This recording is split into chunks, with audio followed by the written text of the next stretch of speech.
And V is going to chase this one down with 2 late Tetrises. He's ready. That's the bar. And the Tetris, the 1.5. Yep.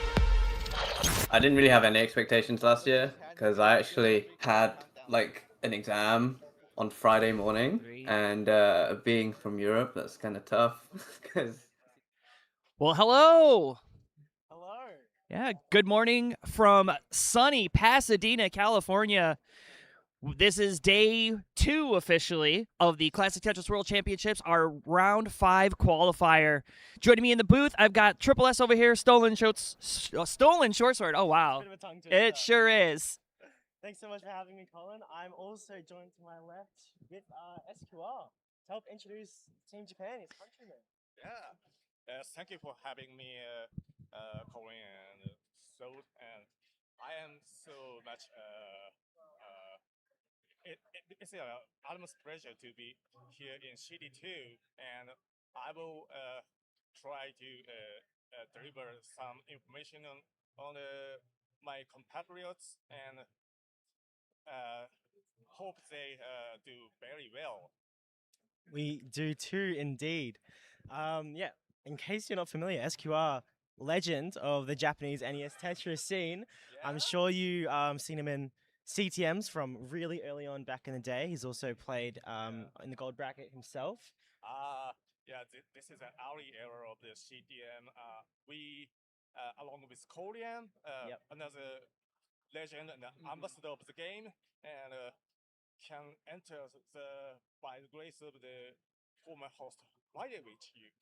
Yeah. She managed to accommodate the schedule, and we could play the prestigious online tournament that lasts to date. Mm-hmm. Yeah. Absolutely. Shall we introduce the players then? Yeah, sure.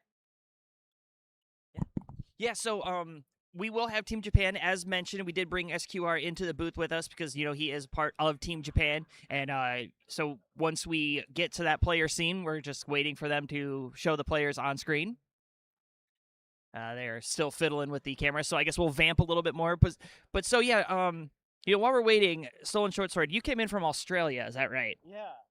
I guess I'm the furthest traveler along with my fellow compatriots Wiley and Phoenix, apart from Team Japan, or both of us crossing the Pacific. It's been a long journey, but definitely a worthy one. Yesterday was so much fun. I got to I was on CT3 earlier, the famous CT3 broadcast, commentating some qualifiers, and I'm here back to commentate some more incredible players. I think the talent depth this year just continues to grow, and it's such an honor to be part of that. Yeah, and you know, it has really been a fantastic tournament so far. I mean, we had some outstanding qualifying sessions, and we've had a number of players put out some outstanding scores. You know, we're really looking to carry that momentum in. I mean, we've got Team Japan here, obviously the favorites. I don't know if we'll see any like 60-point quals, but you know, anything could happen in NES Tetris. You know, reminding back to just yesterday's qualifiers, you know, getting to see this new qual format, which we'll get into in a little bit on when the players are playing, to show how the scoring works. So we have changed our format. We're no longer doing number of max outs and then highest non-max out as a kicker. Instead, we've gone to a new qualifying platform where now you can get points after a max out. So you get a max out, you get 2 points.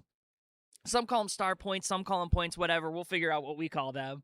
But, you know, essentially every 100K after that, you get another point. So, you know, if we see a max out, that's 2, then maybe a 1.1, 1.2, and who knows, maybe beyond that, we could see some really high-octane scoring here. And I think it really does help keep qualifying more engaging, gives the viewer something to watch, and it's more reflective of the actual tournament play. Yeah, absolutely. I mean, we know Green Tea is capable of scores beyond the max out. He's done it in competition before. I think she's good chat to tell us which of these mics is a bit of a problem. Is there a problem with my mic? I hope not. I hope not. I hope it's not mine. I mean, it could just be me talking. That's the problem, right? They're like, no, Colin's on comms. That's the problem. It's not the mic. Okay, well, I sound fine. Okay, I guess. Yeah, your mic is dead. Is it on? Yeah, I just. Oh my god, was my mic off the whole time? Yeah. Okay, at least we caught it early. Wow. At least we Okay. caught it early. So you just missed all the fantastic commentary we just did. Well, at least you heard me. alright, You heard it's nothing alright. from Stolen Short Sword. It's alright. And we heard nothing from SQR. SQR. So yeah, let's go over it. So yes, we are joined in the booth with SQR. SQR, do you want to just say everything you just said earlier once again? Can you hear you, everyone? This is SQL. Thank you. So Korean, so I am really it's a utmost pleasure for me to having me in the city to hear and to commentate my compatriots, Team Japan. Yeah, that is a pretty unexpected moment for me, and of course, for of us, and I hope everyone will get a good run on the Chloris. Yes. So thank you. Thank you so much, SQR. In case you're not familiar, I mean, he's being a bit modest, but he's a legend of the Japanese NES Tetris scene himself. Yeah, not just NES Tetris. You know, he was in the yeah, of TGM tournament course. last night. Played very course. well. You know, it was my first time ever seeing TGM in my life, and watching the what was that? 10 Gravity or whatever it was called. It was insane. So if you have not seen TGM, go back and watch the VOD. I encourage you. That tournament was awesome. And then I guess it's also on sale now for Nintendo Switch and Steam. So if you want to buy it, it's like $25.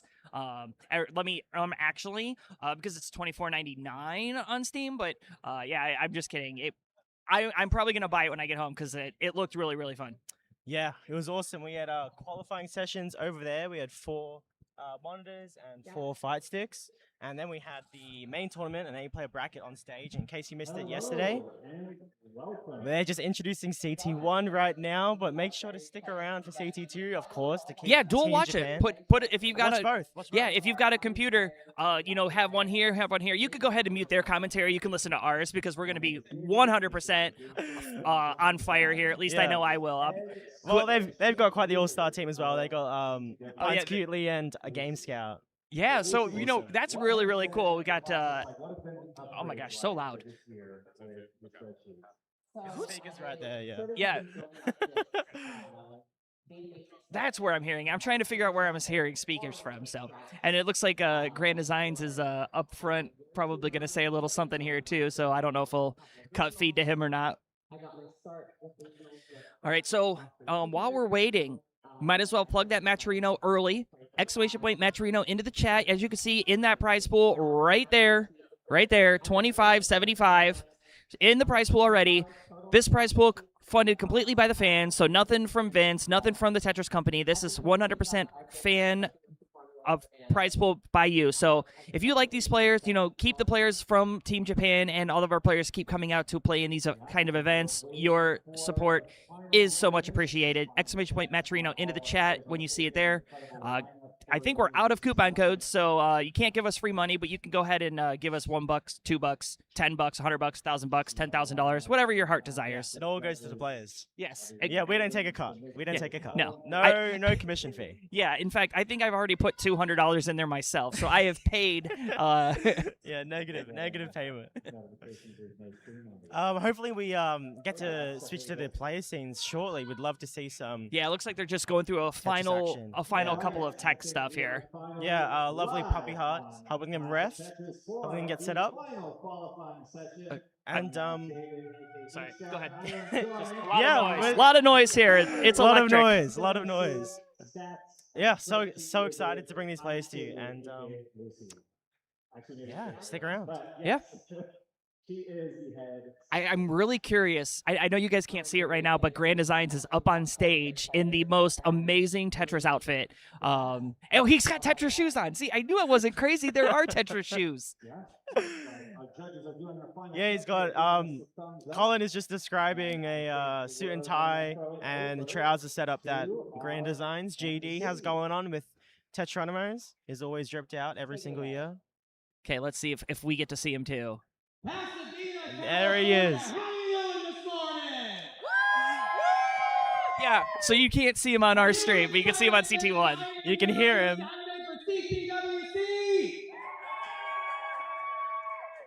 All right, we got one final qualifying session going right here before we start the main tournament in a couple hours.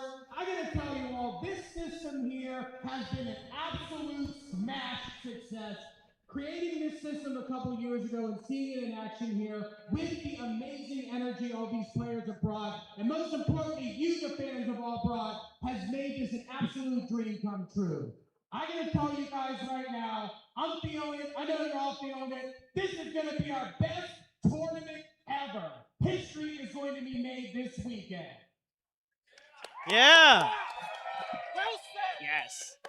All right, so I got one question for you guys, and I want to hear 2 words out of everybody's mouth. Are you ready? Hell yeah. All right, without further ado, let's kick this final qualifying session off. Let's do it right now. Count with me in 3, 2, 1. Tetris! Hell yeah! And the players are off. So, Stolen Short Sword, SQR, I'll turn the mics over to you guys. Go ahead and introduce Team Japan. All right. May I begin? Yes. I will introduce my competitors on the screen right here. So from the top left, the top left player is Side, who played first time competition in 2025, and also hosts our domestic local event of Waku Waku twice in Tokyo, and he made it to the first ever his max out in 2025, and he is trying to replicate the feat in this qualifying. Absolutely. Yeah, SQR introducing sites. The tournament SQR is noting is called Waku Waku, hosted in Tokyo, of course. That's a tournament that Suki is the 2-time champion in, I believe. Yes, on the bottom left side. Yeah. Tsuki is the champion of the tournament, and not a 2-time champion though. He is also a finalist on the last iteration of the.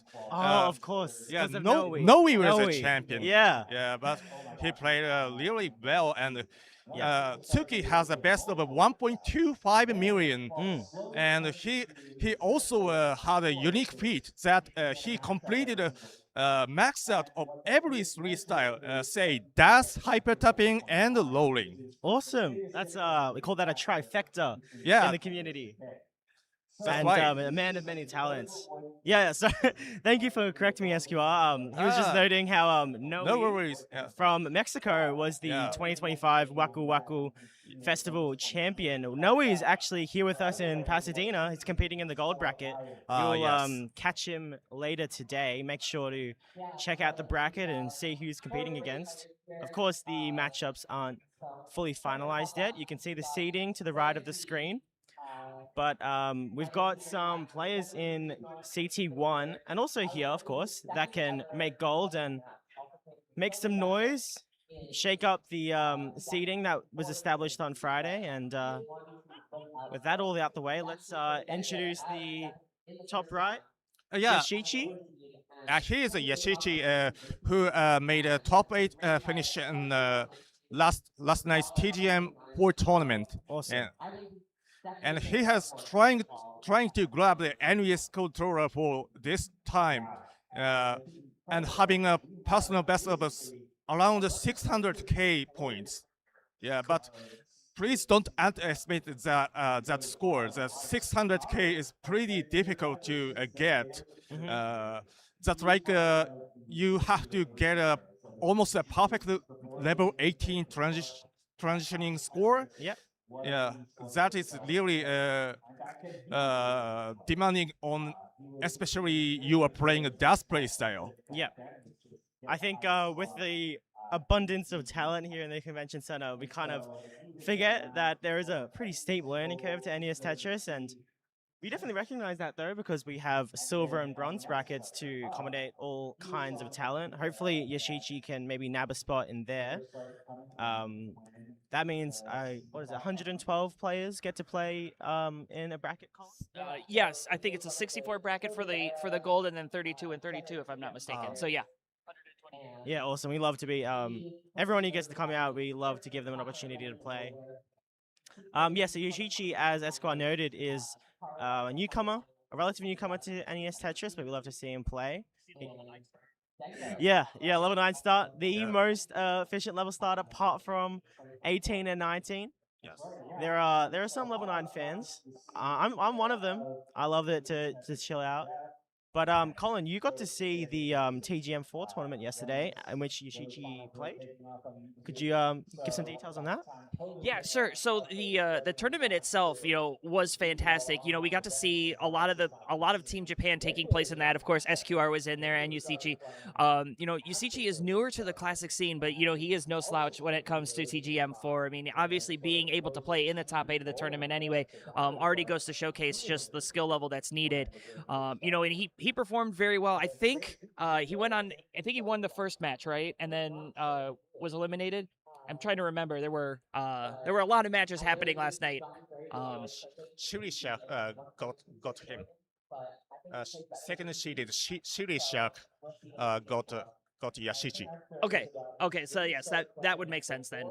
But yeah, so being that this is a classic version of NES and not quite TGM, you're not going to see those pieces be able to get moved around, swapped around, spun around into crazy spots. Yeah. Like we see in the classic version. Because the classic version, these pieces, once they hit the ground, you have about 1 frame to move them. So that's probably why we're seeing the level 9 start here, because, the speed at level 9 for 100 lines is a very doable speed in competition. Yes. And then beyond that, you do have a little bit more speed. So that's probably why. And you'll see right now, he's about 45% or 75% of the way there. While I can do math, 71 of 100 is 45%. Absolutely. Wow. We have one more player to introduce, someone that I think maybe requires no introduction, but we'll take some note of where he is right now. Green Tea's doing great. He's got a 660 on level 21, seeking for that first max out. But I mean, Green Tea. Oh no, Suki topping out. He had a great game going. SQR. I mean, how do you introduce the player that needs no introduction? Green Tea on the bottom right. It is almost no need to explain at all, especially if you watch the last night's TGM4 tournament. Get to the coming here for defend the title and made it, but he is going to dig deep in the NES Tetris main tournament competition as well. He has a personal best ball of 1.19 million, and his best result in CTWC history was best 4 against former champ Jonas in 2018, and he also faced another past champion Joseph Seri in 2019, where he made a milestone achievement of the double max out. First ever. First ever double max out. I mean, Green Tea, an absolute legend of the scene. It is wonderful to have him back here on the championship stage. Of course, after that 2019 loss to Joseph, we did see him play in 2021 online, in which he made quite a splash, but took some time away from the game, obviously. Oh no, we just see him top out on level 26. Did take some time away from the game. Of course, he was a very, very busy guy. He helped develop the classic score attack mode and Tetris Effect Connected, developed by Enhanced Games, who actually have a booth here. There are some free play sessions for TEC and also some sessions for Luminous Arise, in which you saw Green Tea do some demo sessions with Fractal and some others on the Classic Tetris channel, which was awesome to see. Exactly. Yeah, Green Tea was head of what was it? Lead multiplayer game designer Yes, at Enhance. exactly. So, He is. yeah, so he not only plays games, he makes them, and thank you so much for that introduction, SQR, because it's kind of hard to explain the impact Green Tea has had. I think the second greatest player, only to Corian, of course, outside of Europe or North America. Stalwart of the retro scene pre-pandemic, and we'll see what he can do today. I think definitely capable of getting some max outs on the board.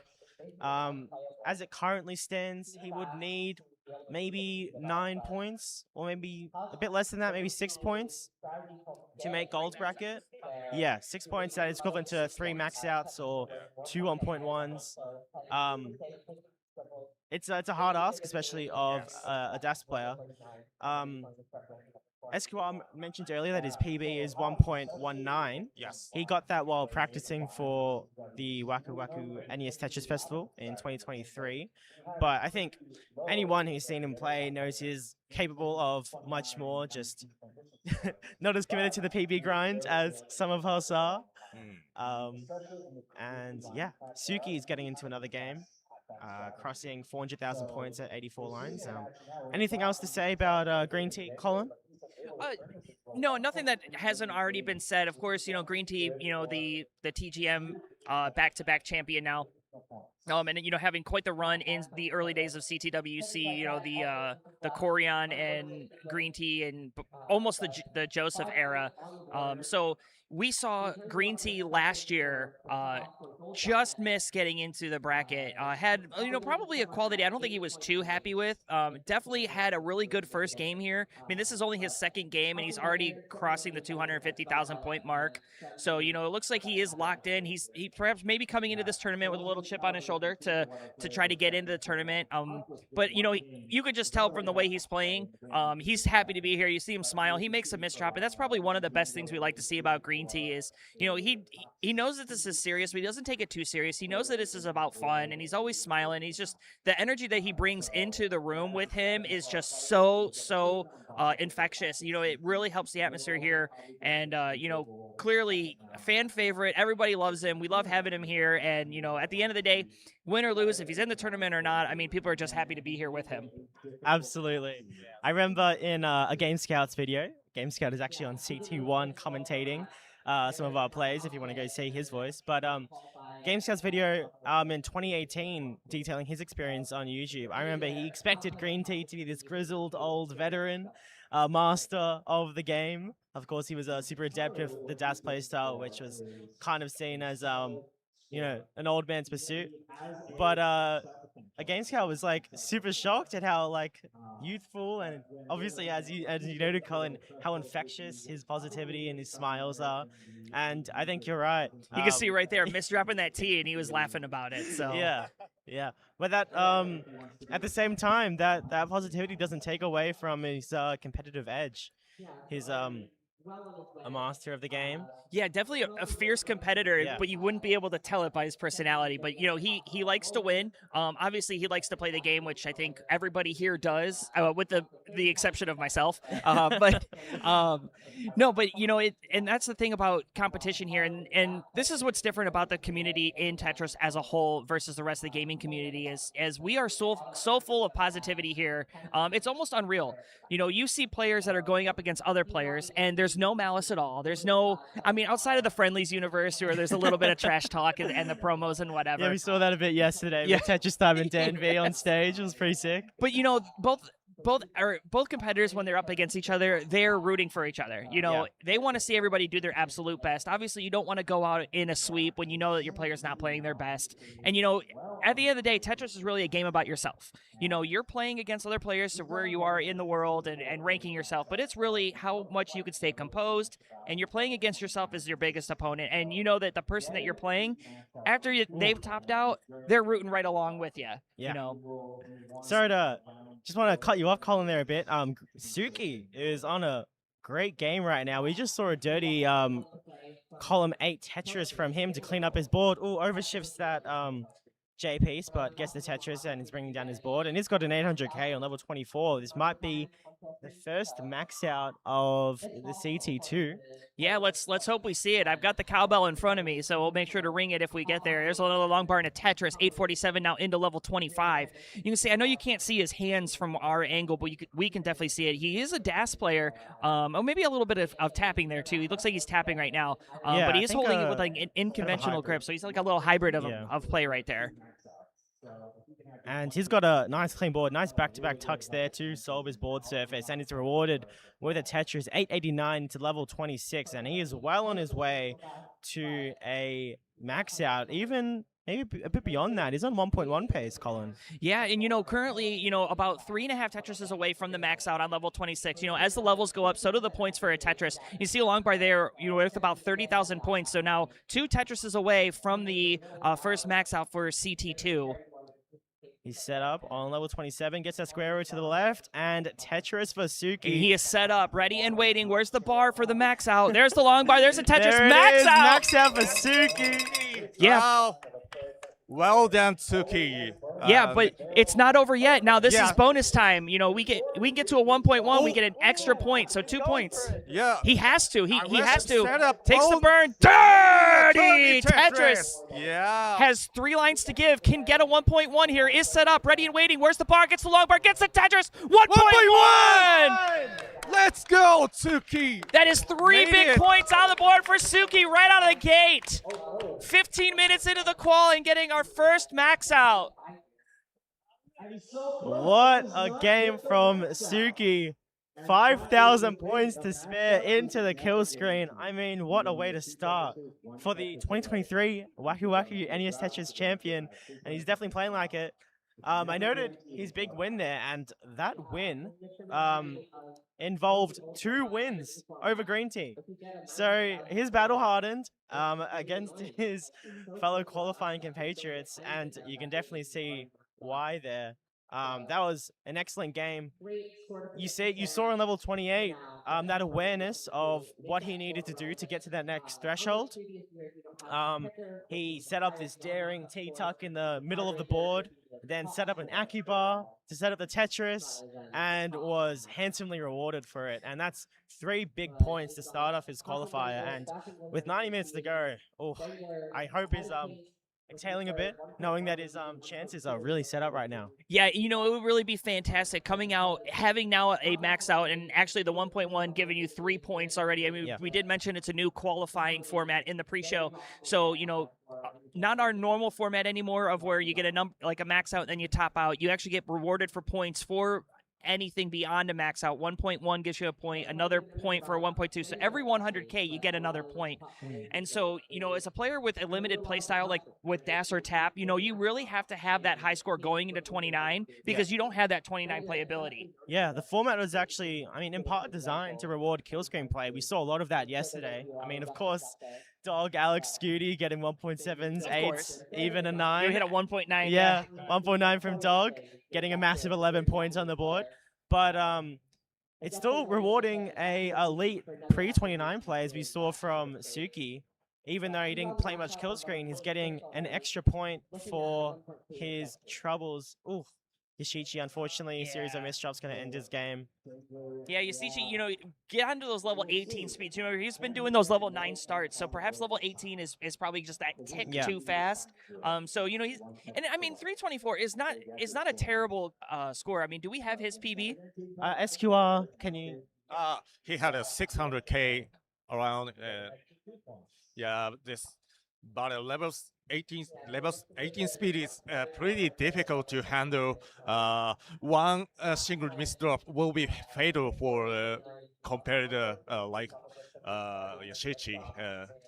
But he will play better next time. Sure. Of course. So yeah, 600K PB, obviously a near 400, that is not bad at all. That's solid, 65% of your PB. That is a really good opportunity. So he can only improve from here, I'm sure. Yeah, you mentioned how the fact that the blocks locked instantly to the stack is kind of a defining factor of NES Tetris, what makes it in part so difficult. Especially coming from a TGM background where the pieces are infamously slippery and mobile.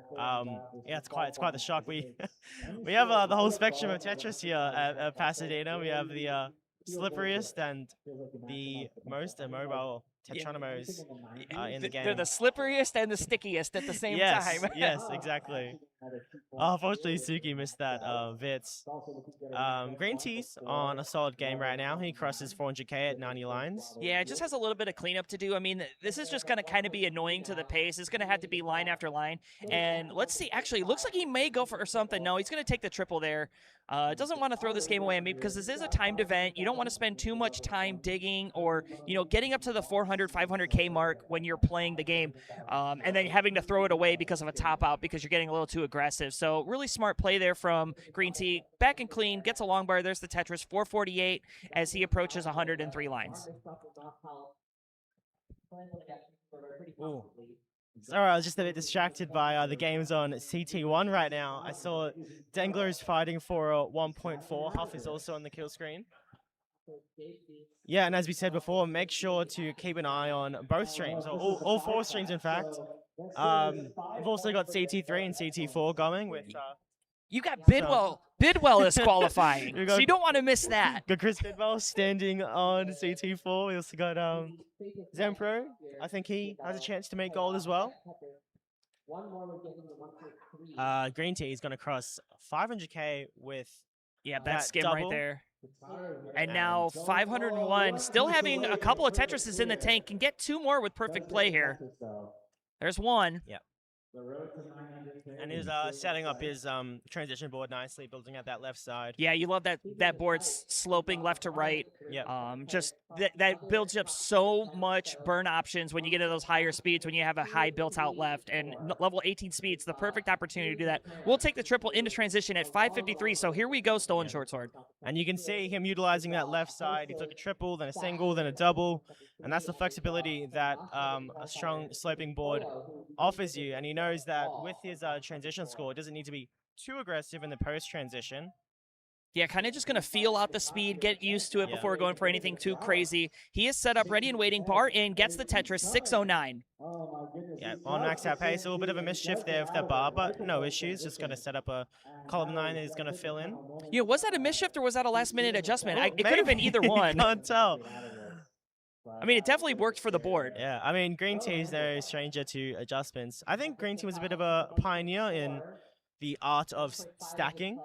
I think that was one of the coolest things to watch about him. He was a DAS player, but he definitely distinguished himself from the old guard. Sometimes you kind of forget that he used the old playstyle because he was so good with it, obviously going toe-to-toe with Joseph.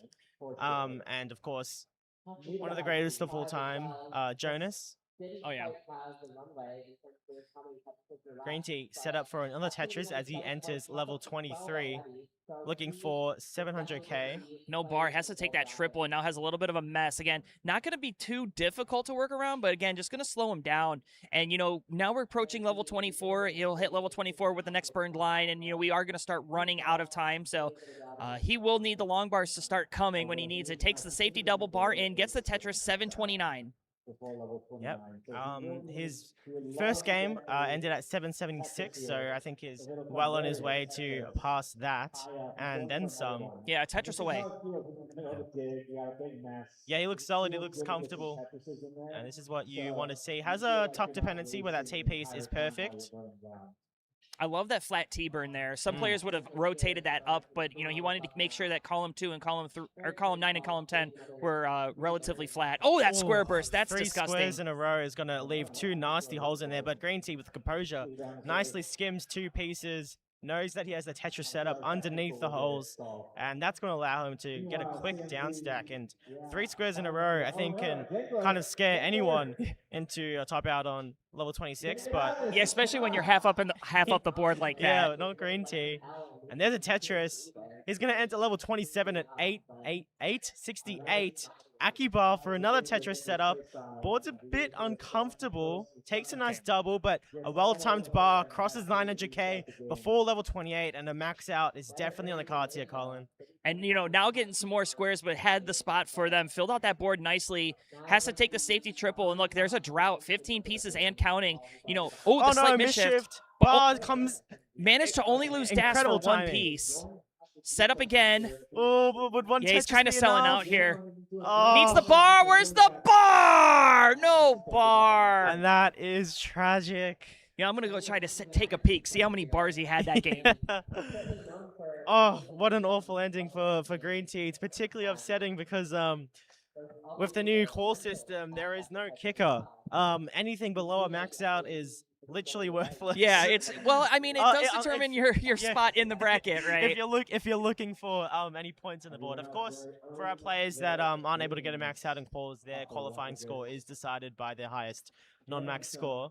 What really hurts though when you have a 900k like that, just being one Tetris or Tetris and a half away from that max out, is you just burnt about 8 minutes of qual time for basically nothing. We saw that pain so much in the players. Especially those up in the gold bracket getting 900Ks. Because at least with like maybe an early top out, you can rationalize it. Okay, it was quick. That's a shame, but we'll get straight into a new game. With the 900K, you're investing that entire time, 230 lines into a game that doesn't translate into any points. But 90 minutes. Still plenty of time on the board, but I'm sure Green Tea is just itching for some redemption. Yeah, and just being as close as he was to the max out now, I think that is going to give him a little bit of comfort, saying, okay, I got to the 900K mark, let me just do it again. And he's going to put that game behind him. He's not one to dwell on the previous game. We saw him do a quick game and threw it away really quick, and then now off to scoring here. Is perfect through the first 8 lines now. But here, take a look at Yasichi here now, about to hit the transition to level 13. That is going to be the same speed from level 13 through 15. Yep. And he's looking to pass his previous best score. I think it was a 350. Yeah, it was about mid 300. So, and definitely on pace here for it. That misshift of that T. I think it was an awkward T placement, but it might actually work out pretty well. Again, there's just no long bar to come to help clean the drought forming there. 14-piece drought now still has that bar dependency. Could set up Dirty here. As a matter of fact, is going to set up Dirty Tetris. Needs the bar though. Yeah, board getting a bit awkward. Has to block the column 1 well. And there's bar that comes a bit late. It's still open, but this is the getting board really scary. Really punishing him and can't get the rotation. Yeah, of the instead, bar. here, you want some long bars. Here's a couple of long bars, and I'm going to cause a top out at 302. So, again, about a half of the PB right there. So, not a bad game, but again, probably not the best for Yasichi. Yeah. We haven't seen much from Sai. I don't know if he's gotten much of a game off the ground. Could you tell us a bit about Sai? I think the viewers might be a bit unfamiliar. He did, of course, play last year in the bronze bracket. He made the top 8, actually. Yeah. Got eliminated by his robot. It's robot, yes. But could you tell us a bit how he got into NES Tetris, if you're familiar? Maybe most of us played TGM at the same video arcade. He then come to know the NES Tetris as well, and I am not sure how he's addicted to do this, but he actually have a good knack on it, and he made a really good position to maybe 800 and 900K as he went to CTWC 2025. Yeah. Yeah, and he made a little bit of a scare there. You saw the Windows 11 home screen. But he finally completed his max out last year. That is a pretty impressive feat. Yeah. Yeah, Sight on the max out list. We love to see new Japanese blood in the scene. So it's just awesome to see Team Japan back on the big stage. Yes. You know, for a second there, we thought, you know, Japanese Tetris was a relic of the past, but it was so awesome. I think in part because of the TGM side tournament, Green Tea came to defend his crown in an exciting game versus Silly Shark, who is also playing in the gold bracket. Make sure to catch that later today. The bracket matches are starting in a couple hours, I think, of round 0. Yeah, so much Tetris to watch, and hopefully these players can be part of it. Did you say Sight was the organizer of Waku Waku SQL? Yeah, Yeah. Sight and Gritty both organize the top event. Yeah. That event was streamed on the Classic Tetris channel. We saw it last year. We've already gone over it. Yeah, no, he was the champion. It was really cool to see someone travel out to Japan to make the journey. Yeah, Suki kind of climbing to the moon out of T-spin setup, but the T didn't come. Yeah, you're right. It's like he was setting up some T-spin doubles. He's actually digging this down. Wow. Wow, you know, phenomenal dig here. You know, I thought for sure that was curtains, but, you know, perseverance paying off. There's a triple, finally cleans up the board. Done Let's from give Suki. little bit of nice cleanup there. And there's the fist bump with the Tetris, 294 at 69 lines. So probably wanted to get out of that one because this is pretty nice pace. Yeah, that was a game worth saving as well. We saw a bit of like when games aren't on great pace, players just kind of intentional top, want to get it out of their system. Maybe don't want to commit more time to a game that maybe won't convert into much points. But that clutch dig maybe is going to enable a second max out here for Suki. Unfortunately, that misshift of the J. Yeah. But it actually works out. If that's sequence of pieces, he gets the T tuck, gets the J. See, that was an advanced setup. You know, us in the commentator booth, we didn't see the advanced vision. We didn't see the vision. Now has a T-spin opportunity, just needs the T-spin. Here's the bar. Oh, goes for the nice little Jade spin right there, yeah. Oh, definitely fun to watch. You know, you don't get rewarded, you know, for style points or anything like that, but, you know, the viewers at home surely appreciate it. I know I do. Yeah, and you saw another really nice move. You saw the S-tuck into T-tuck from Suki, so he's no stranger to these advanced stacking moves. Oh, nice adjustment to make room for the square of that Z, but unfortunately didn't quite nail the execution. That's going to result in a bar dependency in the column 1, and of course, as he plugs it up, the bar comes. Yeah, that's kind of been the story from this game. You know, there's been, okay, let's go for a setup. Okay, the bar's not coming. Okay, now the bar's going to show. And okay, so he's going to play up on row 1. He decided not to bring this down. You know, going to cross the 500K mark with the next 4 burned lines or triple. Oh, and speaking of the devil, Corion is in chat, cheering on his fellow compatriots from home. So awesome to... Nice to see you, Corion. See you, Corion. Of course, Corion, a legend of the scene, greatest player outside of North America and Europe. We did see him last year, which was a pleasure. He competed in the silver bracket and, of course, in the TGM4 side event. Couldn't make the trip out here, but I'm sure the rest of Team Japan will do him proud. And Suki doing just that, entering the level 19 transition at 570,000 points. Well on his way to some more points on the board. Yeah, you can see right now, another drought forming is set up, ready and waiting. Can now have some burn options. Gets that Didn't burn with the square over. Okay, he's gonna Nicely burn done. there. Couple more, 28 pieces. Finally the bar in for the Tetris. A dusty Tetris as well. Oh, can't get that bar over. Now is really dependent on the bar to get into column 10 right now. Gets it, and another bar comes to fill in the middle, and that's actually going to set up a left wall Tetris, and really nice composure there from Suki. Now, a left well on level 19 speed is not the best. And look, another drought forming.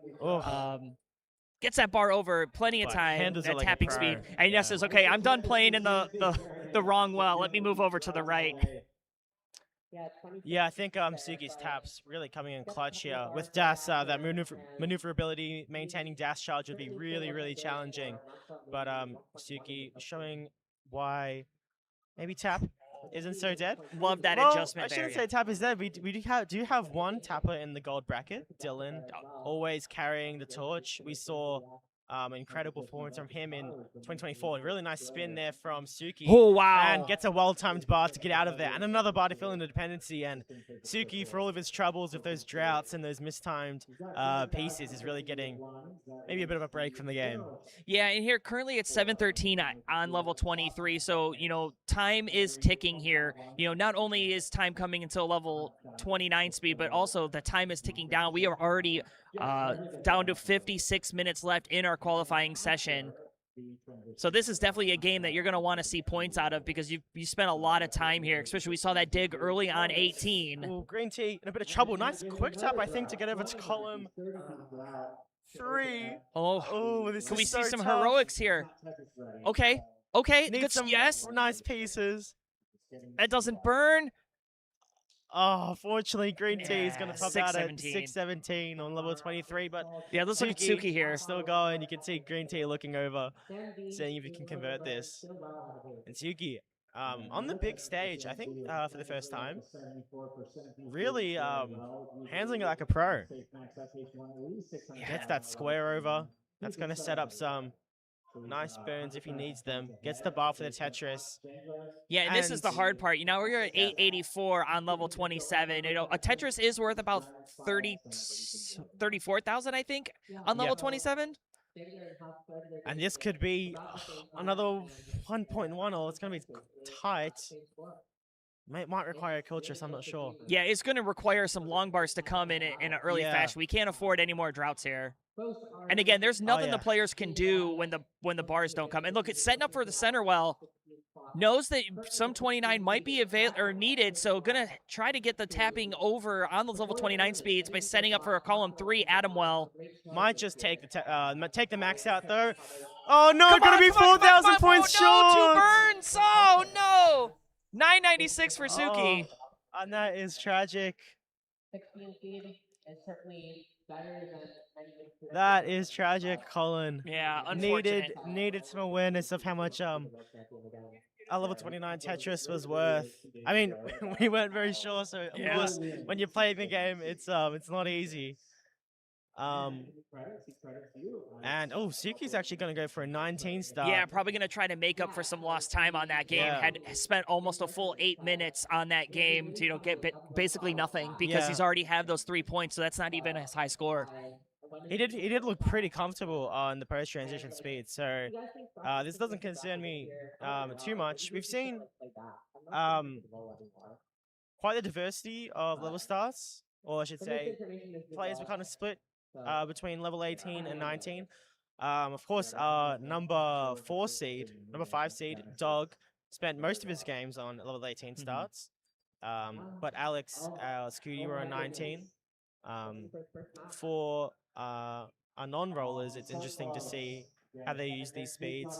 So let's talk a little bit about the strategy of speed selection, especially in this new qual format. So, a max out being worth 2 points, you may start to wonder if these players may just get to that max out on level 19 and then start another one instead of go for that prolonged play. Because 19 does move so much faster, Tetrises are worth a little bit more than they are on 18. So you can get 2 points, throw the game away, especially later in the qual, where you say, okay, I got to max out. I'm going to stop here, get my 2 points, and start another one on level 19 to try to get 2 games to get a total of 4 points, rather than to try to take the gamble of prolonged 29 play. Yeah. So we were a bit startled by the voices of CT1. We just saw a 1.1 from Sam Zed. GG to him. Yeah, that is a Z. That means Sam Z Z. for all of you Americans. Sorry, thanks for the translation, Colin.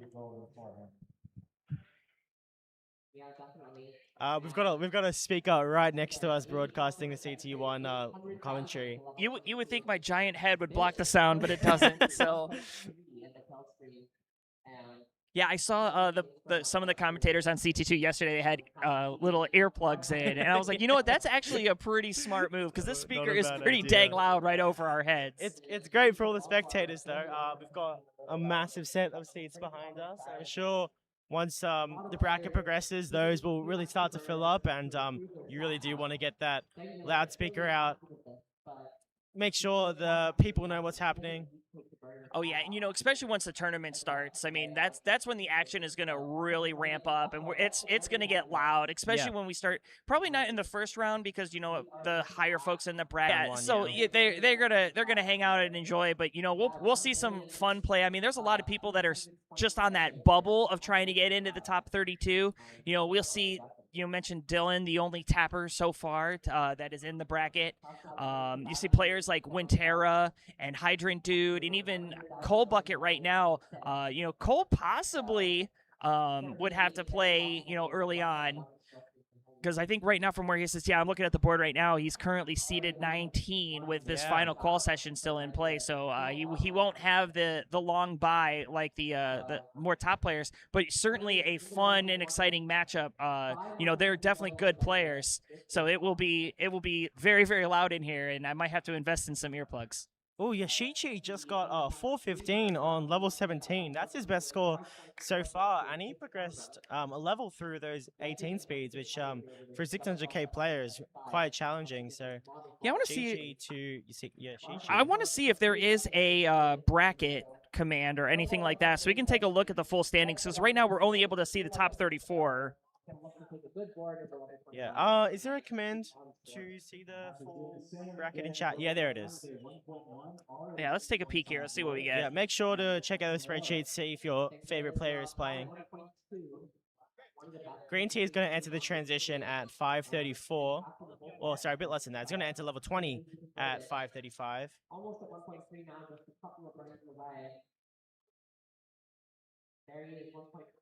Here we go. All right. And who are we looking for again? Yasichi.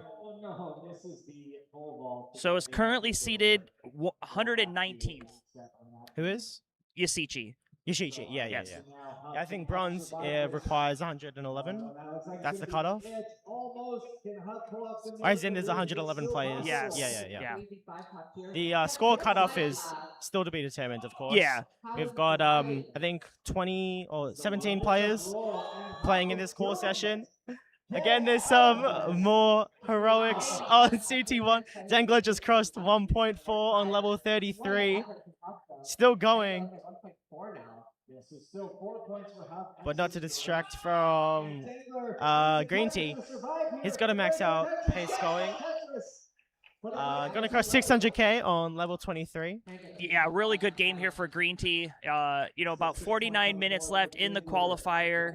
Has had a couple of shots. Currently, I was just looking at Green Tea where he sits in the bracket, currently seated at 67th. Yeah. So I'm sure he'd love to have a max out here.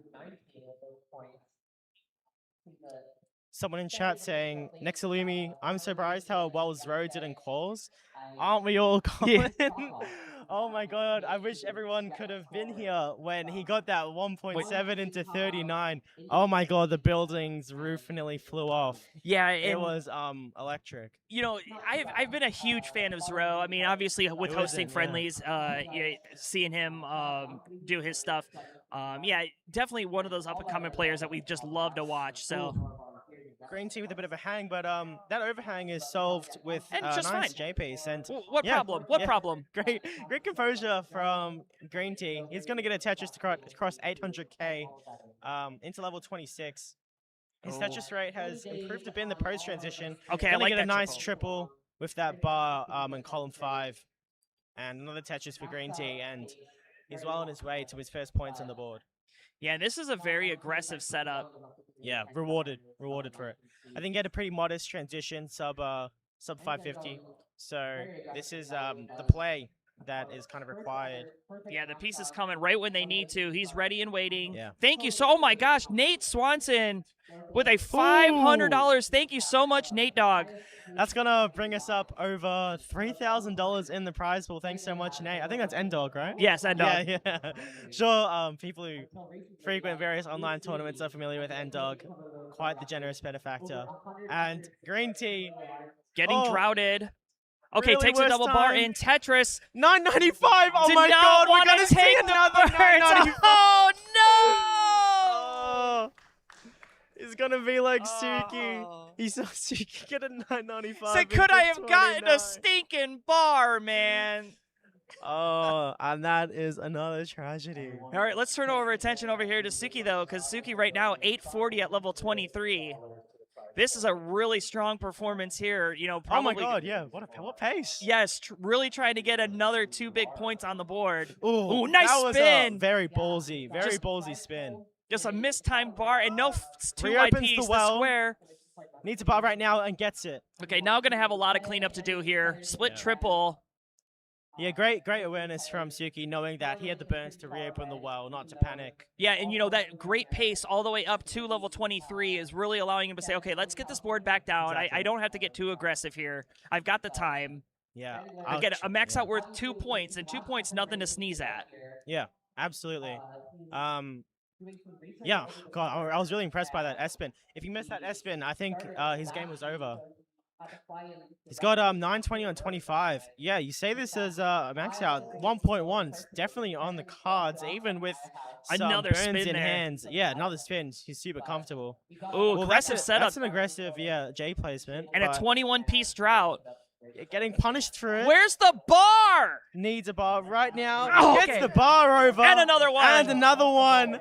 And those 2 bars are going to secure him the max out. But he's got another 20 lines in hands, Colin. Yes, and as a matter of fact, the next bar in, long bar, Tetris, max out. Cowbell in hand for Suki. Let's see what else he can do. It's got a dusty setup, but the board surface is nice and manageable. Yeah, going to take that skim to bring this back down. Set up, ready and waiting. Another bar, another bar. Tetris. Bar timing has been great for him. Yeah, this is a potential 1.15. It needs 2 bars, though. Might want to just take the triple. No. Bar, please. Yes! 1.1. 1.1 for Suki. Yeah, and throws it away. Says, okay, I'm not going to go anymore. I want to get as much time. But another 3 big points for Suki. Going to rocket him up with 6. Finally, some triple awareness. Yes. Between Suki and Green Tea. Oh, and that's brilliant to see. 2 1.1s for Suki as a tapper. Very, very strong. Yeah, you know, and you know that we've seen some of our rollers not even get to 6 points. Yeah, so very, very good rollers, in fact. Their qualifying format, it's no guarantee, especially maintaining your mental and managing the pressure. Oh yeah, on stage. absolutely. But Suki's a pro. Has acted like it. And 6 points. He's getting close to that gold bracket cutoff right now. Yeah, you know, in another be, another 1.1, you know, we'll put him lock almost it right up down, on the cup. Basically. And Sanzel, thank you so much for the $25 contribution as well, bringing us up to 3,100. You know, we will take a second to plug the Matcherino. So if you are so inclined to contribute, !Matcherino in the chat. Let's try to grow that prize pool up a little bit more. We don't have the big benefactor like we used to when it comes to the prize pool. So it is all going to come down to you, the fans. So please, if you are inclined, $5, maybe even, you know, 50 cents is good enough.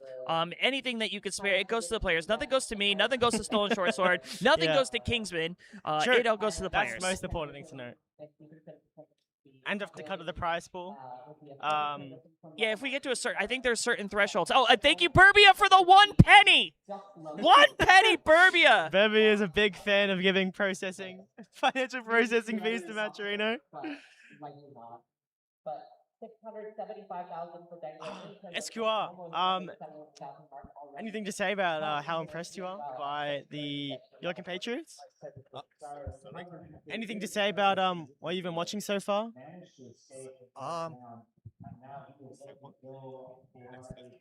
I said anything to say about how impressed you are by your fellow compatriots?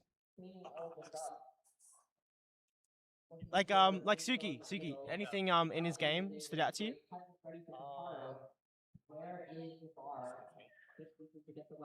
In the game you just played, the 1.1. Oh no, where's Lars? Get the bar. Yeah. Well, I'll come back to you. Oh yeah, currently 48th in seeding. Oh, awesome! Yeah. Suki is set up for a dirty Tetris long bar in. Dirty a Tetris. That was inappropriate. And how far up was that, Colin? Too high for my liking. I think that was 10 high. Yeah.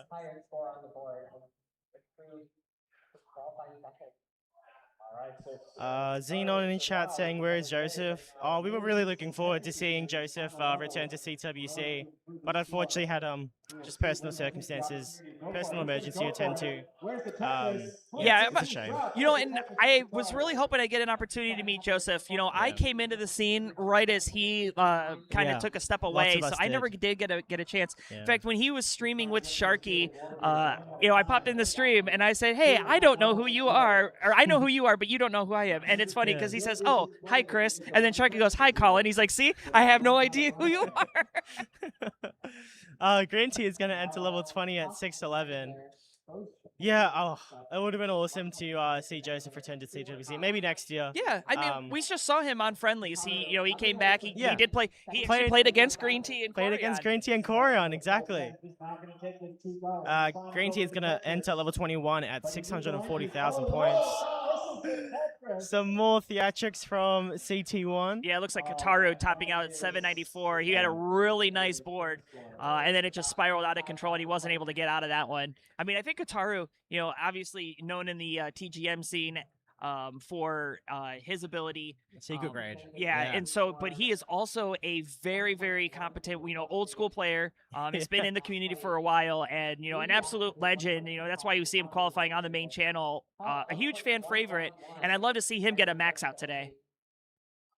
Yeah, Kataru, I mean, maybe he was known, more known in the old days as Alex K. Alex K, yeah. Alex K is government name.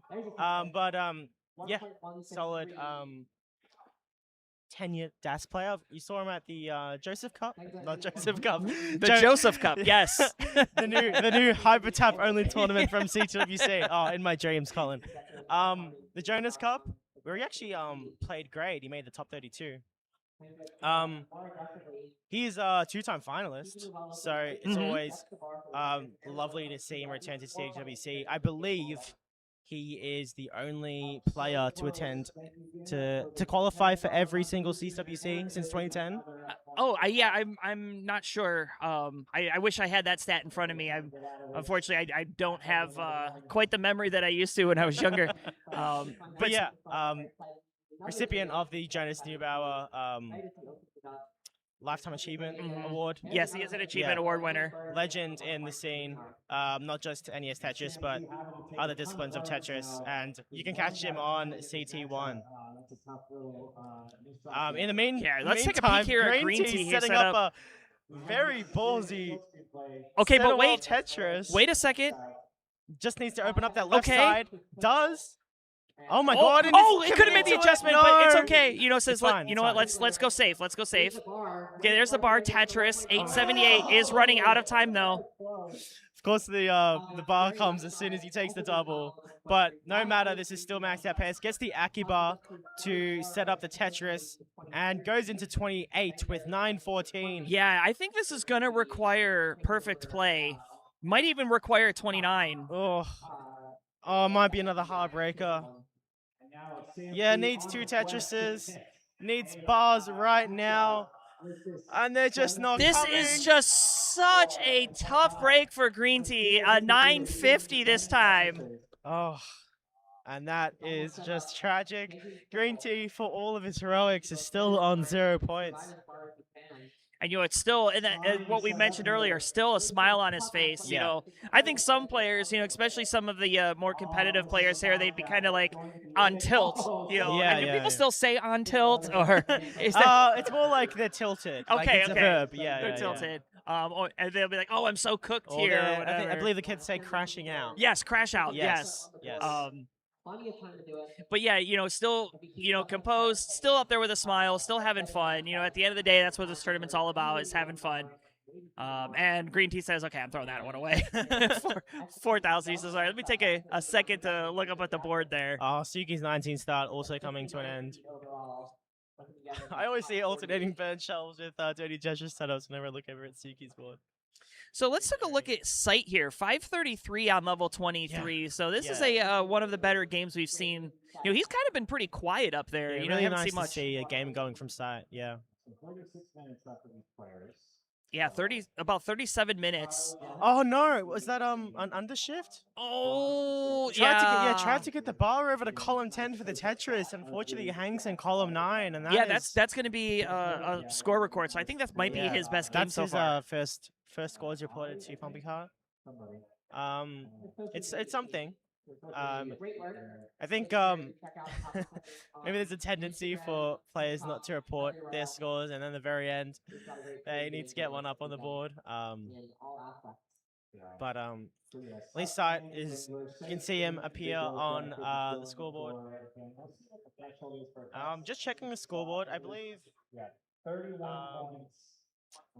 I was just curious where Suki is currently. Currently stands in the seeding. The cutoff right now for gold is 6 points. 6 points. That doesn't, of course, that doesn't factor in the players currently qualing right now. Dengler and Huff, or of course, way ahead of the pack at 24 points and 20 points respectively. So maybe Suki needs another max out to lock down a gold bracket appearance. Yeah, another max out or another, well, CT3 doing their thing. CT2, CT2. No, it doesn't have the same ring to it. It doesn't, no. No, and the fact that that's become a thing, that, you know, that's actually quite some funny Tetris lore, that now it's like, oh, to an outsider, why are they shouting CT3? What does that mean? It's literally the channel that they're streaming on. Yeah, like, it's classic Tetris 3, the Twitch channel.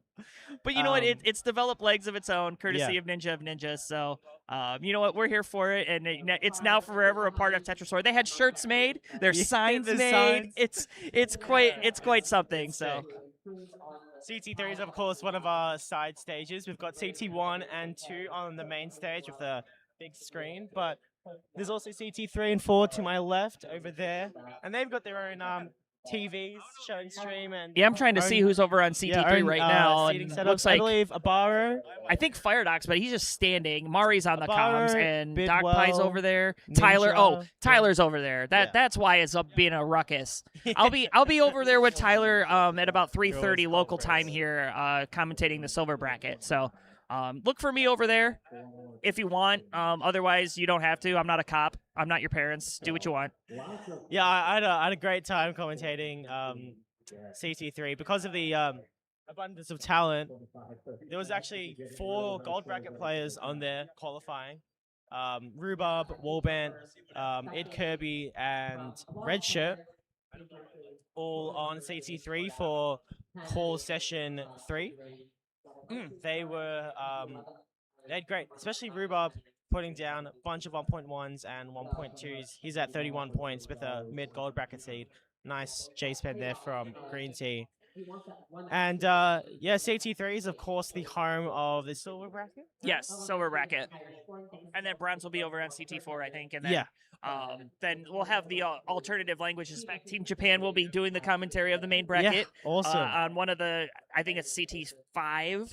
CT5, yeah. And it'll be doing the commentary in Japanese. So for all of you out there that want to say "Gambare" to our Team Japan, you know, you can certainly do that over there. You can say it right now too. You gonna be on the broadcast for the Japanese language broadcast? Yeah. Maybe we will be airing for main top 8 or maybe top 16. Yeah. I don't know. So it will happening in the multi-language channel streaming. Sunday. Yeah. Yeah, very exciting. You love to see the international diversity of Tetris. I believe Japanese isn't the only international broadcast we have going on. We have Gunter, who had a terrific qualifier, contender for a gold bracket seed or a high silver seed. He's going to be doing the French broadcast. Yeah, DAS player. Yeah. And you might know Gunter from organizing the CTWC Paris event. Was it Gunter? Oh, no, that's... But Gunter was there. I don't know if no. Oh, no, Maisie won the event. Okay. Gunter organized it. Okay, well, Yeah. it might have been. Yeah. That's over in that was in Montpellier this year. Previously in Paris. So you'd love to see everyone making the trip out. I believe there's a Spanish language broadcast on maybe on CT6. I believe there's also a Spanish language broadcast. Because we've got Pollo in the house. Maybe he can run it. Although, yeah, make sure to check it out. If you don't like the sound of my voice. or Collins. Suki and Green Tea both on level 20 here. Yoshichi as well. Whoa, you look at Yoshichi. 536. Yeah, that is a great score, especially somebody with that 600 KPB. I mean, 536, that is near a personal best. So great score. You see Pumpy Heart recording the game there. But, there's still a lot of action happening here. Tsuki at 657 on level 21, 541 for Green Tea, also on 21. Yeah, my eyes are split because both Green Tea and Tsuki are in the post transition with solid scores. Yeah, making a little bit of noise up at the top as well. Is ready at 82 lines at 305. So that's actually some pretty strong pace there, because usually you want to be about the 400K mark at 100 lines, 500K transition. Yeah. Thanks. Yeah, Yoshichi, if you didn't hear Colin earlier, has only got a 600K personal best and is quite new to the game. And especially, not only making the transition, but making about 15 lines in. Very, very impressive. All right, so yeah, you did ask about the alternative languages. So on CT4 we'll have French with Gunter. We'll have Team Japan on CT3, and then I don't see anything for Spanish on the schedule. But that's unfortunate. But yeah, make sure to catch Team Japan on CT3 if you're from there. Watching from home.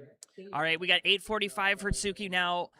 Level 25, gets a skim, gets a bar, gets a Tetris, 877. 752 for Green Tea. This is almost like these players are playing each other right now. Yeah, it'd be a pretty intense game if they were. The bar in, boom, Tetris for both. 910 for Tsuki, 815 for Green Tea. And dare I say, is this another 1.1 on the cards for Tsuki? Unfortunately, creates a hole right in row 4 where he would love a Tetris setup to go. This is going to require some burns, but does have the runway. Oh, actually, that's a very aggressive placement. Dusty Tetris, 953. God. 2 Tetrises away from the max out. Level 27. And that was a confident play from Tsuki. Would love a bar right now. Yeah, there's the bar. Tetris is going to burn this down. 10,000 points. Might enter level 28 with the max out. And does so. Still has 2 Tetrises left to give. If he takes no burns, though. Yeah, but there's one. Look at Green Tea here. Long bar in a Tetris. 962. Needs this last Tetris. Oh, okay, he's going to have to set up in the setup. Tsuki ends with okay, he's set up. Tetris, max out for Green Tea! Finally! So he'll take that one, 1,2,2,0,0. I don't know, everyone was holding their breath for the Green Tea max out after those 2 heartbreakers. Yes. On level 28. You can see the chat. If we got points for 900Ks, he'd be sitting really pretty. So that max out, that has to make him feel good. Yeah, and you saw the same reaction as he gave when he gave the double max out versus Joseph. You love to see it. All right, let's turn our attention over to Sight here. 631 on 21, but right as soon as I say that, some sour pieces, and yeah, just gonna give up the goose. 631. It's unfortunate. Yeah, tried to get that S piece over to Collins 1 and 2 and hung over the Tetris well. That's gonna be his best score so far still, so he's gonna submit it, but I'm sure he's looking for more. Maybe possible to roll over, but he doesn't have time, and he's gonna take the top out. And we kind of got a bit sidetracked by Green Tea's max out, Colin, but Tsuki's max out gives him another 2 points. That gives him 8 points currently, which does land him in the gold bracket right now. Yeah, and you know, there is still 27 minutes left. Nice dirty Tetris there. Let's see if he's able to get another max out. That'll really help pad his position and make that gold bracket. You know, it's make that round 0 match a bit easier. Yeah. Yeah, and you know, depending on the seeding, and I mean, obviously there's still some calls going on. I'm trying to think. We do have some players over on CT1 that are, you know, you got the Danglers over there. You got Huff. Both of them, you know, frequent max outers. So, you know, maybe adding 2 more points, maybe even 4. You know, we say, okay, I can breathe easy. I know I'm in the goal right now. Probably still on that cutoff. Yeah. Obviously, all the qualifying scores are tentative until finalized. So yeah. Don't count your chickens before the hatch. I guess that's what I'm trying to say. I know. We've seen a lot of free-kill screenplay that's been very strong. Well, my God, all that adrenaline, and now we're just back to calm, cool, collected, free transition, Colin. Yeah, and you know, we see if you really want the adrenaline come down, watch Yasichi here, level 9 start. You know, getting droughted, which is unfortunate. But yeah, that level 9 speed after just watching 19 and a little bit of 29, you know, it's like it is okay. a bit uncanny, isn't it? Seeing the orange and red Tetronimos, but the pieces are so slow. Pieces are quite pushed down. I have a bit of a story about that. Speaking of CT3, we got a bit of a chant going yesterday in response to Warband. I'm sure you're familiar. He was trying to get an emergency final game in just before the countdown, before the Qual ended, and he ended up selecting level 11. Oh, and a bit of a panic. So Warband played out level 11 start all the way to 29. Oh wow! Everyone else was finished. He was holding up the entire call slot for about 5 minutes, and he attracted quite the crowd. You know, and you know, CT3 diehards really appreciated it. It was the first level 11 start in CTWC history. Oh wow! Yeah, you know, that's always kind of fun when you see players. I know some players that like to do the level 9 start for their final. Yeah. You know, and then you have players like Ninja of Ninjas who likes level 17, so we'll do some shenanigans there. Yeah, Ninja, of course, the person who runs CT3. Yes. I mean, I think they should just change it to Ninja of Ninjas channel at this point. He just owns it. Yeah, he does great work. Ninja, of course, likes level 17 because, as he likes to say, loves the warning before the post-transition. Yeah, it's like, hey, by the way, just so you know, transition's happening in 10 lines. But also, I think the SoCal regional he attended, he started at level 17 and he finished with 970k. Oh, so he would have gotten the max got if he started on 18, but that's just the price you pay. Yeah, and you hear CT3 going crazy. And there's the chant. There it is, CT3, yes. And it's so funny. You can, of all the voices you can hear Chaotic Hazel above them all. Love seeing her here. You know, I got a chance to hang out with the whole family. Yeah, Dad is last night. Tetris Ranger. Yeah, and got a frequenter of Tetris friendlies, right? Oh yeah. You know, I remember. Oh, look at this dirty Tetris for Tsuki. Yeah, so they were doing a tag team match, and it was actually Martz and Texas Ranger against Lucy and Chaotic Hazel. And I got to call that match, and it was a lot of fun. And, you know, they didn't have a team name, so I said, okay, well, we have on the one side the old farts, and on the other side we had the young hearts. Oh, that's good. And it worked out really well. Well, you know, as could be expected, you know, they swept them. So. Yeah, Hazel, a very strong player herself. He's didn't get to catch her call. But yeah, so much talent this year. Not just in gold, but in silver. I mean, think about a couple years ago when we were all locked down for COVID, and they're like, "Hey, let's do the bronze and silver bracket to have other players play." And that was kind of like the beginning of like these other bracket forms, and I'm glad to see that they kind of returned here to give players that, you know, aren't in the gold but showed up. And, you know, certainly skill level, you know, we had Tyler last year win in the silver bracket. I mean, Tyler, you know, is definitely a good player. We're going to probably see Chaotic Hazel in silver. You know, she's a very strong early player. shift from Green Tea is going to cause a lot of problems, but a brilliant clear of that diving board And a nice tuck from Green Tea, and great composure from him to recover from that misdrop. But yeah, you're absolutely right, Colin. The bronze and silver brackets were invented for CTWC 2020 and 2021 online. Obviously, there's much more flexibility to run more matches when you're not in person.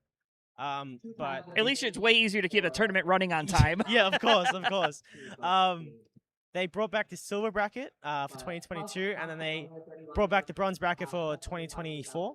Yes, and then 2025 as well. Yeah, and now it's a staple, and it's great because we're seeing some players that come. You know, there's actually somebody who has never been to a live qual or a live event before who qualified and is hoping to get into the bronze bracket, and that is so good for outreach.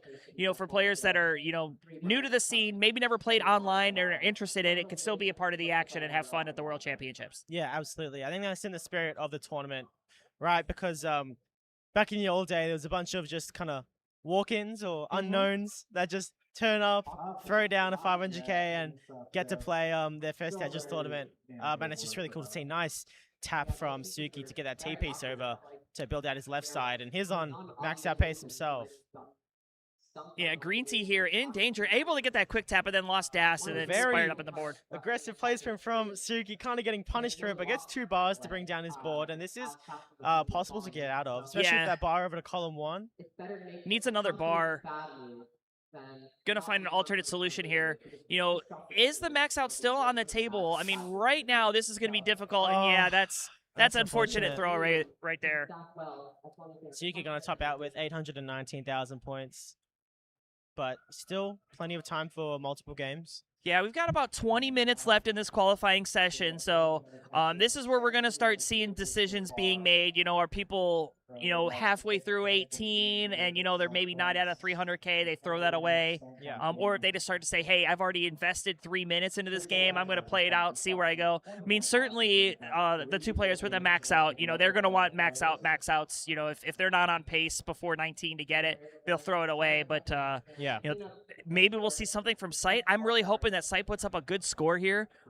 Maybe I would love to see a max out. I don't know if they have one. Maybe they have, but having one in live competition, especially in this type of qualifying format, to get 2 points on the board additional for Team Japan, even if you don't make the gold bracket with it, it does feel good to be like, hey, I've got points to my name, not just a score. Yeah. Yoshichi just finished the game, 370,000 points on level 17. He's been pretty solid, actually. Might make a run in bronze. Yeah, and that would be really good. And, that's, again, what we said about having the beauty of a bronze tournament. It allows a player like Yoshichi, who spent the money to come over, and, is having fun, can now have an opportunity to play at the tournament. Maybe you're not playing for the big prize, but, you're playing and you're having fun and you feel like you got something to do. Yeah. Gives people a taste of what competition is like. Especially since not a lot of players in bronze don't necessarily play in the online tournaments, aren't familiar with that scene. So, well, I think too, it also helps reinforce the fact that, this is a very welcoming and anybody can play community. You don't have to be an Alex T or a Blue Scooty to play Tetris. I mean, you could be a Colin and, be the world's worst player and, still have a place here. So, and being able to play at the World Championship, granted in a lower tier bracket, it's still surreal. Like, hey, I just played in the World Championship. Like, how fun. Some more heroics on CT1. Huff just topped out with 1.1. He will take the 1.1. Another 3 points moves him up to the 14 seed. And yeah, I think you're totally right, Colin. The atmosphere in NES Tetris is just so special. I think an aspect of it is just related to the game itself, because the 2 games in the competitive setting are completely independent of each other. You're in complete control of your own fate, your own destiny. There's kind of a spirit of like, you know, we just want everyone to play their best. Yeah, and you know, you kind of see that not only on our channel but on all the other channels too. Like you'll see Green Tea was looking at his fellow Team Japan players and you know cheering for them. You know, while they were playing. You know, when he got his max out, the whole table was celebrating with him. So, and it's not just those folks too. I mean, you just hear the crowd, you know, shouting for Huff. You know, and it's the same exact people that were just shouting for Alex Kerr and Dangler and Sam Z. So everybody just wants to see everybody do their absolute best, and that's what it's all about. You know, Tetris being a game about falling blocks of all things, you know, bringing together, you know, people from all walks of cultures, all different countries, all different backgrounds, you name it. You know, you got people that like barbershop quartets, and you've got people who hate barbershop quartets, and you know, both are cheering on each other. So yeah, the enthusiasm for the Quals and games on CT3 and CT4, it's just so awesome to see. I remember whenever someone cheers for an achievement on there, everyone turns their head, they want to see what's going on. They make such big noise, and you'll even hear it during the big play in the bracket. I know last year during the World Championships, you had Eyeball playing, and Eyeball had all of his Super Mario friends here. Yeah, and they were all cheering for him. And you know, he was playing red against Meme, and Meme was still getting cheers from those same Super Mario folks. So yeah, it was just so cool to see, you know, the two different communities even coming together and cheering on each other. Yeah. When the Super Mario team had nothing to do, no skin in the game other than Eyeball being here. So yeah, speaking of Super Mario, we're actually sharing this the convention center, or this hall in the convention center, with the SMB1 World Championships. Yeah, I did see that in the back corner over there. Yeah, right behind us. Actually, formerly called the Warp Zone Invitational. That is where the SMB1 players that Colin is talking about came from. Of course, Eyeball himself is an SMB1 player. And yeah, it's just so to see the crossover between the two NES retro communities. Yeah, you typically see a lot of crossover with players in Tetris, you know, with modern and classic versions. Not a lot of many, you know, go from other gaming. The other community that's really well representative is cubing. Cubing, yeah. We have a lot of folks that are really big into Rubik's Cubes. I used to be able to solve them when I was younger, and I somehow forgot how to do it. My kid's like, Dad, solve this for me. And I'm like, I can't anymore. I used to know how. Yeah, cubing really big in Tetris for some reason. In fact, Wallbent, who's playing in the gold bracket later today, represents Canada in the World Cubing Championships, or did in 2022. No kidding. Yeah, I think he holds the Canadian record for the Pyraminx. Oh wow. Yeah. So we got some big names. I know Chess is also well represented. I mean, Ryan Hamburger's here, you know. But also Poet13, he's played in Gold Bracket before. Oh, yeah. He's plays DAS. I mean, he plays tap in a DAS tournament. Yeah. He's the chess grandmaster. Oh, that's cool. From Germany, yeah. Yeah, there's definitely a lot of parallels with chess. I mean, you know, the classic Tetris Wars uses the same scoring for Grandmaster that they would do. Like you have to play other Grandmasters to become a Grandmaster in chess. Well, you know, same thing. You have to beat a Grandmaster, or you have to beat a Super Grandmaster to become a Super Grandmaster at classic Tetris Wars. And then we have the ELO ranking system, which is also adopted from chess. Yeah. But here, let's take a break on that, and let's look at this here. We got another couple of games here. Suki and Green Team, both on level 24, both with a 690. Another coordinated game here from Suki and Green Team. We noted earlier that it's like they're playing a match. I guess this is game 2. Oh, yeah, and this one is neck and neck. Bar in Tetris for Green Tea. Suki looking to reopen that well and gets the bar and the Tetris right as he reopens column 10. Yeah, and the only difference is that this is not same piece sets. Yeah. So if this were same piece sets, you would think that these players were playing up against each other. Scores so close. Another bar, another Tetris, 822 on level 26 for Green Tea. There's the bar at Tetris, 790 for Suzuki. Well, I guess it's like 2014. I mean, if you can believe it, there was a time in the World Championships in which players played with different pieces.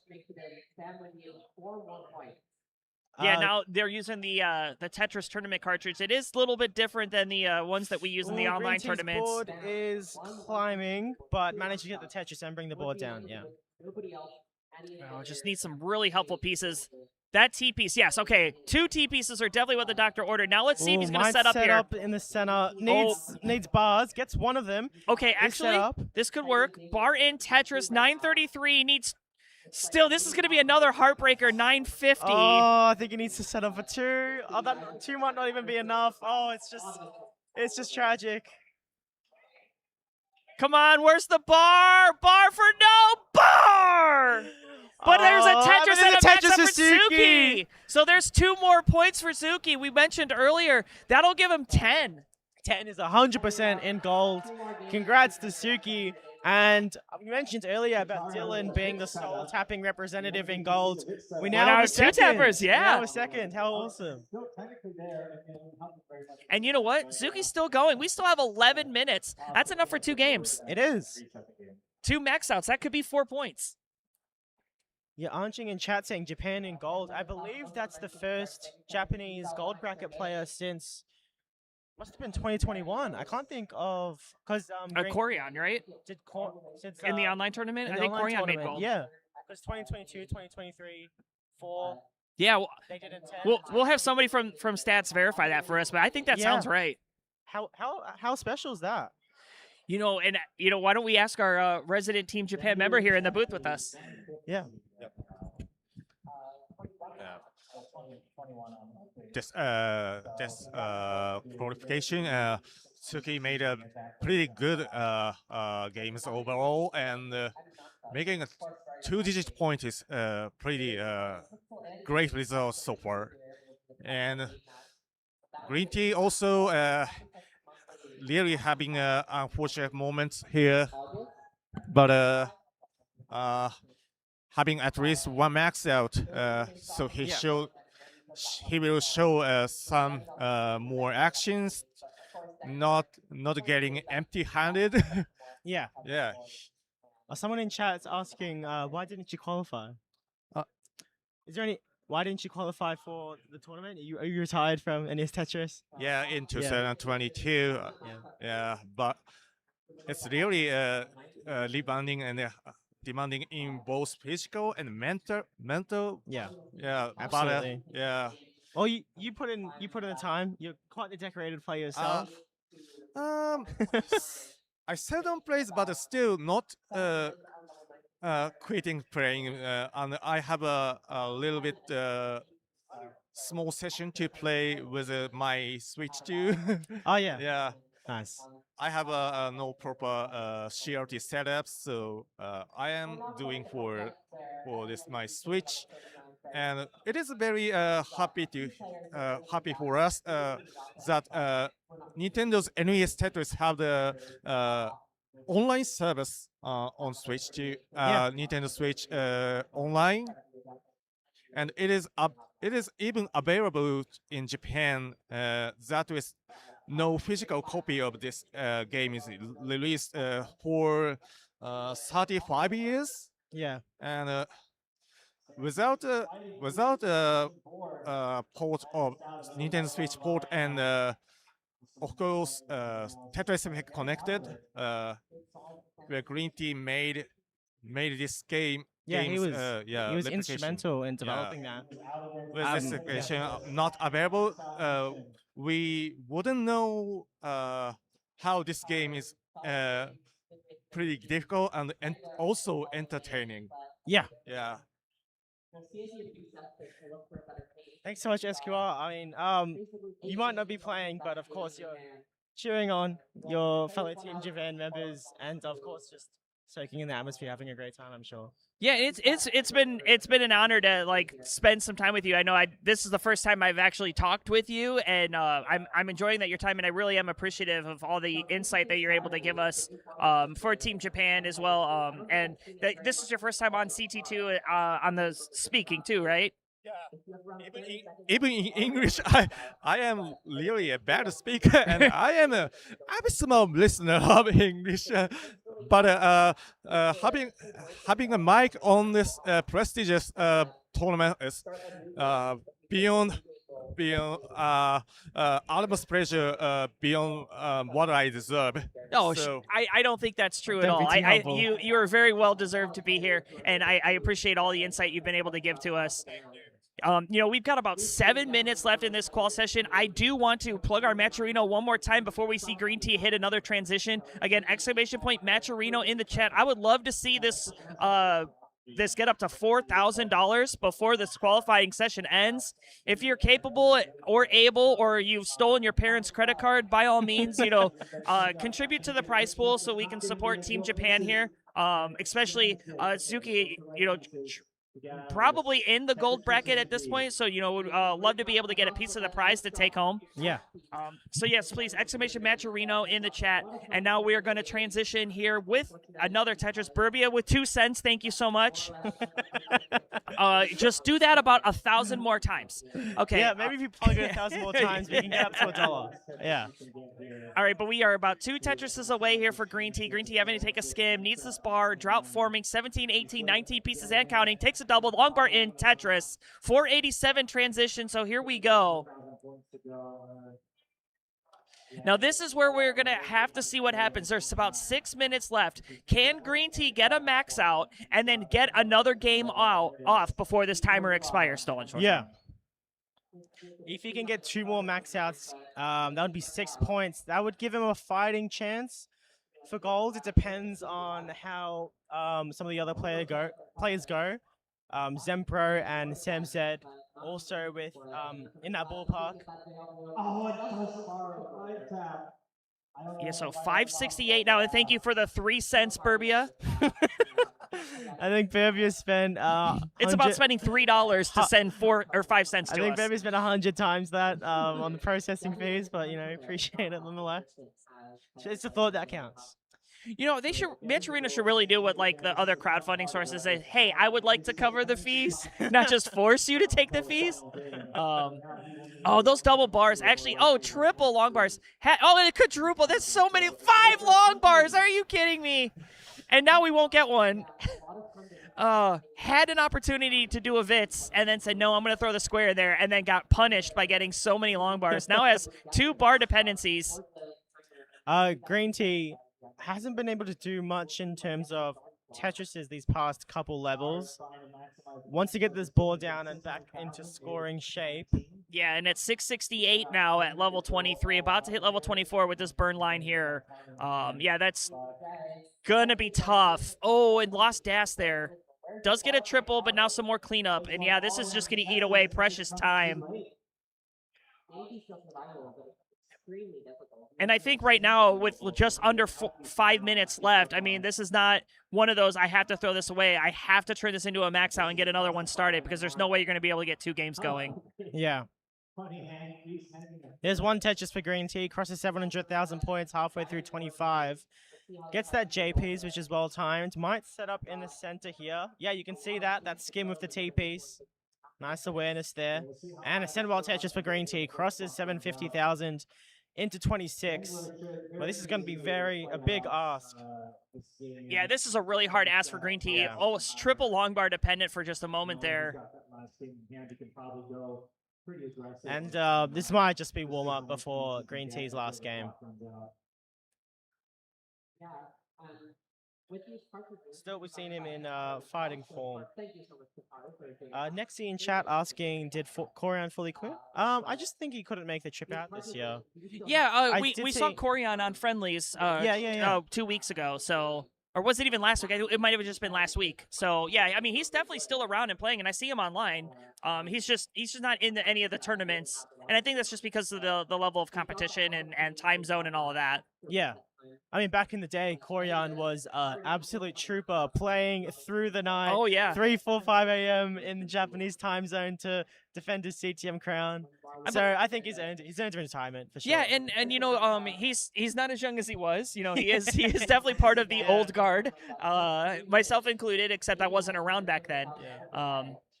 All right, so this might be Green Tea's final game. He does have the opportunity to reset. We still got about 3 minutes left. Let's take a look at Suki here. Suki at 677. It's gonna be triple bar dependency. Dependent. Yeah. Gonna plug one of them with a J piece, but still has to deal with the other 2. And I like that placement there. Set up the delayed rooftop burn to move that column or the Tetris well over to the left side. Might set up one over the left wall here. That L piece is perfect, and that's going to be a nice transfer, only requiring one burn to move it over to the right side. Yeah, so we're about just less than 8 Tetrises away from a max out here. Yeah, which is very much doable on this line count. Those pieces are pretty awkward. Can you get the J piece over? That was an interesting tuck there. Yeah, I think there was some hesitancy there. Maybe decided last minute that he can't tap that J piece over and opted for the tuck, which proved to be the smart play and is rewarded with the Tetris and gets a square to set up again. There we go. It in. He's got a rhythm going now. Yeah. Level 25 at 793. And max out still definitely on the table. And nicely done from... Now here's the Suki. question. Can he get the max out and get another game started in the next 2 minutes? It's going to be tight. I mean, you're going to need the long bars to score Tetrises, and they are not coming. Yeah, exactly. And now the yeah, and 23-piece drought, as you say that, Colin.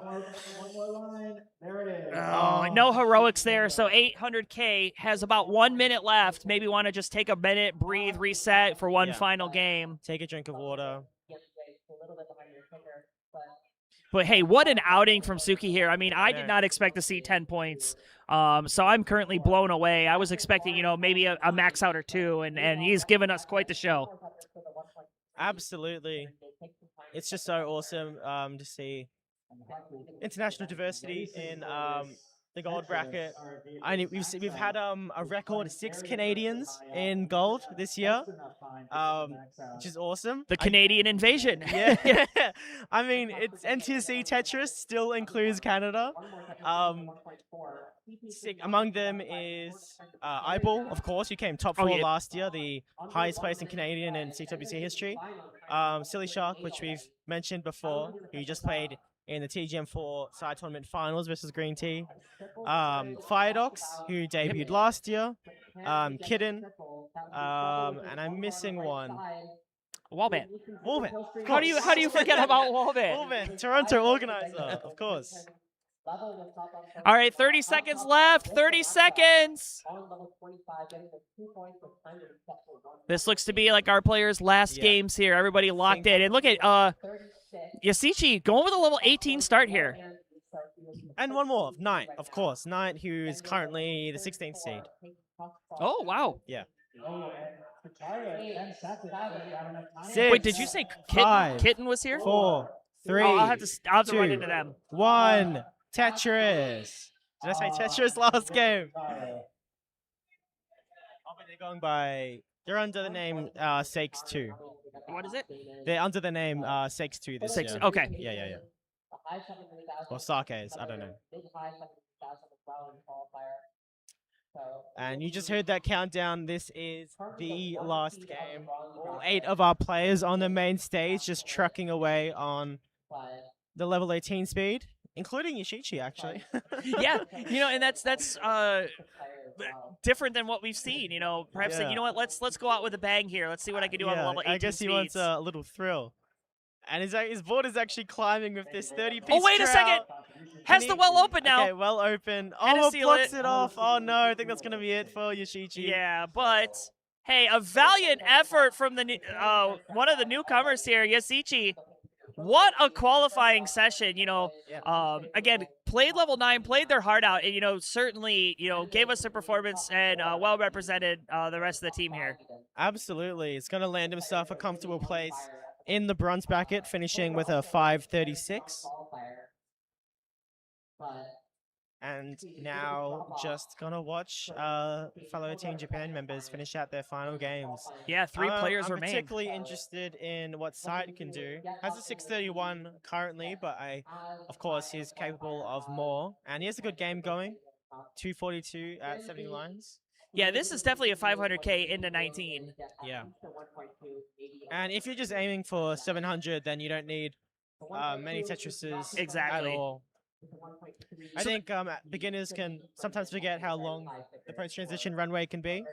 Yeah, and I think, too, with this qual format, I think a lot of players feel pressured to put as much pace on 18 as they can, knowing that they were trying to score as much as they can pre-transition. because they want to get up to that 1.1 mark, whereas, you know, maybe they'd play a little bit more conservative, knowing that they have a max out. At a max out, they'll stop. So Yeah. I've seen a couple of our folks here that have said, you know, I could have done a little bit better. I could have done a little bit better. And I'm like, I think it's because you're trying to do too much. Yeah. So, you know, that's probably a very well thing. And I think as this qualifying format takes a hold and more people are using it, we'll start seeing, you know, if there's players that say, hey, I'm just going to go for straight max outs. I don't care about pacing. And then, you know, I just want to get 20 or 30 points, get myself a good middle seed. And then, of course, then you'll have the top 10 that are, you know, trying to push out for the number 1 seed. Yeah, speaking of max outs, Green Tea's entering level 20 with a 660, well on his way with max out pace. Hoping to get his second. He does have 1 on the board. Those are his 2 points. Gets 2 bars in a row. Nice bailout for that misdrop on the left side. Can you get that bar over to the column 1? Yes, you can. Yeah, and with ease. There was no nice wince at and all. Yeah. Oh, Suki's board looking a bit uncomfortable, but just waiting for this bar. yeah, waiting for the bar. He's got 2 holes. He still has burn options. Yeah, takes that nice triple and a skim. Keeping this well open. Yeah, he might even attack that. Oh, of course. Might even attack that no. hole from the top. Okay, has the board clean, though. And Bridger Frank, thank you so much for the $20 contribution into the prize pool, bringing our prize pool up to $32.38.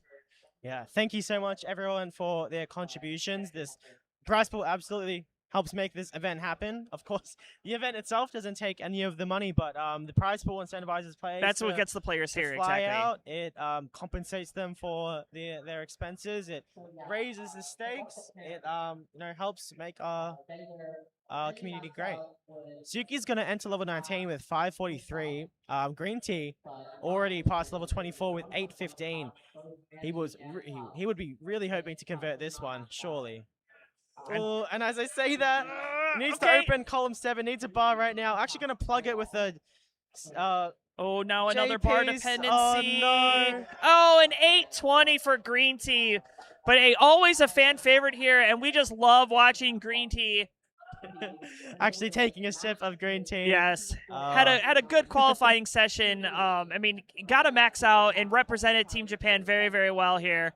So 2 players remain up at the top. We've got Suki at 201. Side gets that J piece over, but unfortunately can't get the following S piece over, and that's going to end his game. Yeah. At level 20. 486. So 1 player remains. It is Suki, who has had a great qual session thus far, having 10 points. Would love another max out or more to pad that score. Yeah. He's already secured a gold bracket place, but more points cannot hurt. A 42-piece drought, bar in, finally a Tetris. Oh my god, and he handles it like a champ. Yeah, RNG saying, you want this? I'm going to make you work for it. There's another bar and another Tetris, 703, level 23. This is still 1.1 potential. If he gets a max here, he can pass Broden Damp in the standings, adding another seed to his arsenal. Okay. I've noticed Suki is really comfortable high up. He really knows his limits. Yeah. Knows he can get those tap over, and utilizing those extra rows of flexibility. Yeah, and then the aggressive Aki bar in column 9 to get Tetris ready. Oh, especially because this game has been relatively cheap with the bars. Yeah, you can say that. I mean, it's a sign of a great player, knowing your limits, knowing what you're capable of, and playing within those. Oh, love that single there. Has the board ready for the Tetris. Gets a square to fill in, and gets rewarded with the Tetris. 866 into level 26. Yeah, bit dependent now. LJ gets the J. Gets the J. There's the long bar. There's the Tetris, 901. Finally, the bar timing is being a bit more affectionate towards Suki. Is J tuck dependent, but gets the J. Okay, a lovely sequence there to fix his center. And there you go. There's a bar at Tetris, 937. Another bar, another Tetris. One more change. Tetris to go, and a bit change. But he's got plenty of time to do it. Suki has handled this post transition so well. Gets that J piece over. You can bar see how in comfortable Tetris, max out for Suki. He still has 2 Tetrises available. What a double talk on 28. That's Bar not 8 of easy. Tetris. Here we go. Let's Two see what lines else to he can give. do. Misses the Ah, spin. misses the spin. Tough though. Very strong. Oh, this is. Oh, It's going to be a triple ready. That's a triple. That's a triple setup. And there it is, the Into final. 29. And some 29 play to finish it off. 1,049,000. Suki representing Team Japan, gonna end up with 12 points for What the day. a performance! And you can see right here on the camera, these players hugging each other. Look at, and that's what we were talking about earlier. They are all just, they're So just so happy for happy each for each other. other. sharing in their success. It's great to see. And again, incredible Tetris from Suki. He's gonna finish with 12 points. That's gonna be probably a low 40 seed. Of course, gonna land him in gold bracket and be our second tap representative. Well, Stolen Short Sword, what a fantastic qualifying session that know. was. We had the honor to commentate the great Team Japan here. SQR, thank you so much for joining us in the booth. It has been an absolute pleasure to get your insights on Team Japan. Yeah. Again, thank you for having me in TT2 channel, and what a great result from Team Japan. And I'm looking forward to their success in their respective tournaments. And again, thank you for calling and Sword. That was an ultimate pleasure to comment it here, and I am really happy to be in a part of the Classic Tetris community and CTWC 2026. Thank you so much. Yeah, tell the viewers We really are quick too. where they can find you. Do you stream on Twitch, or are you around on socials? You want anybody to follow you anywhere? My account? Yeah, Ah, plug yourself. I had almost a dormant account, Twitch account, and I have an X account as well. Okay. So Yeah, just find him at SQR. At SQR, you'll find him. Well, it's a pleasure to have you, SQR. Yes. A legend of Thank the you so game. much. And Stolen Short Sword, first time you and I have ever worked in the booth together, and this was a lot of fun. I really Yeah. like the energy you bring. You definitely brought a lot of notes. I don't know if you guys can see the cheat sheet he had. He came with a full-on notebook with stuff, and I'm over here trying to wing it. And he's like, "Hey, Colin, did you know this? No. Did you know this? No." So I hope he was as educational to you as he was to me. Any final words from you? It was a pleasure to commentate these four plays. We'll obviously make sure to follow Sight and Yoshichi in the bronze bracket. Green Tea in silver and Suki incredibly in gold. The first Asian player in the gold bracket since 2021. So awesome to witness history. And of course, thank you so much, Colin, for joining me. It was so much fun. It's my first CTWC, and it's been so special. So Wow, your far. first CTWC, and you get to commentate at a qualifier. That's amazing. I know, what a pleasure. I mean, SQR was saying Yes. what an honor it is. It's an honor for me as well. Thanks so much for watching. Everyone for contributing to the Matcherino. Yes, while were we had live. a tremendous amount of people contribute, and Burbia, we couldn't do it without you, so thank you. Feel free to plug another 5, 6, and 7 cents into that prize pool. That'll make the difference. Yes, true. Yeah. So plug your stuff. Where can people find you? You're too generous. Well, yeah, Stolen Short Sword on Twitch. I help out with restreams around the community and stuff. I run my own tournament, CTAF. That's why I was so enamored by Suki and Dylan. I'm so happy to see some hyper tapping representation at CTWC. You know, in the age of rolling, they're still Yeah, giving it's it still their a all. viable play style. Absolutely. I mean, this is why I had that Freudian slip earlier when I said Joseph Cup Yeah, instead of because- Jonas Cup. This hypothetical CTWC Hey, that's what you'll hosted have it. Yeah. hyper tapping only tournament, but only my dreams. But still, such an honor to be on CT2, and to everyone watching, thanks so much. And make sure to catch the bracket later today. There's going to be so much Tetris action, including all the people you just watched here. On CT1, we just saw Dengler, Huff, Sam Zed, and Kataru finish up. Mm-hmm. You'll see all of them in tournaments, so make sure to keep your eyes peeled on CT1, 2, 3, and 4. And if you want to see more SQR, he'll be doing the Japanese commentary for the top 8 with fellow Team Japan members. And yeah, that'll be tomorrow, right? That'll Yeah, be tomorrow. Yeah.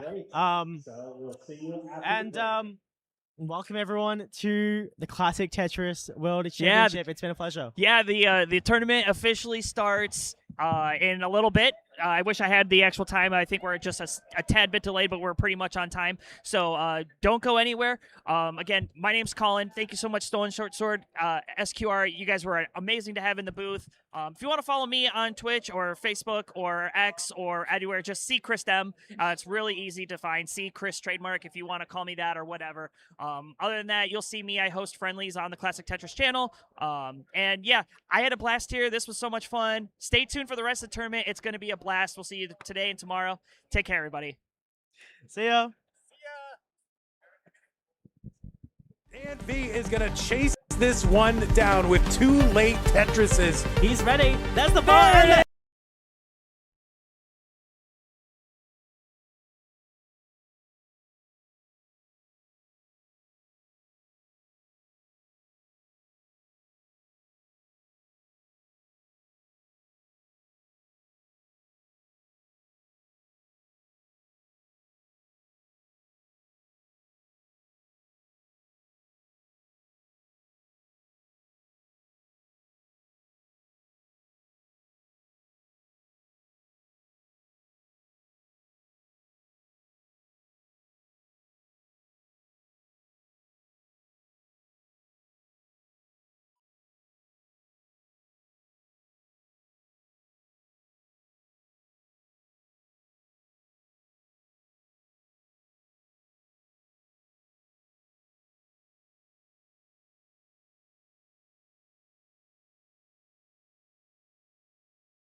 And V is gonna chase this one down with 2 late Tetrises. He's ready. There's the bar and the Tetris, the 1.5. I didn't really have any expectations last year because I actually had like an exam on Friday morning, and being from Europe, that's kind of tough because CTWC is like a 10-hour flight away. And I was not in the right shape of mind to like kind of do anything at CTWC last year.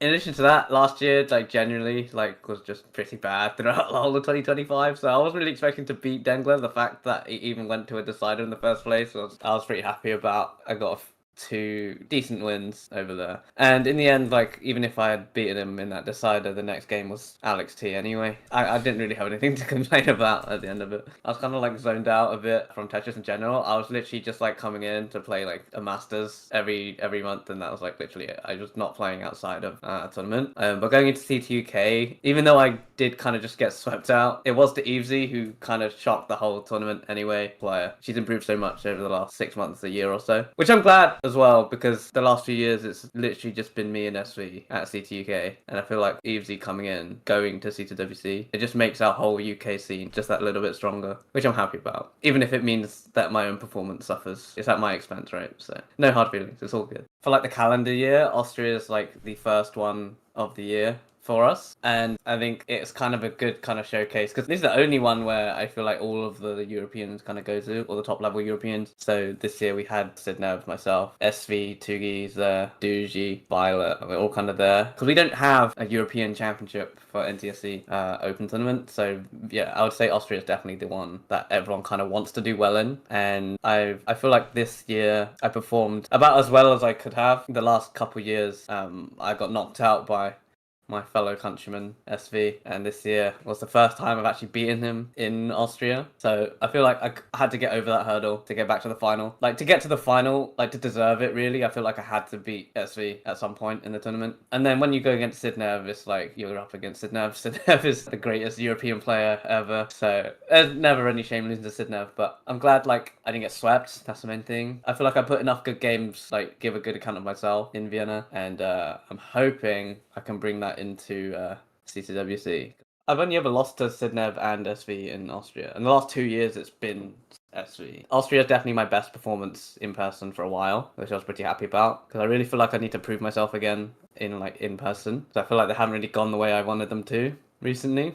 So it's a long process, but I'm glad I can kind of perform when it matters. A lot of the time when you play in the CTM Masters events, you play one match in one stream, or a maximum 2 matches, and that'll be anywhere from 1 to 2 hours. But at the CTWC, you could potentially play, well, if I even made it that far, right? But if it did, right, you'd be playing 3-4 matches a day. That's a lot of sets. That's a lot of time. It's a lot of stress on your hand and stuff. But yeah, definitely practicing longer sessions is definitely something that I want to do more of. Trying to get into that habit of being able to put up scores whenever without your performances dropping. Because I can start off a session with 1.4s, 1.5s, whatever, and then an hour later I'm just dying on level 18 6 games in a row. What's even the point? I'm actually flying out in 6 days, so I'll have a week before the tournament to kind of adjust to the timing and everything, because it is 8 hours time difference in Pasadena to London. So yeah, it'll be good to kind of actually have time to practice before in in the right environment, which I'm looking forward to. Yeah, I mean, my personal goal, obviously we all hope and dream that we can win CTWC, right? That's everyone wants that. There's nothing more that I want than to win CTWC. That would be absolutely crazy. But my realistically, I want to make it to Sunday. I've only done that one time, and that was in 2022, and obviously that was the first in-person championship back. I feel like it wasn't ready to be this big premiere event like it is now. At the beginning, I just wanted to be good at something, right? Because I was in my final year of university. I didn't really know what I wanted to be doing, just generally, and this hobby that I just discovered, and I kind of realized I could be somewhat decent at it, and I was oh, maybe I can get good. And now I kind of got there, and now what it means to me, winning, just obviously everyone wants to win. I want to win.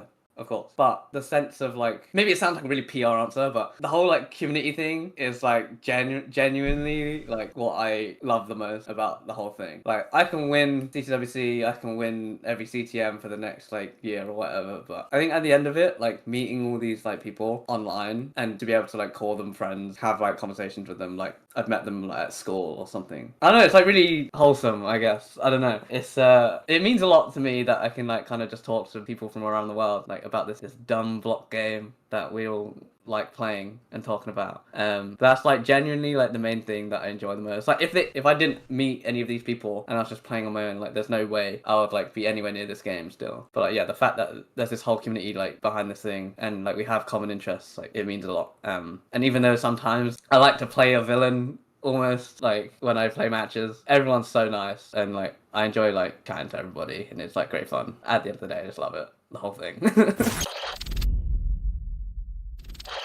And Fractal's going to take him out the 1.6. He's going to go to level 39. He's playing aggressive. He takes the double, and he knocks down a Tetris. Now he's only down by 1 in a fraction. And there it is, first rollover of the night. Hell yeah! Last year's CTWC was an event where I came to play in the tournament, obviously, but I also had other priorities. I wanted to work on commentary for some of the qualifiers. I wanted to interview both Alex Kerr and Green Tea, two people who I don't normally get the chance to talk to in person. Ask them questions about the newly released TGM4. I wanted to watch TGM4. I wanted to watch Super Mario Bros., who had their own World Championships going on in the other half of the room. There's just a lot to explore. The room is massive, and we spend most of our time in this like really small portion of it. The center. Oh, this is trouble for Fractal. He's waiting for a bar. Where's the bar? It's not coming. He's done. And Scotty has overtaken. Wow. At the beginning, I kind of felt sorry for him that like he was gonna have another early exit in a World Championships, and then I started losing rather badly, and then that kind of changed. And at that moment, I've experienced all 7 stages of grief so many times that I've learned how to effectively speedrun through them. So I was able to get through them all within the 3rd game. I told myself that I would sign up for every Tetris tournament possible, make up for all the ones that I didn't go to throughout the entire time I was in college. I was getting on a plane, flying over to someplace for a week, and then flying all the way back. After all that time, I discovered that I actually didn't like flying. I didn't know that until before. Oh, and a Fractal, a nasty S-piece on that right-hand side, gets to the long bar to the left. Oh, no, this is bad no from Fractal. Fractal. Oh, and No, Fractal crush. sticking the J on that long bar, and Andy sweeps out your Jonas Cup champion. So in Cologne, they have this really big cathedral, and it's very cool. And like some of the other people traveling liked it so much, they went again. I think Meme went 3 times in total or something. Cologne was a really cool place. The venue was incredible. The tournament overall was experimental in all the best ways. Double elimination over 3 days with a flat bracket. Like this isn't done anywhere else in the world, and I think it really works. The matches, they were consistently competitive all the way throughout, and I really enjoyed the experience. Looks like Meme having to complete a chase down. Apparently. Wait, this is so hard to commentate. So I had tried to help out in any tournament that I could in the past, and I've even put on a couple tournaments myself by that time, but this one, Space City, was the first time where I was really the one in charge of something big. And something big was getting all the equipment together and getting the Nestor Champ set up. I'd never done that before. I made sure to practice beforehand, and I hoped that that would be enough. It was not. The entire day was like putting up fires and like timing things to make sure that we were running on time, and making sure that the stream was able to set up, and making sure that we had enough equipment, and making sure that Cobra's controller would actually work with any of the consoles that we had. It didn't. So we proceeded. We got it done. We had to make some compromises. We had to think on the fly. That was one of the experiences that taught me that we can accomplish anything, as long as we give ourselves about 5 more hours of time than we had originally scheduled for. No one needs these Tetrises to seal it. Meme can claw back, but it's so difficult at this stage. This could be the tournament. Noah tops out. Can Meme claw back? I don't think she can. I kind of just like woke up one morning and I was laying in bed, because I usually lay in bed for like an hour before like getting up, and I had the idea like kind of in a flash, and then I texted Nod Zempro. I'd be like, yo Zempro, I figured out the next gimmick for the next Boston Tea Parody tournament. We're going to like lose points every time they press a button left and right, and this is going to penalize rollers and reward dasters. It's gonna be so cool. And he was just like okay buddy. And Kind of just like let it stew for a few months, then started actually working on it, and then it kind of just like all came together last minute. So I think that's kind of this like trends when it comes to like all of us hosting events. We always want to do like bigger and better. And I think eventually what we'll realize is that sometimes it's okay to kind of scale down, a bit wind down in some areas, focus on others that you care about. I could say this is a metaphor for my Tetris career, and definitely not cope that I'm washed right now. All right, Mara, you got to keep the secret from me until I'm ready to show everyone. I think I've been kind of resigned to the fate that I'm not going to be doing well in these tournaments anymore. I don't know, I just really like winning. This year, I have a plan. Right, I've created this tool that I've wanted to make for years. It is the dream ROM hack, and what it does is it lets me see everything. I can understand everything there is about the game. Nothing is exposed. Pulling input rates, pulling all the way down to 2 milliseconds of precision. I'm the only one who knows how to make this, and I'm the only one who knows how to take advantage of it. The tool has been ready. I'm going to take it. I'm going to practice. And with just enough luck, I might be as good again as I ever was.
Is the microphone on? All right, I think we're ready. In. Hello, It's welcome in finally time for CTWC, the main event. Welcome to CT2. I'm Arbaro, and I got Omenvar with me. The one and only Omenvar. The one and only Arbaro. Oh, and we are ready to go. You pull up chat here so we know what you're saying.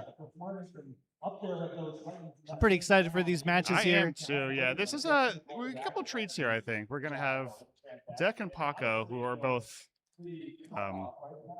I would say, yeah, definitely very good players and flying a little bit under the radar. Knight, who has been fantastic lately, and Gunter. The last and only DAS player. No, Gunter's a roller. But Gunter has a 1.1, right? That's his PB. Okay. And he right now, got 6 points. He had 3 max outs to make it into the gold bracket. So we're really excited about this. Yep. And on the other side, we've got Deck, and Paco is Taco. Yeah. So quite a bit of international players in this first bracket. Yeah, it's incredible. First, we need to do a sponsor. Well, my spreadsheet. Yeah, okay, here we go. So, yeah, we're just waiting on our judges on stop. Our judge is going to be Cox Danny J. So big shout out to Danny Cox and all our judges helping this. Yeah, so the entire judge team has been great so far. Oh, so, yeah, I've been wrangling them. They've been, accommodating. I had a few people. So thank you, Omen, for your duty as well. Oh, yeah. It was a little nerve-wracking the first time kind of doing judging up on the big stage. Especially, it's kind of, it could be it could be a lot. But it was a lot of fun, though. Yeah. Got to watch a lot of really good players, just like we're about to right here. Yeah, so. No, it's going to be incredible.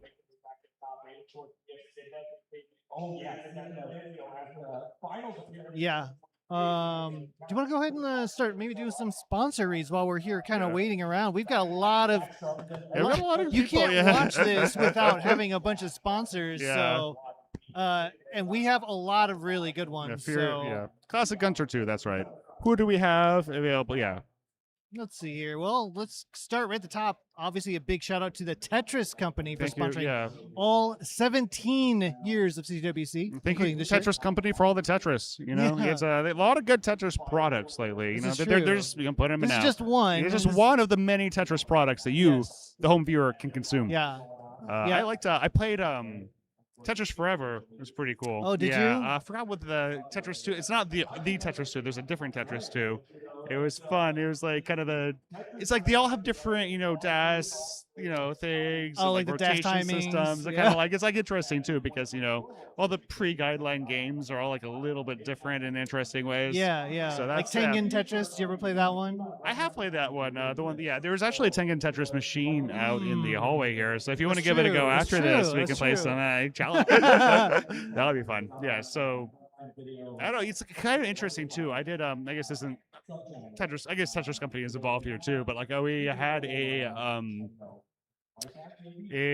new Tetris the Grandmaster 4 game. Yes, TGM4. We had the tournament last night. It was really fun. I like playing it. I did a little bit of a Qual thing, right? It's stuck up. I got roll thing? No, I did a Qual. Okay. So I rolled up, played a couple games. It was really fun. I'm thinking about picking it up. All right. Yeah, it's like $25 on Steam. They have just released it on Switch. Yeah, so thanks. Shout out to Geek Hero for that. I am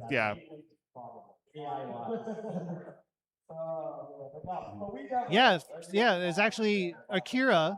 Is in fact one of our sponsors. Yeah, so. And they're here. They're here supporting us. The people. You can still, if you're here, you can still play some. Your transition skills there for commentary was so good. I appreciate it. Yeah, I was just fantastic. I know somewhere within me that I needed to do another sponsor read, and it just came out. Yeah, it just came right out. Yeah.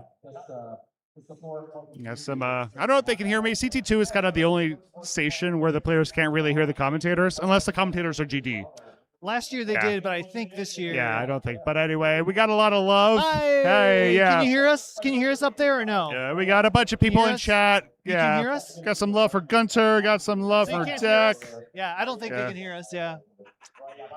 Joby says, I'm waiting till Tetris DX comes to replay. That was the version, the Game Boy Color version.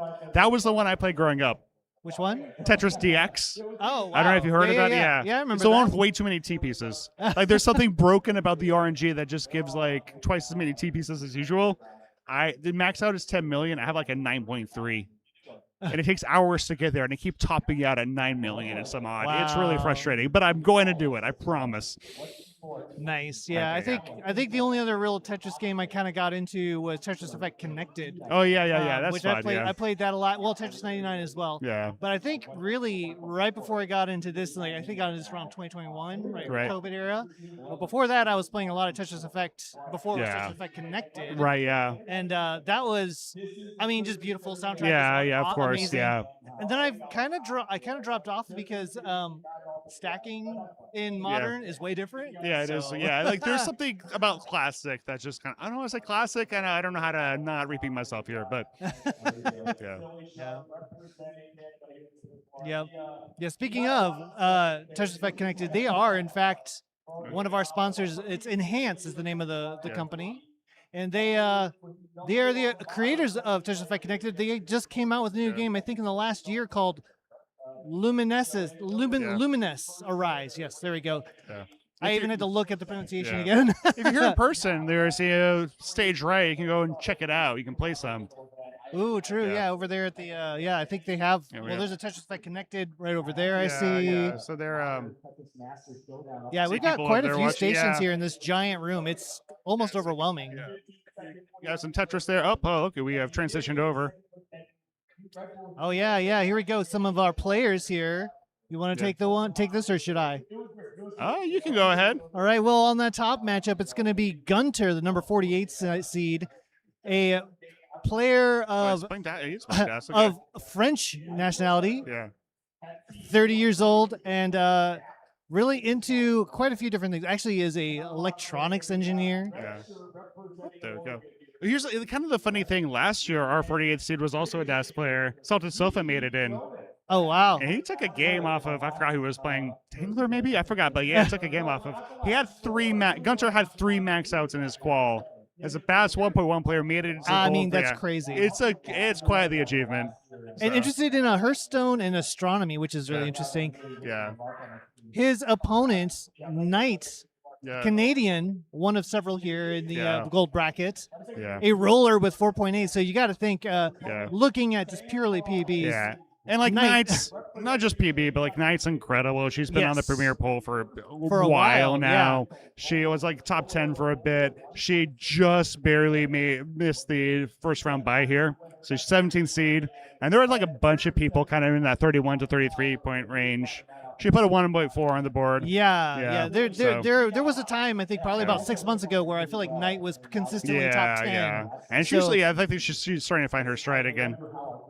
Yeah, very, very good. Down at the bottom, we're going to have seed number 4, Deck. From the great state of Wyoming. Yeah, a sales associate, top 16 CTM Mega Masters 2025, which is Classic Tetris Monthly for those who aren't familiar. Yeah, that's kind of the biggest online tournament. So. Yeah, a roller with a 2 million PB will be facing off against Paco is Taco. Paco is Taco. You're starting to see Paco's name a little more often. I played Paco once a while ago. I made a surprisingly high CTM bracket. I was sneaked in as the last seed, and Paco just kicked my butt. Anyway, but yeah, he's been popping up more and more often in the Classic Tetris Monthly Masters bracket. You know, you're starting to see him. You know, he's like moving up, sneaky good. So he's getting our 41 seed this time. Interesting, 41 seed, top 50 in ELO according to us. That's actually very impressive. Yeah. Didn't realize that Paco's Taco is only 17 as well. That's He loves the Wii Sports Resort bowling. You know, wait, hold on, is it Wii Sports Resort and bowling? Or is it the bowl version of bowling in Wii Sports Resort? That's a good question. Yeah, I don't know. It's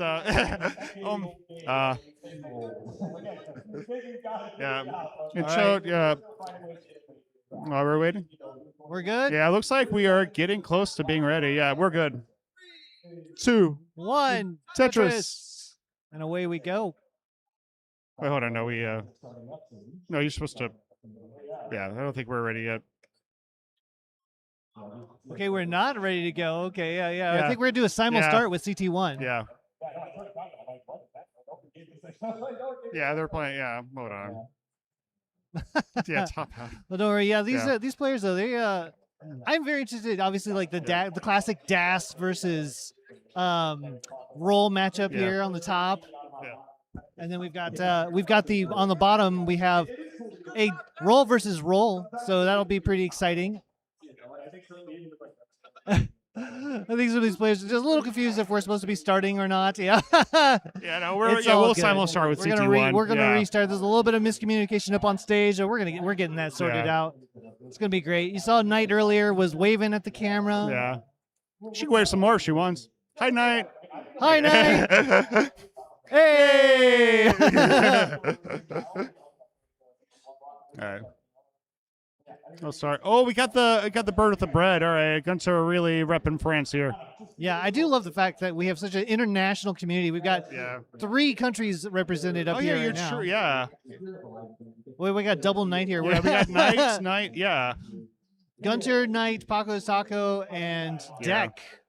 Yeah, it's really the World Championship. You know, Yeah, I yeah. feel like it's great. We always get a big Great Britain contingency every year. Yeah, every year. Yeah, This we year we had 5, I believe. Yeah, we get Japanese. I think Japanese is bigger than it was last year, and then the least kind of 4, maybe, the maybe TGM 5. tournament kind of brings them out too. Yeah, So, okay. yeah, for sure.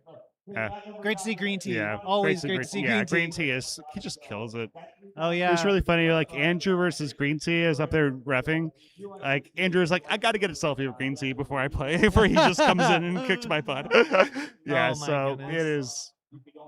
Yeah, it is absolutely just been an amazing I don't know, I'm honestly kind of surprised that as many international players get out here as they do. Yeah. Because it can't be easy to get out here. Yeah, but it's the World Championship. It know? is. Yeah. Well, like we had Oh, looks like we're about ready to get started here. All right, here we go. Yeah. Let's do it. Yeah, we're ready. 9, 8, 7, 6, 5, 4, 3, 2, 1. Tetris! And CTWC 2026 is off and running. I'm Mark Barrow. And I'm Umanvar. This is the CTWC Gold Bracket. We got ourselves some matches. Up at the top, we got Gunter versus Knight. Gotta repeat everything we just said for the benefit of YouTube. Yeah, Gunter coming in with our 48th seed, playing Das.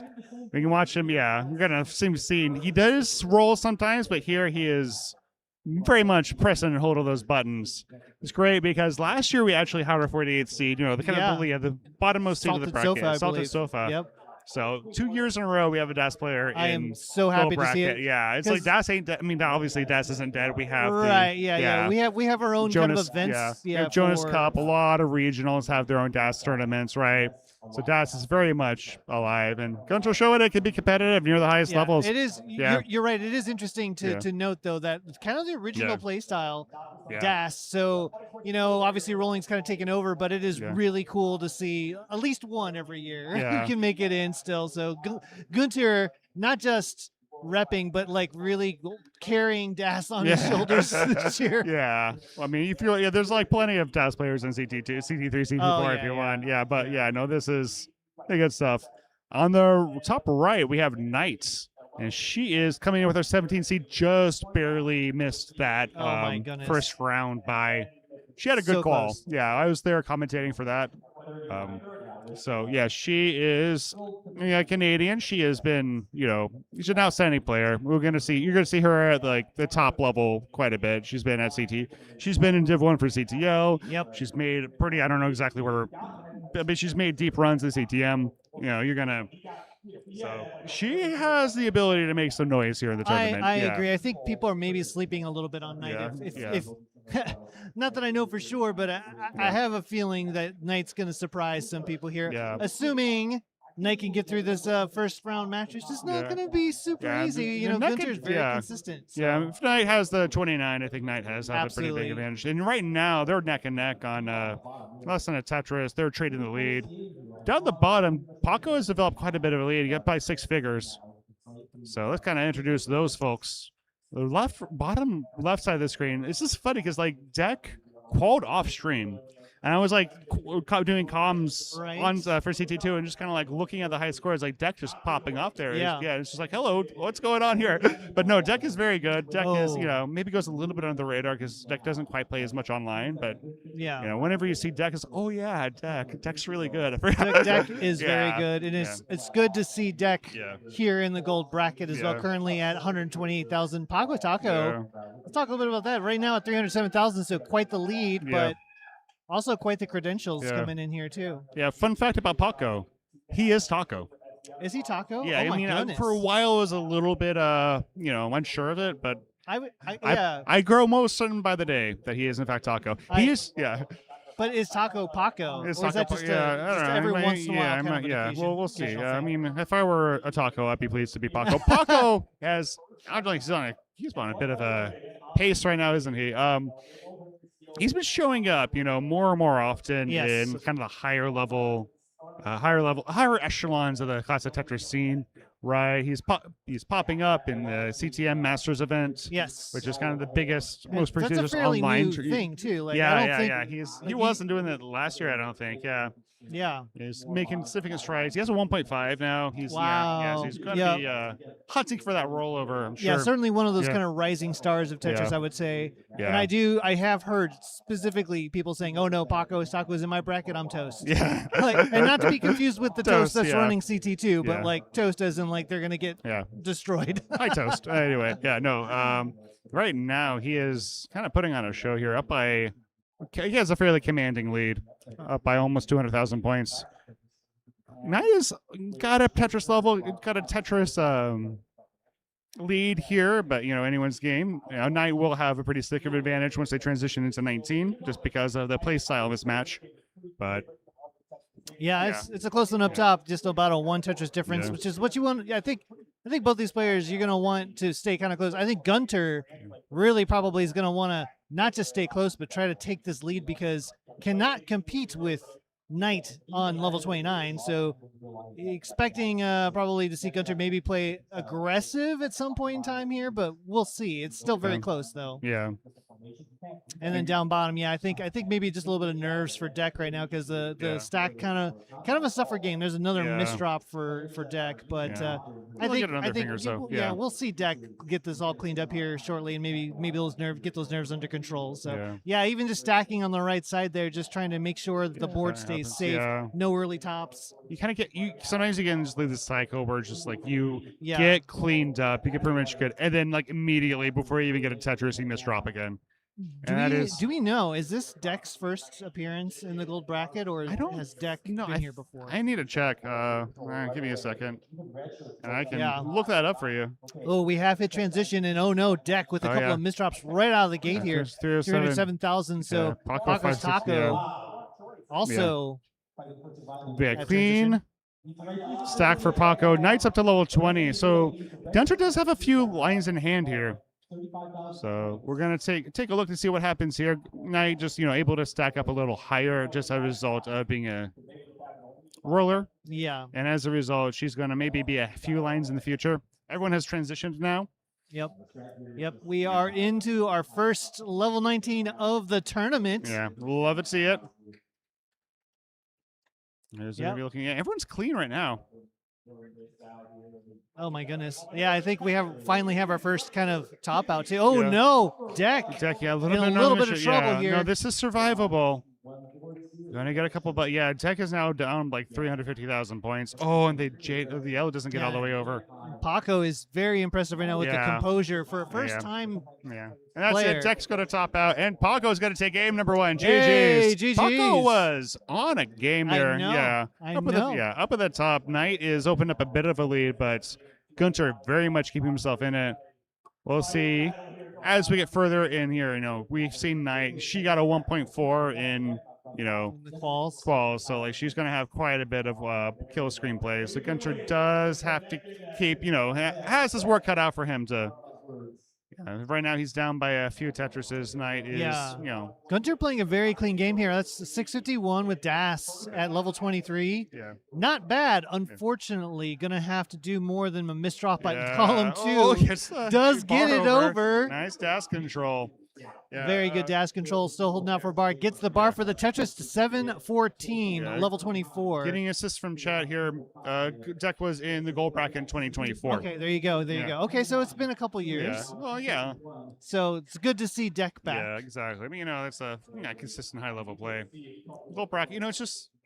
It's like being in the gold bracket is just like, especially multiple times, huge achievement as a Tetris player. Absolutely. Yeah. If you make gold bracket with this competition more than once, you're in very elite territory for sure. So now fairly significant lead at the moment, 100,000 points. Going to get a bar for that dependency. Here we open the well. And just kind of keeping on here. Gunter has the left wheel set up. I don't know how much else he can do. He gets the bar, but he is maybe out of runway here. Especially since it could be, This is tough. 100,000 points down, level 26.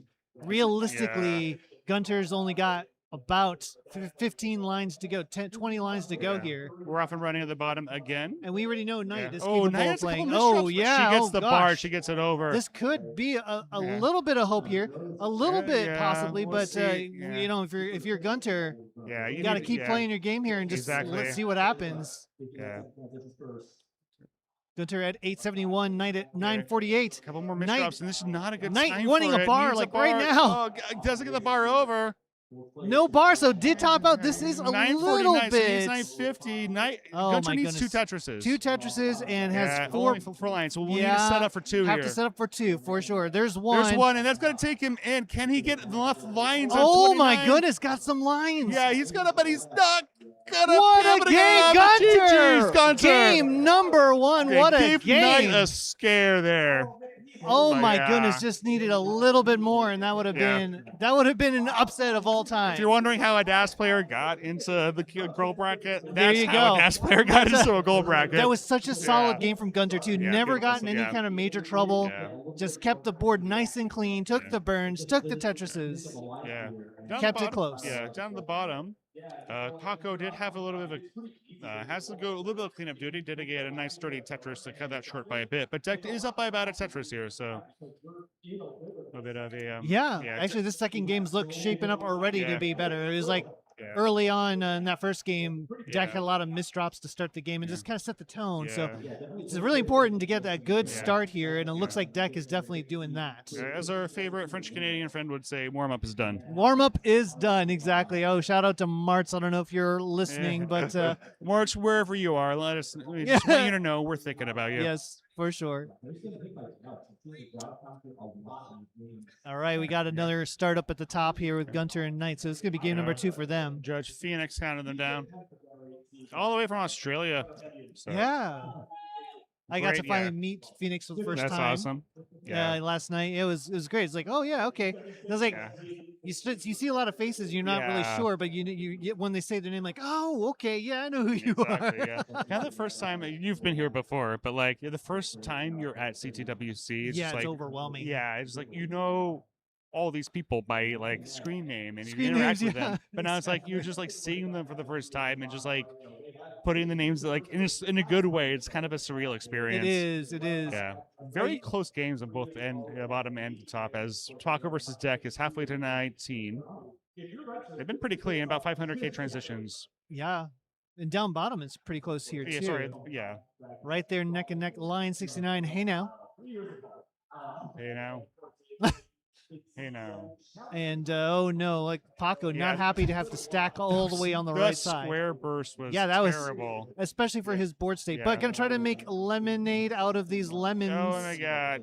And gets a triple. It's a triple. One of that Tetris, but the misdrop kind of it was squashed that hope. It was pretty close. Yeah, that's pretty close. And more importantly, is alive to see another line. Yeah. So Deck also bitten by that square burst, so they're going to get a bit of a dig here. Yeah, both kind of end up struggling in similar ways. So Paco has gotten clean. Oh no, Deck! Oh no, that is a bad J hanging. That's going to be a top out. Not going to be able to get anything Deck. over, and that Tetris will mean Paco takes game number 2, moves up to match point. GG's. Wow, 2-0, and we're just that was promising start for that game for Deck, but that square burst was brutal. That was a brutal square burst. It just takes like one really nasty RNG sequence to even the best players in the world can top out early, as you can see here. So it is not an easy game. Everyone you have that fair, 19 transition percentage was one of the stats, and like I don't think anyone has 100. Yeah, you're gonna see even people like Scooter, Yalxi, they're gonna have 18 top outs.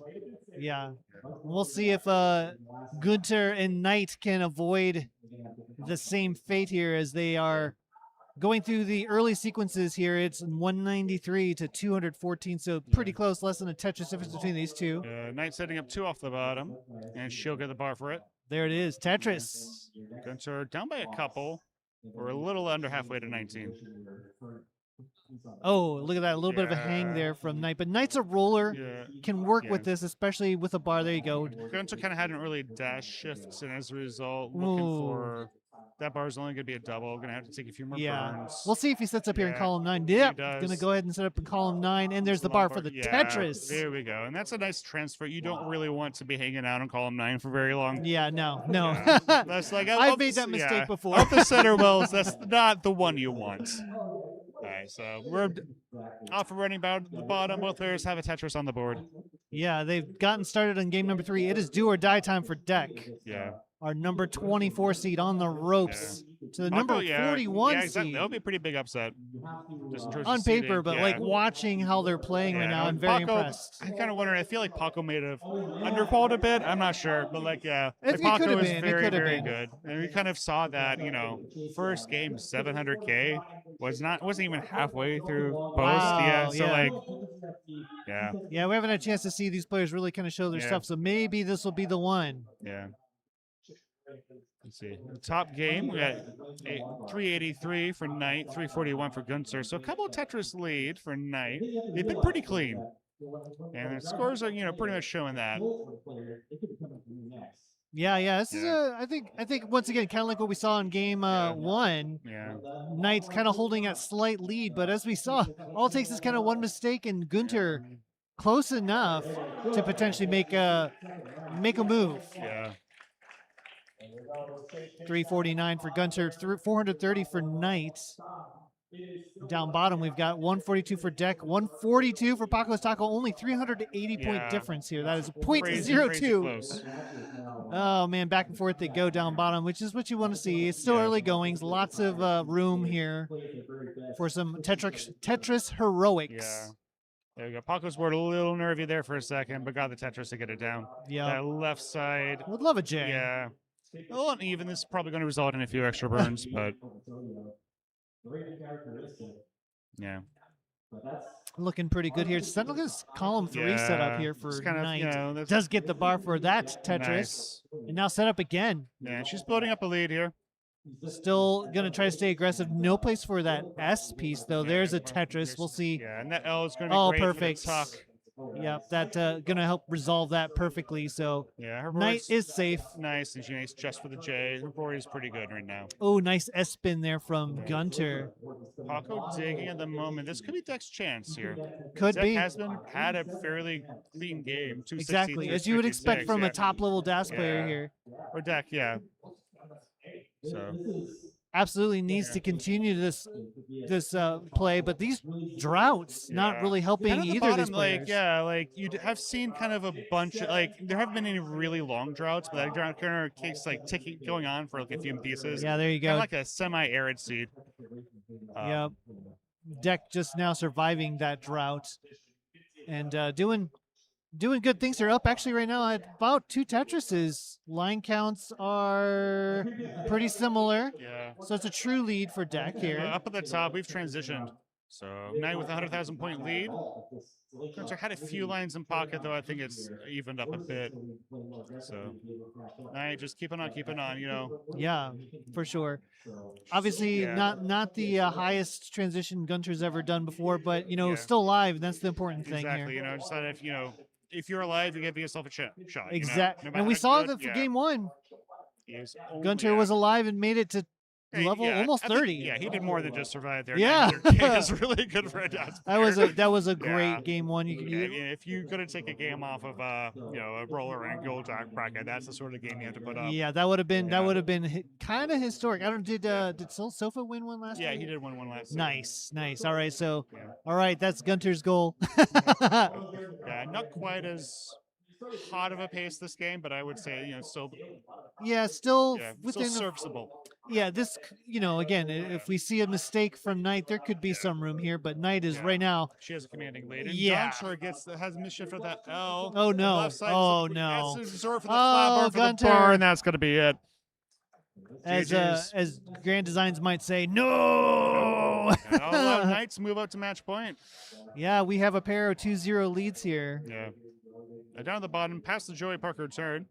Deck now has opened up their lead a bit here. Up by a few Tetrises, is digging though. Do you know why it's called a Joey Parker turn? What was that? You know why it's called the Joey Parker turn? Yeah, because Joey Parker is a veteran of the scene Yeah. and was the person who, in fact, invented that particular phrase, Joey Parker turn. Yeah, because he wanted something named after him. So he got the Joey Parker turn. Well, I know the Kingsman certainly uses it all the time, so I still use it occasionally as well. Yeah. Shout out Joey Parker wherever you are. We're about to transition here at the bottom. Yes, dirty board for Deck as well. 483 to 456.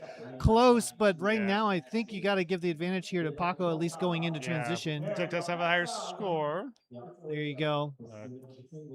Just a handful more lines to go. Deck just setting it pretty high here. And one line until the transition. Oh, This Deck. could be. Oh my gets the gosh, J Deck. over. Needs something 5-tap of the bar. Wow, Gets it. beautifully done. Needs something to the left. Going to take the triple. And there's There's a bar a there. dirty Tetris. Tetris. Unbelievable Deck. Deck- Surviving here and just so close. Well, that's the Tetris separate the two of the moments. Yeah. Paco keeping clean, gets the Lombard, gets the Tetris. Again, not a lot of bars this game. Yeah, so, it has been a bit of a droughty seed. There is a Tetris for Paco's Taco to go up by about a Tetris. Yeah. And taking advantage of the slowdown from Deck as well. Yeah, Paco's just looked so good this match. I agree. Yeah. I've been very impressed. But, it's not over yet. Yeah, so no, not Deck over yet. is still very much in this one. Oh, that misdrop is not going to help, though. This is very Good flat survivable burn. for Roller, but will need some good placements. Gets that C over. That J is exactly what the doctor ordered. Gonna reopen the well for a second. The Dector order? But Paco needs something to the left. Yeah, so Paco's in a dig of his own. Yeah, Paco is also in trouble. Oh my Yeah. goodness. He looks like he Okay, got so out this- of it, like the worst is over, but he's still, Both bleeding these- pace, Yeah. Both these players, really, it is anyone's game. I think just going to be the last mistake, right? Like who can play less mistakes right now is going to probably win this game.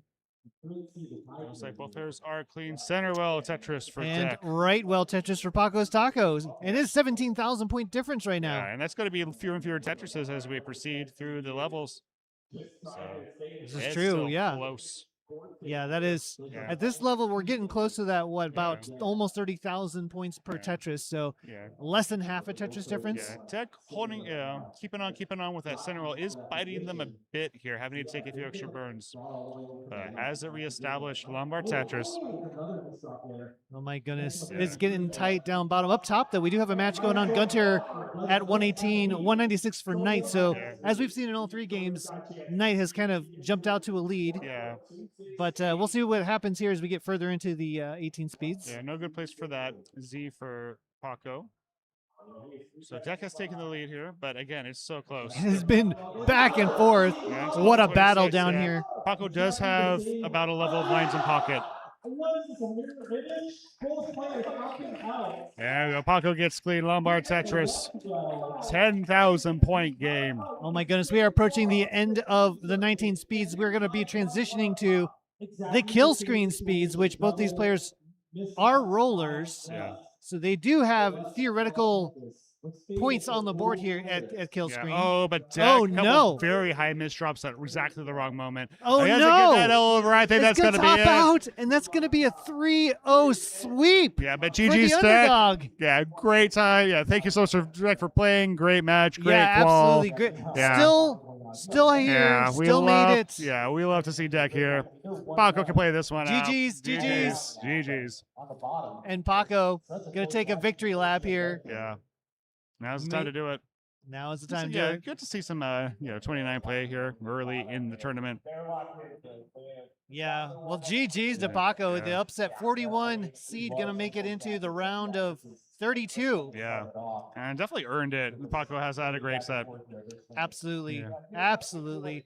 Very impressive win. It's a pretty high. Oh, my goodness. That 5-tap with this. I think that's the 5-tap. That's a DAS player. Oh, got that far over. Yeah, that was some good stuff. What the heck? Gonna tell that at 885, but great. GG's to Paco is Taco. You're moving on. Yeah, quite a display there from Paco. So GG's, Paco. Glad to see it. Life is good for Paco. Yeah. Life is good for Taco. If you're a taco, life is good. Life is good. Well, for as long as you aren't being eaten, I guess. Maybe you're. I don't know. Yeah. If you're a taco, do you want to be eaten? I guess it's like the party in Summy. Anyway, there's like a yoga like ABBA thing from my goodness. way back when. Up top, we do have a match still going here. Gunter on the ropes, looking to try to bring this one back. 345 to 403. Yeah, pretty good lead here for Knight. Kind of the 18 speeds are kind of, if you're a DAS player, that's where you want to. Yeah, you want to take your lead, make your move here, but at the same time, it is so hard to compete with a player that can just stack all the way to the heavens. Knight being it's just a very professional game. You know what I mean? Just like she is getting it done. Just in terms of set, Knight is, we're looking at here like probably a mid to high 500 transition for Knight. Yeah. Gunter looking at trying to get to around 450. So we'll see if Gunter can make any kind of moves here. On the 19 speed's going to have to probably try to do it. Although now... Yeah, it's coming soon. Both players one Tetris away. And Knight's going to Tetris in. Going to get the 501. Very close match. But if you're Gunter, you gotta hope that, I guess, Knight makes a mistake, because it feels like at this point the trend has been Knight takes the lead into 19. Yeah. And Knight just kind of, like, Gunter's kept it pretty close here early on, and that game number one is kind of the example. But Knight is, she's a roller. She has that play style advantage. And she's, looked like she's very capable of pressing that advantage. Yeah. But it is still looking good. Oh, Knight with a slight misdrop. This could be the misdrop that Gunter ordered. Especially since Knight not getting the greatest of RNG to clear this up. Going to reopen that dependency. Gonna go ahead and just plug it there instead of wait. Yeah, waiting on the bar. Your bar dependencies are always going to make you nervous. Yeah, exactly. Yeah. Gunter has the well covered here. Does get the bar. Knight gets the Tetris, and she's pretty happy about it. Look at that. And so does Gunter, though, so still down about 3 Tetrises. Oh, there's another one from Gunter. Yeah, Gunter trying to claw back a little bit. Knight's like, okay, sure, I'll do a center. Well, why not? Here's the center. We'll call him 5. Just hanging out with his bar. Might Where's be the bar? paying off. There was a little bit of a drought there, and just covered right as the bar was coming. And so now Knight going to have to be burning kind of high up. Yeah, those S's were just awful. Gunter's board a little dirty as well. Oh, no, has to cover up. And now you have to get something left. This is pretty gnarly for DAS. Oh, this is such a difficult board. I don't think there's anything Gunter can do here. I think that might be it. Gunter tops on a 528, and Knight will take game number 3 in this set. GG's. And we had a pair of sweeps to kick off things here on CT2, but it still was very good game. Gunter really taking it to I think Gunter has to be very, very satisfied with his performance here at CTWC. Absolutely. Killer Qual, almost beating Knight in game 1. Really just kind of showing what DAS is still capable of. So, but Knight, she's doing what, Knight's just so good. So it's we'll see what Knight can do here in the next round, and possibly the round after that. It's going to be real exciting to see what the next round holds. Yeah, exactly. And she just barely missed having to play in round 0. Exactly. So right on the cusp of being a bye-worthy wall. So should be set up for an interesting match in round 1. Yep. So seed 17 and seed 41 advancing out of this first round 0 here on CT2. Pretty cool. Let's see what, We're gonna let Knight kind of do. Oh, she has a bit of a mischief for that too. It gets the bar though, and this should be very doable in terms of cleaning it up before the transition. Yep. We'll go ahead and just watch this one out. See how far Knight can take this game. Victory lap time. Victory lap for Knight. Yeah. So who will Knight end up facing? Let me check the bracket. And actually, same question for Where's the bracket? our other players.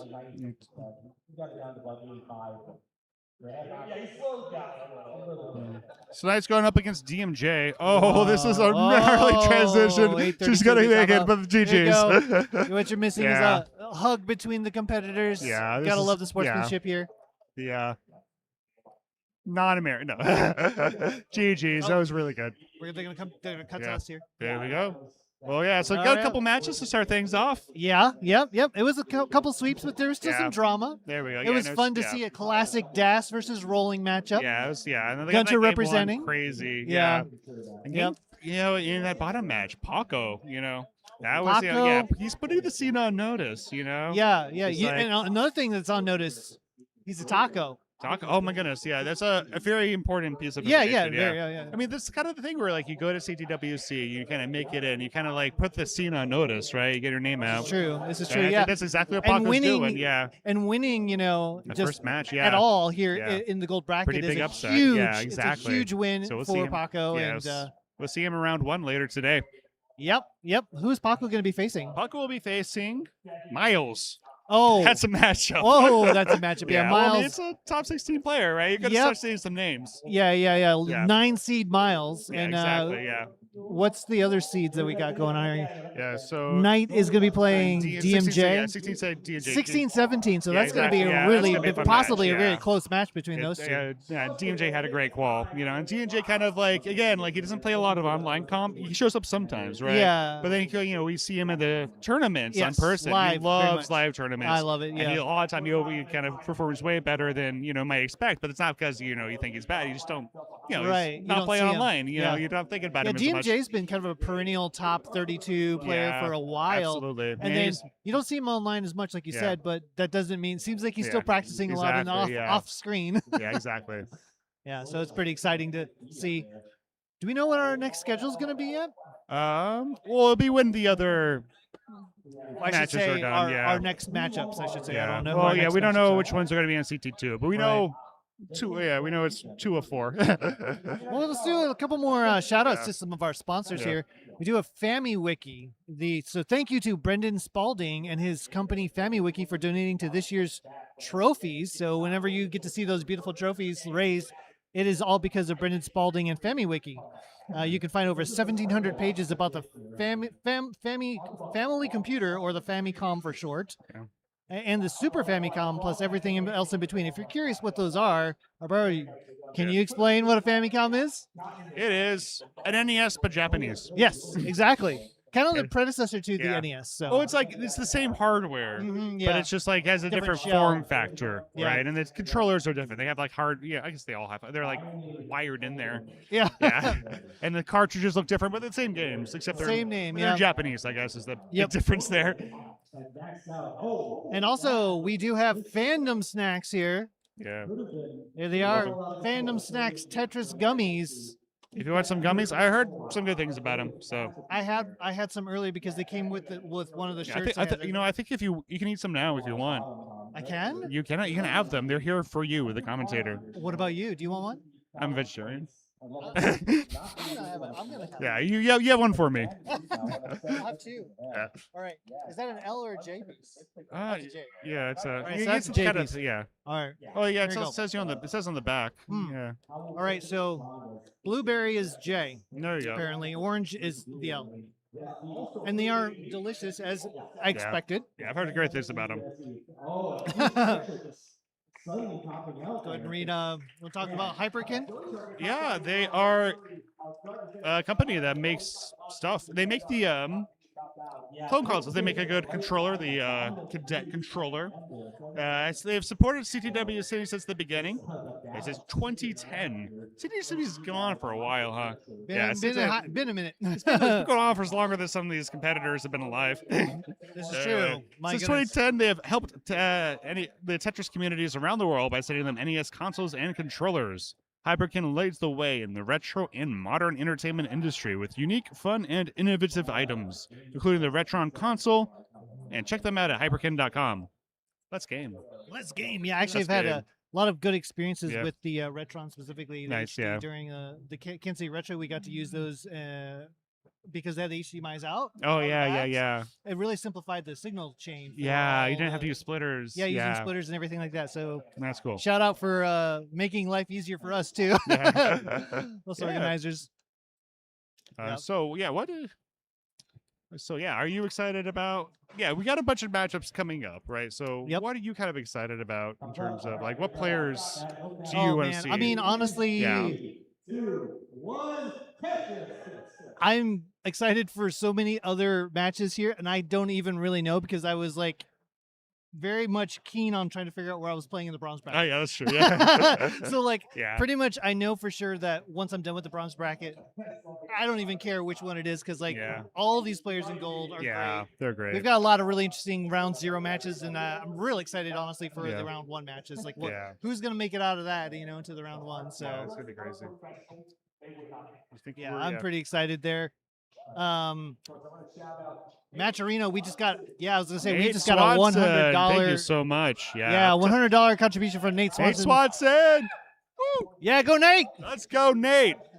If you, the viewers, are interested in trying to reward our players, and I think it's probably the top 8 or top 16 that get paid every year, right? I think it depends on how much gets contributed. Oh, okay. So, yeah, you can play it in. I don't know exactly. I guess I can look it up, but I don't know exactly what the numbers are. But the more that gets in, the more players get some cash money.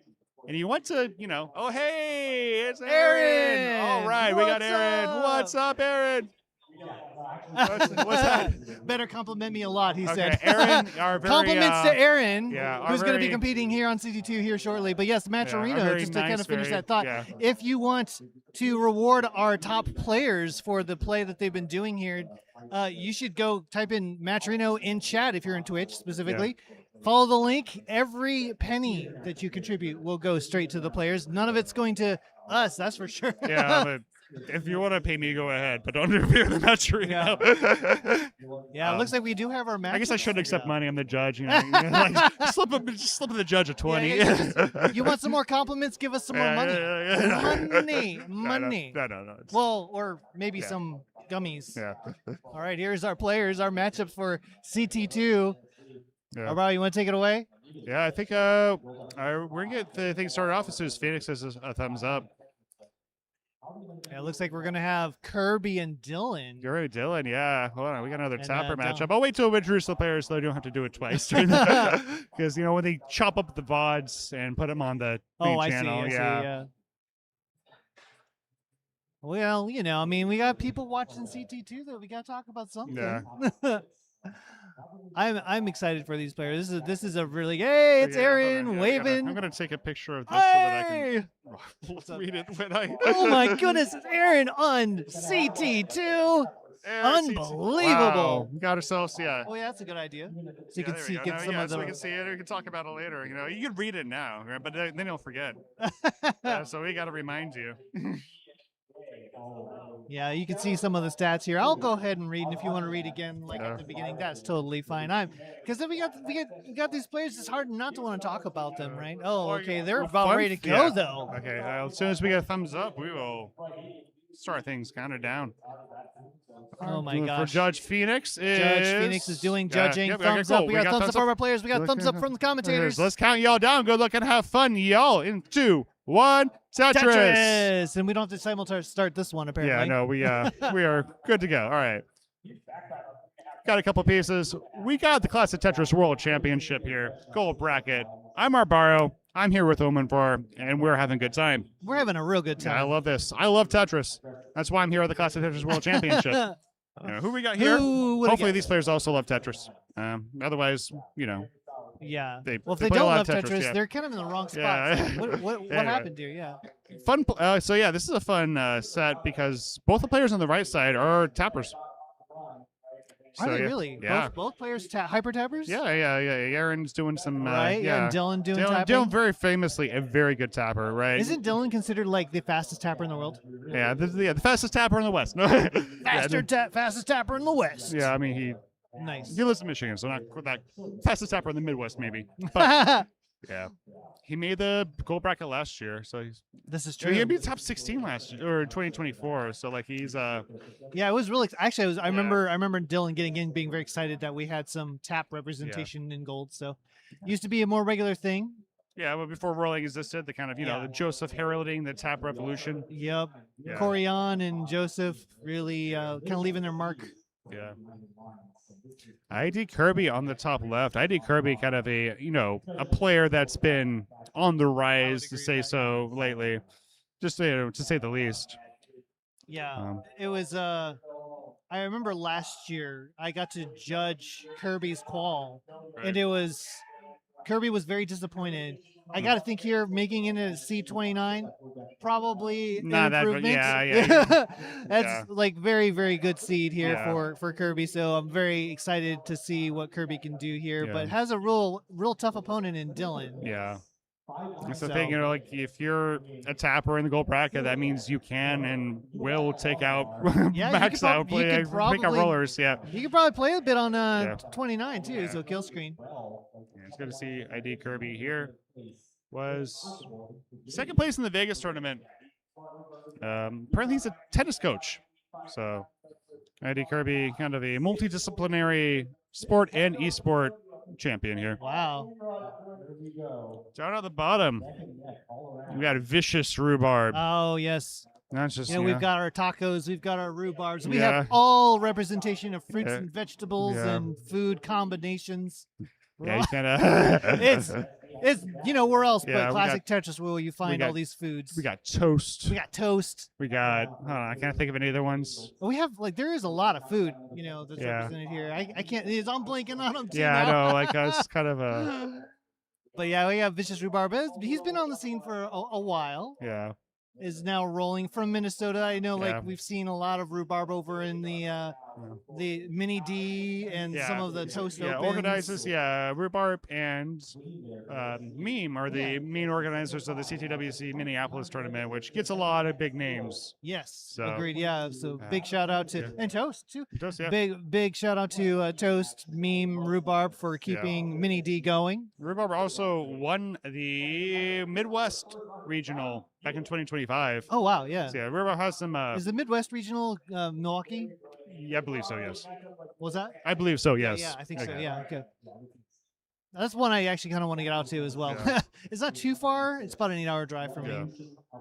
And the bottom right corner, not to be forgotten, Aaron, who is we're supposed to be complimenting, very nice person. We all enjoy Aaron's company. It's so funny. Aaron is also so good at Tetris. Yeah. Okay. Yeah. I mean, it's just when you described it as nice was the first word I thought of as well. I think he's kind of well known in the community as one of the quote nicest peoples in the community. And like, if you've been around Aaron at all, it's just it's not even like there's no question. Yeah. He also has a top 1.3, so that's wow. That's not too shabby. That either. is not shabby at all. And kind of fun fact here, Aaron got his first max here in a Qual. Oh wow. CTWC. That rules. Like I think it was like 3-4 years ago now. Yeah. So that was an incredible moment for Aaron and for all the people who are watching. Our game's around 100 lines in. Up at the top, Dylan has a huge lead. 120,000 points, so into the six figures. Down at the bottom, Rhubarb's up by a couple. Aaron has gotten clean and is Tetrising. And a little bit of a gnarly drought. I don't know if the drought counter is accurate there. Saying 42, I don't think that. Sometimes the drought counter gets a little funky. Yeah. Might have been that. Okay, no, the bar will get there. So 492 to 406. Yep, and down bottom is actually a really close one between Aaron and Rhubarb. 473 to 460. Line count is exactly the same. We are approaching transition in the next 10 lines.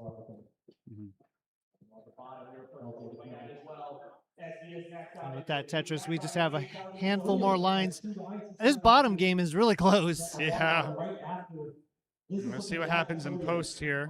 We do have rolling's not going to be a huge advantage in post, but if they hit 29, But like, Aaron and Dylan, they're going to be having some, 29 tap ability. Yeah. We'll see. Obviously, if you're Aaron, you probably want to try to take a lead into 29 exactly, if at all possible. Right. And Dylan kind of killing it.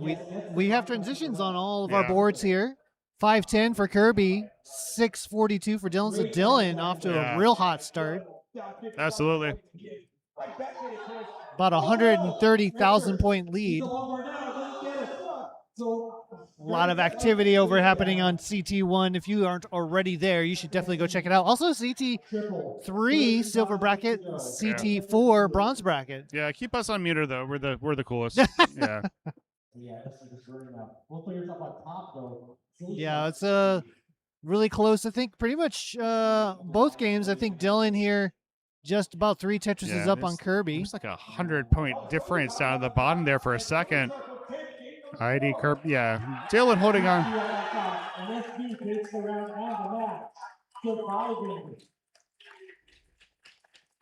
Things happened. Yeah, things happening on CT1. Won't say anything because don't want to spoil it for people who are watching the VODs afterward. But things happened. You should go watch it. Exciting things happening on CT1 right now. Exciting things happening on CT2. Dylan with about a 2 Tetris lead over ID Kirby's Kirby. closing it a bit. Yeah, because it was like 110,000 points there for 120. Yeah. So that's Kirby making a little bit of a comeback here. Bottom game just staying super, super tight. Yeah, it has been very close. Yeah. I think Rhubarb's kind of had the lead the whole time, but it has been very close. Well, but Aaron has some lines in pocket here.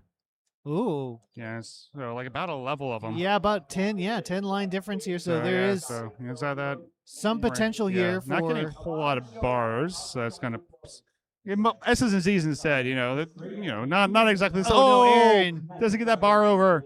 Gets the Tetris, but this is going to be very difficult to get through. We're just talking about how bad the RNG was. And there you go. But Aaron point, surviving here. Rhubarb doesn't get that S over, but going to get the stack low enough where that's not going to be a survivability issue.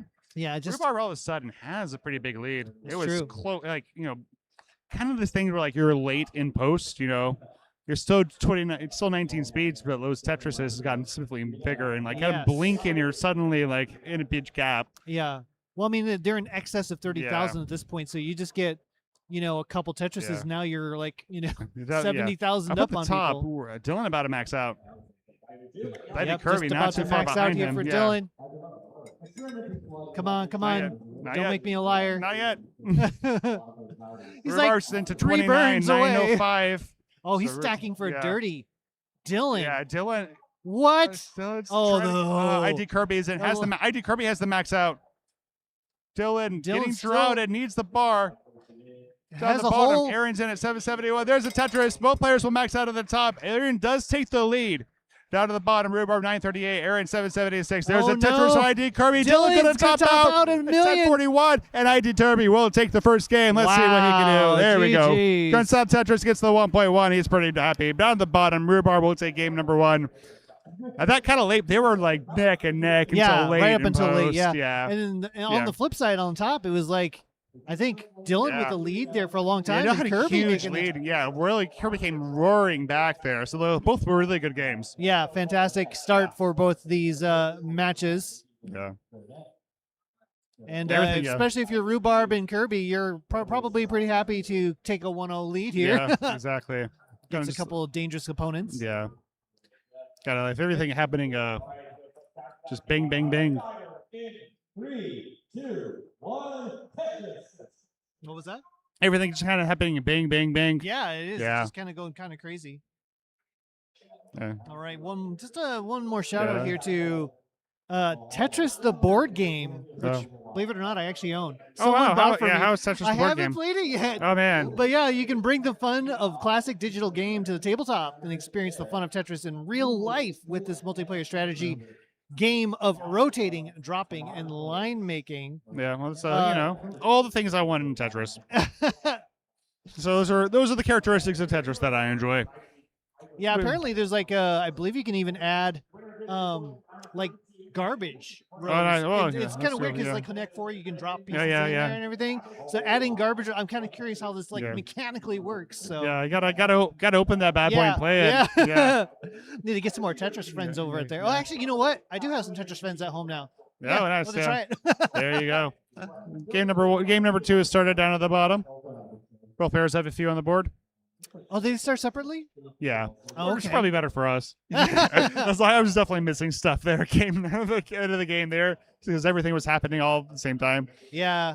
For anyone in doubt, like keeping track of 2 games, it's not just hard for Yeah. you; it can be hard for us too.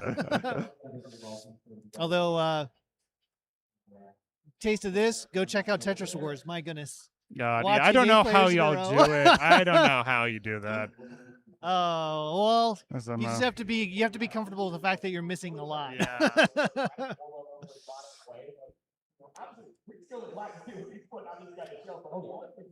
Well, it looks like we got game started up at the top too. Kirby kind of still burning away here at the beginning of level 18, game number 2. Dylan with a quick lead. Yeah, Curry a little bit of an early shift, but may be able to. Yeah, that's not going to slow him down too much. Nah, no. Just 11 lines in. Still actually looking for a Tetris though. That's pretty rough start. Getting S's and S's. Snake seed. It's S's all the way down. Exactly. Yes. Yeah. He'll get himself cleaned up though. Down the bottom, neck and neck again. It's CTWC. You can say neck and neck. I guess people say it anyway, but like I try to lay off of it when I'm doing online comms. Yeah, but now you is know, the time. I was for gonna it. say, yeah, you know that you're here on CTWC. yeah, got it. Yeah, Gold bracket commentary. I think you can Yeah. probably say neck and neck. This and is when it's you say okay. neck and neck. It's Okay. okay. No trauma. Look You're at good. look how close this game is at the top. They're trading the lead. Aaron currently clean. Rhubarb has a few glacial lakes in the stack. Long bar Tetris though. Oh, that's a Rhubarb's got never. quite the That wasn't a modern Tetris I art like. going Yeah. on here. Yeah. But opening Yeah. up at least one of the long bar wells. There it is. Yeah, and it's just looking pretty good. Me. It is a dirty setup here. Yeah, 3 my- off the bottom. Yeah. Or 2 off the bottom. Oh yeah, I guess it depends on how Yeah. you count it. Yeah. There was a debate about this not too long ago with some other commentators. Oh. So you count 1, 2. So the first one is 0 off the bottom. 1, 2. Okay, Yeah, it's off that the makes ball. It's sense. like it's row. It's a column. It's a It's- row yeah, one. Row 3, 2 but, off the bottom. Yeah, exactly. Yeah. Yeah, that's fair. That's Top Dylan- game looking yeah. pretty good too. Yeah, Dylan up by about a Tetris and a half. It tells you. Yeah. Yeah, they're keeping pace. It's sort of the lead that can vanish in an instant. Yeah. Rhubarb setting up column 3. Gets a J that he was fishing for. Yeah, Gets a yeah. bar. There we go. The difference between Kirby's board there and Dylan's board was pretty stark. Yeah. Kirby had the very flat board, and Dylan had a Yeah. very spiry board. But Yeah. looking to try to get a resolve. Ooh, I like that Yeah. adjustment with that square to Mhm. fill it in for the long bar. Yeah. It made room for the long bar. Oh, the T didn't quite go over Yeah, for a little bit of a Dylan. misshift Yeah. there. Mistap, I guess. Yeah, yeah. Under tap. Over tap. There you go. Under top, over top. Yeah. Oh, Dylan, a bit of a misshift as well. Down at the bottom, Rhubarb did get clean, has to do another little dig. Aaron has been taking advantage of these digs and is up by a few now. Yeah, Aaron way up right now. 4 Tetris Yeah. is 449 to 353. You're almost 100 lines in. It's pretty close up top. Both players are trying to work through some dirt. Oh, having to put more weight on that column. Yeah. 2 Nice or row bar 2, yeah, for column 2. Kirby. Nice adjustment for it. Look at that. Look at how close the game is. 380 points. That's crazy. It's crazy. 0.02 Tetrises according to Nestor's Champs. Man. NTC. Shout out to Yobi and Yobi, Zohasadar yeah. and all the contributors. Wasn't able to make it this year, so Yeah. we miss you. But we got Zoe here. Yep, Zoe doing a great job. Yeah. It's been like, as far as production goes, I feel like it's Yeah. been near flawless. Yeah, it's been a So good. shout out to yeah. the production team. Yeah. Zoe, Toast, Ninja. Yeah, it just gets a little better every year. They get feedback from the previous year. They implement stuff. Nestor Champs is an open source project. Yes. It's built by the community for the community. Yep. And it's only good. It just keeps getting better, right? Yeah, just even since Yeah. last year, Yobi Yeah. has put in a lot of really Yeah. highly requested features. Yeah. So it's been, I haven't really seen any glitches this year for NTC. So Down at the bottom, we're about to transition. Rhubarb only 1 line away Aaron looking for a 600K. Yeah, looking good. 3 Tetris lead for Aaron. Yeah. Rubarb's in 520. Aaron at 593. Yeah, so has a line to go. Won't be able to. Oh, line spin. spin. You never see it coming. Or I don't see it coming. I don't see it coming because I don't dare even try a line I know, spin. right? They're just so.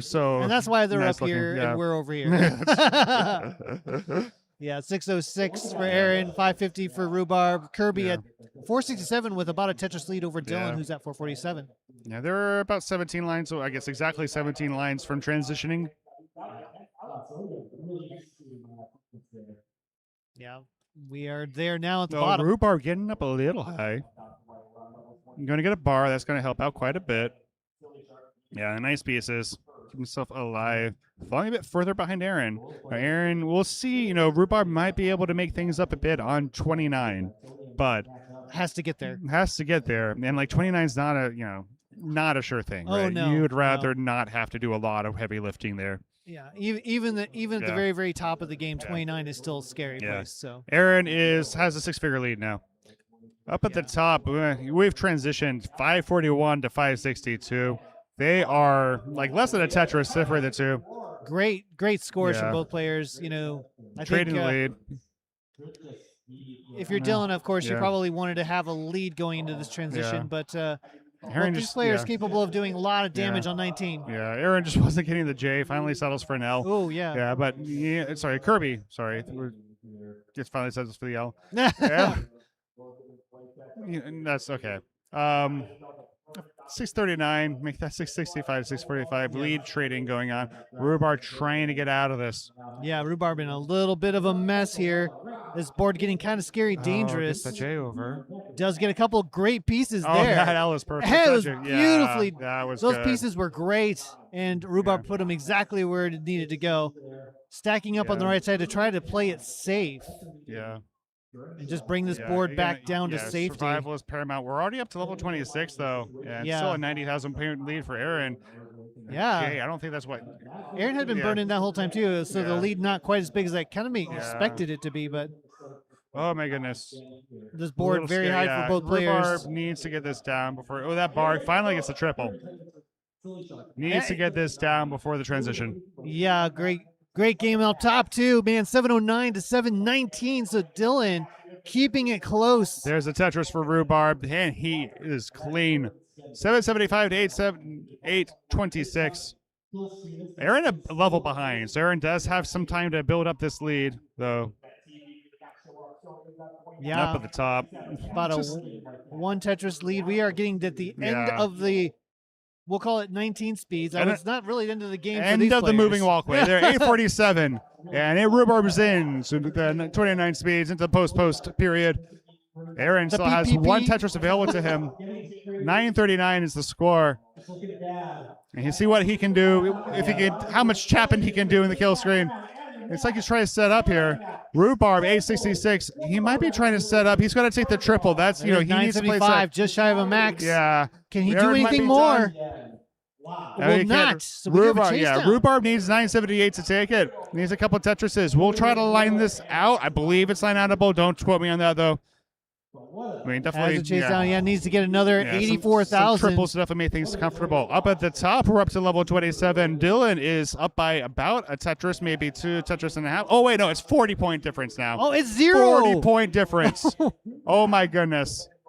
Practically nothing. Yep. Wow. We'll see here. Dylan this is going to come. Looking to try to take a lead in. Kirby wants to get this cleaned up before the transition. Only 7 lines left. Rhubarb down to a 60,000 point chase down, keeping it clean, keeping it low. Yeah, Dylan with gonna have to go in kind of. Oh, gonna set up dirty. Column 3. Kirby gets things cleared. Gets the max out. Hey, dirty Tetris for Dylan to get the max. Has the lead for the second. Kirby currently behind, but gonna get the Tetris. 1047 for Kirby. Can Dylan get anything else over? Bar, that's going to be a split triple down by 30,000 points, and Dylan needs something to that left side. The bar going to lay it flat. That's got to be it. What a top game! 1022. Wow. Kirby going to take it, just barely. So Oh my close goodness. the whole game. Yeah, down at the bottom, Rhubarb looking to close this chase down out. Going to get the 5 top of the bar. 4,000 more points. Running out of time here, but Yeah, it just has needs plenty, a couple yeah. more lines. There you go. There we go. GG's. GG's. Yeah. Rhubarb. Gonna, With he's the gonna take line out game- strats yeah, here gonna to take take game number two. Yep. Yeah. So our rollers are Yeah. in the lead here. Yeah. But yeah, the topper's definitely making them sweat. You're For sure. That top yeah. game, man. Dylan had a golden and opportunity. I think, Kirby kind of topped that out there on 30, right? Like, that Tetris on the kill screen, run it for him. Yeah. Unbelievable. That was some good stuff. So our Rhubarb gets the max out, so GG's and Rhubarb. Hey! Get it all the way to 39. Love to see it. Yeah, our tappers showing out here. Yeah. They're showing that they can push the rollers too. So pretty exciting match here as we wait for that one to get kicked off. One more shout out here. It's Tetris X Rubik's. So Rubik's Cube kind of pairing up with Tetris. That feels like a pretty yeah. intuitive combination, right? It There's a doesn't lot of surprise me at overlap in all, terms yes. of there are a lot of people who in the Tetris community who are also into cubing. Some of the best in the world are also some of the best in Tetris. Man, that's It's kind of crazy. Yeah, the Tetramino matching brain teaser cube includes an Tetramino stand to display with your Rubik's or Tetris collections. It's not your average 3x3 Rubik's Cube. Instead of creating sides of solid colors, the goal is to twist and turn the cube until 6 classic colorful Tetraminos are restored back to their original shapes. So nice. You can check it out at Walmart or Target.com for both items. Beautiful. Looks like we got some games here. Yeah, Both kick it started off. off. Yeah. Early stage, Kirby kind of a little bit of a tuck. Oh, gets a nice double tuck of the J. Gets another J. And might get this board resolved without too much burning. Kind of when you see that sort of like, multiple setup, kind of. Yeah. Because a lot of times it doesn't quite work out, but Kirby ended up making it work out there. Yeah, I feel like top players, they just have kind of an instinct about things like that, where I try to set it up. I don't necessarily know all the things that I need to resolve it, and then that gets me in trouble. Whereas these top players, they're like, oh, yeah, I can do A and B and C, and then I'm good to go, right? And so even top players, you kind of see them, that's not really going to kill them, but sometimes they just don't get the right pieces. And Yeah. True. It ends up not being quite worth it, but yeah, the fun part about watching these players is then when they make mistakes, they typically don't die. Yeah, because they're too good. Yeah, they just get farther behind in pace. Is really exactly. the major thing that happens with these players. And it's fun watching them try to get out of it. Absolutely. Yeah. And we are seeing these players looking pretty clean, actually. All 4 games looking good. Dylan at 254, Kirby at 218, Rhubarb 146, Aaron at 162. So close games on both sides, about 1 Tetris difference or so. Yeah. Dylan and Kirby already almost halfway through 18. How time flies. Yes, indeed. Wow, look at the Tetris rate difference between these two. Dylan at an 85% Tetris rate. Kirby at a 71% Tetris rate. Kind of crazy too, because I feel that Tetris rate a lot of the time, a really small difference can kind of materialize in a fairly big in weird ways, right? It depends if you're taking a bunch of triples or when you're taking your Tetrises. They can make a big difference. Yeah, the line count too obviously will affect that Tetris rate. So. Thankfully, these players don't have to worry about it. It's mostly just like a nice thing for us commentators to take a look at and be like, hey, blah, blah, blah, Tetris rates. It's so interesting. You have some more numbers to talk about. More numbers. Hey now alert if you're. Oh, we do? Yeah. There you go. No, that's a percent Tetris rate that's your whole deal. I guess it's certainly something that has become attributed to me for some reason. So there you go. Yeah, you're the one who started doing the counters. So the counter. Apparently, Kingsman was telling me, and I did not know this. He used to run a Hey Now counter. Okay, wow. And then he's like, and then you came along and stole it. I was like, dude, for real? Wow, great minds think alike. Something like that. Yeah. Kingsman, obviously the greatest of minds of our generation. Sure, yeah, he's doing a lot of work. He's kind of been doing. King runs so much of the Tetris community in general, not just here at CTWC where he's kind of like the main organizer, but he also does CTL. He does friendlies. You can find him pretty much everywhere, participating in everything as well. So he's omnipresent. jealous of his hyper productivity. Right? How? Yeah. And he's got I know, kids. yeah. He's He has- married. yeah, and he's got a job. Yeah, It's pretty incredible. And you know Bottom what's also bottom. incredible? What? Just to say this, I What? can hear you. Oh. You know why? Why? CT1's quiet. Oh my goodness. So it's like I have to wow. lean way Realizing, in. yeah, hold on. Yeah. So maybe if we talk real loud, the players can hear it. Dylan's already up at 500K. Wow. So he's having a pace down at the bottom, only a 380 point difference. Yeah, I just noticed that. Dylan's already 500K and has plenty of lines to go Yeah, here. So this is, he's kind of dangling a little bit, isn't he? just a bit. For those who aren't aware, Dengler, a very, very proficient player here. Yeah. What is actually going to be in the gold bracket? I don't know. If Yeah, he made it the gold bracket. Oh, thank you. Yeah, made the gold bracket. Also, kind of known for like just being extremely efficient. He had the first ever perfect transition. Until or first maxed out, sorry. First perfect until max. Yeah. Yes. Yeah. Very, very. Kind of looked up in the community as being like maybe the pace almost lord, like a pace lord, Yeah. and almost like a robot. Like you watch Dengler's Yeah. play, and you're like, "There's no way he's going to get out of this," Yeah. and then he somehow turns an ugly board into a beautiful one. Yeah. It is so fun to watch. Up at the top, about to transition. Dylan slowed down a little bit, but still has a. Oh, I would say doesn't really have a lead anymore, huh? Yeah, it is very close. Going 589 to 581. My goodness. Oh, nice spin there from Kirby. And it's developed about a 3 Tetris lead here. I think they are going to go into transition shortly as well. This is do or die time for our tappers. This is, yes. Yeah. I don't know if there are any other tappers. I think these are probably. This is probably it. Yeah, we saw our one DAS player. Yeah, I can check the bracket real quick. But Gunter did not quite make it. Yeah, but it's fun that it's fun that we're getting all the non-roll playstyle elements. Yeah, exactly. Same thing that happened last year with Adam Myers. Shout out to Adam Myers once again. We had a lot of fun, like being able to do. I think the tappers. We got a lot of tappers as well. We had like 3 tappers, I think. Yeah. So.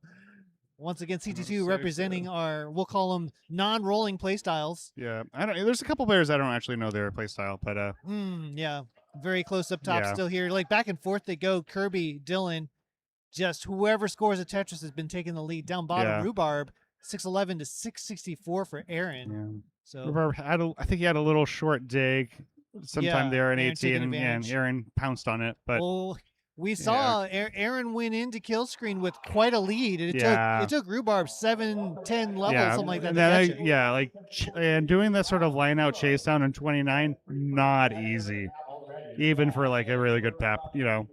Even for a really good roller. And Dylan's gonna top out at 692, lost control of the stack. Aaron, no! And Rhubarb has a chase down, needs 693 to take it. This is not a gimme for Rhubarb. This is a board. Yeah, this board state is nasty. He needs to just get this down. Just trying to line it out after that, but gonna case the triple. There we go. Gets that bar all the way left, bringing this board down. Yeah. And looking good. Looking good so far. Almost has the well reopens. And all Aaron can do is watch. There's a Tetris, and Rhubarb will take game number 3 in the set. GG's. Huge round of applause for everyone. Good game. Yeah. So, and Aaron really showed up though. I mean, I was very proud to see like how much of a lead he took into kill screen there in game number 2. Yeah. So great job, Aaron. Though, man, 20th seed Rhubarb. Yeah. That is a really good seed. So we'll see what Rhubarb can do. Who's Rhubarb's opponent? Let's take a look. Yeah, you take a look at the top game because they're about to go in. Dylan just crossing the max mark. Yeah. And 978 for Kirby. Rhubarb's going to be facing off against Pixel Andy. Oh, wow. Yeah, it's going to be a big match. Yeah, it's going to be a match. Yeah, so it'll be Kirby, work cut out for sure here. You're pretty close to the kill screen here. Yeah. Still about a 1 to 2 Tetris difference, and it is our tapper in the lead right now. Yeah. We'll see if Kirby goes in 10-22. Oh no! Dylan getting some bad pieces. There's another Tetris though. So Kirby just lining out here. He knows he's playing against the tapper. He knows, just trying to survive here. He's down by a Tetris and a half. Oh, Dylan gets that piece over. needs to get a bar. It's not going to come. No Dylan's bar. going to top out at 1095. Kirby needs 1096, but this is not free by any stretch of the imagination. Kirby's board is climbing. Yes, that day. Oh, to the left. Yeah, this is, I I've watched Yeah. Kirby. This is certainly a doable board. But this is Oh, crazy. no. T doesn't get over. No, Oh. that T did not get left. Oh, he's got to top about 10. Dylan gonna Dylan. take game number 3. And I'll keep Game the set number 3. alive. Yeah. GG's. And our tappers are not dead yet. Yeah, Tapper hanging on by a thread, but not dead yet. This is the first non-sweep that we've commentated. Yeah, that's true. Yeah, four sets, and like this is it. Yeah, Finally, I mean, Dylan. we've had the. I mean, if this is going to be anyone, it's going to be Dylan, right? Yeah. We have a lot of playstyle mismatches, so that's a big thing. But but like Dylan's such a tough opponent. Till is such a tough opponent. Like he's made the premier poll as a tapper. Incredible. Yeah, so that's as a tapper, with like just great fundamental like stacking. Tetris, and I think that away we go. Yes. Game number 4 got off and running. Same seeds confirmed. Yeah. CT1 is back at it, so let me know if you can't hear me. Yeah, I just lean in. Yeah. I lean in real lean close. In. Hi, oh man. Yeah. Okay. Oh man. I'm having to be very careful. Well, no, I'm not going to say. I was going to say I have to be very careful with this mic, but I won't. You know the reason why. Yeah, I know. I dealt with it yesterday. Away we go. Oh, hey, there's a in addition to the Matcherino, which you can do with the Matcherino, we also have a Stand Up to Cancer if you want to help. Yeah. Basically, they're partnering with us, and you can help donate to stopping cancer. It's a worthy cause. Yeah. And if we get to, I think it's $2,000, then there's a giveaway of a signed custom NES. Yeah. That'll go out. That'll go to someone here, lucky person here. So, I mean, kind of the least of the reasons to be donating to Stand Up to Cancer, but still kind of a cool thing. Exactly. So, Stand Up to Cancer. Give some money. Yeah, absolutely. I mean, it's a really good cause. All the reason in the world right there, just to help. I mean, I think everyone's known someone who's been affected by it. So help us help them. Yeah. Stand up to cancer. Absolutely. It's a pretty close game here. Yeah. 163 to 162. Someone in chat saying, shout over them. Who do I look like? Grand Designs?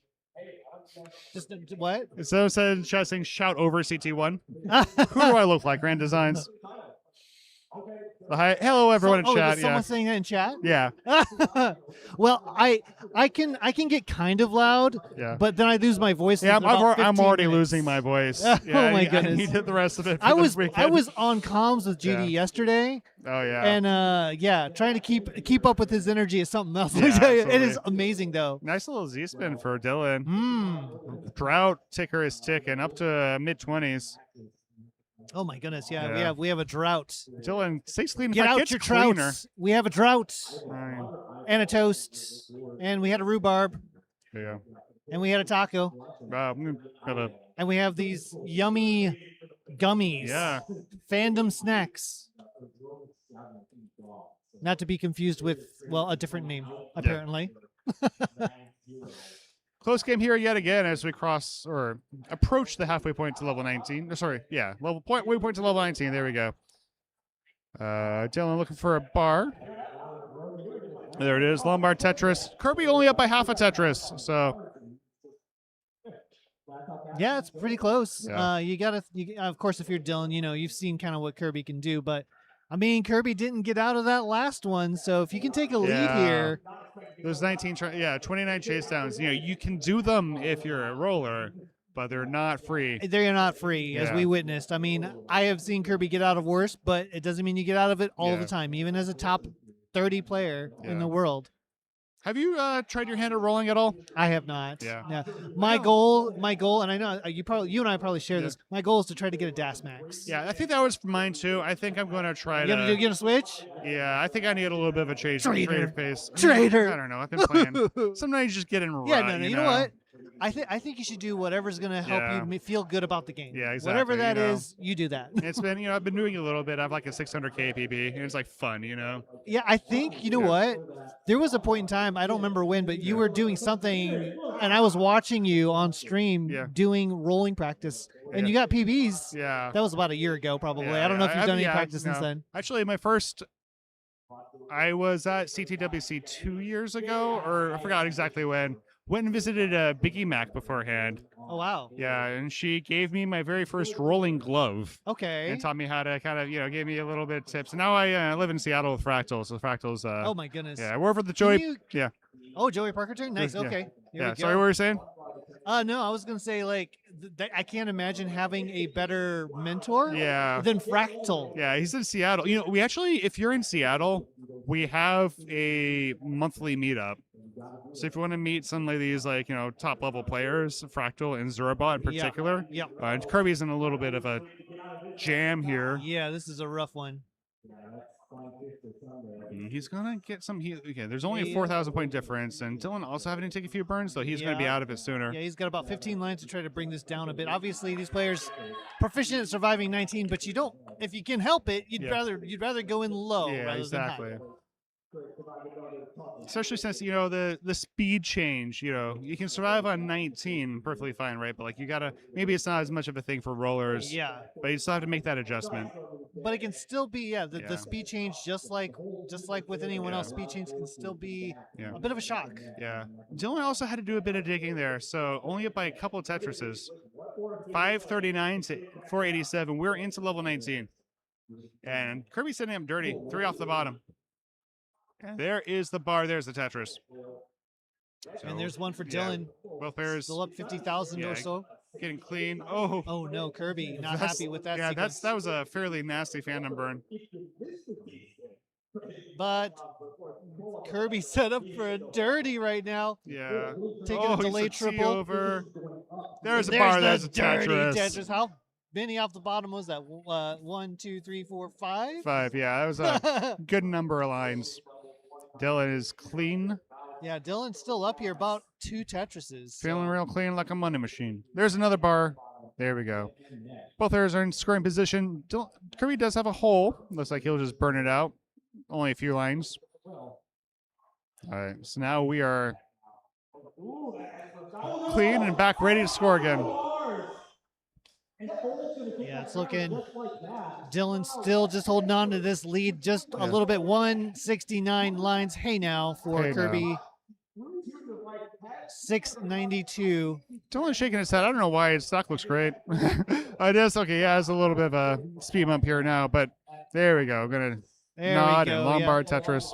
Still, this game has been basically the same lead for like over 100 lines. Yeah. Dylan just holding on to it by a Tetris or 2. Yep, here we go. We'll see if Dylan can continue this lead. We'll probably want to, because Kirby can be very scary in kill screen. Yeah. Dylan needs to win this one to force a decide, or Kirby looking to close the set out and move on to the next round. The winner plays Sidnef. Oh, well. Yeah. Number 4 seed. Yeah, it'll be a tough ask for either, but first they got to get in front of the person right. Exactly. In front of them now. Something. Oh, look at this. Dylan now and Kirby trading the lead back and forth. Yeah. And we are approaching the end of the 19 speeds here. Only about 30 lines to go. Level 26. Couple of burns. Drought's necessitating some burns, and Dylan's up high. Not exactly clean. Kirby going to keep himself clean and score the Tetris. He's up by a Tetris now. Oh my Dylan is set up dirty. Gets the bar, gets the Tetris. Oh, gets the utility bars. Needs something to the left side. Going to get a square. Perfect pieces. There we go. Come on, not Dylan. quite open to reopen the well. Oh, nice burn. Lombard gets it over. 29's approaching. He's now behind. So all the heroics to stay alive, but Lombard Tetris has one more Tetris to give here. Yeah. There it is. Gonna go to kill screen. 928 is the transition score. Kirby hangs the bar. Going to get a Tetris. Going to go in 963. 934 for Dylan, and Kirby is clean. He's down to the bottom. Dylan needs something to that. Wow, beautiful set of burners. 2 love those L spins in a row. Trying to keep this down. No. Down doesn't go. Needs something I don't left. know if he can get anything else. Bar That's doesn't gonna go be right. it. That's it. What a battle! Taylor going to top out at 9:47, but man, what a showing from our tapper. Unbelievable fight. What Yeah. an exciting way to end that match. Yeah, that was great. Dylan just putting up the fight of his life versus Absolutely. Kirby. Dylan, always a fun competitor Yes, here. agreed. Just, Dylan always putting up fights against yeah. whoever he's against. Tapping still has some legs. That's kind of what we're learning here. Oh my goodness, what a game. Kirby moving on though to face Sidnev. So yeah, that's going to be a fun match. That Yeah, is going to be a battle. Yeah. Kirby's going to have the match of his life. Yeah. So we'll see.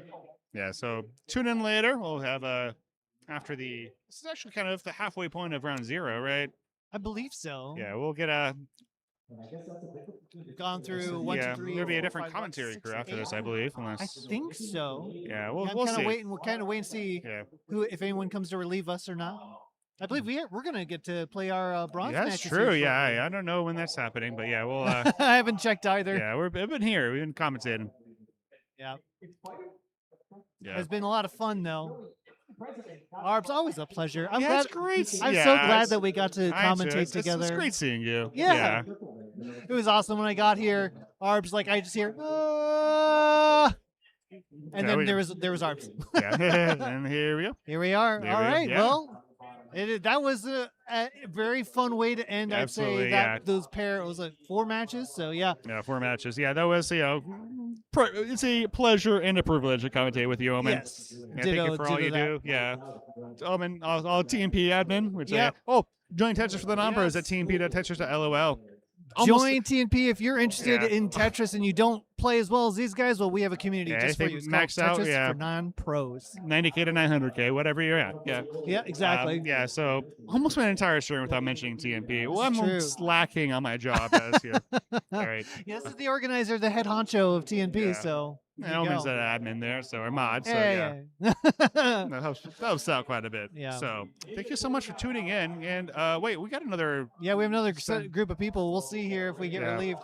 Winter! Oh my Spoiler gosh, alert, Winter. you might see Winter here on CT2 along with Toogie. Hey.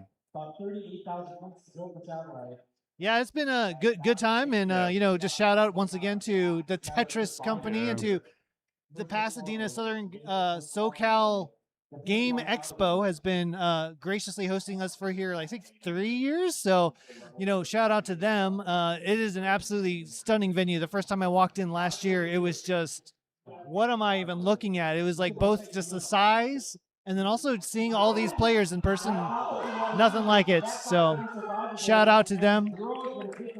And really enjoying it. Yeah, exactly. Well, it's like let me kind of walk around and see what's going on. Yeah. Yeah, we're ready to go. Yeah. All right. Thank you so much for. Yeah, thanks for joining us here on CT2. Hopefully you enjoyed the matches as much as we did. Yeah, I enjoyed them a whole lot. Yeah, so. A lot. Yeah. I'll see you around. I'll be up on stage judging. So will Omen. So. See you. See ya. Appreciate you. Tetris! Yeah, cool.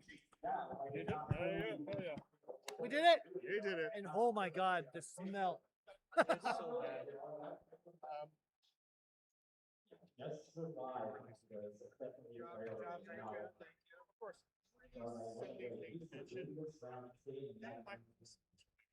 Really bad. It's bizarrely bad. I don't think probably don't have any extras. Yeah. Sorry. It's super weird. I know. I'm sorry. Which one? This one. Yeah. I mean, do you want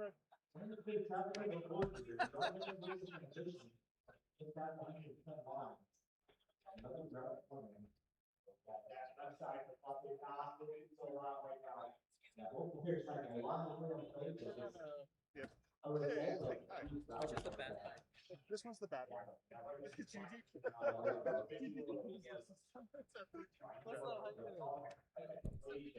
Hey, good to meet you too. Good job on the commentary. Okay. The best. You are literally the best at 29. Mics are off. Okay, your sponsor read is FamiWiki.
Guafi takes game number 1. And Guafi is gonna not top it. What? Wait, what's happening? And Guafi is good and takes this in a decider. Tetris is a way of life. The way Ever since I was like middle school, high school, like early high school, I've always wanted to be an esports player. This was my break. This is how I play esports, and that's why I take this game so seriously. And when I first started playing it, like I had a gift for it. I was good at this game, and that's why I kept playing it. And not to mention the community is like probably the greatest community in all of gaming that I've ever been in. Oh, got it over. The 5 lefts. Oh. It's not over yet. She might be. And she's halfway up the board. Halfway up the board. She can't. Guafi's into a decider. I got so deep in my head. It also didn't help that I had music that was absolutely blasting. So I had no recollection of how loud something was. I mean, yeah, I dug myself into that hole. So when I topped out in game 5, that's when like all the nerves and everything, it just came rushing back. And honestly, I had no idea if I wanted Meme to complete the chase down or not. Because I knew if she didn't complete it, I would be in a whole new level of deep. When she got the chase down, I'm like, yeah, good for her. You know, she deserved to win that match. These pieces are rough right now for All those L's are not what you want to see. Rotation. Oh no! Meme's gonna top out at 757,000. Guafi takes game number 1. I was always looking for a huge break in my career, and Toronto is easily my break. I was also entering like a transition in my nerves. And funnily enough, I think that's the reason I didn't win. I was so relaxed that I didn't want it enough. I didn't want to win enough. Like if I took it a lot more seriously, I could have definitely beat Meme. Either way, like I was always looking for a huge break, and Toronto is easily my break. My biggest mistake, I would play the match with the expectation that my opponent was going to make it to level 39 every single time with a high range score. Like if I just paid attention to how everyone else was playing, like even the top players, like the big 3, Blue Scooty, Dog, like they don't make it to 39 that often. And Blue Scooty makes it pretty often, but not everyone else, not really. The problem with certain players, like Sidnev and Miles, I really want to beat them. So I get in my head way too much like, all right, I'm going to beat them. Game number 1, I'm going to get a really good 18 going. Okay, I topped out on 29 in transition. All right, it's fine. Yeah, let's play a much more aggressive 18 on game 2. Oh, level 18 top out. Okay, that's fine. Yeah, let me just play game 3. Okay, I topped out. Okay. Like, I'm trying, like, I don't know. I'm, like, trying to put on, like, make a statement, but I'm trying too hard. It's like, I gotta stop. I gotta just play my game. Play my own game. I'm just trying to prove that I can be a top player. No, I am a top player. Everything I've worked towards this year, it's just like I'm gonna put it to it's like the final exam, pretty much, of Tetris.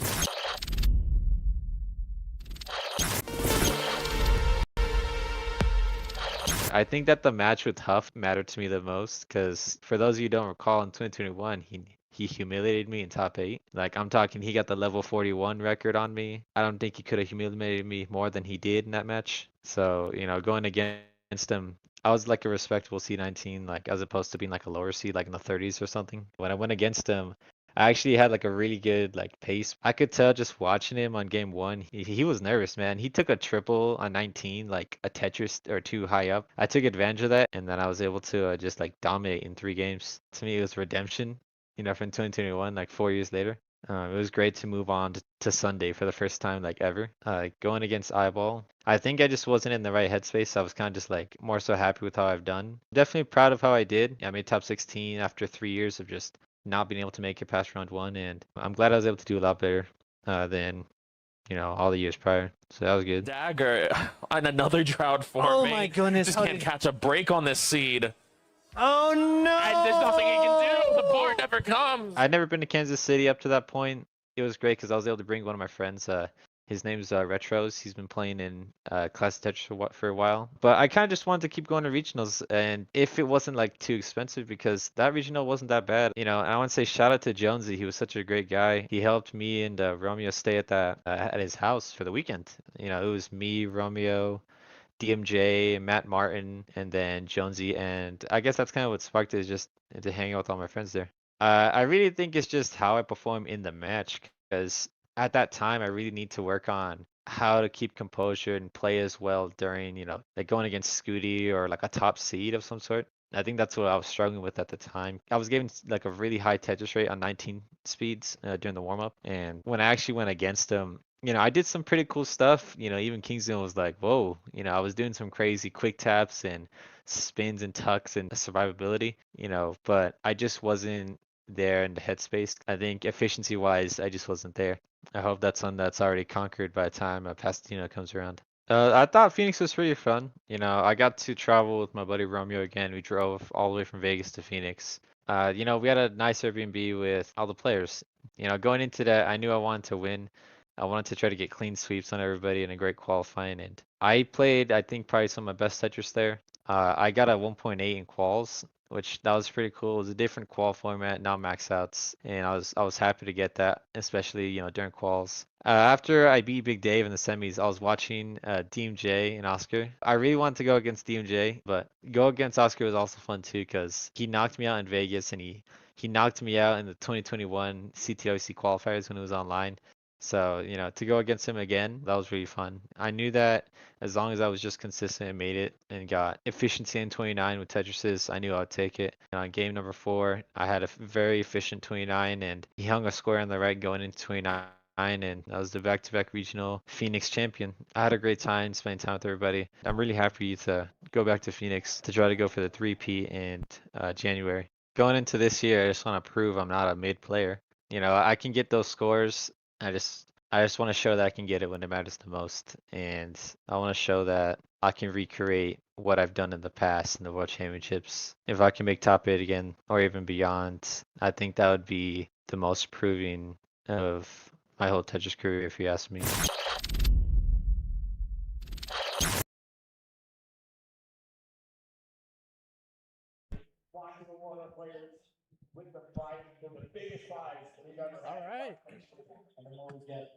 All right, how we doing today, everybody, here on Classic Tetris 2? It is more gold bracket action right here for all of you right here tonight. Hell yeah.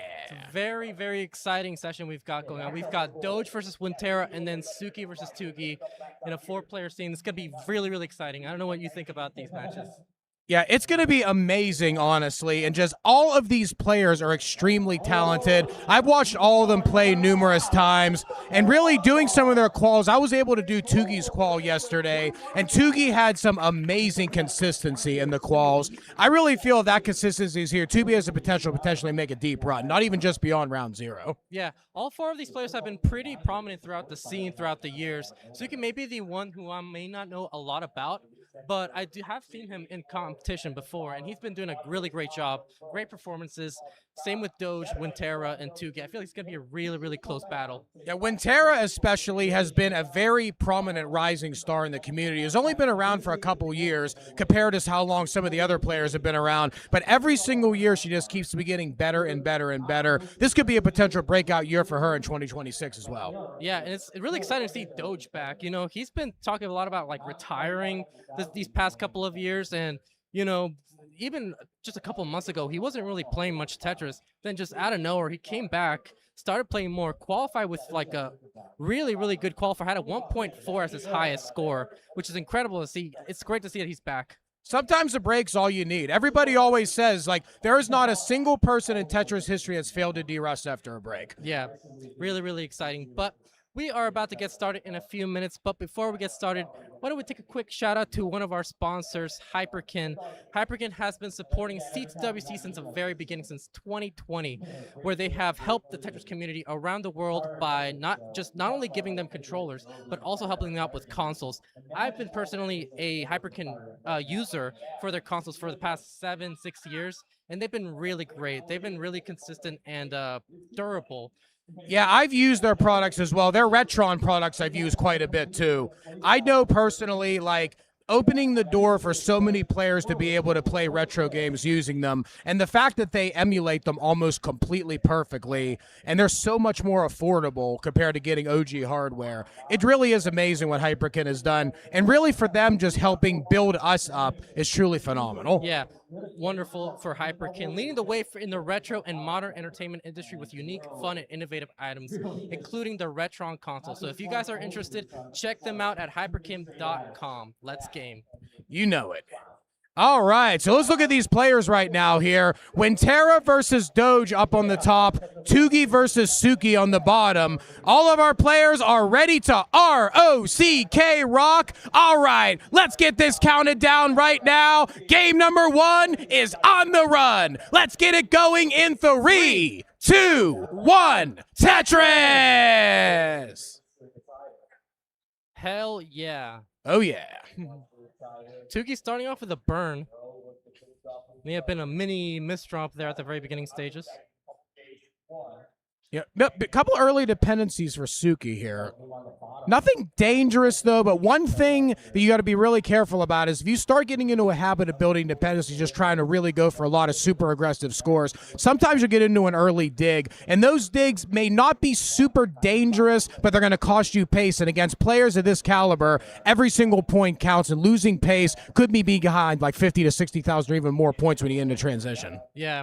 Also, I do want to mention something that's kind of cool. So out of these 4 players, really, it's all different countries. I know that Doge is representing the U.S., but you see him wearing that Mexican jersey. It is because he is Mexican but lives in America, so it is great to see how international this scene has gotten over the years. It really is, too. I mean, this is the World Championship, and so many people in the very beginning in the early years effectively just called it like a World Championship in name and just Americans mostly playing. But as we've seen the scene completely explode after JD, Joseph Saley, defeated Jonas in 2018, and then after Blue Scooty ended up crashing the game a few years ago, we've seen the game not only explode with so many young players coming into the game, but also international players coming in as well. Believe it or not, I mean, not just one or two, several of the top contenders in this tournament are actually international. A large amount. One of the best placement we have in terms of international players here in CTWC is Sidnev, who made it to the finals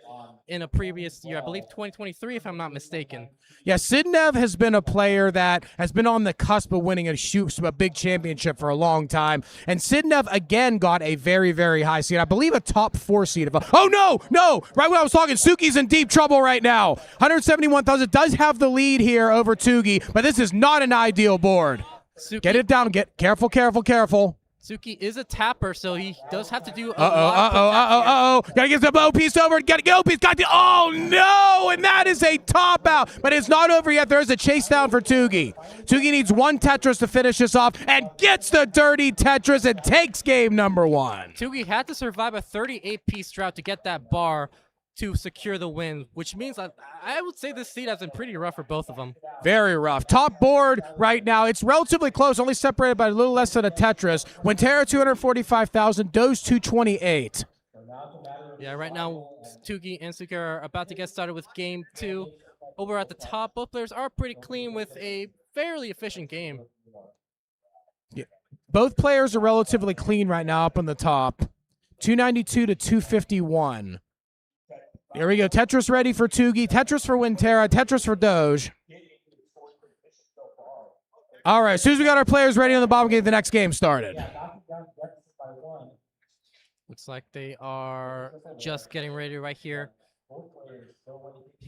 Wintera, let's talk a bit about PBs. Wintera, I believe, has over 2 million as her PB. Doge has a 1.7. However, he does have kind of like more experience in terms of top level play. He used to be, before he started retiring, he used to be one of the best players we had in the rolling scene. Yes, definitely. And the other thing too, like talking about on the bottom row with Tugi also at one point was the DAS world record holder. Yeah. Which is a phenomenal fact when you consider a DAS player not only being an amazing stacker too, but being able to translate that to rolling, because so many players are just just tempted to play so much more aggressively when they have so much more control over the pieces. The stacking knowledge and the stacking safety you learn from playing DAS, that is a truly powerful skill when you can convert it to rolling. It shows the consistency that Tuki's had in general. Tuki is also one of a handful of players who have a max out with both with dash, tap, and roll.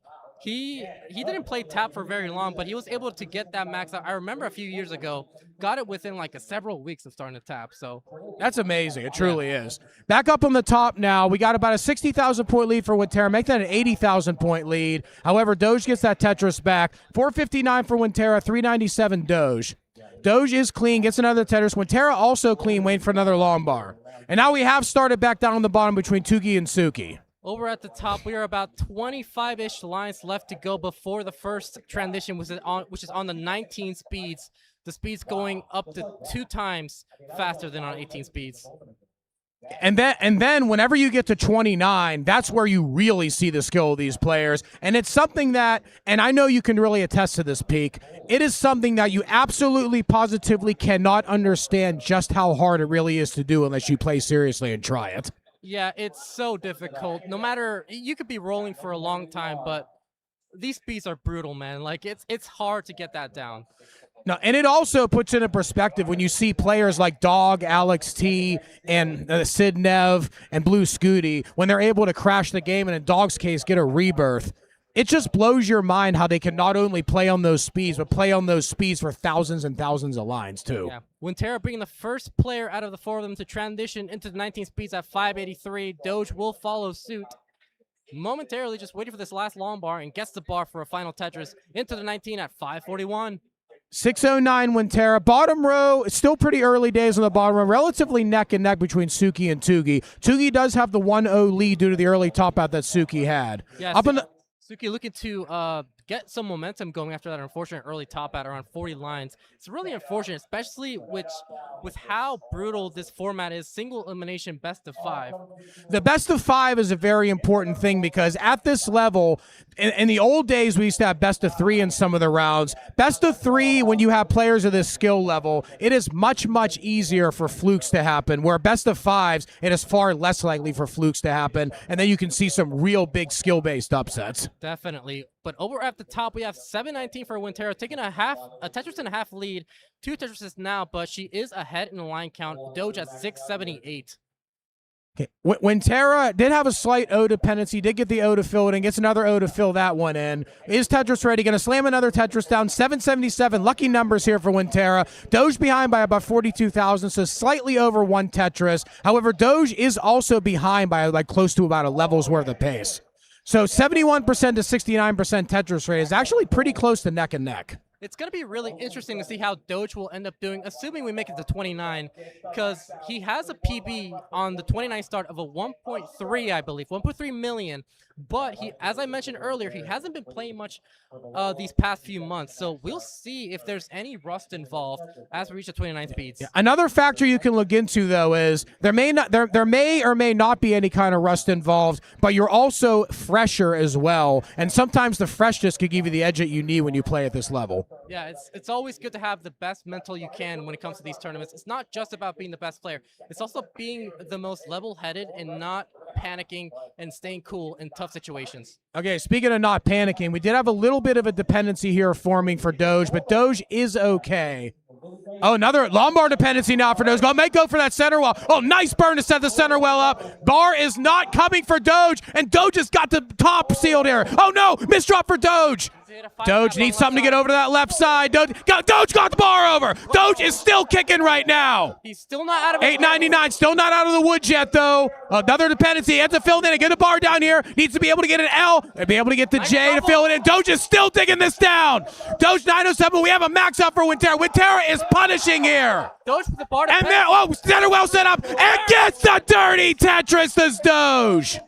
Unbelievable survival from Doge just in time before the 29 speeds. Has a Tetris and a one-off before the max out. Yeah, Doge is still behind by about 70,000 points now, but we are getting close to level 29 speeds.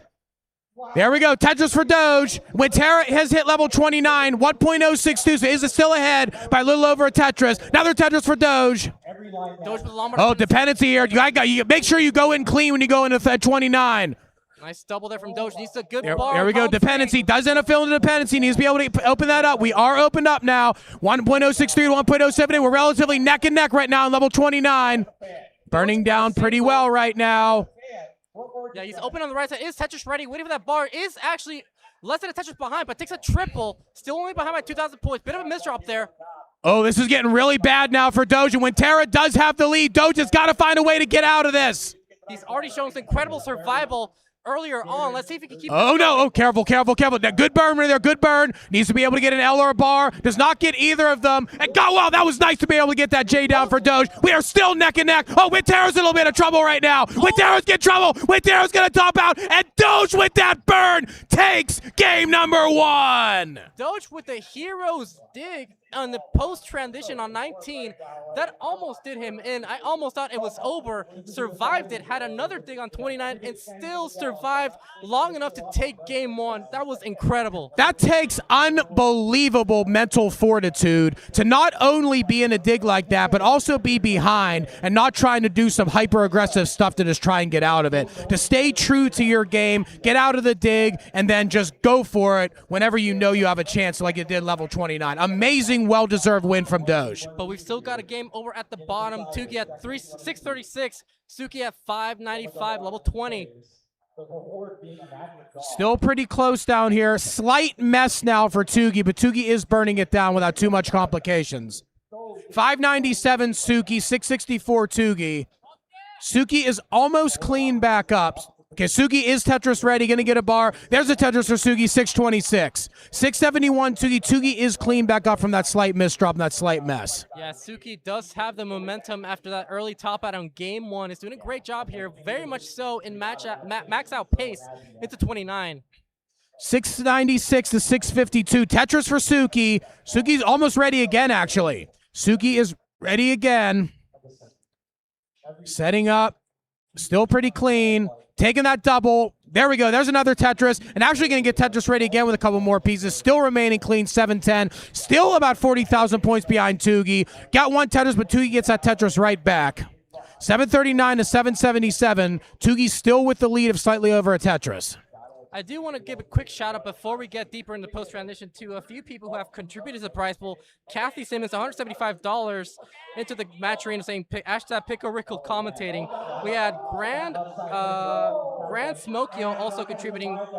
And let's take a quick look here, as well as Fracture. So thank you guys so much for contributing, as Tugi is in a bit of a dig right now. Oh, this is not good for Tugi. Oh, open that bar over on the side, though, so I think Tugi might be okay. Yeah, but Suki is now taking a lead, but he is ahead by over a level in the line count. Oh, a little bit I actually thought Suki was going to try and go aggressive there, try and go for a mega dirty Tetris. Luckily, it does not, because the pieces weren't really conducive to it. Actually, it looks like Suki's trying to play a little bit safe, because there was potential to try and go for a center well there. This may actually prolong the dig a little bit for Suki. Yeah, this is going to be really unfortunate for Suki, especially because he's a tapper. He has very limited kill screen play in comparison to Tugi, who is a roller. There, Tugi gets another Tetris. Oh, we got another mess right now, but dirty Tetris for Suki. 911 to 920. We're still pretty close right now with this board. Oh, misdrop there for Suki. Well is open to be able to get a bar to try and mitigate some of the damage, but we are very close to 29 speeds, and this is not the board height you want for it. Yeah, and his board is not getting any cleaner than a few levels ago. It is almost spiraling out of control. Tugi with a one-off of a max out, level 26. Still waiting for that bar. There's the bar. We got level 27 getting a max. Oh, and that's going to be it for Suki. Tugi's going to take another game.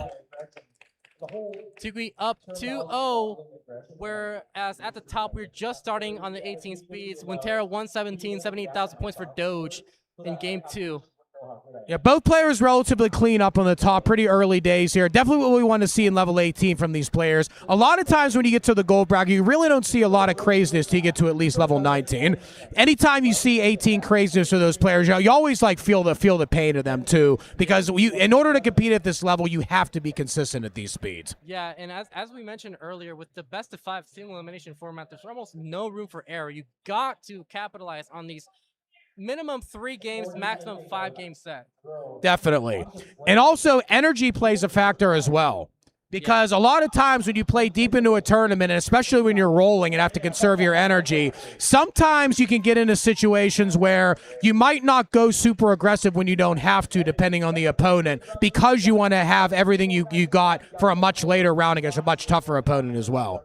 It's also a bit of a kind of a double-edged sword because maybe you may not be like too burnt out if you're starting in the early levels or early rounds, but you may be kind of rusty in a sense because you could warm up all you want before the match, but match play is completely different in terms of handling nerves and handling your rolls and maintaining an efficient stack. Definitely. So we did have a slight dig situation for Doge. Doge did get out of it. However, it's close to a 3 Tetris lead for Winterra through that situation. Doge had a Lombard dependency, but had to close down his well. Is trying to maintain an efficient and clean stack. Couple of flat burns there with the bar. That was a really good flat burn there, moving that bar. It looks on first appearance, looked like a misdrop, but when you saw the piece sequence, it was actually an immensely intelligent move. We have started over at the bottom for game 3. Tugi at match point for a potential sweep. Suki needs to bring this back in his favor. Tugi gets another Tetris. It's still pretty early here. Both players need to be able to maximize their efficiency on this speed here, though. You definitely do not want to be giving free digs to your players. Not at all. At the top, we are about 80 lines, more than halfway done through the 18 speeds. Doge with a 2.5 Tetris deficit, but we have seen him be in a deficit in game 1 and still take game number 1. The most important thing, especially when you play at this level, is make sure you keep the aggression on your opponent, but most importantly, stay alive. Because you'd be amazed how many players, if they're just going aggressive, end up getting too aggressive and get into a top out. And then just by simply outlasting your opponent, you can end up taking some games away that you might not have thought you could take. Yeah, we right now got Doge at 309, 93 lines. Winterra 391 at the top, or at the bottom we have Tugi at 30 lines, 141, 162 for Suki. Every single player here with a clean stack. Exactly what we want to see here.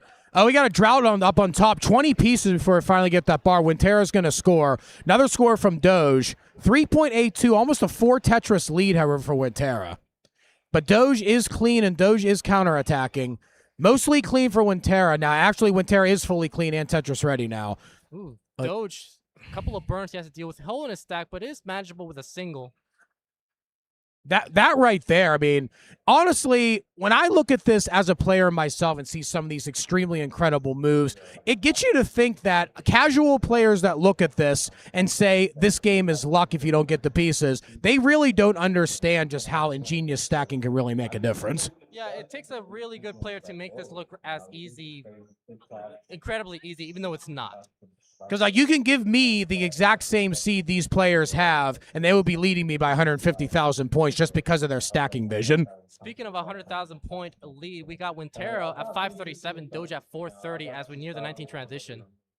Yeah, definitely want to go into the transition clean. You don't want to be digging right away. When you're playing DAS, it's more critical to go in clean to 19 because these players at this level generally have the ability to play on 19 at close to 18 efficiency. But regardless, you still don't want to take it completely for granted because it is still a speed increase. Doge has transitioned with a sub 500K at 4.6 now, 502, 590 for Winterra. Really good game here. Down on the bottom as well. We're pretty close to neck and neck here too. Yeah, 351 for Tugi, 333 for Suki as we are at around the halfway mark on the 18 speeds at the bottom. 617 to 552 up on the top. Yeah, Doge needs to capitalize on this post-transition or we'll have to be forced to be more efficient on the 29 play. Still going pretty strong here, 648 to 579. Down on the bottom, Sugi's actually opened up about a 2 Tetris lead on Tugi. Is behind 2-0, so needs to reverse sweep to be able to stay in the tournament.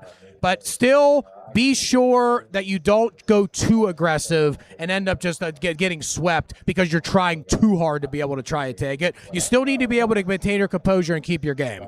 Doge's board was climbing a little bit after that drought, but did get a couple of nicely timed bars for Tetris. 663 for Doge, 710 for Winterra. 712 to 691. We got a couple more burns here. Winterra's still trying to get set up. OP's not able to use that bar, however. Doge will be able to use the next bar. Getting bursted a little bit by S's and Z's is going to slow the pace down a little bit. So this is Winterra's chance to be able to open up even more of a lead. Is going to do just that with another Tetris. 744 to 727. Still relatively close, about halfway through post-transition play. Yeah, just out of nowhere, Winterra had a 100,000 point lead into the 19th speeds, but it just dissipated just like that. Doge now only behind by a Tetris. Still burning down here. Doge still trying. Oh, Doge is going dirty. Doge is trying to go dirty. It gets the dirty Tetris. Doge 789, 835 Winterra. Bottom row, we have 545 to 508. Suki still maintaining that lead. And we actually have a 600K transition potential for both these players. Yeah, Suki, being a tapper, needs to really be as efficient as possible before the 29 speeds. 591 for Suki, 530 for Tuki. So it looks like a bit of a lead forming for Suki. Get clean right now is Winterra. 901 to 833. This is still anybody's game up at the top. Only 2 Tetrises separating these 2 players. Winterra looking for this next Tetris to get into a one-off of a max out. There's another Tetris, Winterra. 966, just needs one more. Oh, nice spin there. Very nicely done for Winterra. Is Tetris ready for this next Tetris, which will give her the max out and gets the max out for Tetris. There we go. There's another Tetris. There we go. Okay, still trying to get ready. Suki here, Tetris ready. Still ahead of Tugi. Ooh, Doge in a lot of trouble right now. Has to bring this down in about 13 lines. Oh, nice burn there for Doge to be able to keep this open. Yeah, 890 for Doge. Now 1.08 for Winterra, and we'll transition at 29 with a 1.1. Yeah, this is absolutely dominating. 5 Tetris lead right now for Winterra. Yeah, it's still with a clean stack. Doge in a lot of trouble, though. Needs to survive this. Yeah, not able to fully go after that, unfortunately. Still got dependent. Oh, wait! Dirty Tetris! Oh, not able to. Actually, that would have been a triple. It wouldn't have even been a Tetris. Yeah, Doge. Oh, did not go long bar flat over there, but either way, it's still going to be all right. Doge is 230,000 points down, so even after surviving this, Doge is going to have to find a way to really start attacking Winterra. Hope Winterra tops out. Yeah, he really needs to hope for Winterra to get an early top out on the 29 speeds to even have a chance of chasing this down. Yeah, but down on the bottom, Suki has opened up a 6-digit lead, 129,000, and upping that to 157,000. Tugi 643, Suki 801. This could even be potential for a 1.2 into 29 for Suki. Doge at the top, still burning, still dealing with the situation. One off of a max out right now. Great survival from Doge, though. Is going to survive this by the looks of it. Just a few more burns. Doge, right as we said that, Doge had a misdraw. Oh, that Doge is falling apart there. That is going to be it. We are tied up on top, 1-1. Yeah, and down on the bottom, we actually got a little bit of a dig situation forming for Suki, and Tuki actually looks pretty clean. Tuki is still very significantly behind, but if Suki cannot get out of this is a very makeable chase down for Tugi. That was a near fatal hang there. Now that's a fatal hang for Suki. Needs to survive this. Needs to hit a 4-tap on the right side and does get the bar in time. Nice tuck there with that T. Another Lombard dependency. Unfortunately, not going to be able to get a bar to fully plug it. Pretty much had to use that J. Right now, Suki is losing a lot of efficiency. Another misdrop, though. This is dangerous. This is actually looking very dangerous. Level 26. Tournament life on the line for Suki. Yeah, and Tugi is actually starting to bring this back. Tugi's only down by 70,000 dollars. Made back half the deficit already. Yeah, Suki getting a couple of good pieces here. Another hole in his stack that he just formed. And another misdrop. This might be the final nail in the coffin if Tugi gets another Tetris. Yeah, at this point, I was going to say at this point, I don't know if it's going to be able to get low enough to dig it out at transition. But that is it, and sweeping the broom right now. 3-0 moving on to the first round. After getting through round 0, it is Tugi. Still needs a couple more points, though. A couple more burns. And there you go. Now he will move on to round 1.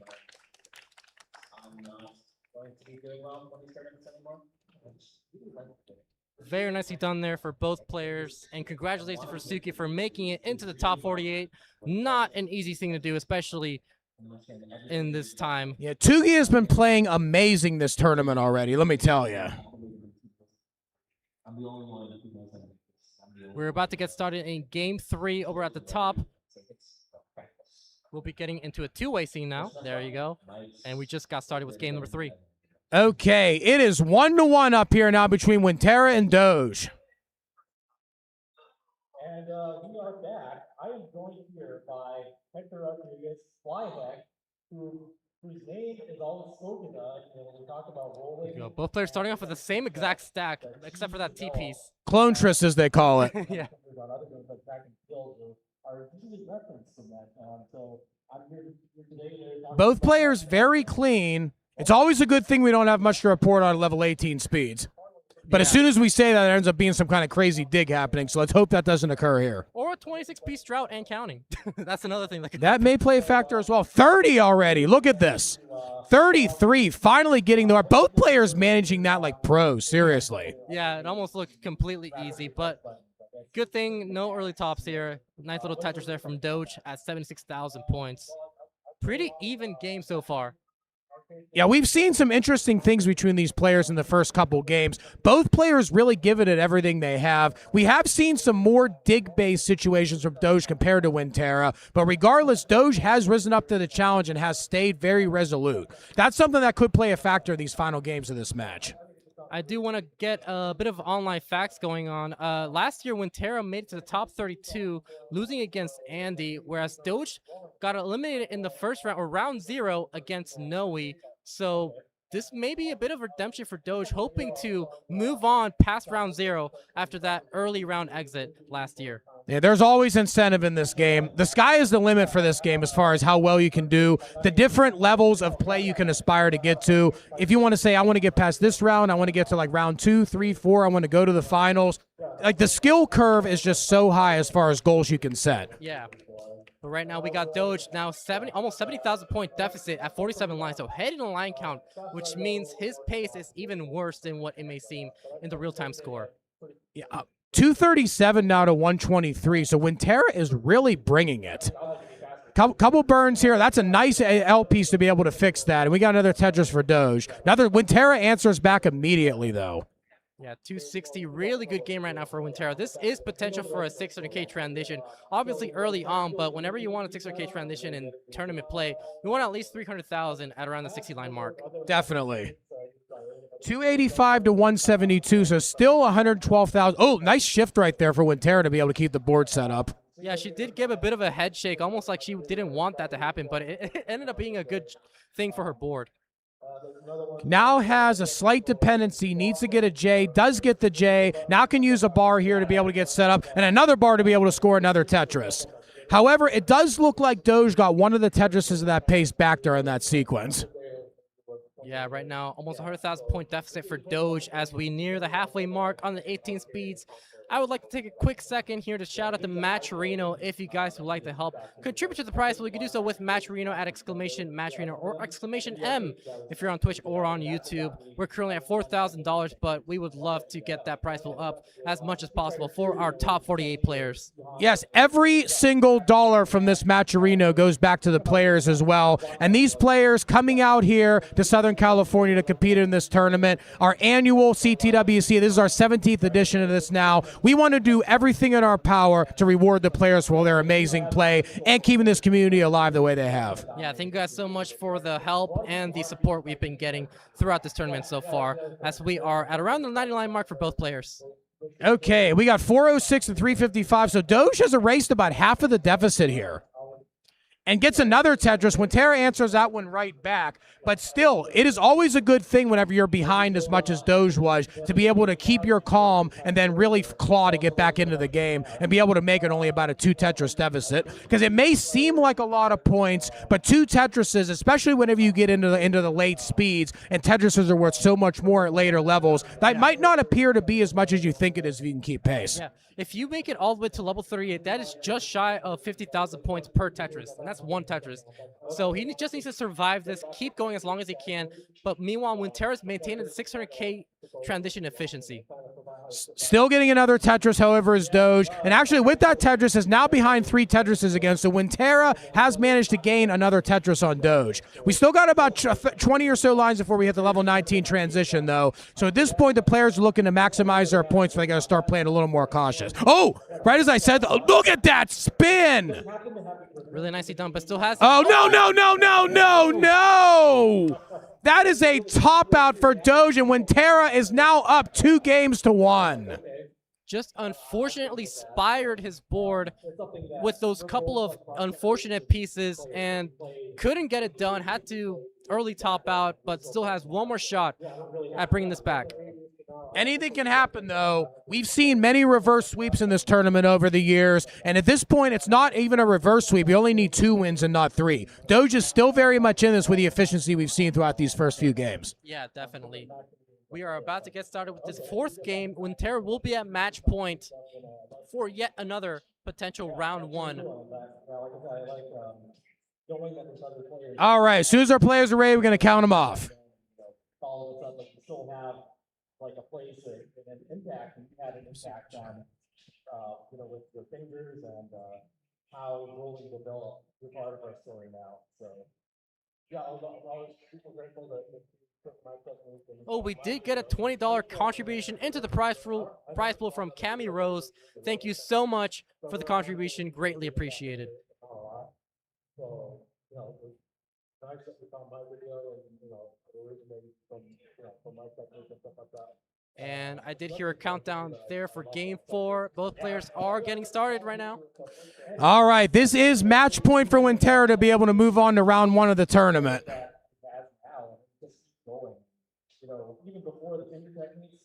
Doge has no more room for error. This is his last shot at potentially forcing a decider and maybe even beyond that. We have had a lot of deciders in this tournament so far from the other channels, so yeah, anything can happen here. Pretty close matchup so far. Doge already with 4 burns at the start. Setting up a potential spin or a tuck here.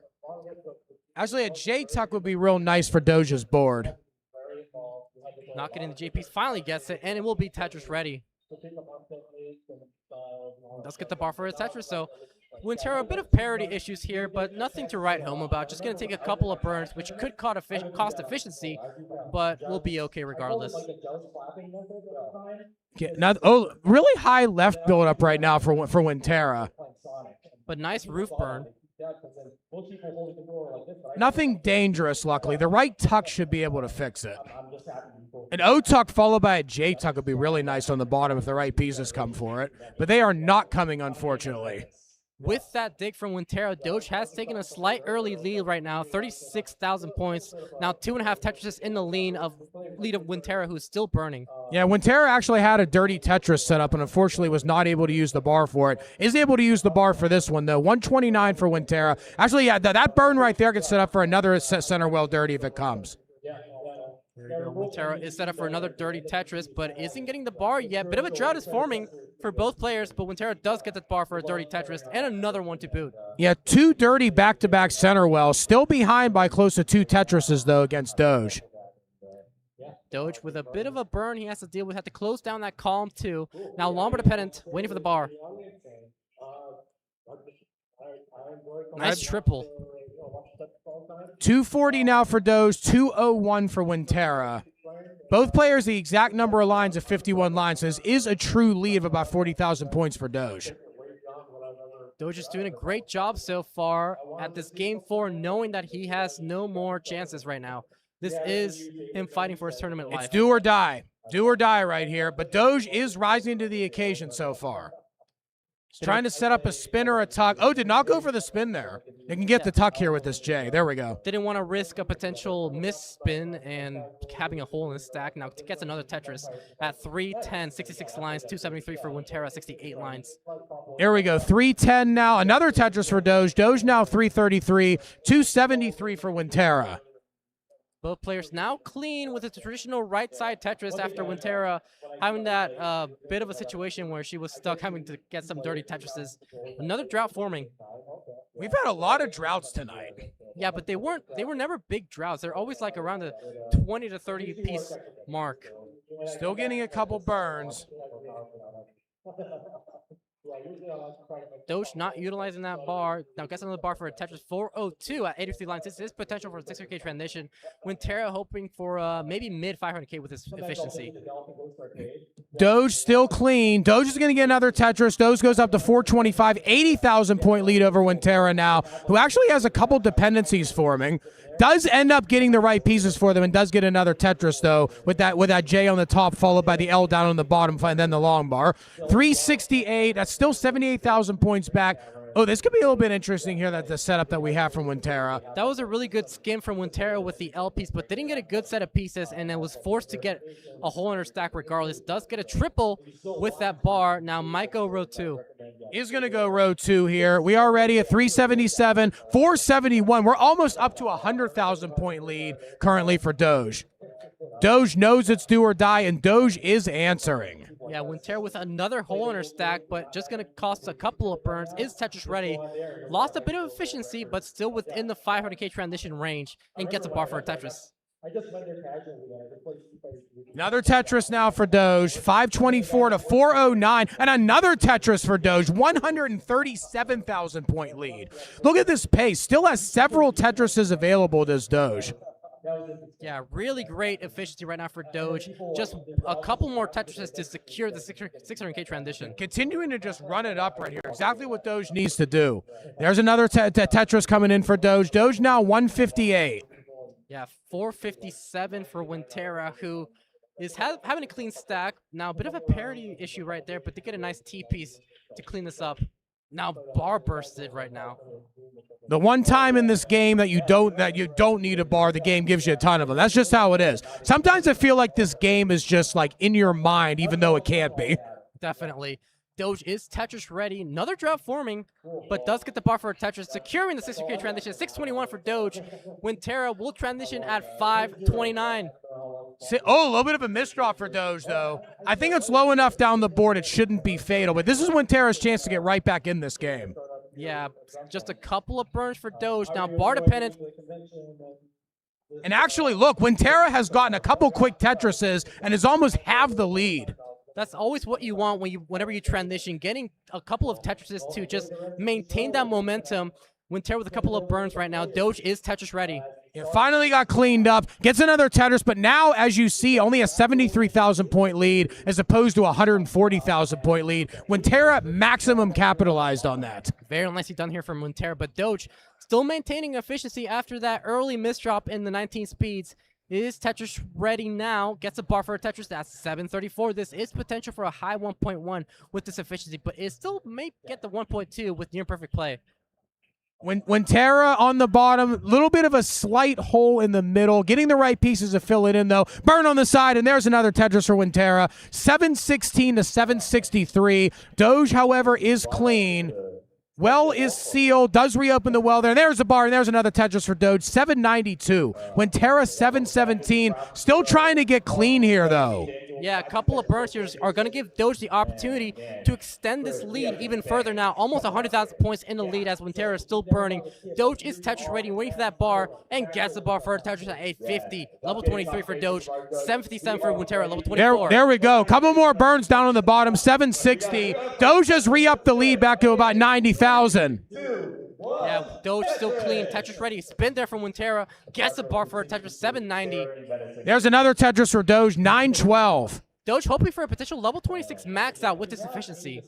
Yeah, Doge is going for it right here. Doge is taking no prisoners. Doge is like, I need to win this game to stay alive. I'm going to win this game. It's exactly what's going through Doge's mind. Is like, I am right now. Yeah, this could even be an into 26 max out, whereas Winterra hoping for maybe a 28 max out with this efficiency. Winterra not able to get. Oh, the burn on the side should be able to fix that. Does fill the dependency pretty easily. And there's another Tetris Winterra, 867. Doge now 981. Gets another burn. Tetris ready to get the max out. There's a burn. There's the max out for Doge, 1.016. And there's another Tetris for Winterra, 900. So Doge has reopened the 6-digit lead.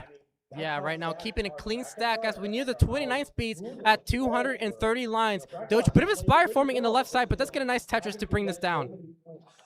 Winterra needs to go into 29 clean here. Gets another Tetris. Doge gets another Tetris as well. 118,000 point lead. And we got the energy coming from Winterra. See that there? Yeah, this could be potential for a high 1.1 for Doge. Wintera could get the 1.1, but needs these last 3 Tetris. Already has 1 on the board.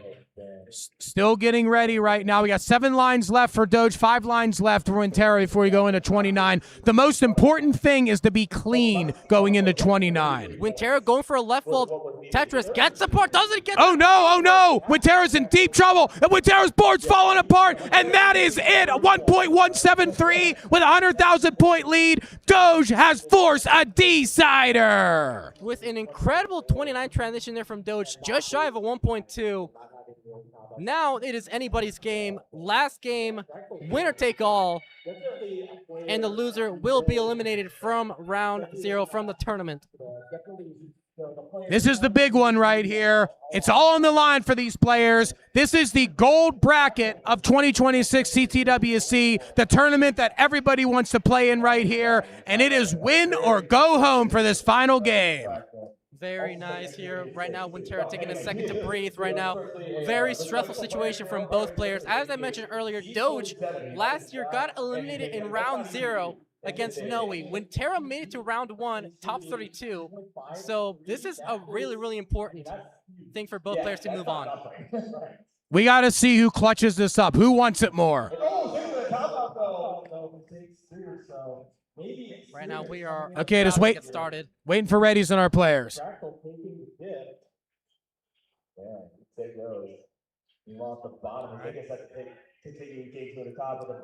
Bit of a sip of water there. Stay hydrated, everybody. We are ready to go. Asian really, I don't know if Asian is a familiar face. Like Asian is an honorary champion of is your 20, yeah, 22, yeah, you want the silver bracket. Yeah, the news station though basically said you won the whole thing. Yeah, you would be the whole champion. So I'll never forget that. But I mean, it's something to take over. So it's kind of cool that kind of happened. All right, as soon as we got our readies, gonna get started. And hey, you know, got in the local news too. If you're like, ooh, that's it like that. I guess we'll take a second here to shout out Matcherino once again, because why not? Exclamation Matcherino or exclamation M if you would like to help contribute to the prize pool. And we are getting started with Game 5. Final game of the set, winner take all. This is exactly what we want to see here. We want to see the HYPE hype for this final game. Everything's on the line for these two players. Yeah, I think we're going to be seeing basically these two giving it their all, and this is going to be really exciting. Oh, nice adjustment there for Wintera. They're trying to stop a bad dependency on the right side from happening. I would like to see maybe anybody working the stats or something. How many deciders have we had in this tournament so far? I've already count 3. I've already seen a couple too. Yeah. Yeah, and this is just round 0, you guys. Okay, both players have not taken any burns yet. See how long this can go. K9 watching Tetris with the 3-2-1 bit saying go Doge go. Thank you so much, K9. Okay, we've got our first burns on the board now for Doge. Still no burns for Wintera. Bit of a hole forming for Doge right now. Might go row 2.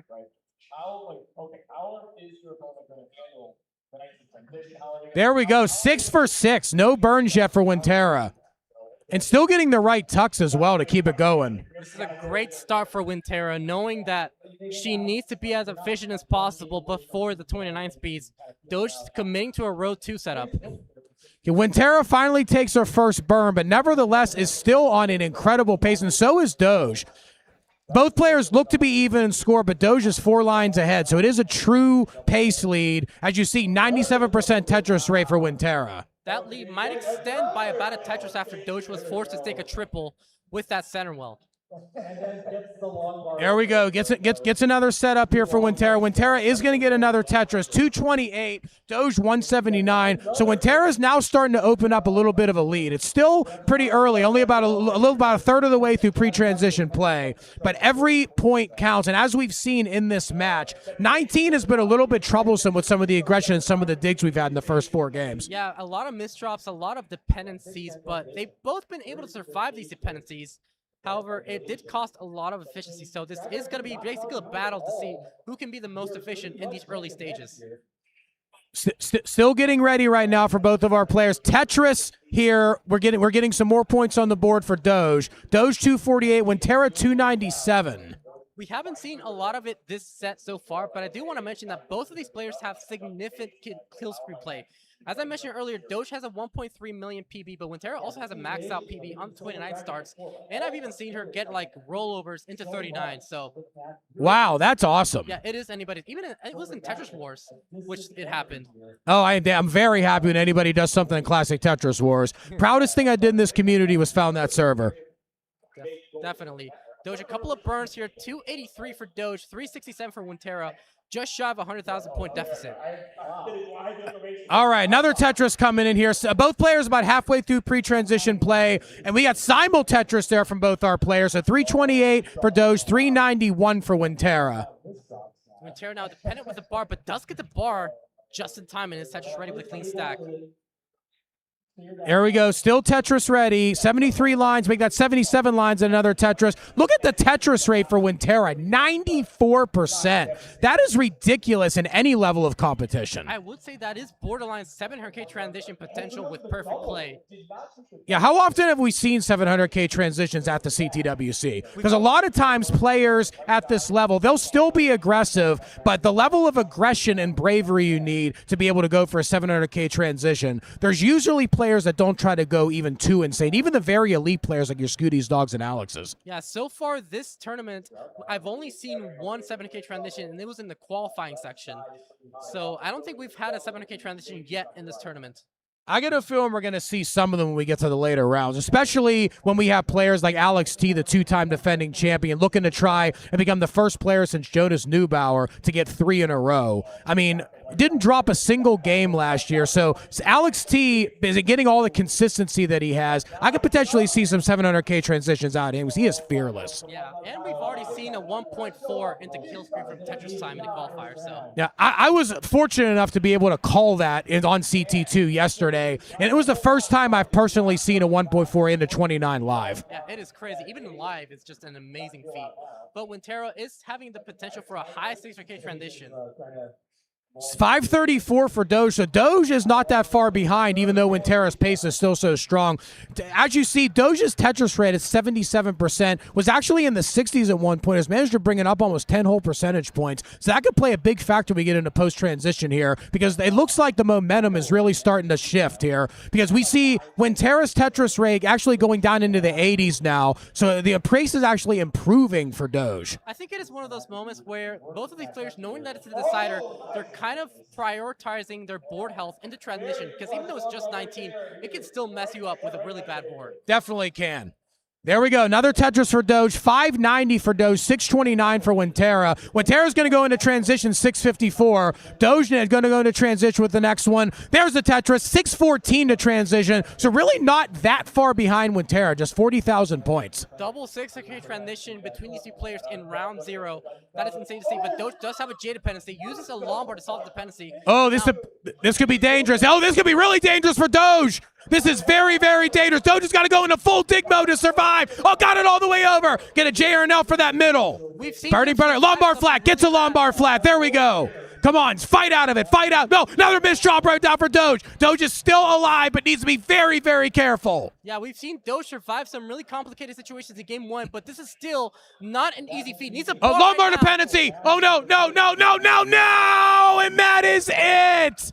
With a 114,000 point lead, Winterra moves on in the tournament to the round of 32.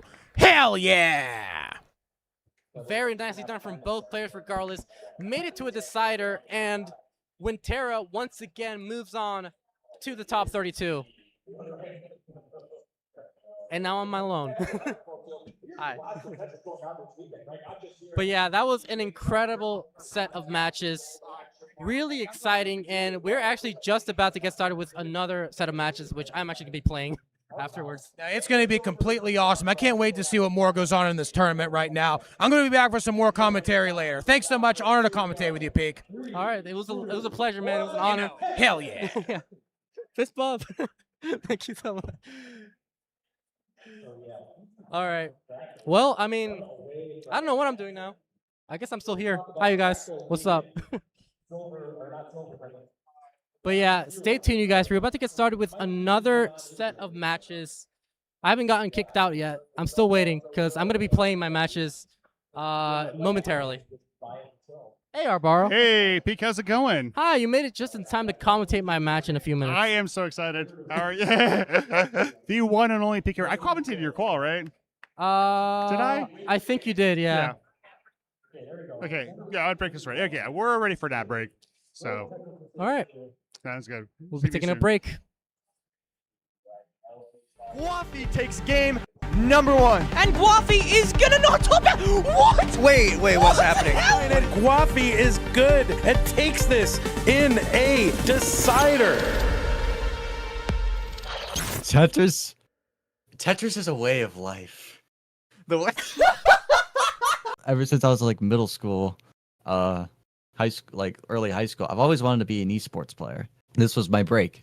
This is how I play esports, and that's why I take this game so seriously. And when I first started playing it, like I had a gift for it. I was good at this game, and that's why I kept playing it. And not to mention the community is like probably the greatest community in all of gaming that I've ever been in. Oh, got it over. The 5 lefts. Oh. It's not over yet. She might be. And she's halfway up the board. Halfway up the board. She can't. Guafi's into a decider. I got so deep in my head. It also didn't help that I had music that was absolutely blasting. So I had no recollection of how loud something was. I mean, yeah, I dug myself into that hole. So when I topped out in game 5, that's when like all the nerves and everything, it just came rushing back. And honestly, I had no idea if I wanted Meme to complete the chase down or not. Because I knew if she didn't complete it, I would be in a whole new level of deep. When she got the chase down, I'm like, yeah, good for her. You know, she deserved to win that match. These pieces are rough right now for me. All those L's are not what you want to see. Rotation. Oh no! Meme's gonna top out at 757,000. Guafi takes game number 1. I was always looking for a huge break in my career, and Toronto is easily my break. I was also entering like a transition in my nerves. And funnily enough, I think that's the reason I didn't win. I was so relaxed that I didn't want it enough. I didn't want to win enough. Like if I took it a lot more seriously, I could have definitely beat Meme. Either way, like I was always looking for a huge break, and Toronto is easily my break. My biggest mistake, I would play the match with the expectation that my opponent was going to make it to level 39 every single time with a high range score. Like if I just paid attention to how everyone else was playing, like even the top players, like the big 3, Blue Scooty, Dog, like they don't make it to 39 that often. And Blue Scooty makes it pretty often, but not everyone else, not really. The problem with certain players, like Sidnev and Miles, I really want to beat them. So I get in my head way too much like, all right, I'm going to beat them. Game number 1, I'm going to get a really good 18 going. Okay, I topped out on 29 in transition. All right, it's fine. Yeah, let's play a much more aggressive 18 on game 2. Oh, level 18 top out. Okay, that's fine. Yeah, let me just play game 3. Okay, I topped out. Okay. Like, I'm trying, like, I don't know. I'm, like, trying to put on, like, make a statement, but I'm trying too hard. It's like, I gotta stop. I gotta just play my game. Play my own game. I'm just trying to prove that I can be a top player. No, I am a top player. Everything I've worked towards this year, it's just like I'm gonna put it to it's like the final exam, pretty much, of Tetris.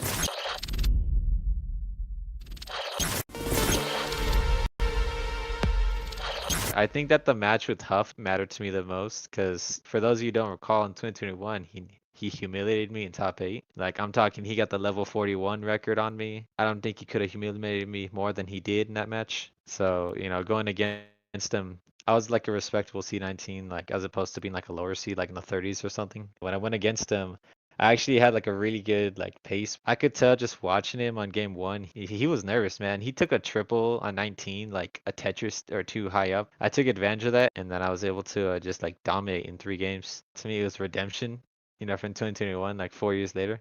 It was great to move on to Sunday for the first time like ever.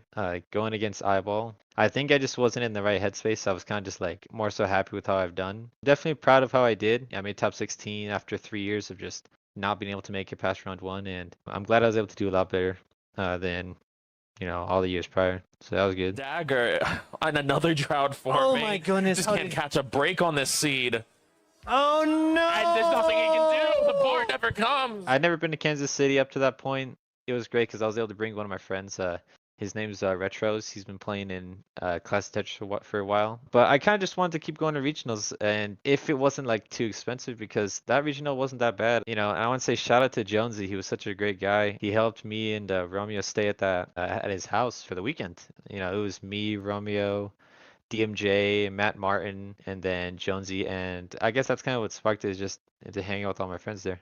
I really think it's just how I perform in the match, because at that time I really need to work on how to keep composure and play as well during, like going against Scooty or like a top seed of some sort. I think that's what I was struggling with at the time. I was getting like a really high Tetris rate on 19 speeds during the warm-up, and when I actually went against him, I did some pretty cool stuff. Even Kingston was like, whoa, I was doing some crazy quick taps and spins and tucks and survivability, but I just wasn't there in the headspace. I think efficiency-wise, I just wasn't there. I hope that's something that's already conquered by the time Pasadena comes around. I thought Phoenix was pretty fun. I got to travel with my buddy Romeo again. We drove all the way from Vegas to Phoenix. We had a nice Airbnb with all the players. Going into that, I knew I wanted to win. I wanted to try to get clean sweeps on everybody and a great qualifying, and I played, I think, probably some of my best Tetris there. I got a 1.8 in quals, which that was pretty cool. It was a different qual format, not max outs, and I was happy to get that, especially during quals. After I beat Big Dave in the semis, I was watching DMJ and Oscar. I really wanted to go against DMJ, but go against Oscar was also fun too, because he knocked me out in Vegas, and he knocked me out in the 2021 CTWC qualifiers when it was online. So, to go against him again, that was really fun. I knew that as long as I was just consistent and made it and got efficiency in 29 with Tetrises, I knew I would take it. And on game number 4, I had a very efficient 29, and he hung a square on the right going into 29. And I was the back-to-back regional Phoenix champion. I had a great time spending time with everybody. I'm really happy to go back to Phoenix to try to go for the 3P in January. Going into this year, I just want to prove I'm not a mid player. I can get those scores. I just want to show that I can get it when it matters the most, and I want to show that I can recreate what I've done in the past in the World Championships. If I can make top 8 again, or even beyond, I think that would be the most proving of my whole Tetris career, if you ask me.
Yeah, we can do that.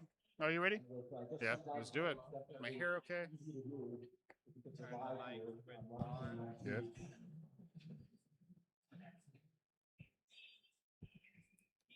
And we're back. Do I look like Grand Designs to you? Hello, Peak Eric. How's it going? I'm just surprised I'm allowed to sit here, to be honest with you. Right after, They were the kick you out. yeah, 2 years ago was the last time I sat here in CT2 land, and they didn't like what they saw. They said, you know what, no more Pumpy Heart. It's And then fine.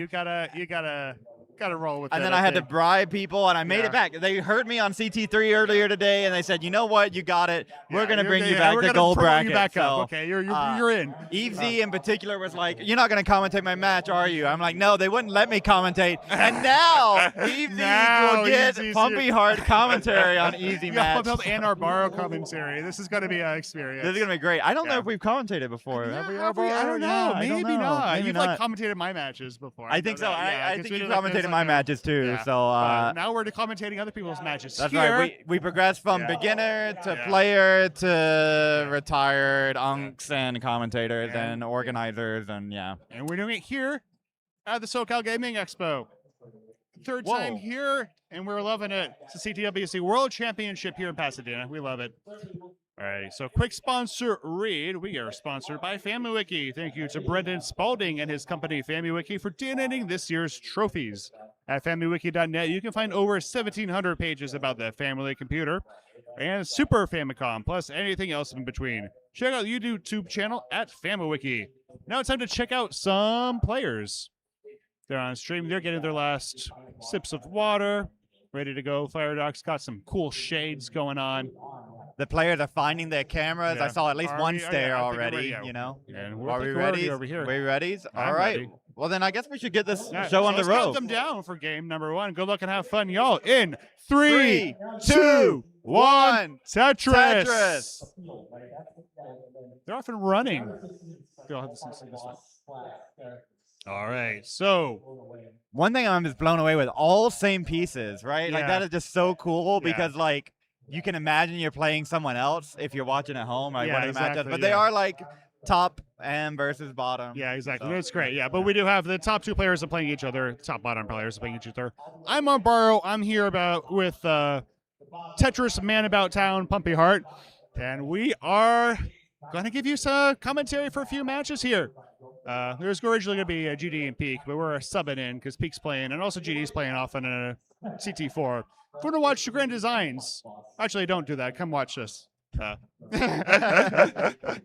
Or you know, yeah. just watch all the Tetris action. You Totally, know, yeah. there's like 4 streams going on. Yeah. So much Tetris, more Tetris than you can handle. Exactly. Yeah. One of the reasons I came back. It was like, Yeah, oh my yeah. gosh, I got a little bit. I kind of exactly. missed it. You know, Yeah, I kind exactly. of Hold missed. You can watch a lot more Tetris when you're here in person too. You just like tilt your head a little bit, right? That might have been more Tetris than I can handle, but I can handle a little more Tetris than I was handling.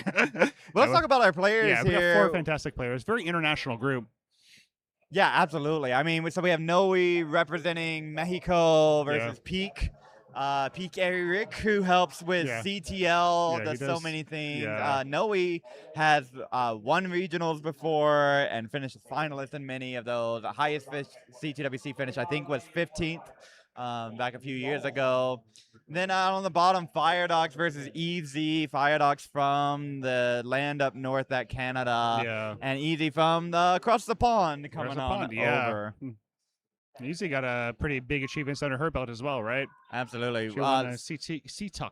Yeah, kind of like out of nowhere. I mean, she Yeah. was grinding a little bit, but then Yeah. like Yeah, it CTUK, was very boom, much a, put her name on the map. Someone to look big out statement for. game. Looking for a T for the spin here. Not really going to get it in time. She's up by a Tetris and a half. Peak is up by a couple up top. We're about 45 lines in. And while we're in the early game here, I just want to admire all the players' headgear here. Oh, so we yeah, have they're all players all- yeah. have adorned their face or head with something. Yeah. So Oh, yeah, Noe, you're totally the backwards right. ball cap, I love it. Yeah. You know, reminds It's me a of signature. growing Yeah, up. he normally has that on, doesn't he? Absolutely. And Peak with the headphones in, doesn't want Yeah. to hear us, doesn't want to hear anything. Oh, I yeah, appreciate exactly. that. Yeah. Gotta hear the Fire- commentary from CT1.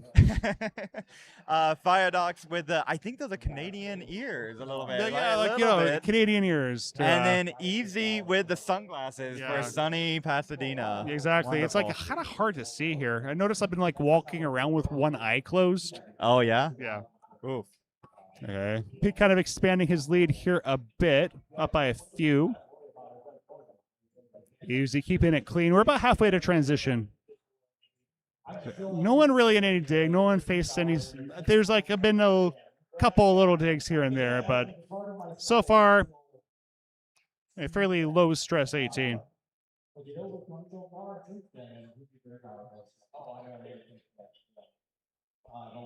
Yeah, Firedox, the winner of 2026 CTM February Futures Circuit. we I love remember that. seeing that on the circuit. Just And at the- Mega Disasters in October Oh. 2025.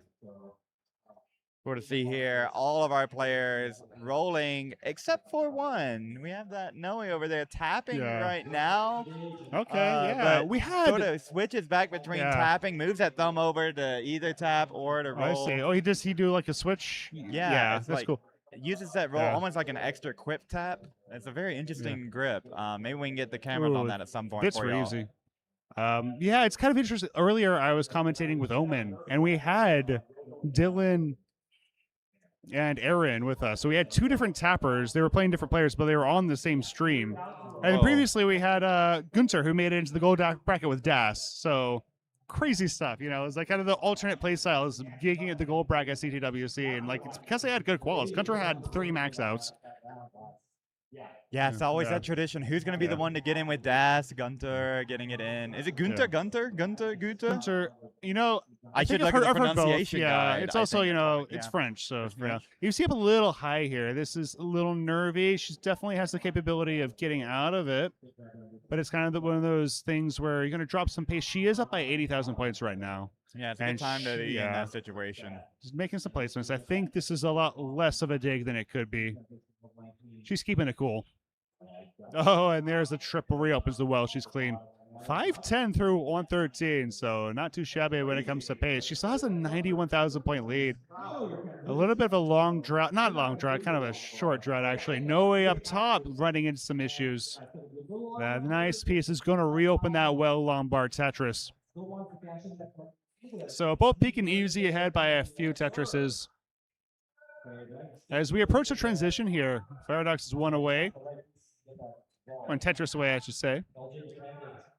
Yeah, a little bit of separation here, but in the Yeah. gold bracket, you Yeah. know, this can be made up quite easily Yeah. with just a little bit of a slowdown on 513, post. yeah. 513 to 588, or the transition scores out the bottom. No way goes in with a 559. Peak 614. Peak having a really good transition here. I believe Peak made the premier poll, right? I know Easy is up there. I think she was number 21. You know, I feel like I should ask the premier poll expert over here. That's right. You know, the premier poll is such a hot commodity. Yeah. You know, everybody wants to be ranked. All we do is rank the top players, right? You know, Okay, I yeah. love the ELO.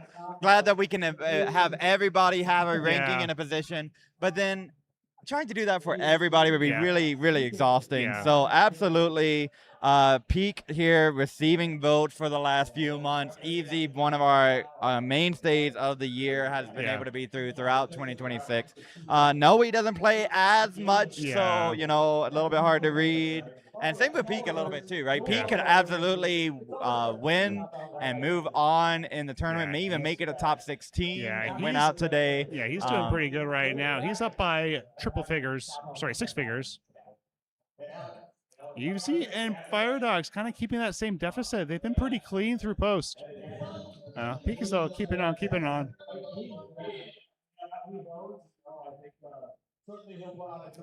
Yeah, Peak just kind of, you know, sometimes just really turns it on, and it's good to see.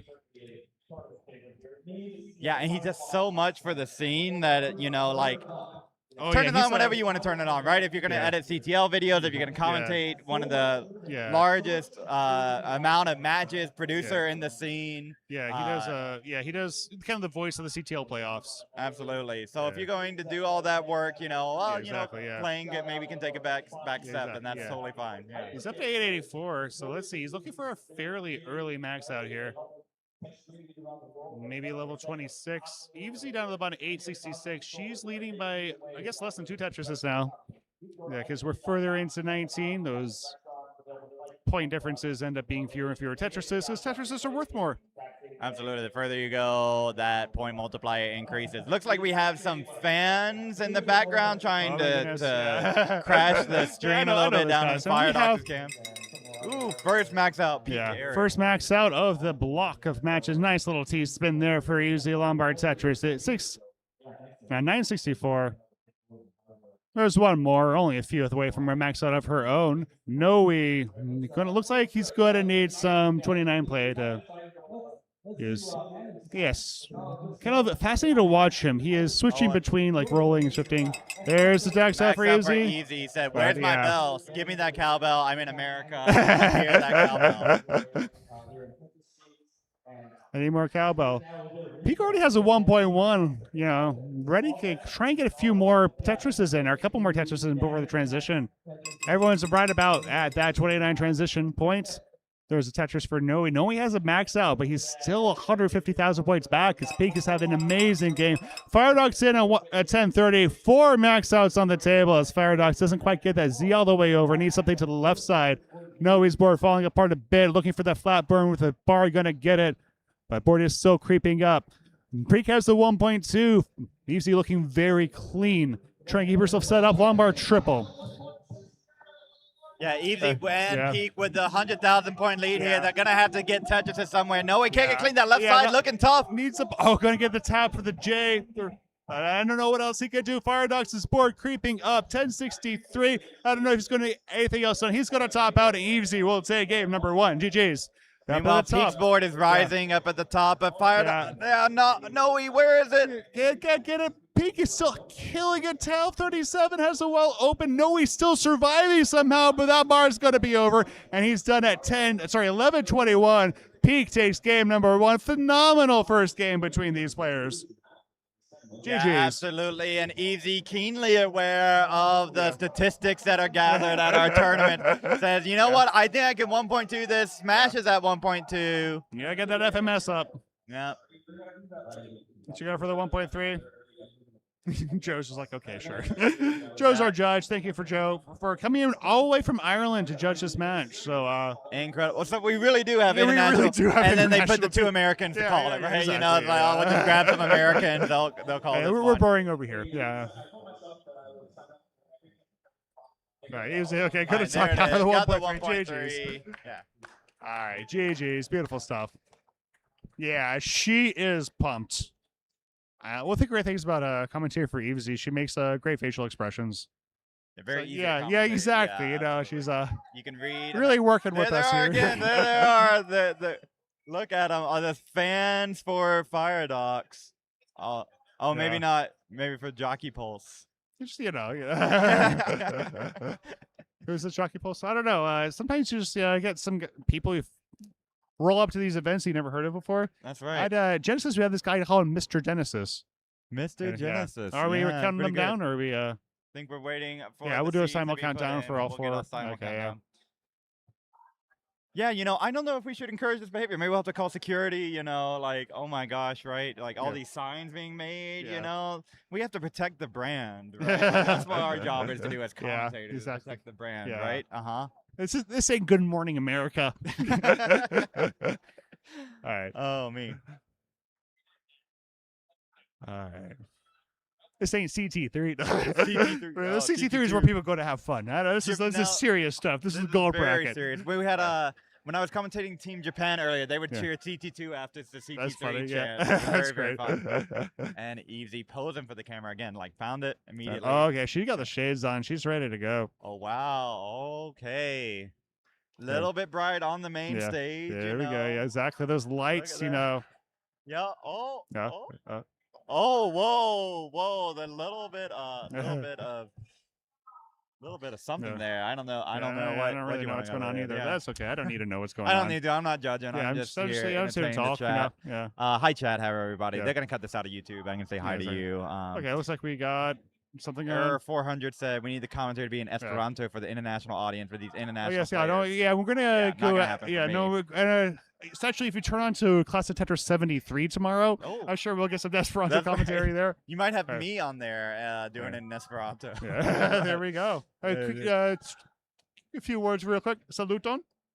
Saluton. Yeah, there you go. That's hello. Hello. Okay. Jeez. That's goodbye. Jeez. All right. Yeah. And that's all you know.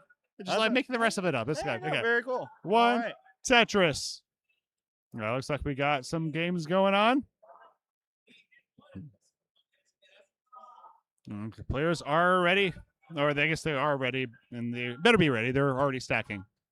So what you didn't see, chat, is that The shades are now off. The shades They came started- on for a little bit and said, yeah. actually, I'm going to play Tetris. Shades back off. Yeah, there we go. Engage with the Just- shades, take the shades kind off. of, she needed some shade time. That's right. Nice little S spin for Peak. Get things started off. Keep things clean. Firedox getting some S's to stick to the left. We'll look at another one. There we go. How often do you see that? Firedox wants another S. That's right. Yeah, and honestly, like with the same pieces all across the board, Yeah. you see a lot of similar Tetris rates. Yeah, that's between all true. of them. Yeah. I've been trying to solve this R-bar, all right? And Yeah. oh wait, hold on. A little bit of skimming from Firedox. Yeah, Yeah. totally fine. So, yeah, I think we're fine. So I can say my thing. Yeah. Oh yeah, everyone's cool. Everyone's cool, calm, collected. No one really Yeah. couple burns. Oh wait, Firedox, Peak. yeah. Hold on. Oh, that's a Peak little- realized that's not the right LJ. Yeah. A So, gnarly misdrop or yeah, just decided I'm just Yeah. gonna take the burn this out. Firedox also had a bit of a dig that they had to get through, but looking okay so far. It's set up dirty. The bar ain't coming though. Another drought after the last one. Kind of tricky ones. The drought counter not really telling the whole story here because we've just had a pretty long drought. And now there's another one. This is brutal. What Yeah. a C to start off My with 30 goodness. lines in. Yeah, finally comes after 32 pieces, but Firedox Peak's converts it. board worse for wear. Absolutely. Firedox converts that into the Tetris, but easy strikes right back. So Yeah, no one's really clean right now. Firedox is, it has another drought. Okay. Eavesy not looking great. Yeah. Firedox really the only player on here that's clean right now. No, he's getting there. And he'll get himself Tetris ready with that skim. yeah, it could have been a perfect clear there Yeah, where with the all bar the come- pieces yeah. disappear. But it's actually a really It's bad set- move, yeah, set right? up for a It's perfect clear, yeah. suboptimal to go for the perfect Exactly. clear Not in really classic. bad, but it's they're better ones. Yeah, right. Yeah, you'd rather have Yeah. something to build upon, and Yeah. the openers really get people. Yeah, because all the time in the beginning of the game, you don't get the right pieces. You had to take a couple weird burns. Easy reopening her well. A dirty center well from Noe Yeah. there. Noe and Firedox up by a couple each. And they'll be looking to get a game back from their opponents.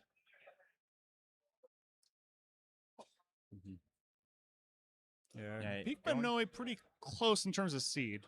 Right. Eve a little bit ahead in lines, but just Yeah. had to dig higher than Firedox. And we can see that drought developing, and it keeps going. It knocks down a Tetris, though. There's a dirty one for Easy. 4 off the bottom. That's firmly dirty territory. Peaks out of 2 off the bottom. I don't know if that's super dirty. You might call it dirty. 1 off the bottom isn't dirty. There we go. Yeah, dusty, right? Dusty, That's what yeah. the phrase has become to Yeah. populate, right? A little dusty tester. That's the Tetris. No, you'll get it. Going from Yeah. 20 rows to 19. Yeah. It's still Excellent, pretty yeah. similar, yeah. There's a triple for Eavesy. Everyone's more or less cleaned up. Though some people are, a little bit of lopsided stackage from Noe needs a long bar for that dependency on the left. It's crazy. Now we have top Yeah. players holding W jockey pulse, right? Yeah, There's some yeah, top what's player going on privilege here? at Yeah. CTWC. Oh my goodness. Yeah, there are 0 bars in this seed. We're 86 lines in. Firedox has a 6-figure lead. AVZ was stuck in a dig for quite a while. Noe up by a couple. Yeah, but Ecclesia has cleaned herself up. Both players clean at the bottom. Both players not quite clean at the top. Noe's closer to it. Going to get a bar that'll get him set up. Yeah, just a quick 5 Tetris lead there from Yeah. Firedox, just from a few skims. That bar timing is everything. Getting the Yeah. bar when you have the well open versus when you're trying to clean.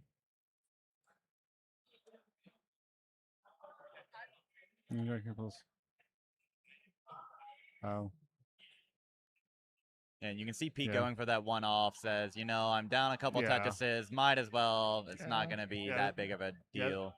Yeah, the skims I would take to clear it out probably aren't worth it, in terms of you're not buying a lot of board safety if you're 1 up. 3 up maybe, right? But Right. So we're getting close to transition. Easy's gonna have to dig this lead down in transition, but Yeah. anything can happen up top. Firedox has a Jockey Pulse Nation stream on, both in person and in chat. So we got some Easy not without her fans as well. So up at the top, the lead has been pretty much 2 Tetrises for most of it. As down at the bottom, Evesy goes into transition. 419, kind of the high up digging resulted in a bit of a line differential here, only about 5 lines, but yeah, not really the transition score you're looking for at this level. So you know, it's stuck in some traffic. Peak 445, Noe 511, but yeah, this was a fairly gnarly seed, right? You're not gonna. Noe had a pretty good game, but he's still only up at 511. Firedox though 575, kind of making lemons out of lemonade, or the other way around. Put in the making lemonade out of lemons. That's what you say.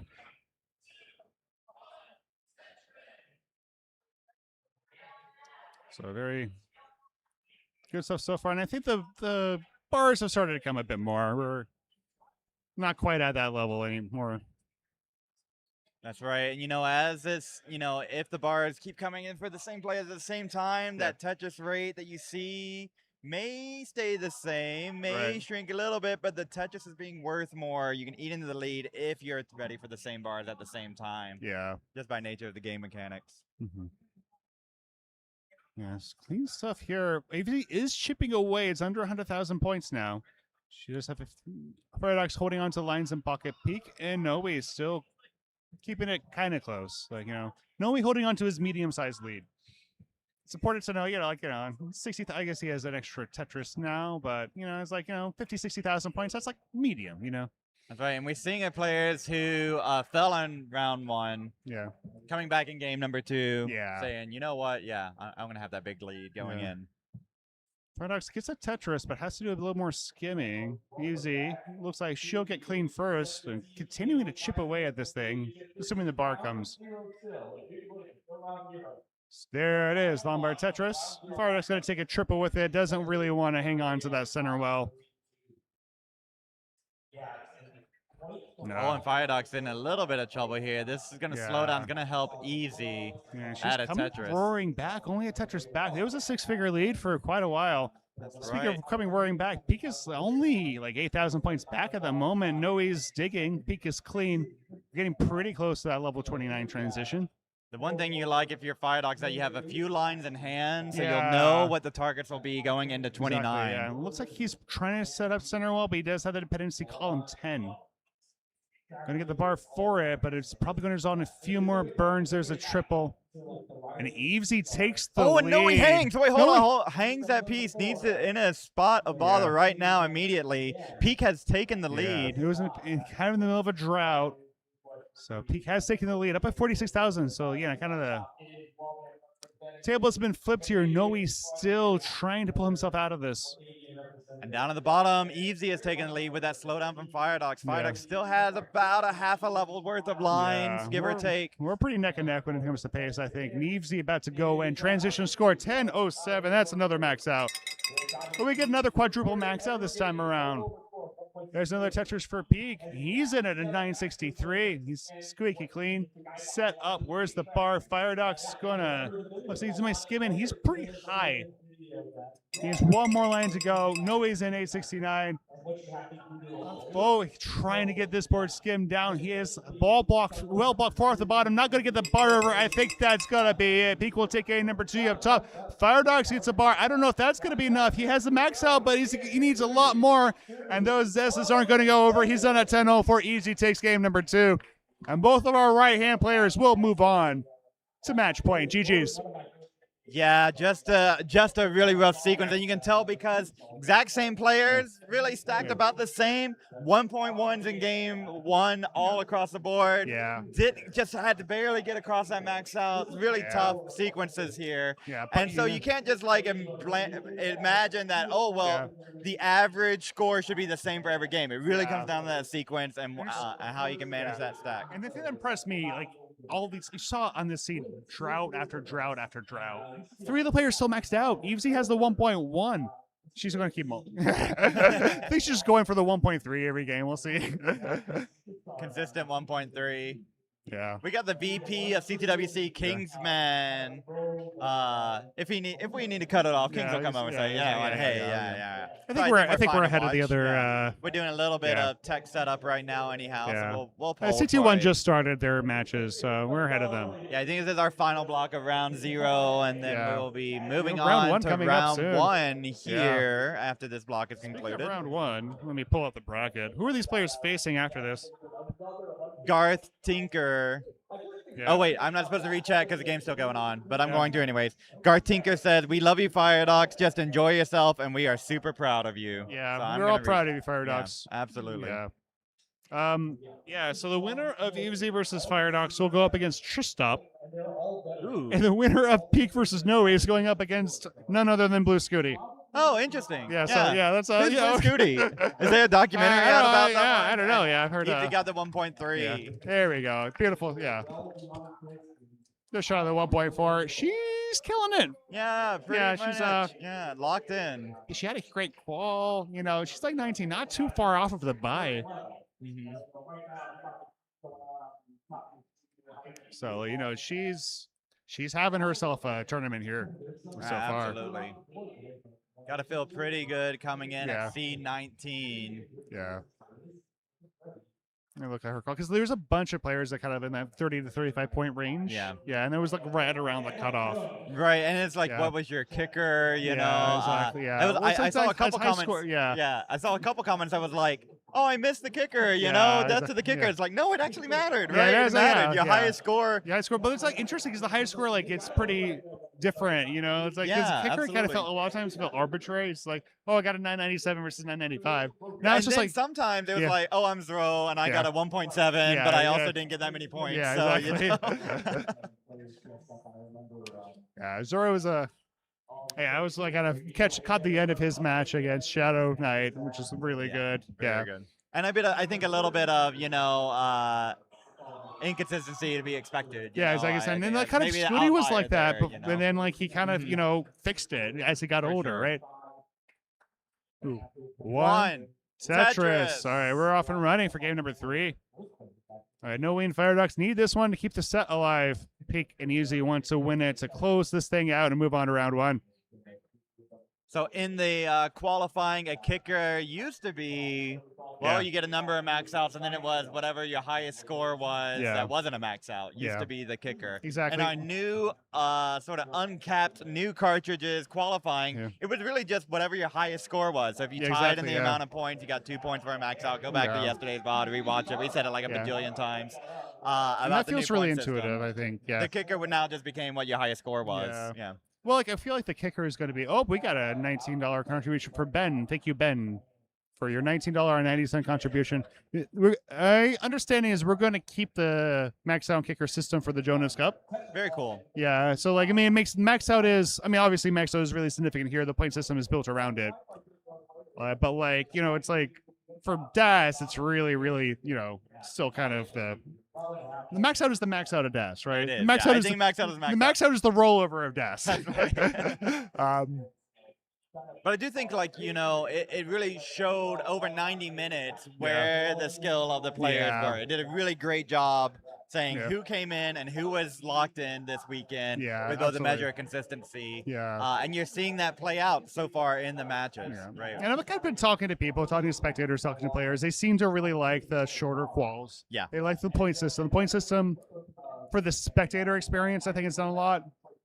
I think every game matters. I think it Which matters. It did matter on the max out, but really it mattered for like 3 or 4 people who could realistically get a max out every qual, Another right? early drought. Players are surviving. Firedox up a little high and has the well rocked. Oh no, don't like that weight over that hole. But getting good pieces, making better placements. That T is what he wanted.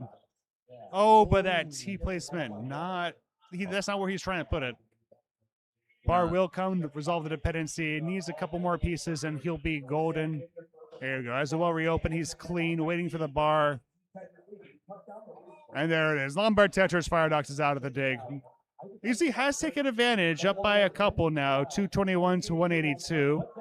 Up at the top, Noe got another kind of 2 or 3 Tetris lead. Kind of similar to last game where, you know, he's playing a little bit more efficient of a 18, but Peak's definitely keeping himself within striking distance. Yeah, absolutely. One could almost say neck and neck across all of our games. Yeah, I feel, exactly, yeah.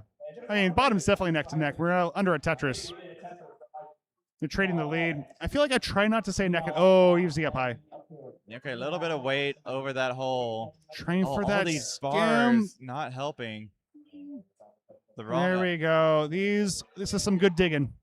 This is some good stuff from Evesy. Opens up that mini well. Yeah, keeping her cool. Is set up a gazillion lines off the bottom. Right. Jeez, yeah, starts taking those burns. It's not a great time to get routed, but she's handling it. Lombard, that's the triple. Firedox will retake the lead here, but Evesy's almost out of it. That bar is going to be very helpful. And a split double into a Tetris. Yeah, until a simul Tetris. We're over halfway to 19 here, 80 lines or 85 lines for the bottom, 324 to 311. Less than a Tetris, about half a Tetris between the two. So they're going back and forth. At the top, Noe holding on to this mild to moderate lead. It'd be a hold on to a couple Tetris lead. Peak, playing clean. Scores, definitely looking a bit bigger after that very dry seed last game. That's right. Yeah, much happier place to be. Although it looks like up on top, they're scoring a little bit more than our bottom players are. Maybe that shows you a little bit of different play style, where the burn's happening, how aggressive are they playing. You've just been seeing them get into a few digs, right? These bottom players can put up aces. Yeah. You've definitely seen it from Easy. You've definitely seen it from Firedox as well. Firedox is great. We like to see, I think Firedox is the only former TMP player up on the stage. I feel like I almost forgot to went the entire commentary block earlier without mentioning TMP. Nice little line spin from Firedox. Oh, it doesn't hit the S spin though. You're enjoying Tetris for the non-pros at tmb.tetris.lol. You got a little tournament going on. I feel like I should have given $10 right now. I did something in my system said I need to here's the thing is I get to $10. just plug TMP for free when I do commentary, and no one can stop me. I guess King can stop me. Right, because you wouldn't say anything about join one day at start.gg/1-day. Yeah, it's that'd be crazy. You gotta play TMP. Yeah, one day is a great event. And the Premier poll, Premier Premier poll, with an E, poll no E, but two L's. Yeah.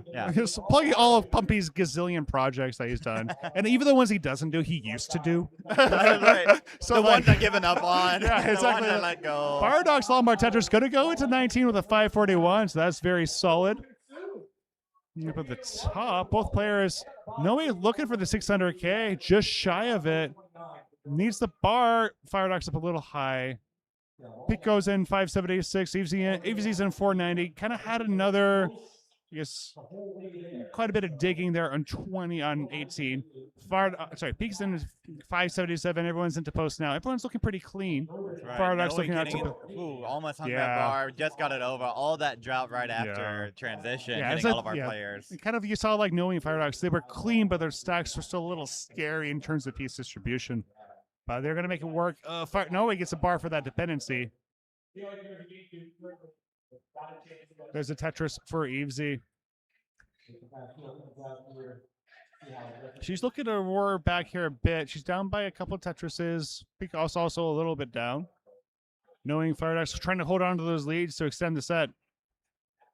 And Firedox is clean. Easy looking for LJ. Any of them gets the wrong one.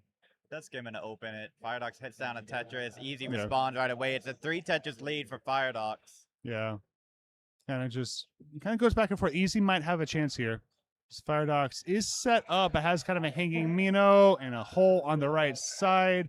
Trying to keep that well open. Gets a bar, gets a Tetris, but now we'll have to do some digging. Up at the top, Peak's taking the lead. Didn't see what happened. I think Peak, because Noe's looks pretty clean. Peak might have just been playing efficiently. There is Noe adjusting the glove after that Tetris there. Something you couldn't see on camera. Just shows you how comfortable these players are with rolling, right? And how like I know exactly. All right, I'm gonna have this much time for the line delay to spawn. Yeah. Great. I just when I adjust my glove. It's funny too, because like you saw Tetris time earlier. At least Somalians here, like the kind of the role switchers aren't. Most of them have switched to rolling full time, right? UTT is switched full time. Somalians switch full time. No, we might be like one of the only ones that are still kind of do that switch, and he's kind of holding his controller in a position where he doesn't really have to like move anything to switch between the two. Jump between that tap and that roll as needed. Nice Easy, left, meanwhile, has come roaring back. 8,000 points separating them, and there was 300 points separating them at the top. No, we had this nice left well Tetris, dirty Tetris that got himself clean. First one with a max out. Peak trying to get his stack clean here. Down at the bottom, we're neck and neck. And we're getting pretty close to that transition. Level 27, all 4 quadrants. Peak's almost maxed out. He wants to get the stack down, though, and those S's and Z's aren't helping. Oh, my goodness. This is just not a good sequence for Peak. Left side needs to get built out. Oh, no. Let's see. Bottom of the bottom, Fire Dogs has transitioned to 29. So tough going into that next transition. He does have the max out. There's a max out for all 4 players, and Peak gets it down. Peak is getting this down. That was incredible survival from Peak Eric. Down at the bottom, EVZ currently digging. That's right. No, he has neck at the bottom. No, he has the 1.1. The misdrop of that L piece, complicating the stack. Peak EVZ has taken the lead. Oh, yeah, Fredek's not going to get S over. That's it. EVZ going to take game number 3 and the set. GG's. Up at the top, Noe. Oh, there's a Tetris for Peak. He almost has the 1.1. Noe has a 1.18. Peak not going to be able to get that J adjusted. Going to hang a couple bars, and that's it. Noe will take game number 3, and we'll keep the set alive. GG's. GG. Not done yet. Noe keeps the door open. Going in great with game. that 2 Tetris lead. Clutch game would happen. EVZ taking a moment. That was a cradle. Yeah. EVZ had that late 8-19 dig. Great stuff from EVZ. Yeah, I think easy looking not just for round 0 win. I think trying to make it to tomorrow. Yeah, right? Jockey Pulse Nation, going on. Yeah, no, EVZ definitely wants that. Yeah, EVZ very well. It's going to be a good match. EVZ versus Tristop, I believe. Give it a second here. We're going to switch some things over, adjust some cameras. Who is EVZ's next opponent? Tristop. Tristop, right? Yeah. That'll be a fun one. Yeah. Tristop saying, maybe this might be my last CTWC. I de-rushed a little bit versus someone who's been hot for the last year or so, hitting up all the regionals and doing well in the Masters events. We will see indeed. Yeah, we will see. Frantic Thumb says, let's go, EVZ.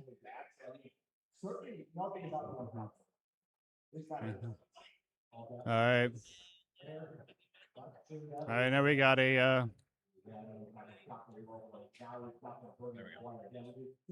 we're down to 1 match here. Keep focus on Noe versus Peak. It's been a good match. It's been pretty close games.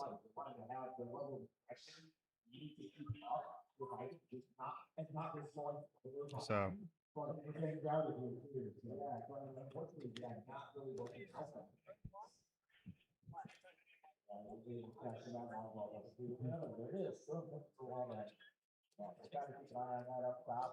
All right, getting those seeds in, getting ready.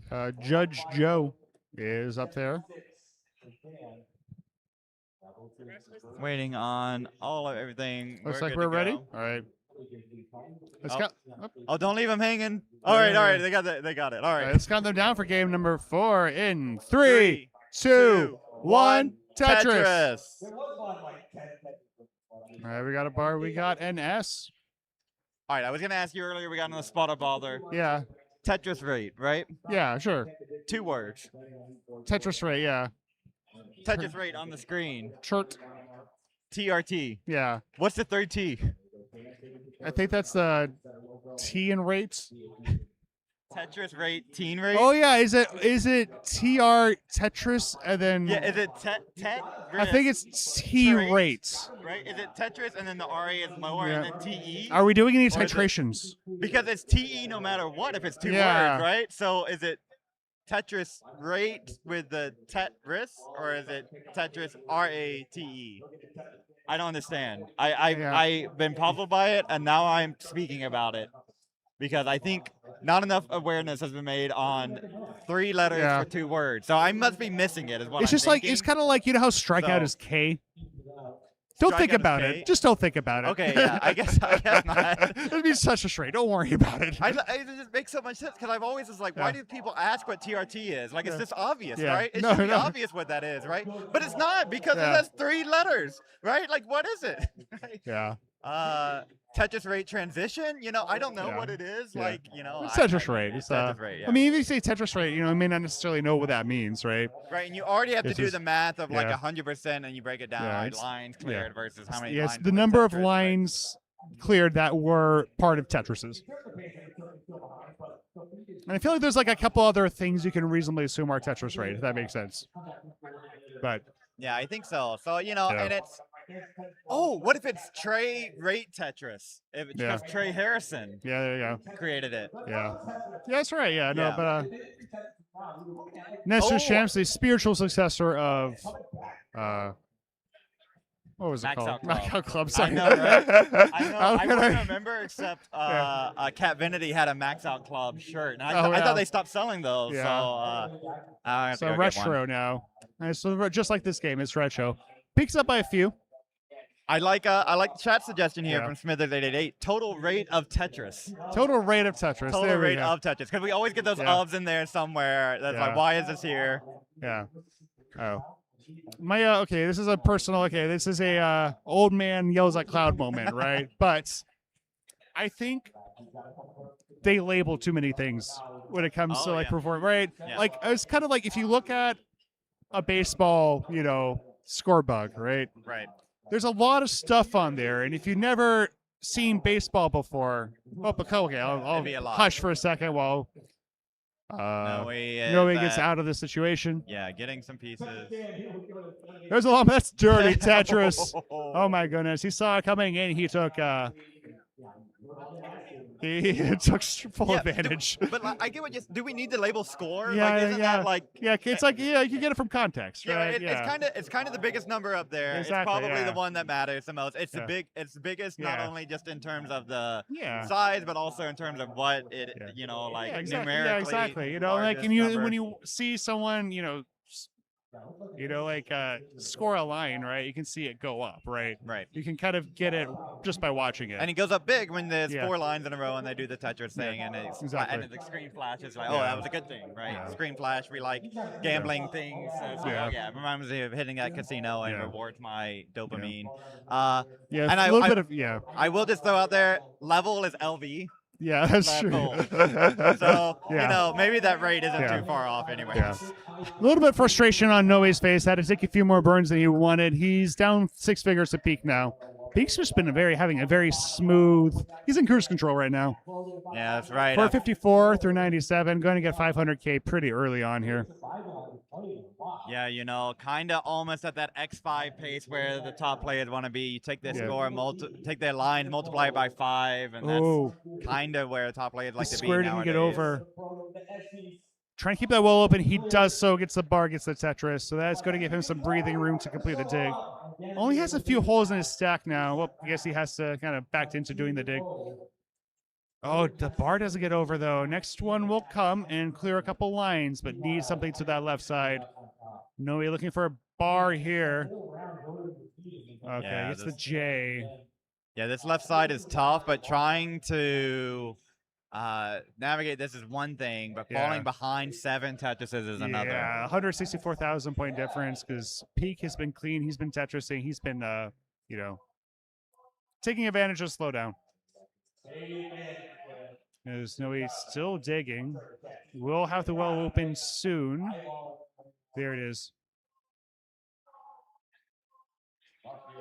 There we go. All right, Lombard Tetris. He's out of it. He's one more line until the transition. Does have a hole in his stack. He's going to double in.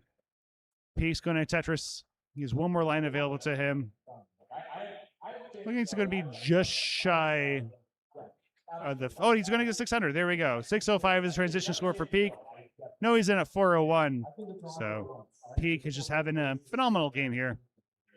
And the piece is just not cooperating with Noe stack, you know, trying to get clean here, knows he has to, knows Peak is making a move, staying clean, another one for Peak, 50,000 point lead.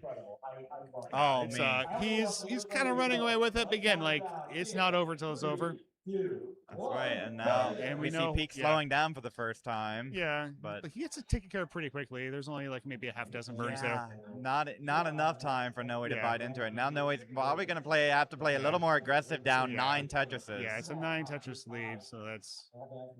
I mean, kind of, you think about it, 9 Tetrises is 36 lines, right? Right. And now that number, you know, if Noe keeps clean, keeps Tetrising, you know, that number will go down just by, you know, virtue of the Tetrises being worth more. But Peak, this is a commanding lead. He's, you know, he probably... you just kind of got to, like, admire it. Yeah, you know, right? Exactly. It's critical. And he's going to probably play a little safer here. Force Noe to come back. And we've seen Noe play on kill screen, so it can happen. But he won in last game on kill screen. So. Yeah, like 803 facing 452. That's just a tough pill right now. Yeah. But Noe's locking in a little bit of that head nod moving forward with those Tetrises are now back to 350,000. Yeah. Trying to eat that elephant bite. Right to level 24 now, so halfway to transition. Yeah, and certainly enough time for Noe if Peak gets into a tough situation. That's true. We're still looking for Peak to have a slowdown, but you know, if he does have a slowdown, it's very doable. Peak looks over, gets a glimpse of that score. Peak 904, going into 26 soon, looking for level 27 max out, I believe. Might be able to do it in 26. There we go. There's a Tetris 938, another one. 970. Set up for a third. And there it is. Lombard Tetris going into 27. There's the max out. Yeah, and that grimace from Noe as they made the Lombard dependency, and these pieces aren't cooperating. With gambling from multiple bars and not in this sequence. Yeah, he's just trying to get out of it, keep himself alive. Peak. 1048. There's a bar for Noe. That'll resolve his stack, but a couple misshifts. Oh, no. That's going to be it. GG's. Noe. Peak will take a 3-1, but Noe definitely put up a fight there. So great set from these two. That was fun. Oh, and the hugs from those two, too, right? Both repping Mexico from time to time. Absolutely. Yeah, but that was phenomenal. Yeah, it was 2 really fun matches. Great players. Great players. Truly international. Someone from every country that we have. Just one of the wonderful things about the World Championships. Fun. Yeah, exactly. We had some. Yeah, it's a lot of pretty deep kill screen stuff here in round 0. Yeah. So I think that's it for round 0 for CT2, but round 1's coming up shortly. Round 1. Who are we gonna have in round 1 on CT2? I don't know yet. Yeah, we'll have to ask King, but yeah, CT2. Yeah. But thanks for listening. Thanks for watching. We have a lot of Tetris going on everywhere around here. I'll be playing on CT4 pretty soon, so if you want to watch me get my butt kicked, you can. I'll probably go cheer some CT3 before too long. CT3, obviously, you know, the iconic CT3. So yeah, thank you for stopping in, and thanks to everyone who contributed to the prize pool, and thank you, Fumpy, for commentating and just being a swell guy. And thank you, Arbor, for head referee judging everybody and training everybody on this new qualifying system and having all the new documents and arrays ready to go. Great work on that. So perfect. Yeah. So and commentating too, I guess. Appreciate you. Yeah. I think they're going to. Appreciate y'all. Yep. We'll be back. Yeah. Commercial time.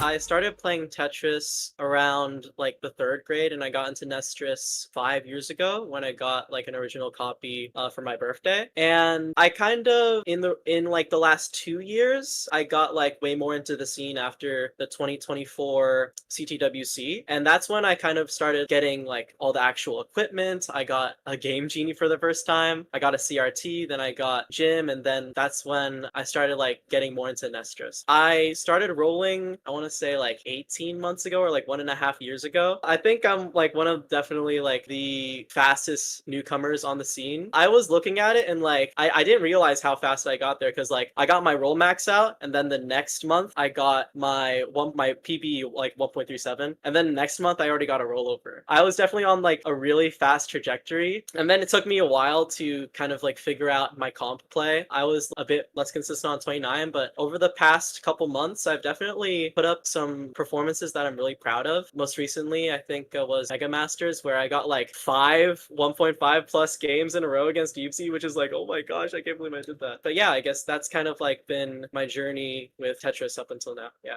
In terms of competition play, I think sometimes when I get like too excited or like I try to push down nerves too much, I play really aggressive. So that's like kind of what ends up getting me there. Also for regionals, for some reason I just end up qualing really bad. Like I like get through round 1, and then round 2 I have like a crazy good player. Like I went to 4 regionals, right? And my exits to all of them were Tristop, Meme, Scooty. Like, can you blame me? Like it's kind of that's kind of hopefully for like CTWC, I'll just have like a way better qual. I've been doing a couple like practices with quals, hoping for around like 30-40 points there. If I had to say like a specific point, okay, it's one of 2, right? So one of my favorite wins was against Dog. Not in a full match, geez. Game 2 of my decider with Dog, I was like behind 100k into 29, and then I was able to fight back. Dog got into like a couple hard digs, and he ended up topping out, and I was able to beat him with like a 1.5 like that. And that was like really crazy to me, because it showed to me like I feel like I play the best when I have the lead, and like that was like my mental when it came to that. But that showed me that like it's not over. Like I have the 29 to be able to come back in that realm. And then aside from CTM, my game 5 against Neko, that was my best loss. That's like one of the favorite games that I've had that I've lost in, because it was double rollover. We were both going really crazy on 29. Even though I lost, I felt like really good about how I played, because I had like a 1.5 the game before that as well. So that kind of got me over that fear of losing, and it kind of made me have like a really good mental even after I lost. You know, I had like no saltiness or anything like that. I was just like really happy with how I played. I would say that those are like the turning points at which my play got a lot better.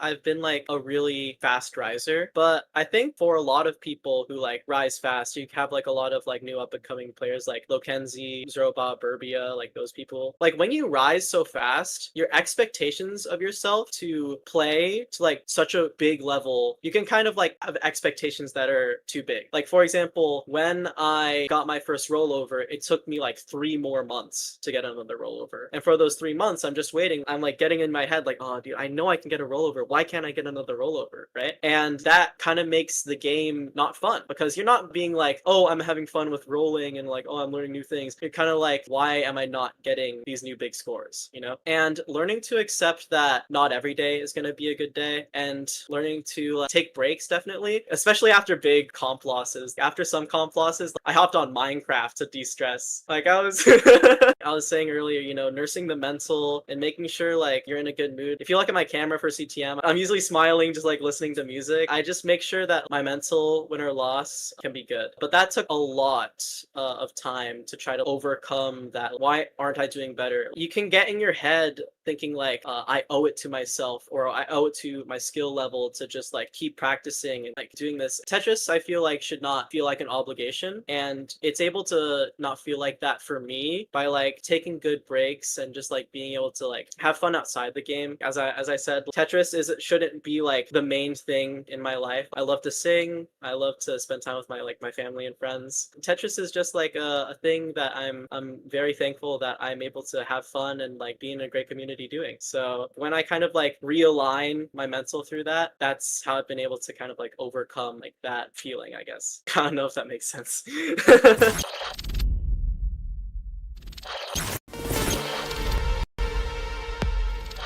So my only other CTWC was in 2024 when I went out in the first round to Rhubarb. So I never made it to a CTWC top 16 before. So obviously going into it, I was very nervous. But then obviously I had some issues. DMJ had some bigger issues. That's when I first started to feel like, okay, this is just any other match I'd have with DMJ. And then game 3, I really turned it on, but I died early on like 35 or something. And I was just looking over like, please don't chase this down. I don't want to play game 4. I just lost all my momentum. But he wound up falling short by 1 Tetris, and I was able to win that set 3-0.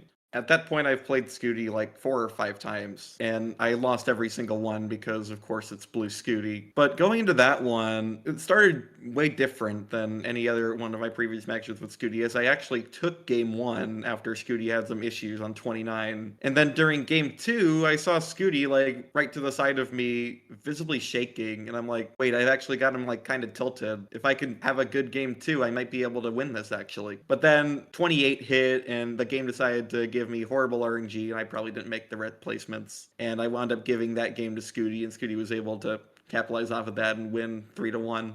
I think my controller just like randomly just decided to hit the end of its life because I had been using that same one for like a year and a half up to that point. I knew it was going to break. Unfortunately, it did at a regional in the top 4, but my opponent was Dog, and I probably wouldn't have gotten much further than top 4 anyway. I opened up the controller after Space City, and I discovered that the left and right paths were broken, and they had fallen out of like the little white clear case that they come in. That had happened to me before, actually at CTWC 2024. This time it took much longer for me to recover, and I did not have as good of comp performances in September through December of 2025. Down to less than a Tetris now, 30,000 point. And he gets a Tetris. He gets a max out. Burns it. He's ready for the Tetris. Oh, he's high up and he gets it. Wow. So first of all, like before the tournament, my flight got delayed and I spent way longer at the airport than I had to. So I flew in literally like 2 hours before the tournament started. Obviously I beat Silly Shark, but I still did have to work for it. It wasn't like Silly Shark was free. But I sat down versus Guafi and completely forgot how to play the game. I couldn't make it past level 32. I couldn't get a score above 1.1. And obviously against a player like Guafi, 1.1 is not going to win you a lot of games. So sometimes you have bad taste. In top 16 and top 8, my opponents didn't really play at their full potential, so I was able to get past them, and I was now sitting in the first top 4 of CTM I've ever played in my life, and I was going up against Sidnev. And obviously Sidnev is a scary player. She has potential to drop down a ton of good scores, but I wound up having one of the best sets of my life against Sidnev, and I made it to the finals, which I was already really happy about. Obviously I get to the match against Scooty, and I went back to being Bad Cobra again, and topping out with like scores of 1.1 and 1.2. And obviously those aren't going to beat someone like Blue Scooty. Blue Scooty easily won that 3-0. I'm hoping for top 8 again. I just want to prove to the Tetris community that I'm back. I've had enough bad performances at tournaments recently. I know Ryan Hamburger moved me down to like number 20 on his premier poll or something. And I want to return to level where I was top 10, you know? I want the community to think of me as like a good Tetris player. And I think making it to top 8 would definitely play a role in that. Well, I first started playing the game in 2021 and really stuck to me as like a coping mechanism because I had lost my mom a year prior to cancer, unfortunately. And I was only 11 at the time. And obviously I was having some anxiety issues and I was struggling to get over them. And I found Tetris as a way to kind of relieve that. Like obviously I started out just as any other new player with a PB of like 400k, but I was like casually playing, I was having fun with it, and then I discovered this community in 2022. I was instantly transported into this world where everyone was supportive and I made a whole lot of friends, and ever since this, like, Tetris has basically become my second life. And Miles at F86. Now within 3k, it's 1.183 and Miles there it is. So my mindset going into CTWC was I basically just wanted to do as well as I did the year before. I got top 8 the previous year, so I kind of wanted to do that again or do better. Pretty stressful having to play for 2 hours straight and focus on max outs, but I did well. And then I played Aaron in the first round. I wasn't really as worried because Aaron was a tapper, but he still did push me with some of the games. And then I played Qual, and that was probably the most stressful match I've had in CTWC because Qual went up 2-0 0 on me. And I honestly thought I was going to lose that match. It's kind of difficult to come back and reverse sweep, but I honestly feel like Cole kind of gave me that win. Like, I don't think I played exceptional to win it. I think Cole kind of let that one slip, and I was very, very lucky that that happened. I think he's improved a lot. So I got very lucky to make it to the top 8 again. And then I played Meme, and that was a pretty good match for me, I would say. I think I was pretty proud of how I played, but Meme played a little better and made it to the finals. So good on her. I played decent. I probably could have played better. And this year's going to be a lot different as well. I don't really know what to expect, but I'm going to try and qualify as well as possible. I think that's where it all starts. Getting a good seed really does set you up for good tournament success, I found when I played. I haven't played a CTWC regional with this. I've used this format before, and I've actually done pretty well in this format. And I honestly think it takes away a little bit of stress from me personally, because I'm not really shooting for a specific goal. I'm kind of just shooting for play as well as possible. And so like sometimes, you know, when you're focusing on maxes, you can kind of get stressed out as you get close to maxes. You're trying to really lock in. But with this format, it's like, okay, I got a max, that's fine. Or, you know, you can get a 1.6 and that's a lot of points. I honestly used to play in like every single tournament possible. I think at one point I had played the most CTL games out of anybody, and I kind of just got burned out playing CTL every single season. I made it to the finals multiple times. I've made it to playoffs a lot, and it was kind of a lot playing a couple matches a week, especially when I feel like Tetris kind of took a little bit of a back burner this year for me, trying to focus on my last year of school and stuff like that. So I just wanted to take a little break and just kind of enjoy life a little bit. I feel like I need to just practice getting higher scores. Like I feel like I practiced consistency for a long time, but now I need to also practice getting high scores as well. It's not enough to just be consistent and hope your opponent tops out. If you're playing a really good player, like a top 5 player, they probably are going to make level 39. And if they make level 39, it's not going to be with a low score. I shouldn't try to think, okay, a 1.3 is a good score. I should try to readjust my thinking a little bit, where I should be aiming for these higher scores, I guess. The biggest thing is probably there's going to be ups and downs. I see a lot of new players. They start to peak really high, and then maybe you fall off for a little bit. You're not at your peak, and that can be really discouraging. It's a very normal thing to go through. I personally have gone through it. A lot of other top players have gone through it. I think just having the resiliency to know that one tournament doesn't define you, one match doesn't define you, and if you're in these high stakes matches, you're there for a reason, because you're a good player. I guess late in 2025, I think I kind of like was playing worse. I think it was because I hadn't been practicing Tetris as much. I was focused on other things. Recently, I feel like in these last few months, really started practicing more. And I think I've kind of started ramping up my gameplay more headed towards CTWC, because I don't want to fall off. I want to still prove to people that I'm a good player, because, you know, some people, you have these other players that have played for a while, and it's like, are they good? I don't know. You kind of like forget how these players play, and maybe they've been around for so long. So I just kind of want to prove to people that I'm still good and I can still compete with people. I want to show the world that I'm still one of the top players in the world. I think I placed 5th or 6th place last year. I want to try to do that again. And of course, I want to try to get higher than top 8 as well. That takes a lot of effort now, because there's a lot of really good players that kind of dominate the top of the scene. In order to do that, I really have to take it to another level. It's going to take a lot of effort.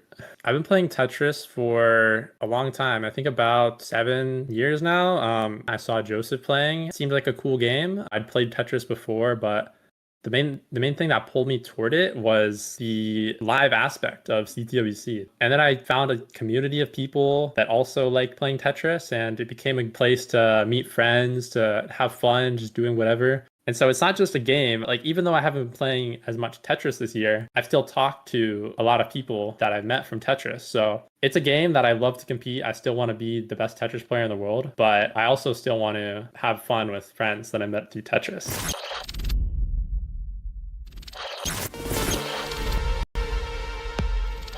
My first match with Knuckling IRL ever was against Winter.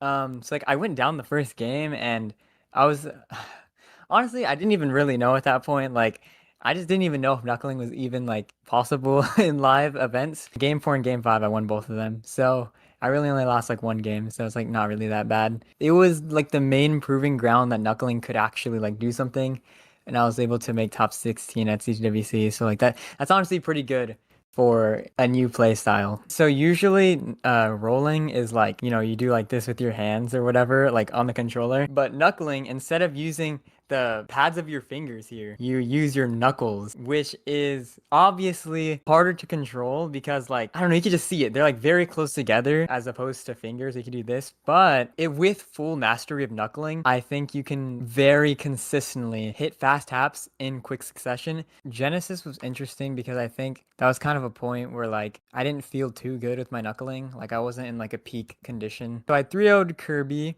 That was good. That was good. That was like I had pretty good pace every single game. And then 0-3 against Dog, that was honestly a decent game. I got like a 1.59, almost 1.6 against Dog in game 1. That was a standout moment for me, getting that 1.59. And then the rest of the games, he kind of just played better than me.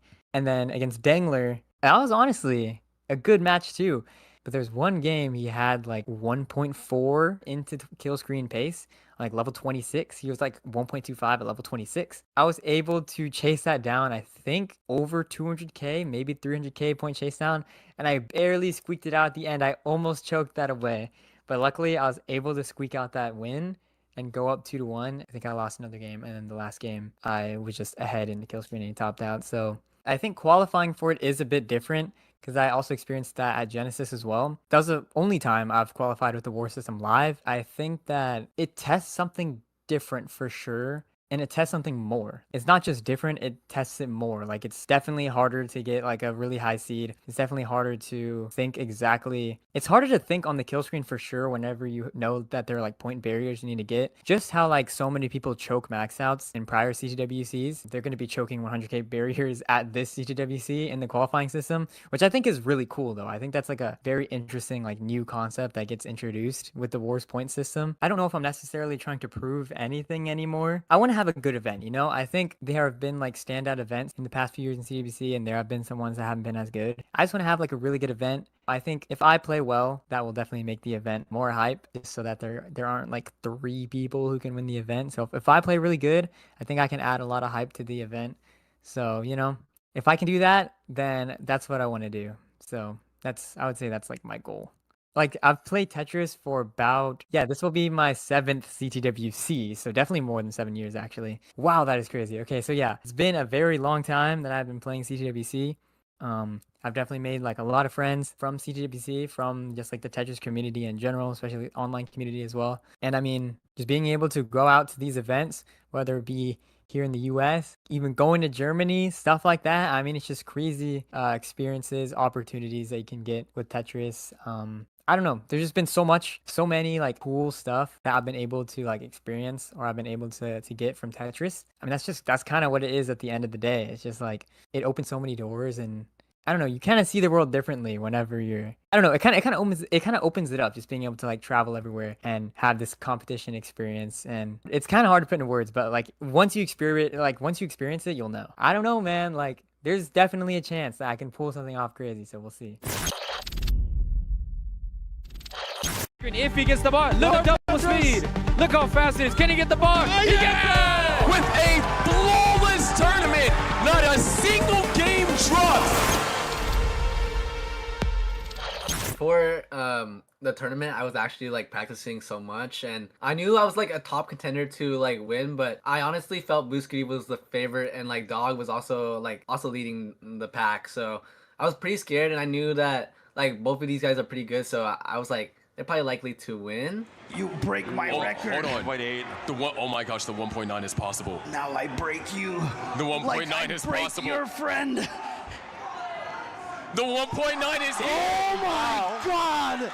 Before the match happened, I was like in the back and just like contemplating like how is this gonna pan out, because I knew that Blue Scooty was the favorite, and I knew that like my odds were probably like 20-80 to win that like set. So I was like already accepting my loss, and I was like wondering how am I gonna like pull off a great match, because it's Blue Scooty.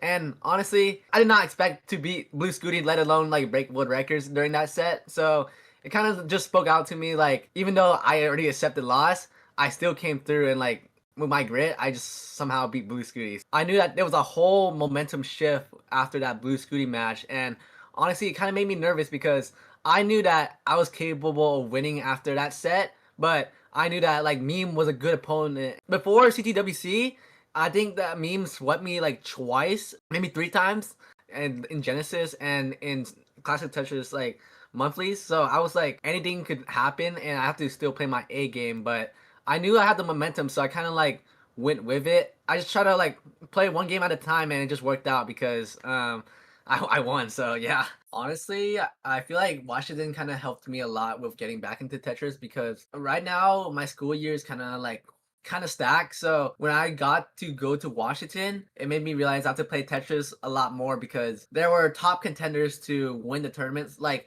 the Tetris Time, which was the champion of the regional. Eyeball, for example, actually played really well in the tournament. He got seed 1 and he got a world record in the qualifiers. He got like a 1.7 on level 36, so he was definitely no slouch and he was actually doing insane. So I realized that everyone's getting better and like now the field is getting pretty good. So it kind of like thought to me that I need to also play better and like keep up because I'm the world champion and I want to maintain my titles. After that tournament, I started playing Tetris like all over again because everyone's getting good and I want to like get to like a higher level than everybody. So it helps me a lot with like motivation to play the game more, you know? When I heard that like the Artiaga brothers and like Dangler, Fractal, and Zoro, like other players, like big name players just came around, I knew that like the tournament would be very difficult to like win because even though it's like my hometown and like everyone's like going into my regional, so it was like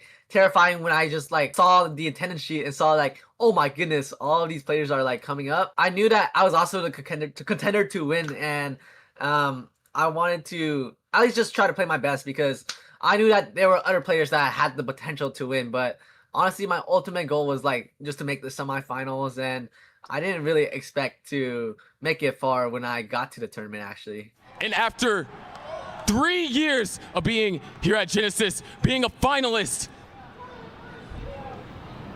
being down 2-0, Alex D! Honestly, I was like pretty terrified at first because Dog was actually dropping 1.8 millions like in the qualifier, and he kept the same momentum with the earlier rounds. I think he dropped one of the highest scores into kill screen against Andy and just dropping like a lot of good scores in general. So it was terrifying at first, like knowing that he was kind of at his prime in the tournament. And like honestly, in my opinion, I was still kind of like getting back to Tetris, and I didn't expect to like beat him and all.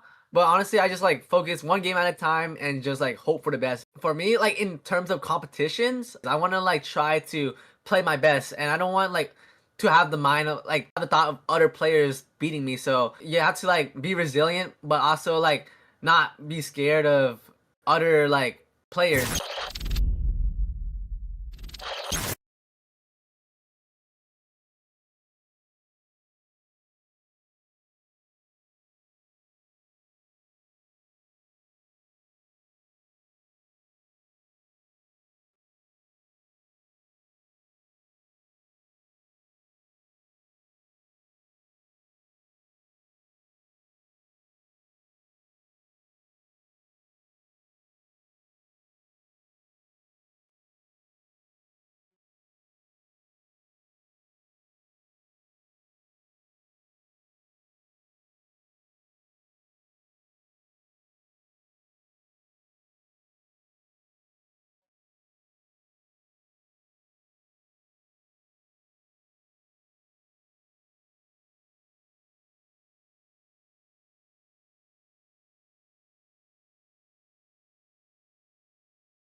I'm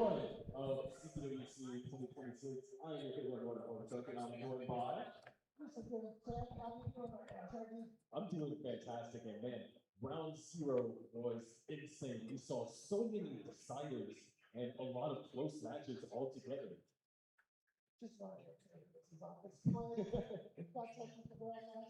What's going on, everybody? Welcome back to CTWC. We're about to start the top 32 here in the gold bracket, and with me is the one and only Grand Designs. Welcome in. Hell yeah. Good to have you here. We're going to have a lot of fun. We've got some amazing matches here in the top 16, top 32.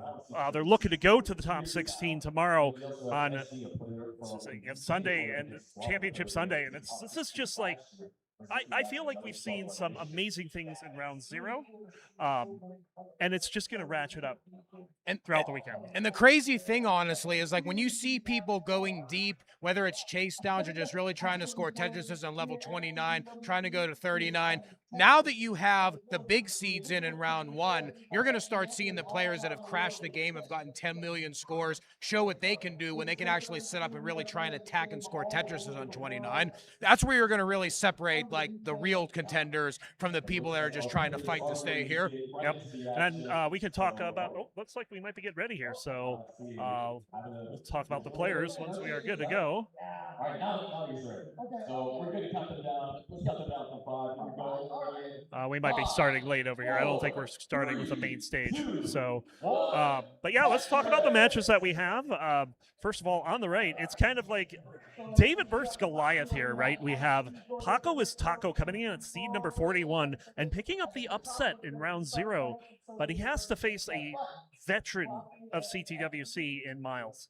Miles is an extremely dangerous player, and one of the things I love about Miles is the fearlessness that Miles has, the real fortitude to just try and attack even on high speeds and not try and play it safe, even when really in chase down situations or in situations where there's a really big lead. Miles just wants to keep pouring it on, and that's the kind of killer instinct you need to be able to win in this tournament. Exactly, and we can talk about their PBs. You see them on screen, 8 million for Miles, one of the game crashers, 1.5 million for Paco, because he's been on the rise lately. As far as their standings, Paco has an ELO of 1908. He's 42nd in the world. Miles is 12th in the world at 2128. This is the first time meeting between the two of them. And also, look at the stat right here, 2 times making the CTWC top 8. So Miles has a lot of experience here live in the biggest event of the year, and that's something that having the chip on your shoulder, knowing you've gotten close so many times,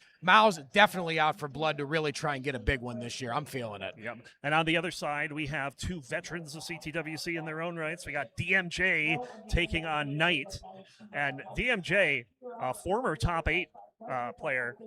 He's got a PB of 3.6 million. Knight's got a PB of 4.8 million, and she's really come on strong in the last couple of years. We are ready. We got it ready from the judge here, so let's go ahead and get them counted down for game number 1 of round 1 in 3, 2, 1, Tetris! Definitely going to see some big scores now. Yeah, definitely. I mean, this is going to be quite the matchup. Yeah, we didn't get a chance. I think we didn't get a chance to mention DMJ on the top. Similar to Miles, also has experiences making a lot of deep runs in this event. I believe the last 4 consecutive years, DMJ has made a minimum of the top 16 every time. So a mainstay 32, there. 32 in 2023, but yeah, top 8 in 2024 is huge. But yeah, this was. He's had some great runs. He's looking for another one here. Yeah, Knight is not going to be an easy opponent, though. She has been really coming on as of late as well. Not at all. I'm just hoping we don't see as many squares as she got last year. Oh, tell me about it. Bit of a drought, though. We need to see some long bars here, and we'll finally get a long bar. Yeah, managing it well. 28 pieces to start us off. Definitely not what you want to see here. Not at all. Okay, pretty even scores for most of our players. That's definitely what you want to see in the early goings. Only 1 burn so far for Paco. Yeah, pretty efficient start for Paco. Miles has had to take some more burns, but it's early, and as we know, scores can swing quite a bit, especially in a match like this where you feel like Miles is the heavy favorite coming into this, but if Paco can pour it on and play some 29, anything can happen here at the championship. We have seen many, many upsets over the years, and that's part of what makes this tournament so electric is anybody has a chance to shock the world in this event. And every year, there's usually one insane upset at some point. Could we potentially see it here? It is possible. We shall see, of course. Miles, we know he's pretty clutch on 29. I will never forget his chase down of Dog back in 2024. I think on 36, he nearly needed to go perfect the rest of the way, and he did it. He just did it. That's what I mean. It's like that. Just like I said, that mental fortitude to just not give up and maintain total grace under pressure, and you need that to win here. Oh, we get a little bit high for DMJ here. Oh, setting up for a mega dirty Tetris. Gets the dirty Tetris on the left. Yeah, DMJ gonna boom down that Tetris. Okay, still set up pretty aggressively here. Oh, a little bit of a hole forming now for DMJ. Shouldn't be super dangerous, but this is not ideal. This is guys, a little bit high down for Knight as well. Oh, where is the bar? This is not a time you want to drought, but there it is. Short drought, 13 pieces, but both players weathering it. But yeah, DMJ still not out of this. Needs another bar. We'll get it quickly. Yeah, this is a chance right now for Knight to really start to pour on some points because DMJ is a very efficient player. Whenever DMJ gets into the occasional dig, you have to capitalize or DMJ is going to make you pay. Mid-stack Z-spin for DMJ. It's going to keep him close. It's only a half a Tetris lead for Knight right now. On the bottom, Paco with less than a Tetris lead, but still, I mean, very good paces all around. Yeah, both players still pouring them on down there. Having the lead over Miles about halfway through pre-transition plays definitely where you want to be, especially when you're the underdog. Indeed. So we're a little more than halfway through level 18. Outside chance of seeing some 600Ks this game, but definitely solid 500s for sure. Building up a nice, good double well. Paco's going to get another Tetris. Also has a slight double well for Miles. Miles does score another Tetris. We are pretty much neck and neck, only separated by 2 lines and 2,000 points. Another Tetris for Miles, 403 to 404. Up top, Knight's going to have a little bit of digging to do, but not much. That hole is all the way at the bottom. Yeah, this might be. I imagine at this point she's going to play a row up. Yeah, this might be DMJ's chance to erase the lead right there. There we go. Knight actually brought the lead back, and now 7,000-point lead for DMJ. Hitting the 100 line turn now for both of our players on top. 1 Tetris lead, DMJ scores another one. And Knight's got everything cleaned up, and it looks like she's going to go aggressive in column number 7. Going to need a bar or a burn to do it. Oh, Knight setting up. Looks like potential center well. Yep. Is going to get the center well. Just make sure you don't get into too much of a crazy dig here. Oh, nice spin with that T. This drought could be dangerous, though. Look at how long it's going. This is not where. That is a bad S piece right there. It can be fixed. Oh, look at that. Perfect. That was insane from Knight. Yes. I'll tell you, I would have never seen that. Oh, by the way, that right there that Knight just did, filling in the dependency instead of taking the center well, that right there was definitely the right move because if you take the center well and don't fill that dependency, you end up getting the wrong pieces. You can be in a world of hurt. Miles kind of getting into a little bit of trouble on the bottom. Bunch of holes forming. It's still low on the board. He's not going to have any problem clearing this, but this is going to allow Paco to take a bigger lead, and Paco's looking at a 600K here. Yeah, we got looks like a dirty on the left side. We got row 4 going to get another dirty Tetris there is Miles. Getting ready to go to level 19 speeds for all of our players on the top and bottom. Yep. Level 19, speeds increased by 50%. We play 100 lines of that before we hit level 29, and then it doubles. And we go to level 39, where it doubles again. Here we go, 560 transitions for everybody now. 540 for Knight. On the bottom, it's about a 53,000-point lead for Paco. Oh, nice tuck there for Knight. Nice trying to keep. Oh, actually was able to get another good tuck there. This is not ideal for Knight right now, and DMJ is very clean. Slams down another Tetris, 620 for DMJ, and Tetris ready again. Getting another one is DMJ, 646. Now we're up to about a 70,000-point lead, and Knight is still trying to get clean again. Miles kind of high as well. It doesn't have the left built out very well, but gets a bar. Will get bailed there. And he should be fine. There we go. Paco, though, 83,000 point lead over Miles. But Miles, as we said, has extremely so. We got a little bit of a misdrop actually there for Paco. This is Miles' chance to catch back up a little bit. But as we were saying, Miles has extremely strong 29 and would definitely have the edge over Paco if it goes that far, which it looks like it is so far. Yeah, Paco's having trouble getting this cleaned up as well. So this is definitely a big chance for Miles to get back in this here. And Miles has already erased the deficit quite a bit. It's only down by about 60,000 now. Yep. He's caught up by one Tetris here and has a chance to catch up by another. But now Paco is clean. 35,000 points is the lead after that. So Paco's still ahead, but not by as much.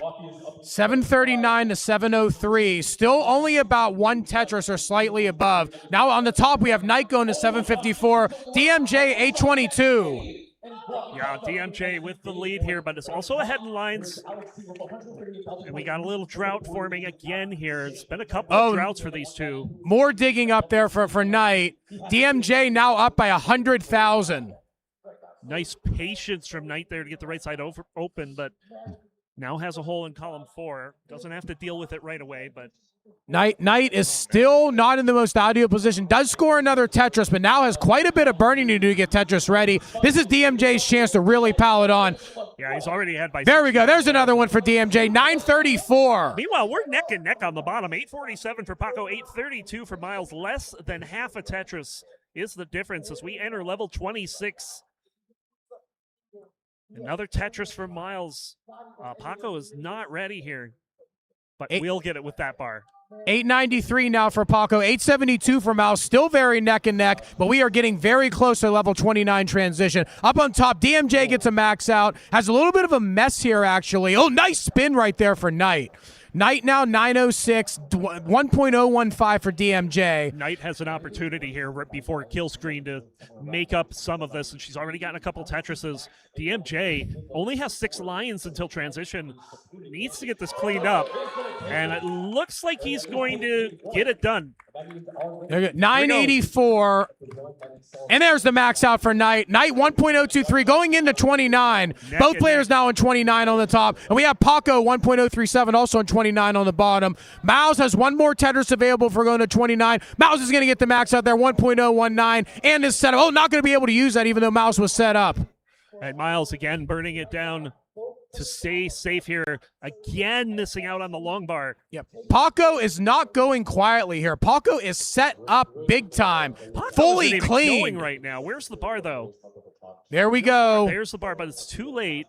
Oh, that is a bad burst. But gets that's going to be dangerous. 1.109 for Paco. Okay, we have a chase down for Miles. And we have a chase down for Knight as well. Knight needs 1.094. Miles needs 1.110. Oh, no. Careful. Miles got to get it down. Miles got the Tetris. Miles barely gets it right there. 1.11 takes game number 1. Meanwhile, Knight up on top, still back by about 11,000 points. Still not a gimme right here at these speeds. Gets the 5 tap. Come on, get it over. Get the double right there. Got it. There we go. Knight's going to take game number 1 up on the top. And that's what we're talking about. 1-0 leads for right there for Miles and Knight. Hell yeah. 2 very similar games between the 4 opponents here, where we had a chase down coming from both the players on the right side. And, you know, those chase downs we've seen earlier in the tournament, they are not gimmies on level 29, but they clutched it up, got it done, and Miles and Knight now have a 1-0 lead. You need to win 3, though, here. This is best of 5. And that's definitely the way we want it, because we want the top players to be able to give it their all and know they have to earn their way to every round. Absolutely. I did mention that Miles and Paco was a first-time matchup, but what surprised me is DMJ and Knight are also a first-time matchup. A little surprising. They've Definitely been around a while. Honestly, considering how long everybody here has been in the community, you would think whether it's in CTL or CTM or anywhere like CTW, whether they would run into each other at some point. It's pretty fascinating, honestly, and especially because they don't have experience against each other, they don't really know each other's tendencies and style of play as much from the head-to-head. They just have to go off and just watching them. Yep. Reading chat here, we have fans of all 4 of these players cheering them on. And after that first game, I mean, we have nearly 4 1-point-1s to start. Looks like we are just about ready, so we'll count them down for game number 2 in 3, 2, 1, Tetris! Oh, I love that L bar start for both Paco and Miles. They've been studying their Nestris. Nice little adjustment there for Paco to be able to start off flipping that on the side. Yeah. Going to take that early burn. Of note, DMJ pressing down here. I wonder if he's playing DAS here. Looking, and it does look DAS-ish to me. Honestly, at these levels, when level 18, top DAS players have the ability to get roughly the same scores as top tappers and top rollers when it's on 18. It's actually a very interesting and actually somewhat decently used strategy to play a different play style on the slower speeds to conserve your strength and conserve your physical ability for the later speeds whenever you have to use rolling. Absolutely. We've seen great players like Pixelandy use this strategy. We're watching DMJ switch over to rolling here because the board's a little messed up, but definitely giving your hand a rest can make a lot of difference. A little bit of an early tuck right there. Oh, double tuck! Tuck from Paco. That was elite right there. That is frame perfect on level 18, what he just did. So, I mean, how many players can you look at that make a misshift like that and just fix it with virtually no issues to the board? That is expert level play. Yes. Paco's really showing up today. Well, we have a little bit of a drought coming, but both players will get the bar. Miles with a 39,000-point lead early on. Knight with a 59,000-point lead up top as DMJ is trying to get this board sorted out before the next bar shows up. It's time. Only about a quarter of the way through pre-transition play, so still plenty of time for our players. But at the slower speed, you want to rack up as many points as possible because you never know what kind of dig you're going to get into on 19, especially 29. A lot of players, you'd be surprised, always try to go full throttle all the time, or they play safer and then think, oh, I'm just going to get it back later when my opponent might not be able to play it as well. That could be a very interesting but also very risky strategy depending on the opponent. Yeah, and I don't think anyone's taking their opponents lightly here. Obviously, Miles was very strong in game number 1. And, you kind of have to be when your opponent is doing what Paco was doing. So we'll see how game number 2 goes as we're getting close to the halfway point. Miles and Knight have the lead in the set and the lead in this game.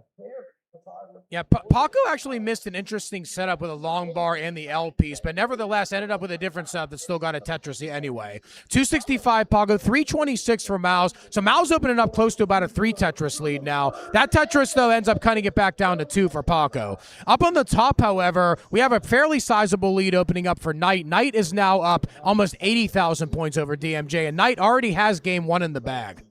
Indeed, and bars are flowing, so she's got a pretty good Tetris rate going, 79%. On the bottom, Miles at 88% this game, so basically taking what Paco threw at him in game 1 and throwing it right back. That's what you got to do in a match like this. It's a heavyweight fight, and this is the heavyweight world championship when it comes to Tetris. Absolutely. Oh, no Vitz set up there for Paco. He had the bar in the next box, but I don't know if he tried to set up for it and missed it or if he had a different idea in mind. 323 to 401 on top, still about an 80,000-point lead for Knight, but DMJ takes one of those Tetrises back. However, Knight is positioned to counter, and Knight does just that, countering, getting the lead back up to 80,000 points. We're about 90 lines in, so we still got 40 lines to go before we hit the 19 transition, but both these players on the top is absolutely bringing it. Yeah, and DMJ just got out of a complicated board there. It was not looking good for him for a bit, but got the perfect pieces to get out of it. But now 21-plus piece drought coming in. Both players high up on the board here. And there's the bar. Both players getting the Tetris. DMJ getting 2. Down on the bottom, Miles at 490 right now to 435, and it's actually at 490 at 100 lines. That is ridiculous pace. That is mid-600K transition pace right there. It is indeed, and I think as we get into the later rounds, we're going to see a lot more of that. Definitely. Couple good pieces coming out here from Miles. Miles had a very slight burn sequence, but nothing that was really going to hurt the pace at all. Still looking pretty solid at 517. But Paco right now in a slight dig, actually turning into a potentially more problematic dig here if the wrong pieces come. And those are no! That was not the hang that Paco Paco wanted right there. Oh my God! Wow, was that a close piece right there? Getting that bar. Wipe the sweat. Oh, the miss twist right there. Yeah. Little twist issue. I'll need 2 bars to be able to fix this dependency. Gets 1. Only going to be a triple. Oh, DMJ topped out. 48. I didn't see what happened, but Knight is good for game 2. DMJ topped out. It is a 2-0 lead for Knight. Oh, no. Paco's in trouble right now on top now. Yes. Paco's got to burn down. We're only 9 lines away from transition. Can he get out of this? He needs a J, but there's no J no, there's another drop. No, come on, that's going to be done, and Miles gets another one. We have 2-0 leads for both Knight and Miles. Yeah, we got 2 early top outs, and just like game number 1, these 2 matches are a mirror of each other. I got to say, it's still not over. Both of those players, DMJ and Taco, are very, very capable of pulling a reverse sweep. Indeed. So the most important thing, and I've seen many players do this, is Miles to not get overconfident. Indeed, yes. You got to play solid. Don't underestimate your opponent, but don't go too crazy either. So we are getting the scores recorded here by our judge, Aaron, and we should have game number 3 starting in a moment.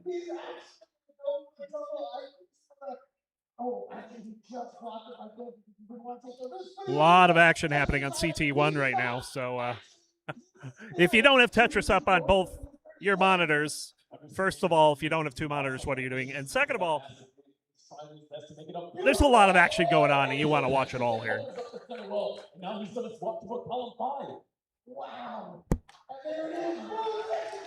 So we are just about ready to go. We're getting the thumbs up from the players.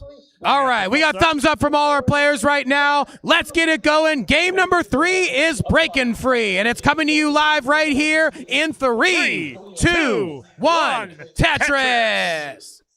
Justin, a man after my heart here. He has 4 monitors. 4 monitors is great. I love it. A little bit of push down to start for DMJ. A 28-point lead overnight to start things off.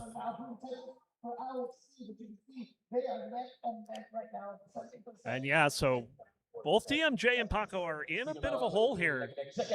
What do they got to do to bring this back? Yeah, definitely not the situation you want to be in here, being down 2-0 to very difficult opponents. But the thing is, you still have to win 3 games. And yeah, that does mean their opponent has to win 3 games as well. So if they can apply enough pressure. Okay, a couple good pieces here. Yeah. DMJ is mostly cleaned up and then is going to get a Tetris there. Goes to 72,000. Knight nice 69,000. Very nice adjustment on the Z with the T coming up. Oh, that is a bad O piece there for Knight. She's getting this resolved, and that'll open things back up, so she's fine.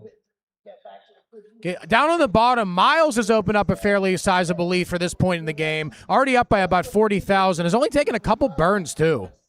Yeah, it looks like Paco maybe a little. Miles is setting up for a potentially dangerous dependency if that bar doesn't come. Yeah, both players are kind of in a bit of a spot right now.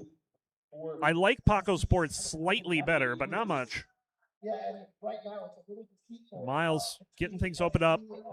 Has that bar dependency open. If he can get the bar, that'll clean everything up. There it is. Oh, dirty Tetris for Paco. Very nice. There we go. 145 for Miles, 120. Oh, Knight was getting up a little bit high. Luckily, that bar came before it got too much more dangerous. Indeed, she'll bang down a Tetris. She's got almost a 4 Tetris lead over DMJ here in game 3. Miles trying to fix the board here. There's the bar. That'll open things up. 220 for Knight, 156 for DMJ. So Knight, with the 2-0 lead, now has the real-time score lead as well and is up by almost 3 Tetrises. DMJ has got to lock in right now and not let Knight continue to get an even bigger lane. Yeah, and on the bottom, it's pretty close here. It's only a 1 Tetris lead for Miles at the moment. Paco looking for a Tucker spin, but not getting the right piece. Needs a blue piece here. Okay, And Knight he's not has gonna find it. Knight did have a hole in the stack. Only going to cost a couple burns though. That could have been a lot worse. Finally, the blue piece is showing up for Paco. He's going to play one row up here. Let's see what he can do. Needs a bar. He's going to take a... Oh, misses a spin. Now he's going to have to kind of struggle a little bit to get out of this. Yeah, this is not what Paco wants right now. And Mouse is starting to pad the lead here a little bit. Now up by 80,000. Yeah, this was just neck and neck like 20 lines ago. So that is how quickly things can shift around here. All it needs really is one bad dig, and all of a sudden you could find yourself 100,000 points down. Right now we're finding ourselves in a 21-piece drought. Look at Both that. players, though, getting the long bar for the Tetris. Back-to-back long bars for Mouse to open a 100,000 plus point lead here. Paco's going to get some of that back, but Mouse answers back immediately. Yeah, up top, Knight is also ahead by about as much, 100,000 points. And she'll bang down another Tetris 408 to 285. And 408 at just 90 lines is a pretty strong pace. Definitely 600K transition range. Yep, it's on that level for sure. Miles filling in that center there. He is Tetris ready. And Paco playing very safe here, I'm noticing. And he's going to get a bar. Both players with a Tetris. Miles still with about a 3.5 Tetris lead. Now, sometimes it can actually get into your head a little bit if you have for these players an early top out, because you don't want to give anything away to your opponent. So sometimes that psychologically causes you to play a little bit safer. But the issue you run into is sometimes you end up playing too safe. Indeed. Miles with a weird-looking board here. A couple of spires, one all the way to the left and one in the middle of the board to the right there. It's going to have to take a bunch of burns here. So Paco with an opportunity to get back into this. Only down 60,000. Good double well, Bill. Couple burns over there should be able to open up. Oh, nice opening right there after using that J and then that T to be able to get the Tetris well ready. Slight drought of only 15 pieces, but did manage to get a Tetris there. Miles is still up by about 40,000 points. Well, that long bar is just what Miles needed. And he is finally clean here. He's going to get the bar. Bang, Tetris for Miles. 497, 447 for Paco. Yeah, up top. We are getting ready to hit transition soon for all of our players. Yeah, Alice has to be a little careful here. His Knight is at 532, but there's only 7 lines of transition. Going to need a bar here. Can she get the bar? Gets a triple, and the bar will show up right before 565 into level 19. Nice transition right there for Knight. Tetris well is ready. Waiting for a bar, not getting it, pretty much forced to plug it. And just like it always happens, bar comes as soon as you plug it. 2 in a row, are you kidding me? Fair, finally going to be able to use that one. DMJ gets a bar for the Tetris. He'll go in at 503. Finds himself back by 91,000 points, but also back by 14 lines. Meanwhile, on the bottom, players have transitioned down there. Miles with a 97,000 point lead. A little bit of a rough O burst there for Knight. There, Knight's going to get another Tetris, 649. DMJ. Really shift as that could be bad. That could be really, really bad. However, I think that long bar came. Very nice. Long bar came one piece late there, but I think going to be okay. But look at Miles's lead, 142. Yep, huge lead. Miles is starting to run away with it, but Paco's down stack here is complete. And now he's got to lock in and not let this get out of hand any further here on level 21. Okay, Paco finally cleaned back up, still down by over 5 Tetrises, almost 6 Tetrises. There's a Tetris for Paco. Actually, there's a slight hole on the board, but I took one burn and filled it in, did Miles. Big drought there for DMJ, and that has messed up his board, and he's back by 160,000 right now. Yeah, DMJ is cleaning it up, but at this point, definitely needs to hope for a mistake from Knight. Yes. The lead is not as big as it looks because of the line differential, but with digs like this, it's just going to get bigger. A nice bar to be able to save part of that. And there's the dirty center well from DMJ. 636 DMJ, 825 for Knight. Oh, set up for a center well. That's pretty much has to go aggressive right here. DMJ can't afford to play safe with the deficit that he has. And there is the center well Tetris. Miles is actually only down to about a 70,000 point lead. Paco's brought only half of that deficit back. Yeah, and Miles is ahead by 6 lines, so lead not quite 100,000 despite what you see on the screen. Miles is getting some of it back, though. Up by 4 Tetrises is Miles, but gets one of those back, does Pago. Pago 795. Miles gets that one back, though, 931 Miles. Miles getting close to the max out. Knight 3 Tetrises away from hers.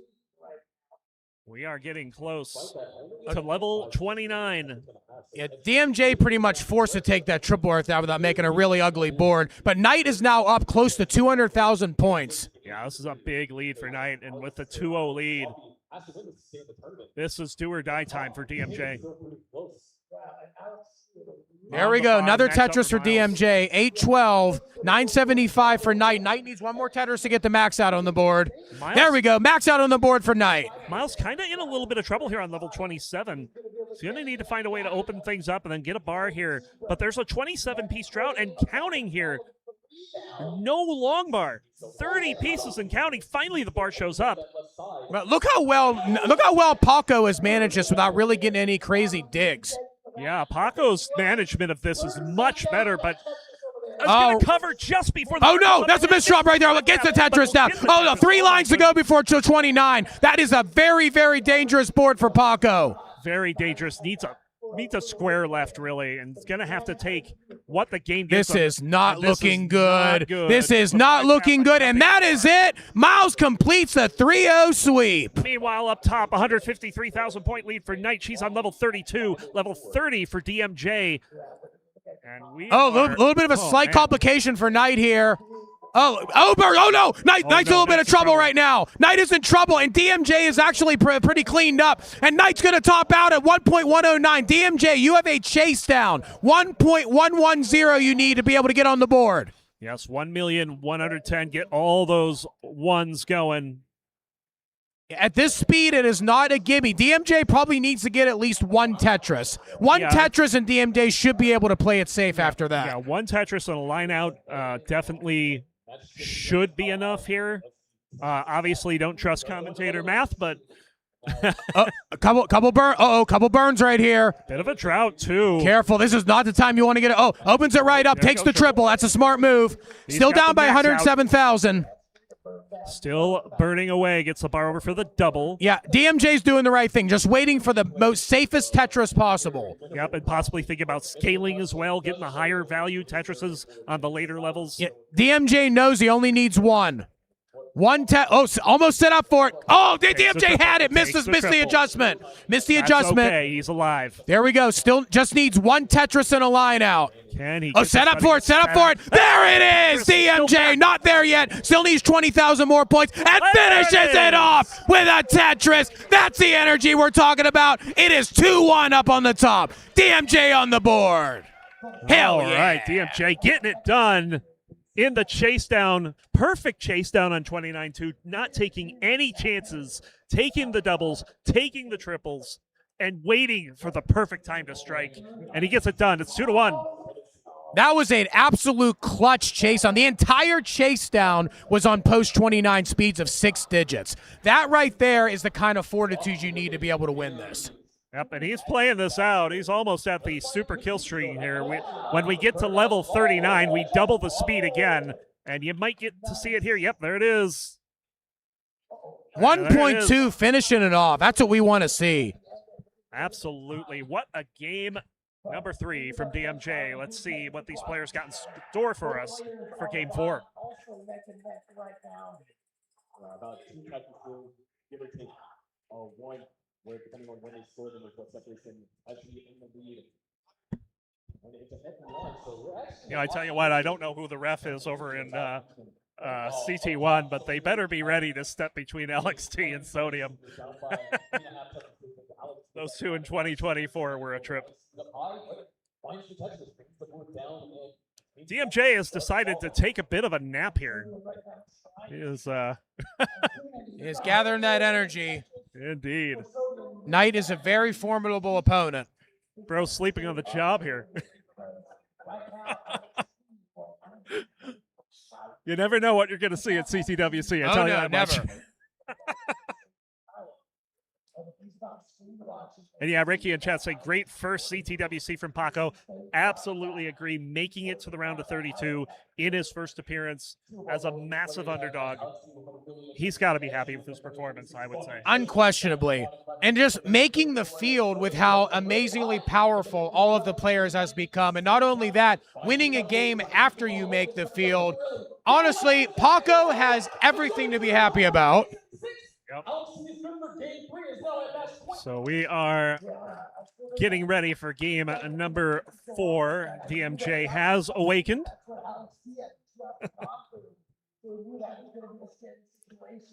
Aaron getting them all set up, so we should be going in a moment.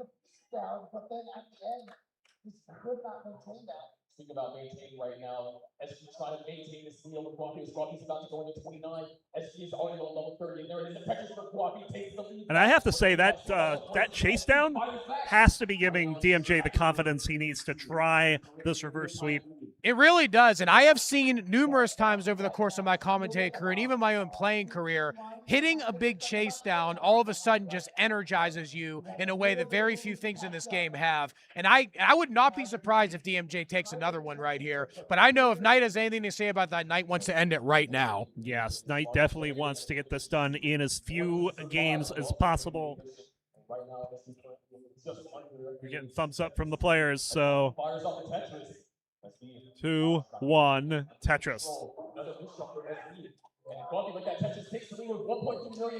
So S-bar SZ start here. And we got both players on the big screen.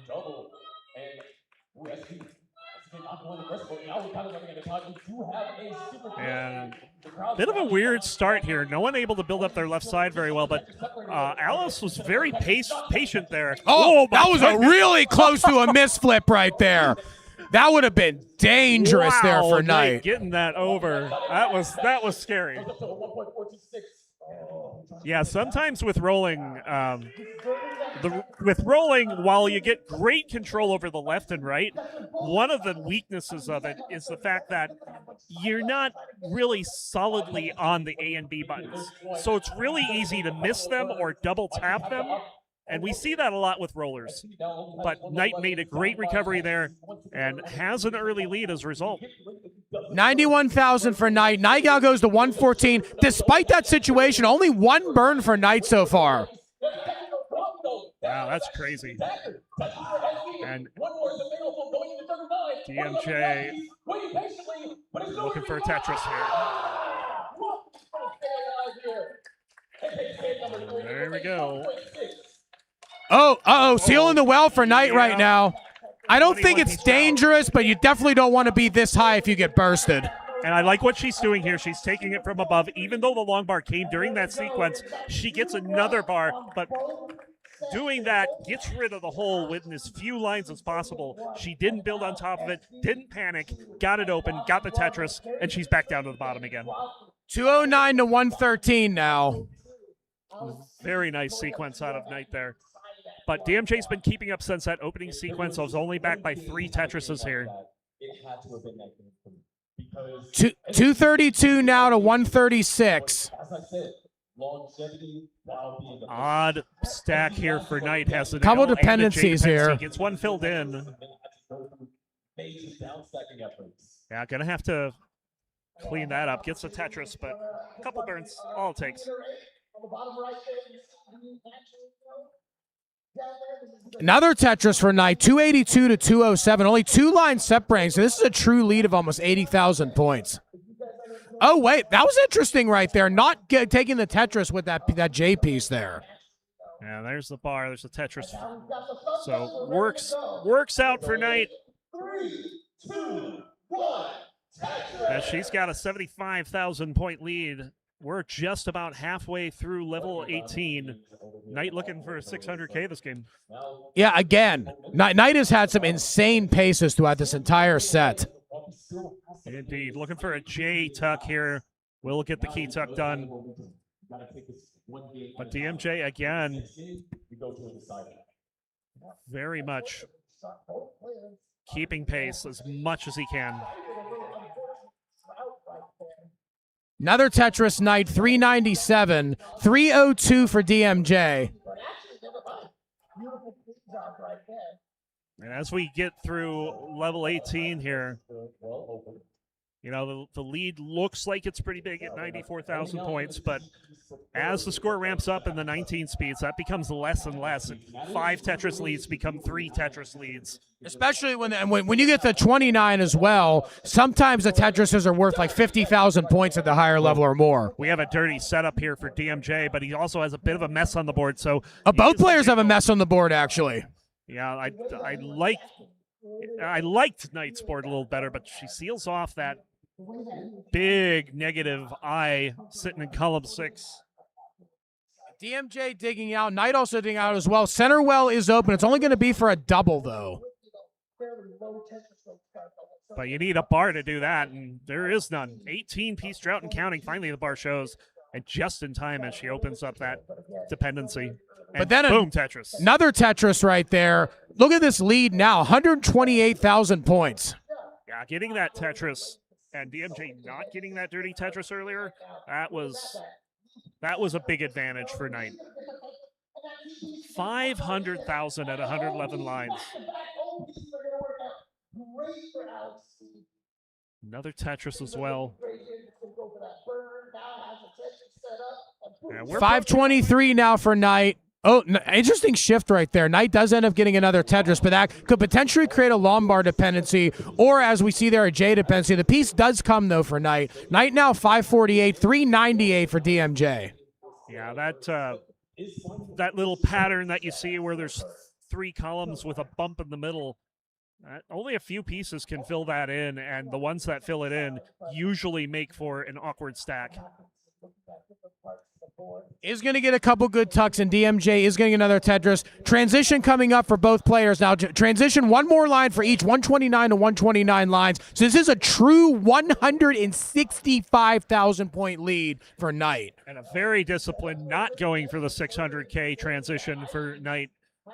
But one thing you have to note is that Knight had a lead like this last game, and DMJ managed to chase it down 6 digits all on 29. So nothing is safe. Knight needs to keep the foot on the gas and not let DMJ take us to a decider where DMJ will have all the momentum. Yeah, and DMJ with the hole in the stack. No Tetris there, but it's now built up. 1 off the bottom. We'll get that dirty Tetris.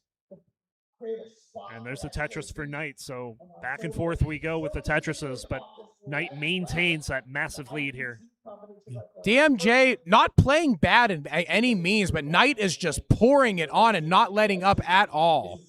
Yeah, a near 600K transition tells you that Knight showed up this game, and DMJ is really going to have to turn up the aggression. Yeah, Knight wanting to put the nail in the coffin here in game number 4, but DMJ is fighting and is doing these dirty Tetrises 1 row off the bottom, trying to stay aggressive and trying to keep pace with Knight, but Knight is just unrelenting here. Another Tetris for both players.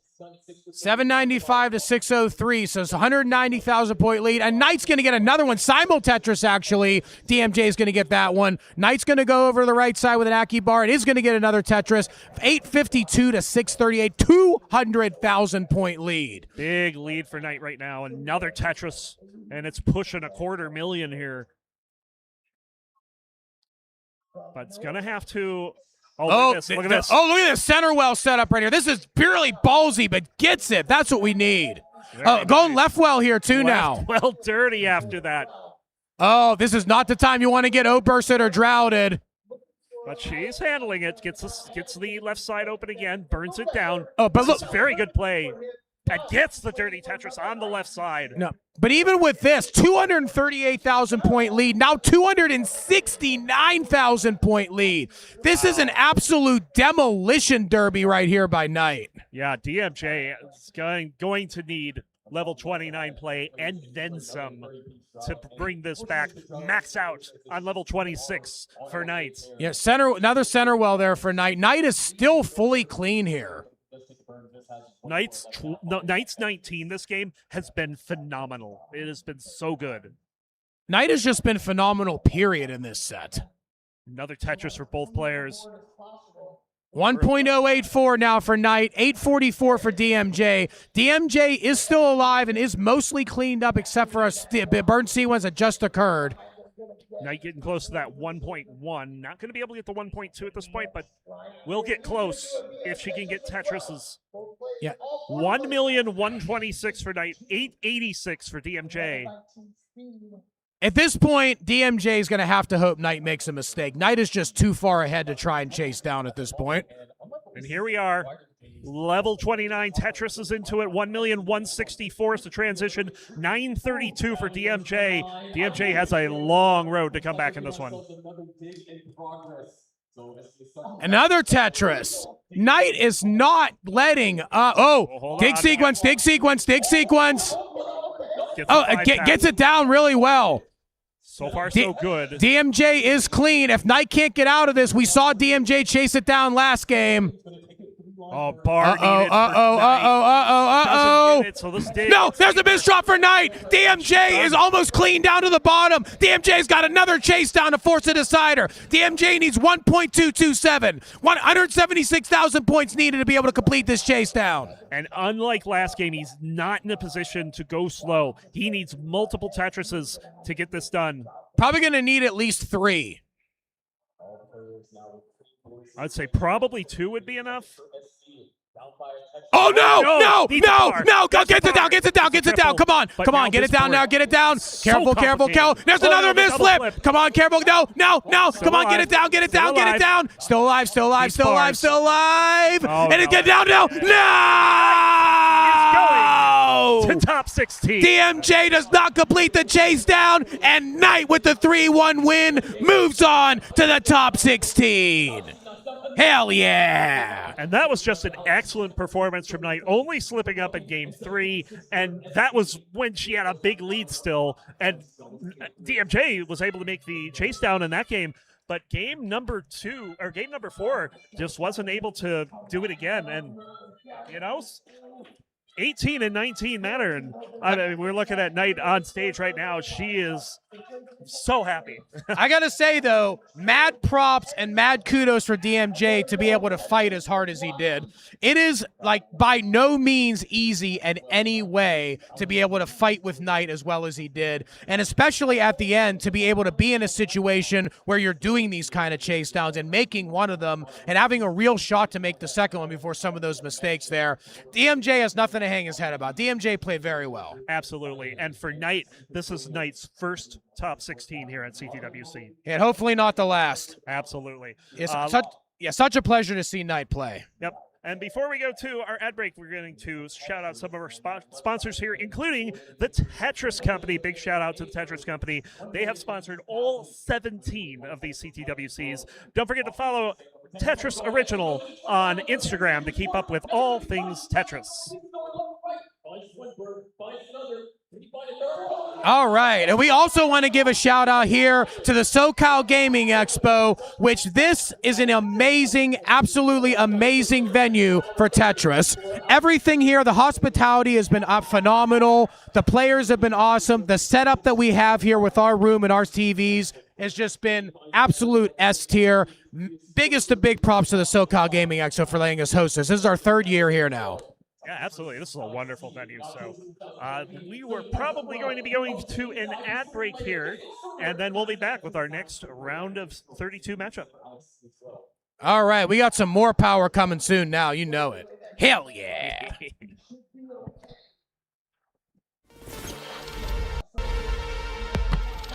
I started playing Tetris around like the 3rd.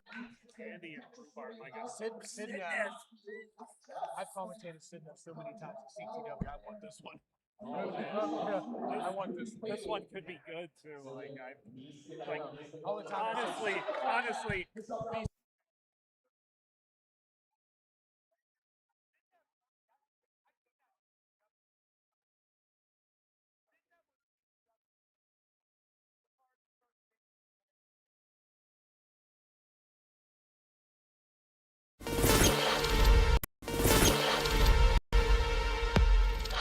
So my only other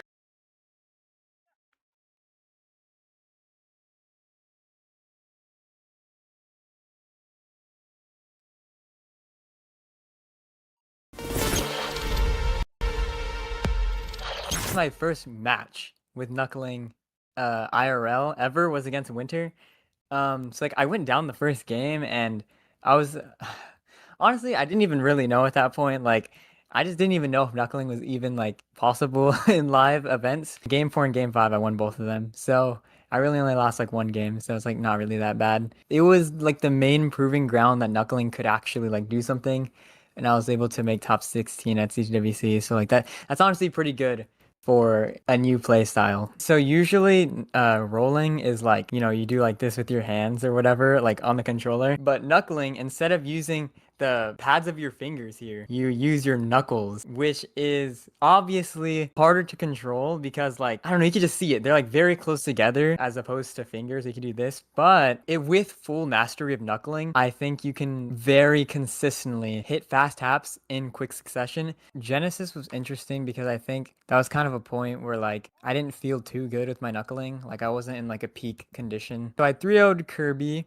That was good. That was good. That was like I had pretty good pace every single game. And then 0-3 against Dog, that was honestly a decent game. I got like a 1.59, almost 1.6 against Dog in game 1. That was a standout moment for me getting that 1.59. And then the rest of the games he kind of just played better than me. And then against Dangler, that was honestly a good match too.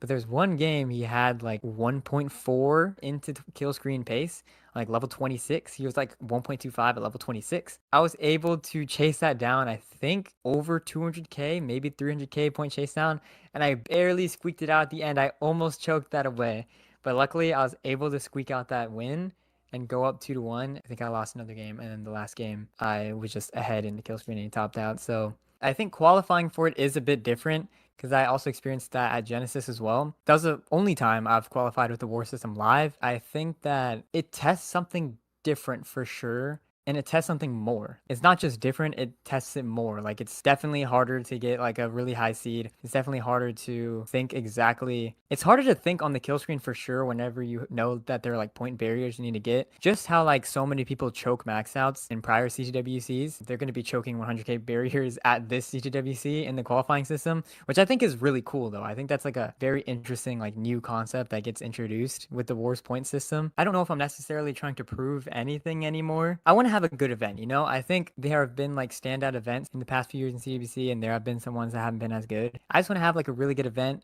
I think if I play well, that will definitely make the event more hype, just so that there aren't like 3 people who can win the event. So if I play really good, I think I can add a lot of hype to the event. So, you know, if I can do that, then that's what I want to do. So I would say that's like my goal. Like I've played Tetris for about, yeah, this will be my 7th CTWC, so definitely more than 7 years actually. Wow, that is crazy. Okay, so yeah, it's been a very long time that I've been playing CTWC. I've definitely made like a lot of friends from CTWC, from just like the Tetris community in general, especially the online community as well. And I mean, just being able to go out to these events, whether it be here in the US, even going to Germany, stuff like that. I mean, it's just crazy experiences, opportunities that you can get with Tetris. I don't know. There's just been so many like cool stuff that I've been able to like experience or I've been able to get from Tetris. I mean, that's kind of what it is at the end of the day. It's just like it opens so many doors, and I don't know, you kind of see the world differently whenever you're, I don't know, it kind of opens it up, just being able to like travel everywhere and have this competition experience. And it's kind of hard to put into words, but like once you experience it, you'll know. I don't know, man. Like there's definitely a chance that I can pull something off crazy, so we'll see.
are players that will be top four last year.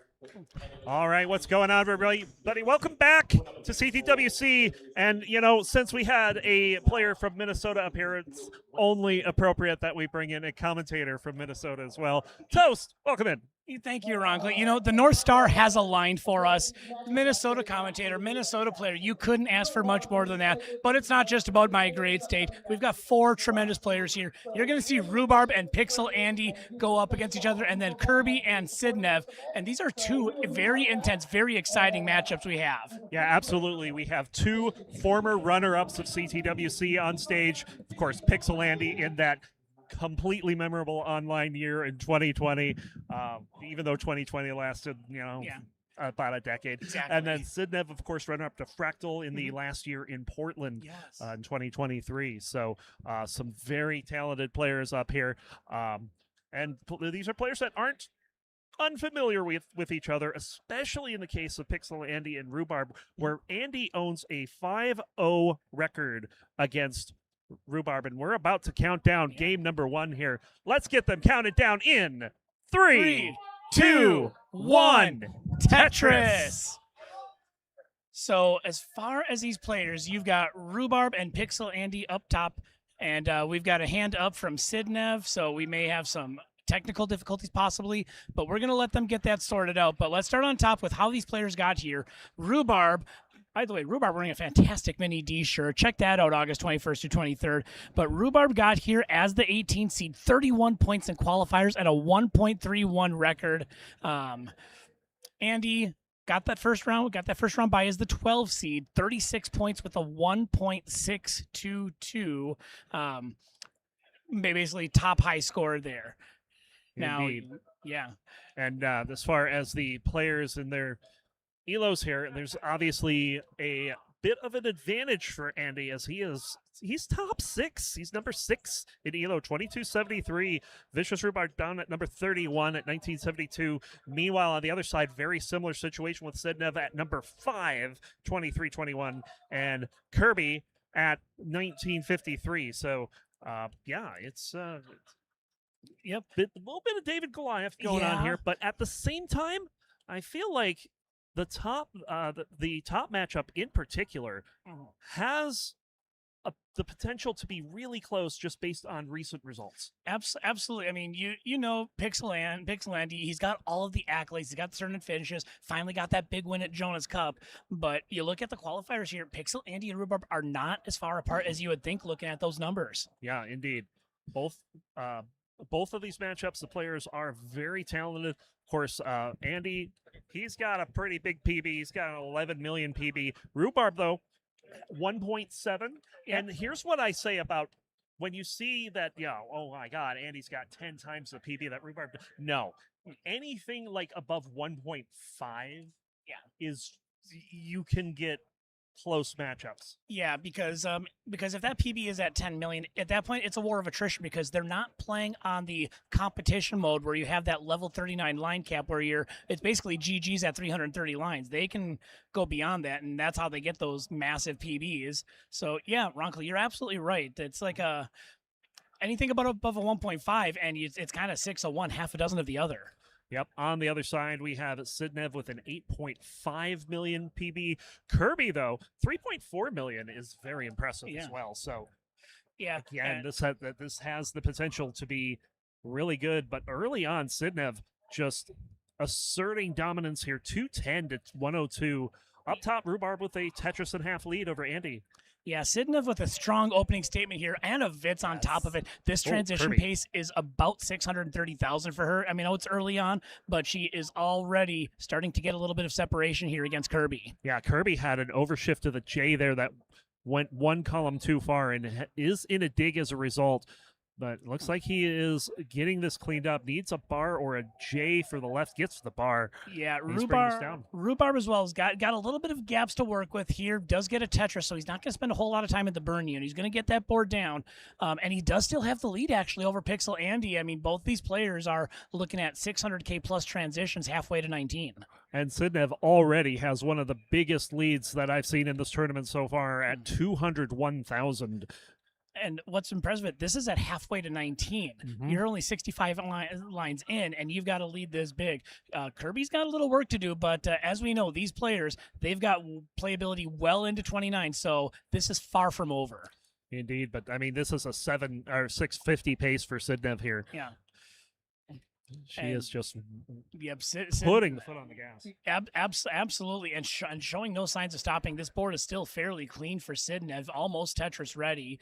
Meanwhile, up top, Pixel Andy has managed to wrangle that lead away from Rhubarb, 424 to 388. They are approaching that Joey Parker turn.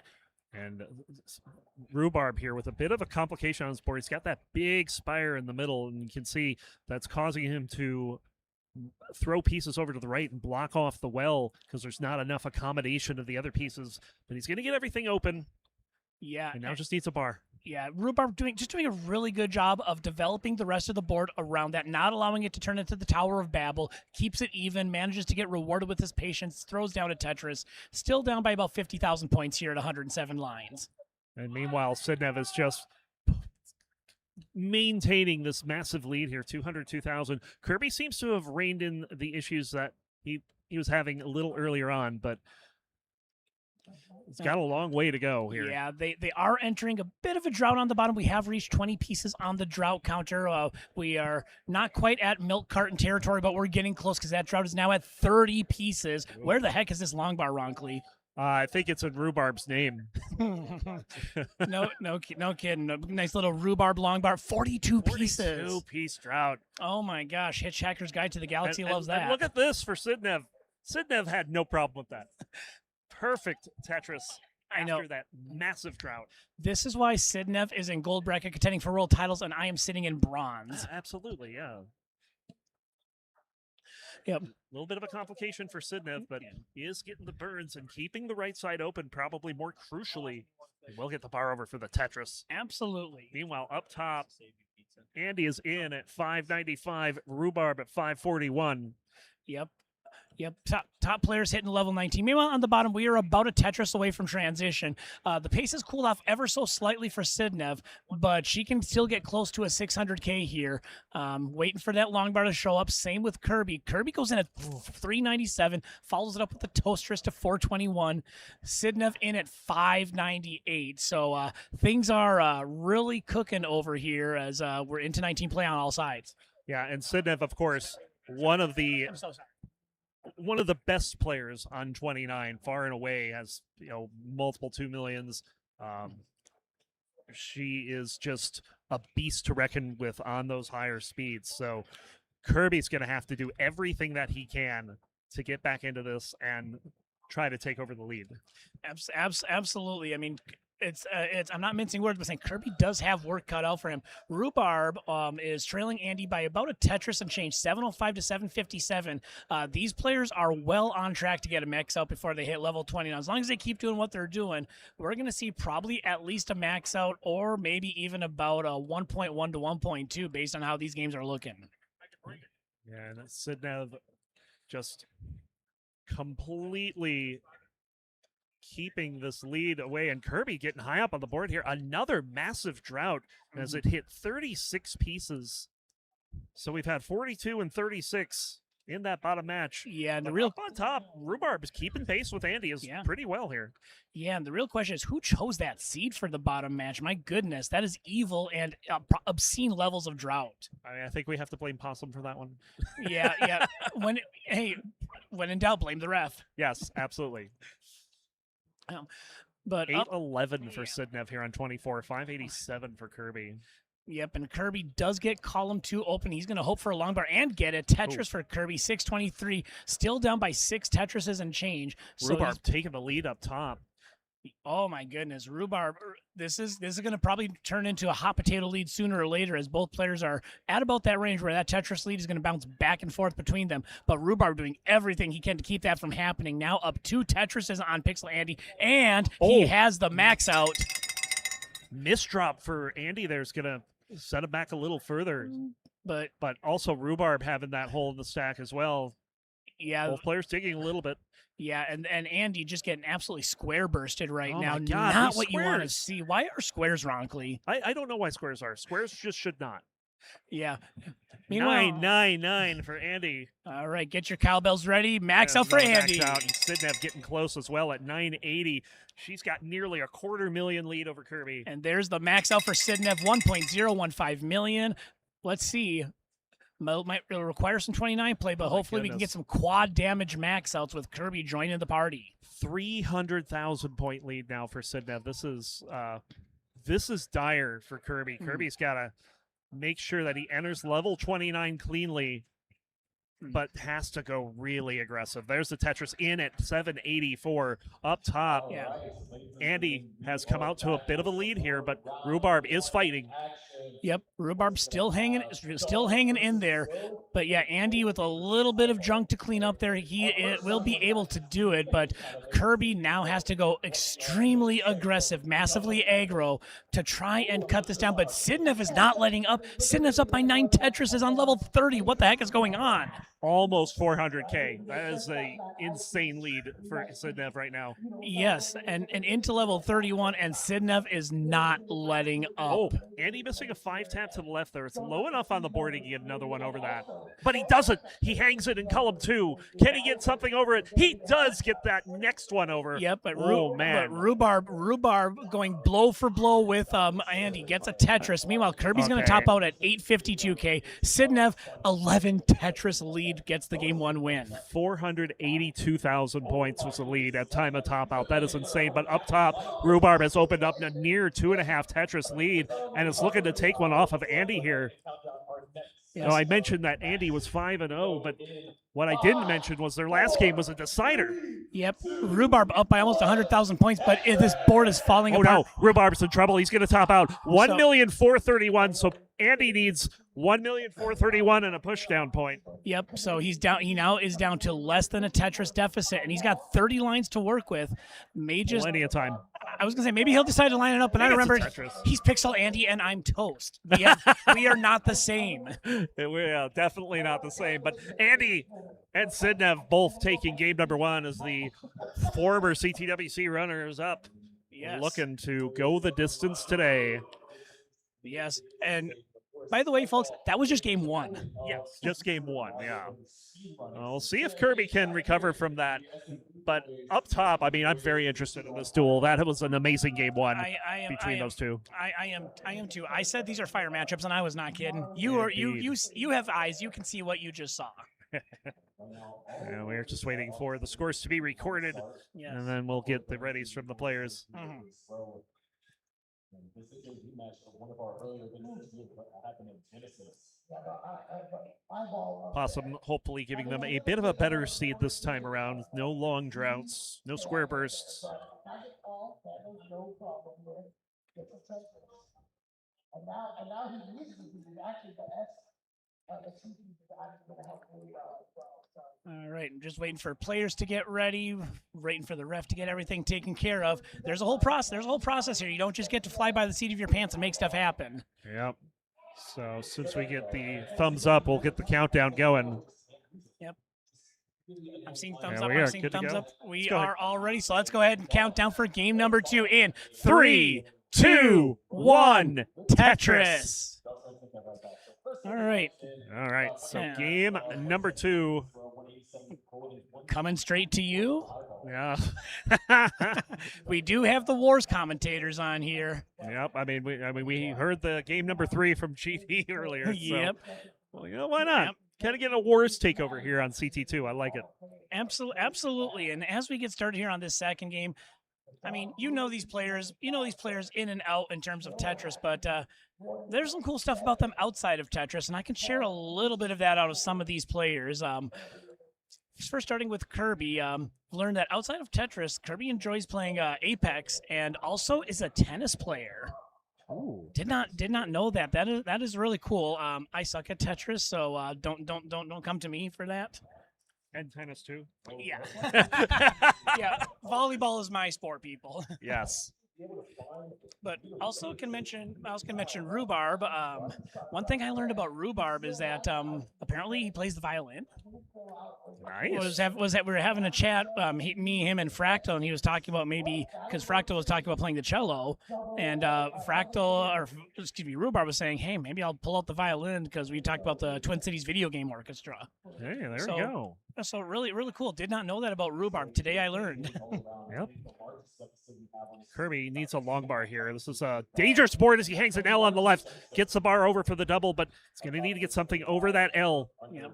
And nothing is coming to really do anything with it, but the long bar does eventually show. Yeah. And it looks like he's going to survive that, but that was a scary moment. All of a sudden, out of nowhere. I know. I mean, even at that height, sometimes behold the power of rolling cannot do it. But Kirby is surviving. Kirby is almost out of this, but will spend a little bit more time at the burn unit, which is going to allow Sidnev to expand this 3 Tetris lead. And finally gets that dirty Tetris down the middle there. Oh my goodness, yeah, that one that had some filth on it. Yes, it did. Don't bring your kids to that party. My goodness. Yeah, no kidding. Started to look like a pig pen from Peanuts. But, they're about 50 lines in. We'll do an around the horn score update. 220K for Rhubarb, 198 for Pixel Andy. On the bottom, 146. Make it 169 with the Toasters for Kirby. 260,000 for Sidnev. And one thing I wanted to mention about Kirby and Sidnev is they have only ever met one time before, but it was also at a live event. No way. Yeah, Heart of Texas in 2023. It was a quarterfinal round, and Sidnev won it 2-1. That I suppose I should have known that, but surprising that Sidnev came all the way to Texas for a tournament. Yeah, I mean you got to remember Sidnev is from the Netherlands, and yeah. Traveling is not exactly cheap. So yeah, and I do not even know what time it is in the Netherlands. I gotta imagine it's at least like 1 or 2 in the morning. Any Netherlands fans in the chat, Sidnev supporters from the Netherlands, what time is it over there? You have to be dedicated to be watching. Yes, and also Sidnev also not the only one here from the Netherlands. El Paleton was playing in the silver bracket earlier. Yes, I did see El Paleton earlier today. I was surprised to see them, but glad they were able to make it too. But we have multiple people telling us it's 4 a.m. Okay, yep, 4 a.m. You all are dedicated. I love it. But I know Sidnev appreciates the patronage as she is now up 7 Tetrises on Kirby. Yeah, this is the second game in a row that she's come out to a really massive lead. And it's on the back of not only a huge game for Sidnev, but also some trouble for Kirby. Yeah, Kirby, that spire is getting very high, but he is getting things burned down. Meanwhile, up top, Rhubarb did have about a 1 Tetris lead, but this is hot potato territory right here. It's going back and forth. But now Rhubarb, long bar dependent in column 1. Yeah, both these games are starting to look like a repeat of game number 1 in terms of scores. So yeah. But Sidnev now 469,000. Hey now, and going to get another Tetris, 492 at 100 lines. This is some solid pace once again from Sidnev. Yeah, look at that 10 Tetris lead right now. Yeah, 9.69. If Omenvar were here, that hey now counter would be rolling over. Yes, indeed. But up top, nice T placement from Sidnev there. Yeah. Some of Sidnev's placements at the top of the board just always fascinate me. But the reason why she's having to make them is because there's a 28-piece drought. I know. I know both those bottom match with Sidnev and Kirby just really struggling with all of these droughts. Yes. But up top, 564 for Sidnev, 321. Yeah, and up top, Rhubarb down 12,000. Pixel Andy with the Toasters, 529K to 494K. But Rhubarb's going to fire one right back. These two have been going blow for blow with each other all the way into and beyond the kill screen.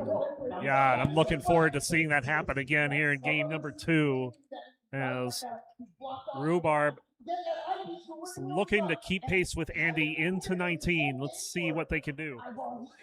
Yeah, on the bottom, Kirby at 370. Yeah, and Sidnev, 636,000 transition. Sidnev is playing with a purpose right now. Absolutely. This is a excellent showing so far from Sidnev. Yes, and not just that, but even that top match, you've got the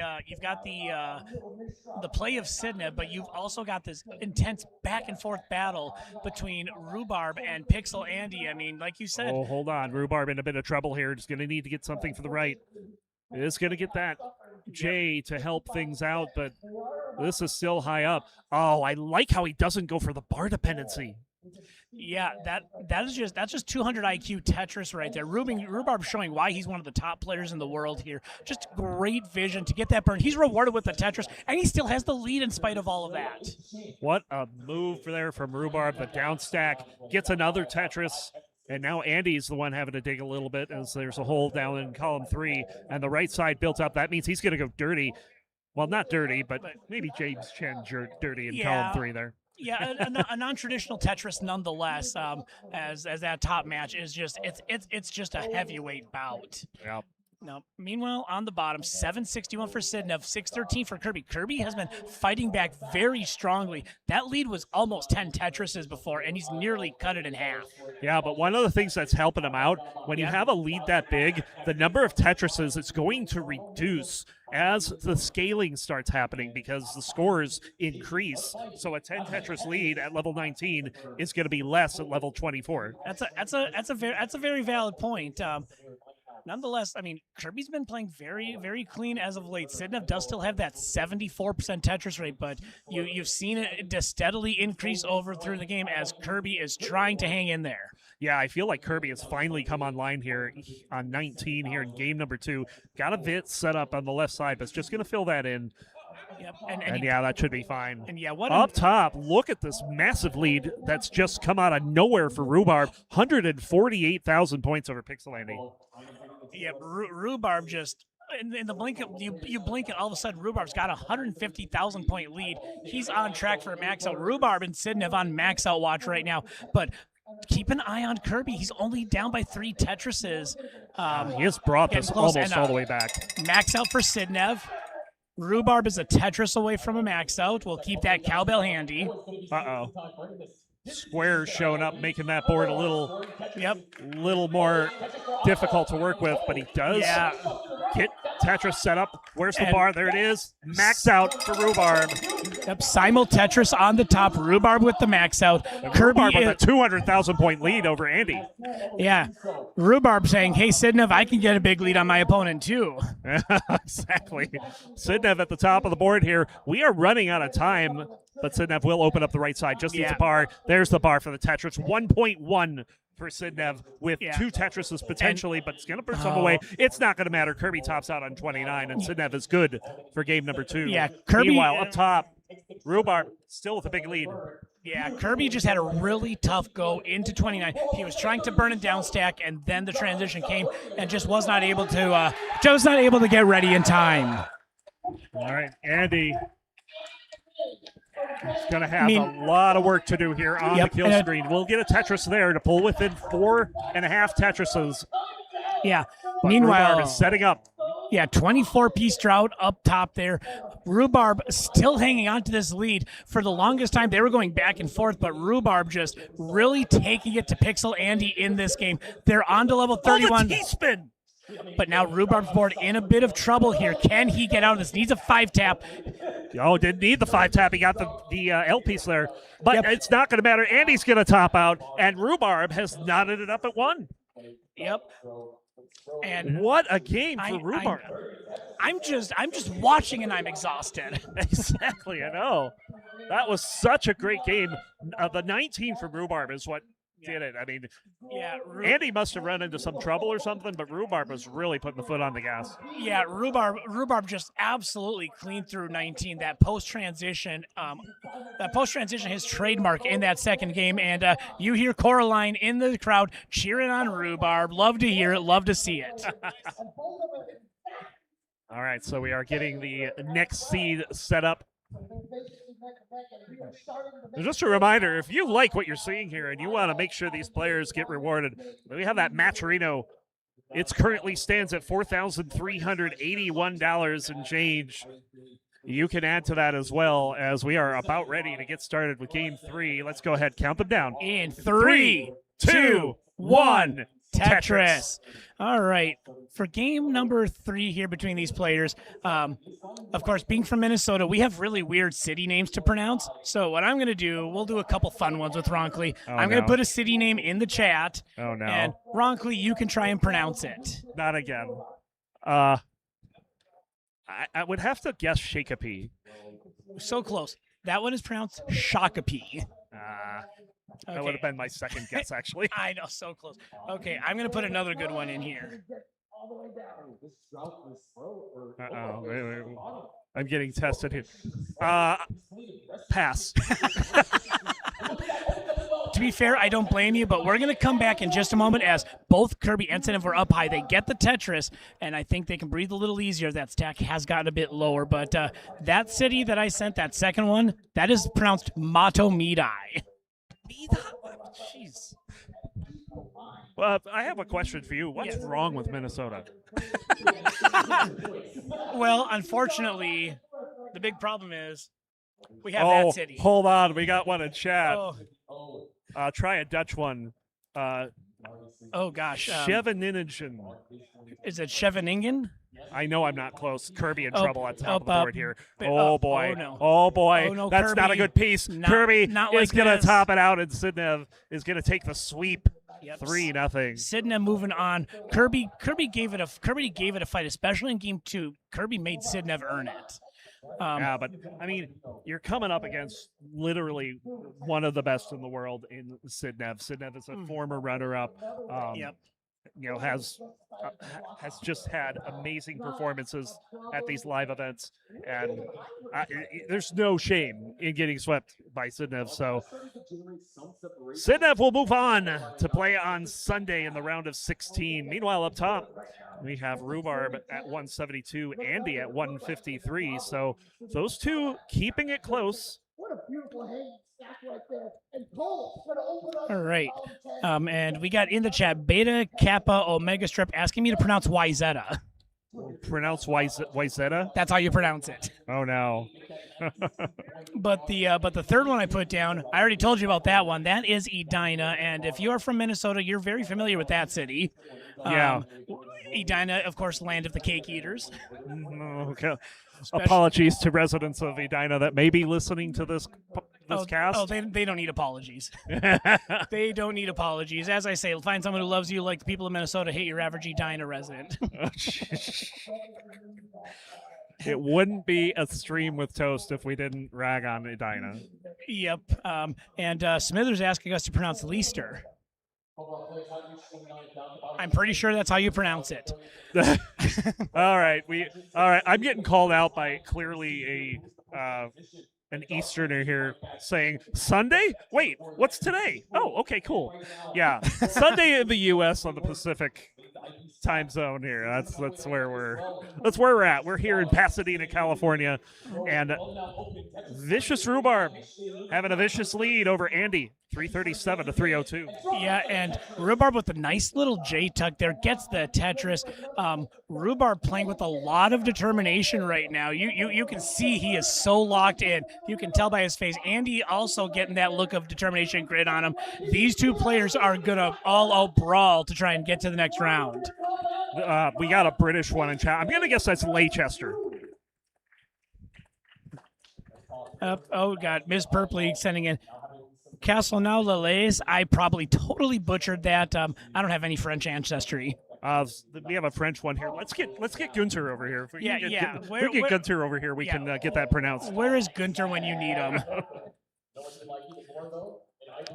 But right now, that is an impressive stack of L pieces arranged very nicely on Pixel Andy's column 1 and 2. Yeah, just perfect stacking there. But it's gonna have to burn down. Yep. What happened in the middle? Yeah, and Rhubarb has been maintaining this lead for most of the game here. It's just under a Tetris right now, but Rhubarb looks like Rhubarb's going to spend some time with the burn unit over there. Has to get this brought back into shape. Indeed, it's going to have a dependency here. I love the T-lift for making room for that L, and will bang down a Tetris, 487 to 467. But Andy has enough lines to make up that lead and more. Oh yeah, yeah. You can make the argument this is not a true lead for Rhubarb if you're looking at pace, but they do have identical 69% Tetris rates. Okay, fine. Hey now. So this is going to be a nice transition for both these players, and we're in for another duel between these two. Hold on. That was a missed T there for Rhubarb. Yeah. I mean, He's in the level 19 at 539. I don't know. Is that one of those modern Tetris T-spin setups? I have no idea. It is. T-pieces don't move like that, though. No, they do not. 550 now. Andy has one more Tetris is at 558, so Andy will have the lead going into 19, and another misdrop. Yep, Rhubarb was a little bit of a diving board there, hung that L piece, and he's going to have to burn the shelf off to get Tetris ready. Yeah, we are preparing for summer here, so maybe getting the pool warmed up. No kidding. But nice little sequence there. Delayed burn from Pixel Andy. Gets the well open. Now waiting for this long bar. Yeah, Andy's starting to take a bit of a lead here. 637 to 570, and he's 10 lines behind as well. Yeah, so Andy holding all of the cards right now. He's got more runway. He's got more points. We do not need more points yet. I'm sure these players would like more points all the same. But yeah, very... Andy with the disciplined triple there, and we'll take the Tetris afterwards. Yeah, I approve of that. Absolutely. You know, it's like Kiwi says, squawk, take the triple. Yep. And for those of you curious, Cox Danny J is here. Made the final cut, and he got into bronze bracket this year. So shout-outs to Kiwi, shout-outs to Cox Danny J. He's the real MVP. Yeah, we are getting some pizza tonight, and it's going to be glorious. Oh, yeah. 706 for Andy, 668. Wait, did I hear pizza? Yes, pizza. Yes. Okay, we will have to talk about this later. I am intrigued. Yes. But I am also a glutton, so take that for whatever it's worth. But now, speaking of glutton, it is time to go into the snack zone. We have brownie bites here. Uh-oh. It wouldn't be a stream with toast if we weren't talking about food at some point. It's in my name. But we have these little brownie bites. They're about the size of I don't know, like they're about an inch and a half around, maybe about just under an inch tall, and very chocolatey, very delicious. Please be jealous. Oh, yes. Oh, they're so good. Definitely jealous. Rhubarb has taken the lead back, but again is ahead by 13 lines. Andy is clean, but going to have to take some burns here. Gets it cleared up quickly.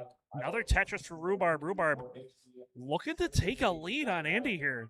Yeah, I mean, in terms of raw score, he does have the lead right now. So at one time, it was Pixel Andy with the advantage, but right now, if this game were to end now, it would be Rhubarb on top as they are both getting Tetrises. Rhubarb into 28, Pixel Andy now into level 27. Yeah, Andy does still have the pace lead, to be clear, but doesn't matter if he tops out before 29 here. Yep. Meanwhile, we are about to get the cowbell going as we are a Tetris away on Rhubarb's side, not just from the max out, but also level 29. He takes the triple and gets the board down, 997. Takes a lot of intestinal fortitude to resist the temptation of the Tetris, but he gets the max out. He's got a bar dependency here on 29. Andy not quite in the lead yet. Nope, but oh my goodness, this board for Rhubarb is scary. Yeah, this is definitely a board from Rhubarb. But he's got that column 4 open. He's going to get gets a Tetris in column 4. He opened that up quick and got the bar immediately. Yeah, but now he's got that long bar dependency in column 3. Decides to issue it and just tries to build out the rest of his board, and now he's got that column number 10 open, trying to get Tetris ready as Pixel Andy is in the lead now. But it's going to be taken, not quite yet taken back, as Rhubarb's still a little bit behind Andy. Andy's having to do some cleaning, waiting on a bar. Rhubarb not getting the bar here. Where is the bar? There's the bar, Tetris. Thank goodness I did not want to have to print milk. Oh no, for that Andy long bar. with the T. He gets the 5-tap over. He's going to get the bar to column 3, and he's got this board fixed just like that. Man, what great but now efficiency. Rhubarb with the misdrop.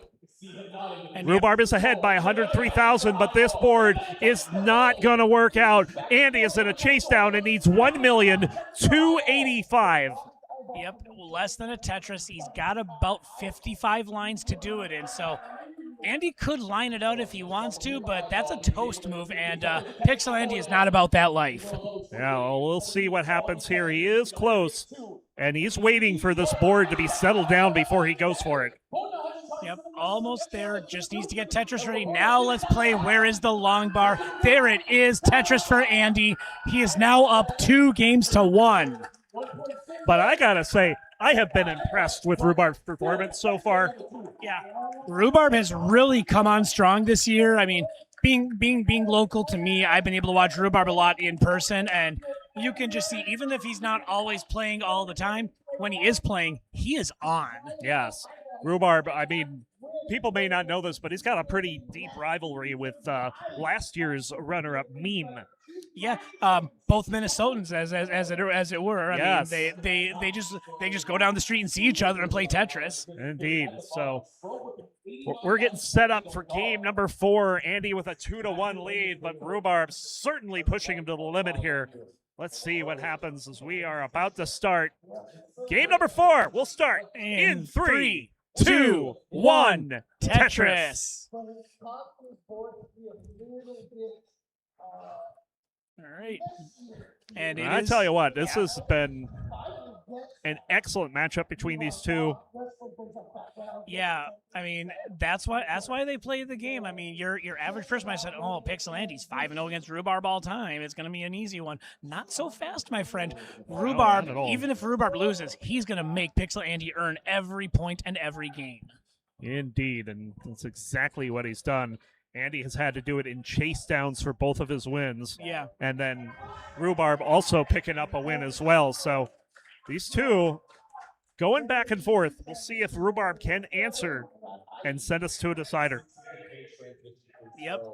And as far as Pixel Andy's concerned, looking to just get out of this round. I mean, Pixel Andy, one of the top players, he got that first round bye. So with a qualifier like that, his eyes are on more than just getting past round 1. Yeah, indeed. And I remember last year he had that scare against Winterra in this very round. He did answer that scare and got the win to make the top 16. Yeah, but he's looking to not have that scare this time around. He wants to go there without having to play a decider. And he's going to get a little bit of style points right there. Throws out the T-spin, gets the Tetris, and still very close, but also very early on. Great Aki bar there for Andy, but that square is not helping. Yeah, and just this year in general, basically since October, Pixel Andy just having a really good year. I mean, he won the Jonas Cup. He beat Blue Scooty in CTL. So I think he's really looking to add that CTWC championship to his resume, and then he won't be the only one in his house with the trophy. Yeah, I know. Well, I mean, he's got a trophy. But he does have the Jonas Cup, but he wants that JP so that he's got one along with his brother Dog. Yep, he would like. Well, Dog has. Yeah, he's got both a J and a T, right? He might. I do not remember the exact both. year they started the JPs versus the TPs for the championship. But Andy, of course, does have a T piece, but it is a silver T piece. Now, Fruit Salad asking if Sidnev won. Yes, Sidnev did win. It was a 3-0 victory over Kirby, so Sidnev has advanced to the next round of play. Rhubarb's board here is not very good at the moment. Yeah, Rhubarb's like setting those low bridge hangs. Whether it's intentional or not, he's had to deal with them in the past 2 games. Yeah, he gets it all cleaned up though. Pretty minimal burns, honestly. He's only back by about 2.5 Tetrises. Yep, as we are halfway to 19. Pixel Andy just a shade under a 600,000 pace. Rhubarb sitting at about a 460. So Rhubarb would like to pick it up and try and keep it competitive with Andy. Not that he's out of it. I mean, he's only down a Tetris and change, but that could get out of hand very quickly. Although Andy in a bit of a jam here, just with all that weight on the right. And this is crazy. Gets a bar over. That will clean things up a little bit. Yeah, and that'll clean it all up right there. Yeah, and I mean, just great job dealing with the S and Z pieces that were coming. He was getting them bombarded by them, and next thing you know, he's Tetris ready. Yeah, just like that. He's got a 2 Tetris lead over Rhubarb. And that's the other thing that you notice is that these players, they get into these burns, they get into these digs, and when they come out, it's like they didn't lose any of their lead if they had it. Oh, the line spin for Rhubarb. Van Dweller, are you watching? Yep. Van Dweller is a man. Van Dweller is a man of culture. I also love a good line spin. Indeed, he is. The good culture is questionable, but the line spins are definitely there. Oh, yeah. I mean, I still think back to the days where chicken sandwiches were a thing on CTM. Rhubarb again in a dig here. Yeah, this is... If you're wondering why it's so loud in here, the Canadian contingent for Eyeball has been very loud this game. I'm waiting for them to apologize because that would be the Canadian thing to do. Yeah, Just exactly. make the noise and say, "Oh, sorry." Yeah, not sorry, sorry. Yep. Sorry, as in like sore, like I am sore from walking around all day at CTWC. Tetris for Rhubarb there. Yep. And it's not just the Canadian contingent. Sharky is loving this commentary between the games on CT1. So hopefully you've got multi-Twitch on, you're watching all the matches, but we hope you have the sound on for us. Indeed. As Andy is up to nearly a 100,000 point lead. Yeah. But we are about to hit the transition over here. And once again, this is a do or die game. Pixel Andy on match point against Rhubarb. Rhubarb may be dirty Tetrising into 19. That's exactly what he does. 430,000. Pixel Andy going to have about 2 Tetrises left actually before 19. Yep. And Andy would really like to make it to the next round. Let's see if he can get it done. I think because Andy's the number 13 seed, not the 12 seed. I was going to say if he's the number 12 seed, his next opponent could potentially be Doug. Oh, yep. But And no, he's 13 seed. Yeah, we'll have to pull out Steve Harvey and play the Family Feud if that happens. I know, right? Another Tetris there as we're on level 20 here. And Rhubarb's brought a little bit of it back. No longer a 6-digit lead, but Andy getting into a little bit of a mess. Yeah, he's got a little bit of junk to deal with here, but Rhubarb not immune to that. They both get a Tetris though. Rhubarb into level 21, the ecto cooler colored theme of Tetris. Indeed. And just as quickly as he's in, he's out to level 22, and starting to close the gap with Andy here. There's another Tetris. He's within 1 Tetris now. Yeah. That's kind of been the theme of Rhubarb's whole match against Pixel Andy. Even when you think Pixel Andy might pull away, Rhubarb is never out of it. Not at all. Rhubarb has been... Yeah, just very, very scrappy play from Rhubarb against a player that most people think is an easy W, but I've been really impressed with what I've seen out of Rhubarb, and it's not just because he's a fellow Minnesotan. Yeah, indeed. So Rhubarb, the Devil score 666, 683 for Andy. Andy is finally clean. Rhubarb banks down a Tetris. We'll have to clean out a hole, but thankfully for Rhubarb, did not get the Devil's drought with that. Yeah. So Rhubarb getting things built up again, as is Andy, and both players with great looking boards. Yes. Tetris for Rhubarb. Yep, and Andy's going to be clean. He's going to throw one down too, so this is a back and forth lead right now. Basically, whoever has the Tetris is the one that's going to have the lead, and at this moment, the possession arrow points to Pixel Andy. Well, now it is Rhubarb as he Tetrises into 26, but the line differential could come into play as Rhubarb is significantly ahead in lines here. Oh, but this is trouble. Rhubarb at the top of the board. He can't get anything over. Andy will be moving on to the round of 16. Yep, a great fight from Rhubarb. They hug it out at the end. You saw a great matchup between these two players, and as much action as we had, that game only went to 4. Yeah, I mean, these two seem very evenly matched. I mean, you would not think that was 6-0 for Andy, but it is. Yep. Those two they play each other so close in that match. It was just a lot of fun to watch. These two are amazing. An absolute treat to watch. Congratulations to Andy. Condolences to Rhubarb. Had a great run, won his first round match, but unfortunately Andy a little too much to overcome today. And from there we go ahead and we move on. Indeed. Let's get some more sponsor. Yes, let's shout it out here. And I'm gonna bring these guys over because in between rounds we had these things show up.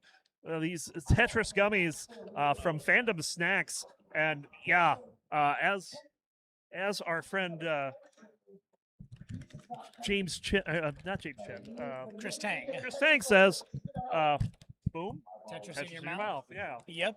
You're Not getting at all weird. You're getting bonus snack zone here. Yeah, we are definitely in the Yep. snack zone. So, So- thank you, Fandom Snacks, for Absolutely, bringing that these in. are delicious. And So- you want to? Nope. Yeah. Nope, I think I- we're going to go ahead and take an ad break here. So, Yep, we're going to head out to an ad break, so we're going to do a little business with Twitch, but I believe we may be back with more Tetris when all is said and done. Yep. Stay tuned.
All he needs is a triple, not even. He's not worried about it. He just needs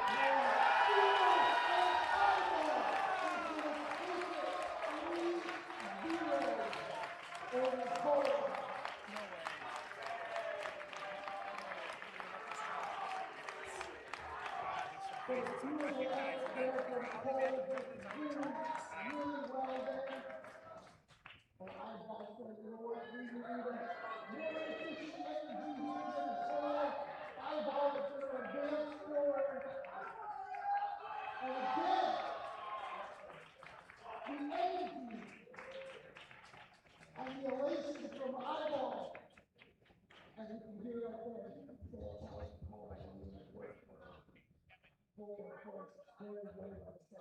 And it's hard, you know. It's, you get same like that. Probably just do one more set. Probably just do one more set. Next year, you come back stronger. You use the motivation to come back stronger. If you want to bring me a toast, Oh, I'm good. You're good? I am here. He played amazing. Incredible lap is what's up?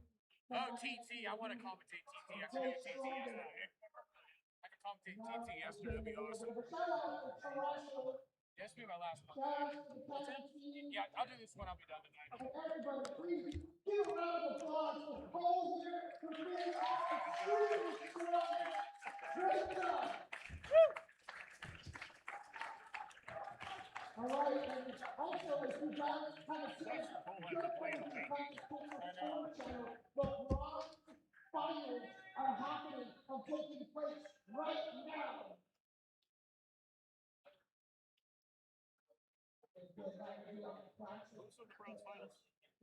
I think so. Hastadar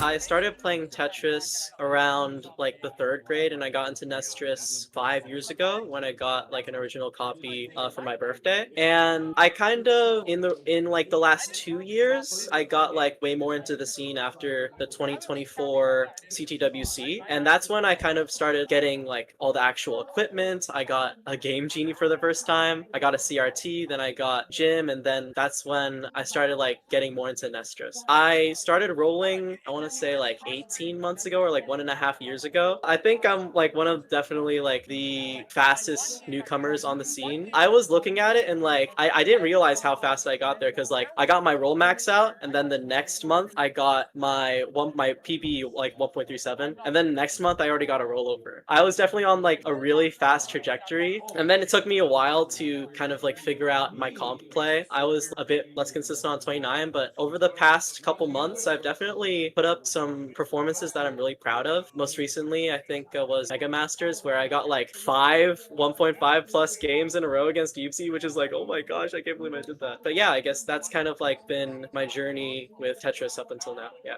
In terms of competition play, I think sometimes when I get like too excited or like I try to push down nerves too much, I play really aggressive. So that's like kind of what ends up getting me there. Also for regionals, for some reason I just end up qualing really bad. Like I like get through round 1 and then round 2 I have like a crazy good player. Like I went to 4 regionals, right? And my exits to all of them were Tristop, Meme, Scooty. Like, can you blame me? Like it's kind of that's kind of tough. Hopefully for like CTWC, I'll just have like a way better qual. I've been doing a couple like practices with quals, hoping for around like 30-40 points there. If I had to say like a specific point, okay, it's one of two, right? So one of my favorite wins was against Dog. Not in a full match, jeez.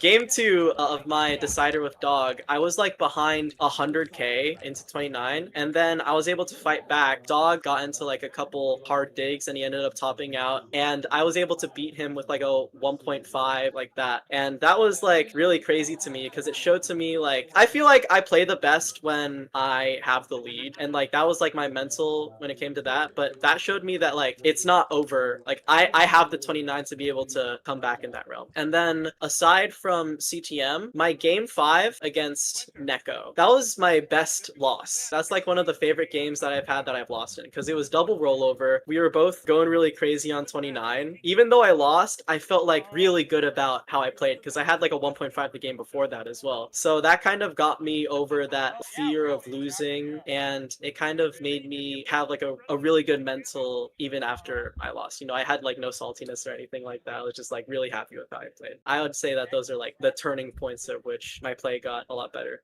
I've been like a really fast riser, but I think for a lot of people who like rise fast, you have like a lot of like new up and coming players like Lokenzi, Zroba, Burbia, like those people. Like when you rise so fast, your expectations of yourself to play to like such a big level, you can kind of like have expectations that are too big. Like for example, when I got my first rollover, it took me like 3 more months to get another rollover. And for those 3 months, I'm just waiting. I'm like getting in my head like, oh dude, I know I can get a rollover. Why can't I get another rollover, right? And that kind of makes the game not fun because you're not being like, oh, I'm having fun with rolling and like, oh, I'm learning new things. You're kind of like, why am I not getting these new big scores, you know? And learning to accept that not every day is going to be a good day, and learning to take breaks, definitely, especially after big comp losses. After some comp losses, I hopped on Minecraft to de-stress. Like I was I was saying earlier, you know, nursing the mental and making sure like you're in a good mood. If you look at my camera for CTM, I'm usually smiling, just like listening to music. I just make sure that my mental win or loss can be good. But that took a lot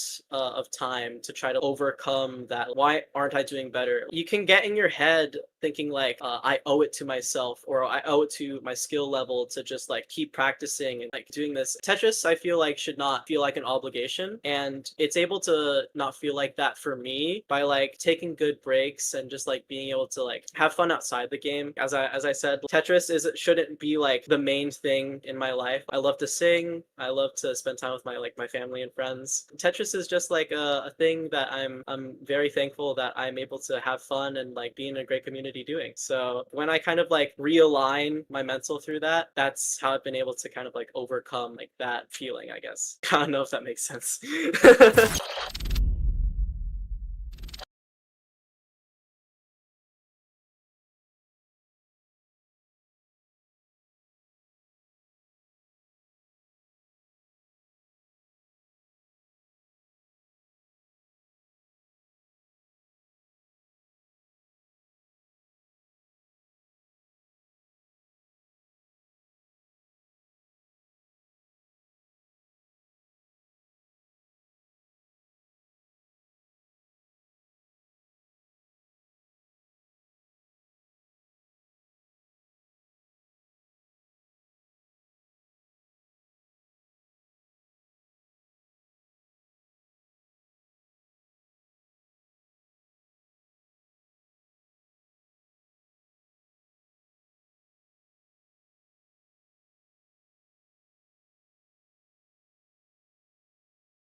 to commentate this next best of 32, as we have Tetris Time and Winter. And on the other side, we have Critical Lapis and Tugi. This is going to be something. I am fired up for this one, especially after the crazy qual that Tetris Time had. Tetris Time, one of the only players in Tetris history to have a 1.4 going into level 29. That is almost unheard of efficiency and unheard of pace, and ended up having, I think, 4 rollovers in the qual as well, and was just really playing unbelievably aggressive and consistent with the amount of power that you actually need to contend to win this entire event. I'm really excited to see Tetris Time play here today. Indeed. And before we get to that, we're going to go ahead and shout out Enhance, as they have taken the Tetris world by storm with Tetris Effect Connected. You think you can stack against the best in classic Tetris? Well, test your skills while playing the classic score attack game mode available within Tetris Effect Connected. Whether you are aspiring for personal best high score in single player or are keen to take on the world head-to-head in CTWC-inspired multiplayer, well, that's this event here. Tetris Effect Connected will scratch that itch. Oh, I've played Tetris Effect Connected plenty of times. Not as much modern as I did Classic Score Attack, but it recreates it very well. And just the atmosphere of it, too. Even when you play the modern, just the music, the feel of the game. Like, Tetris is a game that'll just never die. It just keeps evolving and evolving. I love it. Indeed. And we have our players up on the screen as, yeah, we have... It's very interesting because I do believe the winners of these matches play each other. Notice Winter's rival. Oh, I see it there. Yeah, Critical Lapis. So it'll be interesting to see how this goes. As you know, we have the Tetris Friendlies heavyweight champion in the house in her opponent, Tetris Time. Yes, and Wintera has long wanted to win that Tetris title, the heavyweight championship in friendlies. So I would not be surprised in the latest if Wintera beats Tetris Time and goes up to Kingsman and say, you know what, give me a title shot because I deserve it. She should. On the bottom, making his debut here at CTWC, one of the fastest rising rollers in the scene, we have Critical Lapis here. And look at the seed he placed, seed 10. I see that too. And Critical Lapis, I would say, of all the players in the top 48 inside the gold bracket, I would say Critical Lapis is one of only a handful that I feel are genuine new blood at the highest levels of the scene. Has really only been playing for like maybe a little over a year, maybe like 2 years or so. And most of the players, like Tetris Time has been in the scene for well over 5 years. Wintera's been here for at least a few years. And just like Tugi has been here almost as long as Tetris Time, maybe even longer. So really seeing true rising star new blood in this game and rising the way Critical Lapis is, it just speaks volumes for the future of our sport. Yep. And his opponent, of course, is Tugi.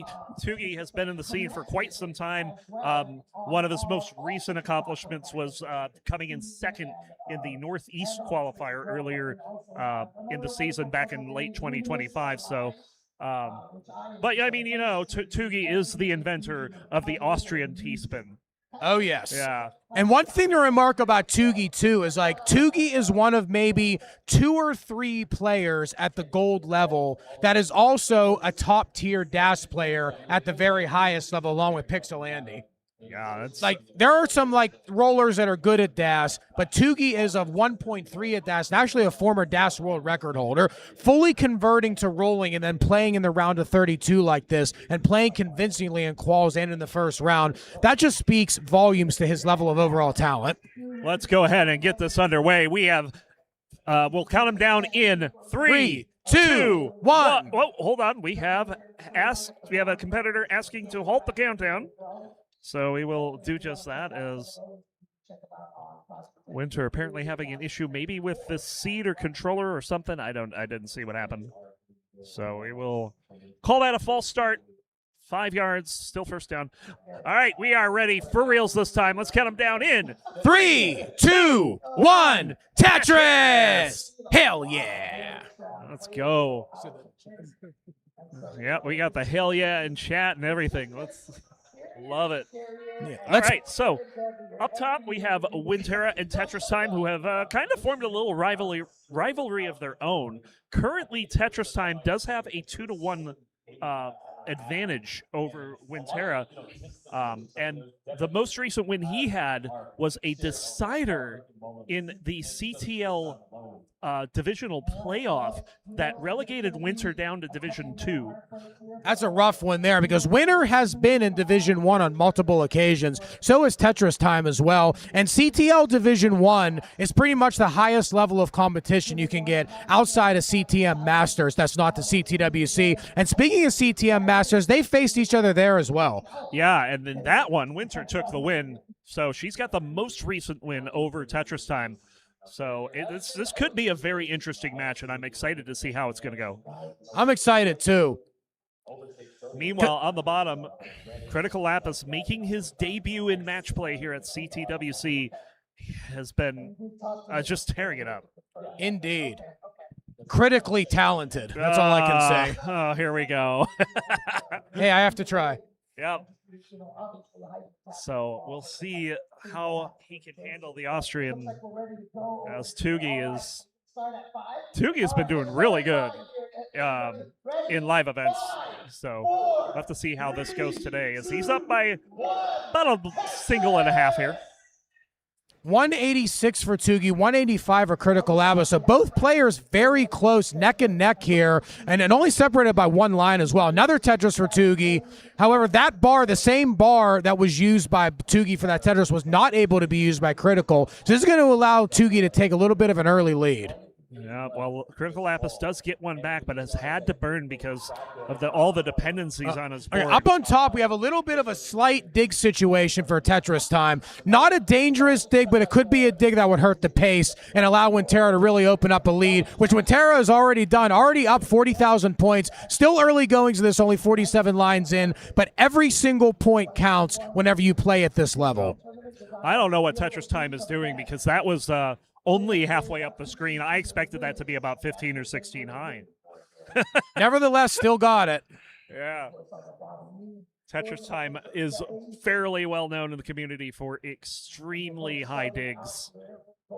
But the thing is, the aggression is there, and the heart is there, and the courage is there, and being able to hone that is the skills that you need to be able to challenge to win the World Championship. Absolutely, and his qualifier was a perfect example of that, and we'll have to see what he can do. A bit of a misdrop there for Winter at the top of the board. We'll get the bar for the Tetris, so she'll be fine, but it's going to take some time to get this fixed. Yeah, 60,000 point lead now for Winter. Gets another Tetris, makes that a much bigger lead now. Actually, Tetris Time got that one back and gets another one back, so now it's only down to about a 2 Tetris lead.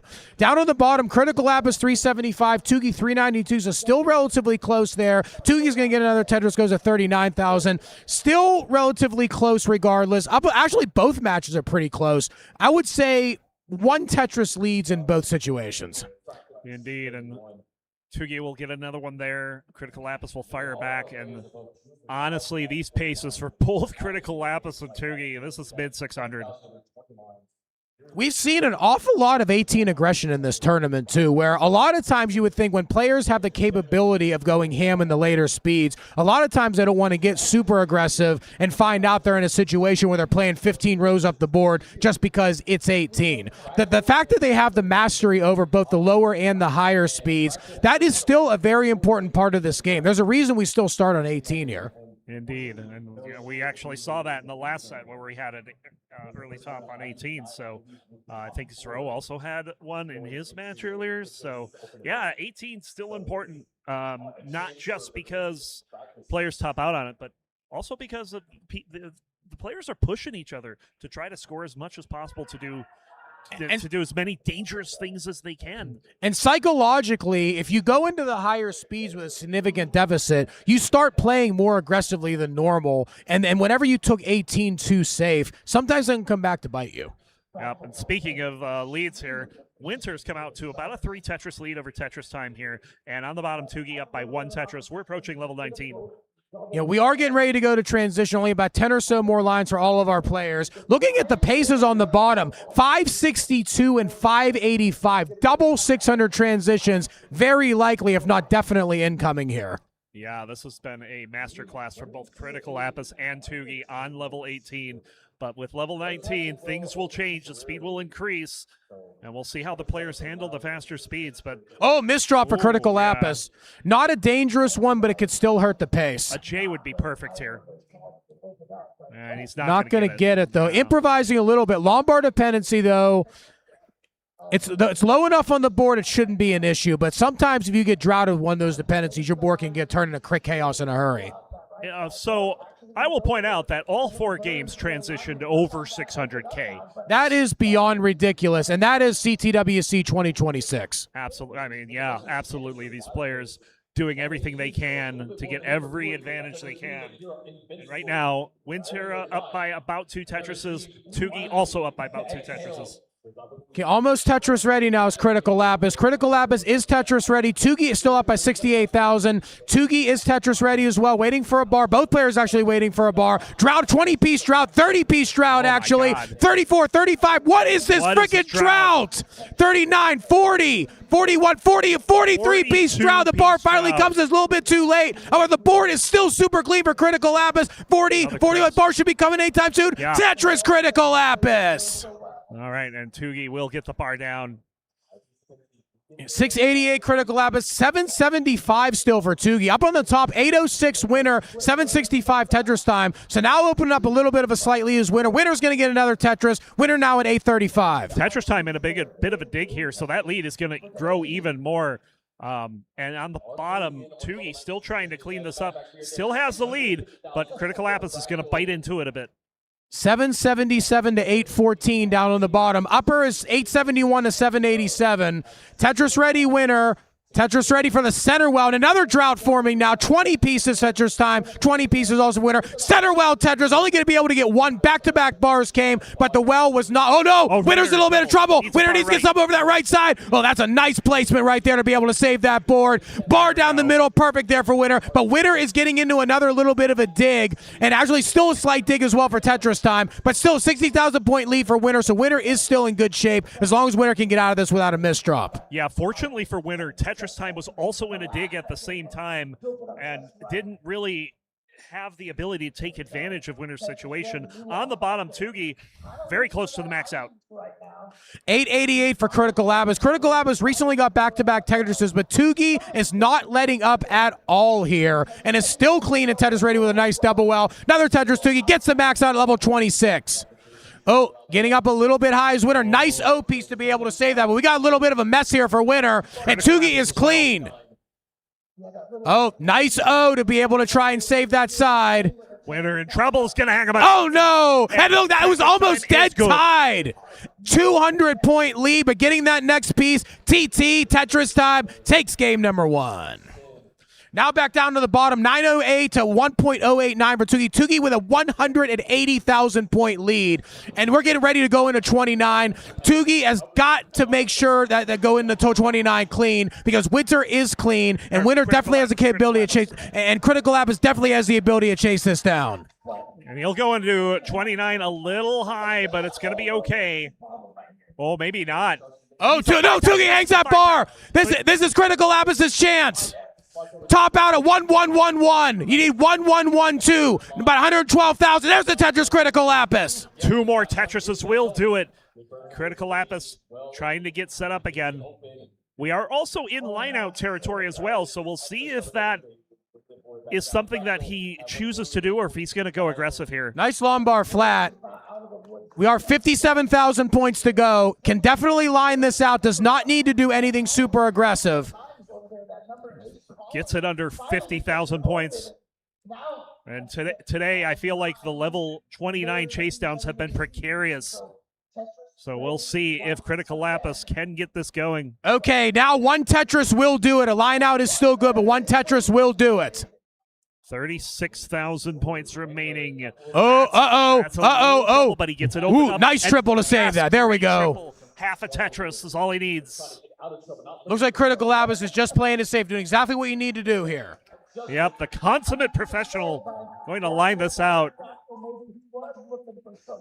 Needs a bar, though. Needs hang. 2 bars now. Slight hang. Oh, doesn't need the bar on the left side. There we go. Almost there. Couple more burns will do it. One more burn will do it. There we go. Critical Lapis takes the first game of the set. And I love what Critical Lapis did when he misdropped there. He just started laughing. Hell yeah. He is feeling it. This is going to be an incredibly difficult one to win. It's over. Very crucial. All right, so we are in a 1-0 lead for both Critical Lapis and Tetris Time. Hopefully we can get those hearts up on the screen in a moment. Let's get it. Feel the love for these players, baby.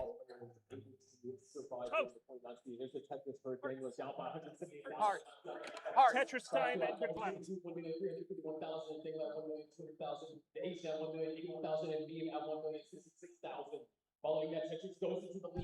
All right. Players are getting their seeds for the next game. If that first game was any indication, this is going to be two really good sets. I cannot wait. All right, our players are ready to rock right now, everybody. We got those thumbs up. Let's get it going. Game number 2, it's coming straight to you. Counting it down in 3, 2, 1, Tetris. Slight false start there, seeing the thumbs. Not really, because it was technically ready to go. Just waiting for the official judge to give the thumbs up, too. Yep. All right, so game 2.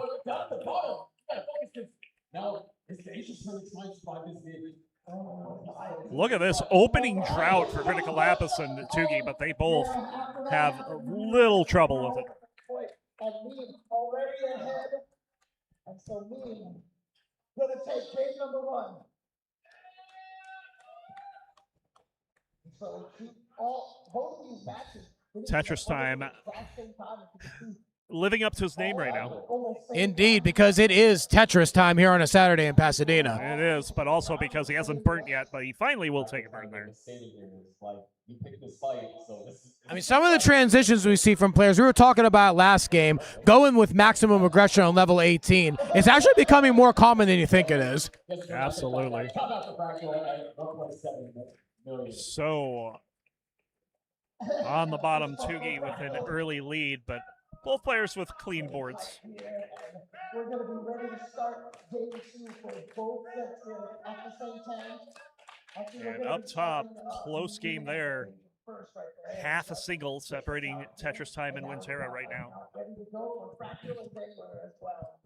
Hardly any burns from any of the players, really. I mean, at this level, that's pretty much what we're seeing. I mean, we just saw all 4 of these players get a 600K transition in game number 1. And this is round 1 of the tournament, and players are transitioning like that. Just wait till we get to the later rounds tomorrow. Yeah, we've got a few people that are known for pacing, and they're currently playing over in CT1, so we want to see a little bit of a preview of what we might see for the rest of the tournament. There you go. We can have that up on another screen as we've got. Yeah, Dangler over on CT1 is probably one of the strongest pacers ever. Yeah.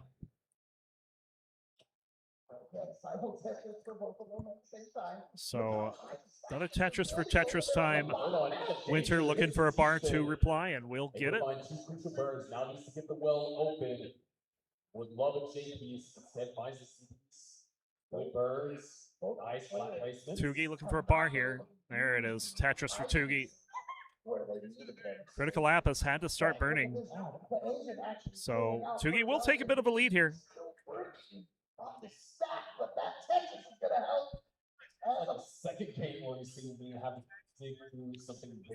269 now for Critical Lapis, 329 for Tugi. So Tugi is still trying to pace very strong here, but Critical Lapis, as we saw last game, definitely has that ability to chase down. As long as Critical Lapis is staying alive within striking distance, Critical Lapis is very much in shape to try and get another win. Yeah, and with Tugi burning here, he's got an opportunity. Well, hold on. Going to have to cover the well, and pieces that are following are not being kind.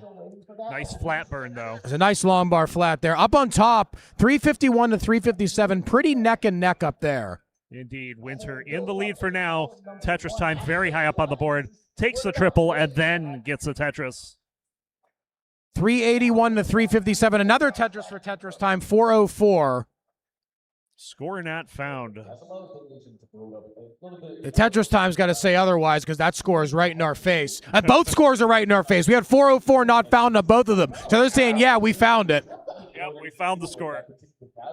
And Winter found a couple pushdown points in there too, so kind of interesting there, given how close the game has been. Tetris time with an interesting setup here. This is resolvable, and he does do so. 413 Critical Labs. The Critical Labs has taken the lead over Tugi. They're both neck and neck now, actually, with that Tetris from Tugi, but Critical Labs is going to get the lead right back. No, Tetris again from Tugi. Tugi not able to use that bar, still trying to set up. But Critical Labs is set up waiting for another bar. Up on top, 478 Tetris time, 451 Wintera. Wintera's going to get another one, goes to 475. Both of these are neck and neck on top and bottom right now. Yeah, very close. Tetris time has the real-time lead, but is ahead by 6 lines. Drought counters going now, 23, 24, 25. This is a rough time for a drought. Look how high up Tugi is, but the bar is going to finally come for both players. Both players going to simul Tetris. Still about a 1 Tetris lead for Critical Lapis. And Tugi's going to have to do some burning here, so Critical Lapis could extend that lead a bit. But up top, there is no give. 570 for Tetris time. Winter back by 5 lines in a Tetris, and she'll go to 569. 570 for Tetris time. So we are neck and neck. And look at this pace, too. Both still have 3 Tetrises available before transition. A little bit of a burn sequence there for Critical Lapis just before level 19, but he's going to get things cleaned up. It shouldn't be a problem unless he gets some really bad pieces here, but the bar does show. Tetris 560, 538 for Tugi up top, 617 for Tetris time.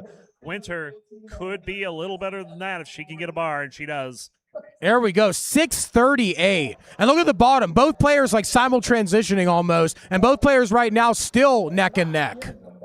Yeah, this is what you want to see. Very close matches here.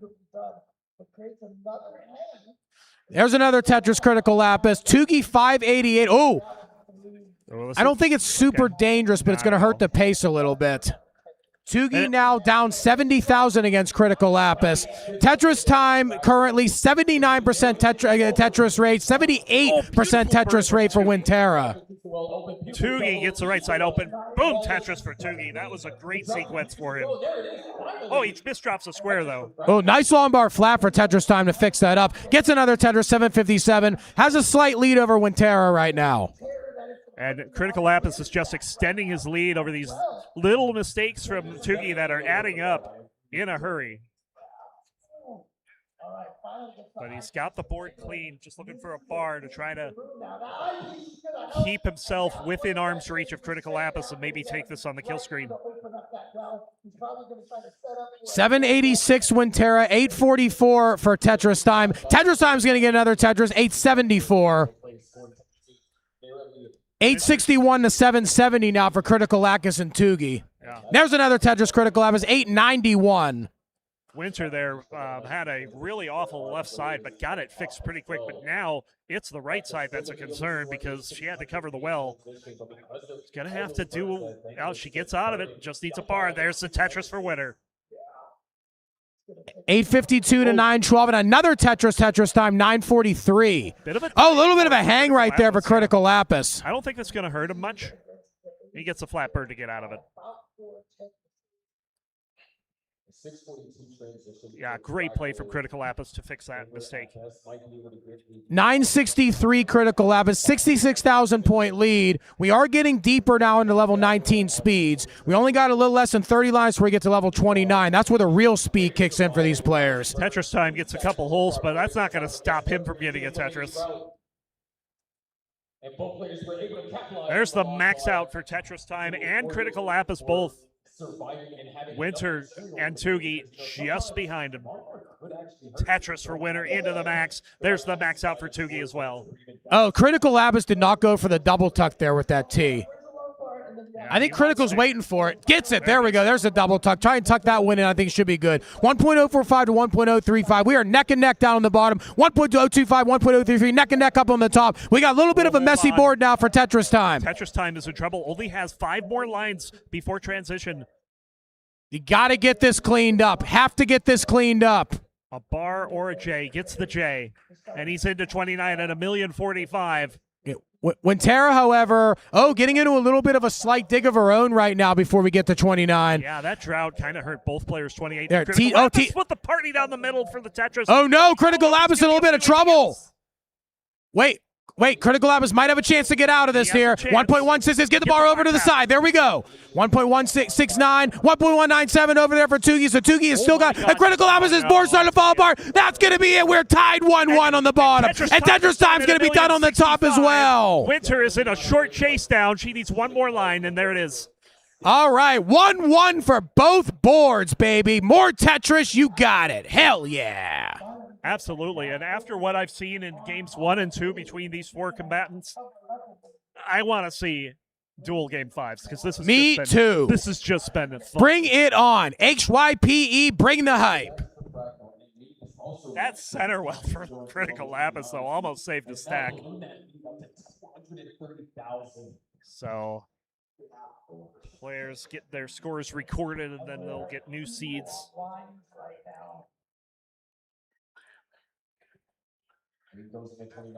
And yeah, I mean, after these first 2 games, what are your thoughts so far on how this is going? My thoughts right now, I can't really say anybody's a clear favorite because any of these players could move on to the top 16. I mean, they are all bringing it here, and 1-1, you could not ask for anything better. Yep. Tetris Time, of course, former top 8. He had a pretty big run during one of the COVID years. And he was a little late to the rolling game, but oh boy, has he picked it up. And he is a very dangerous opponent, but Wintera is no pushover. Not at all. Not at all. And I feel like these two could have a really long and close rivalry if they keep playing. We are ready to go. Let's get it going right now. We got the thumbs up. Game number 3 is breaking free. Count it down in 3, 2, 1. Tetris. All right. RXS even saying that Tetris Time has leveled up in the past couple of months. Yeah, he's been just trying to improve his game, and the work that he's put into his game is showing in spades this weekend. Multiple levels up, I'll tell you that much. Yep. So we are underway.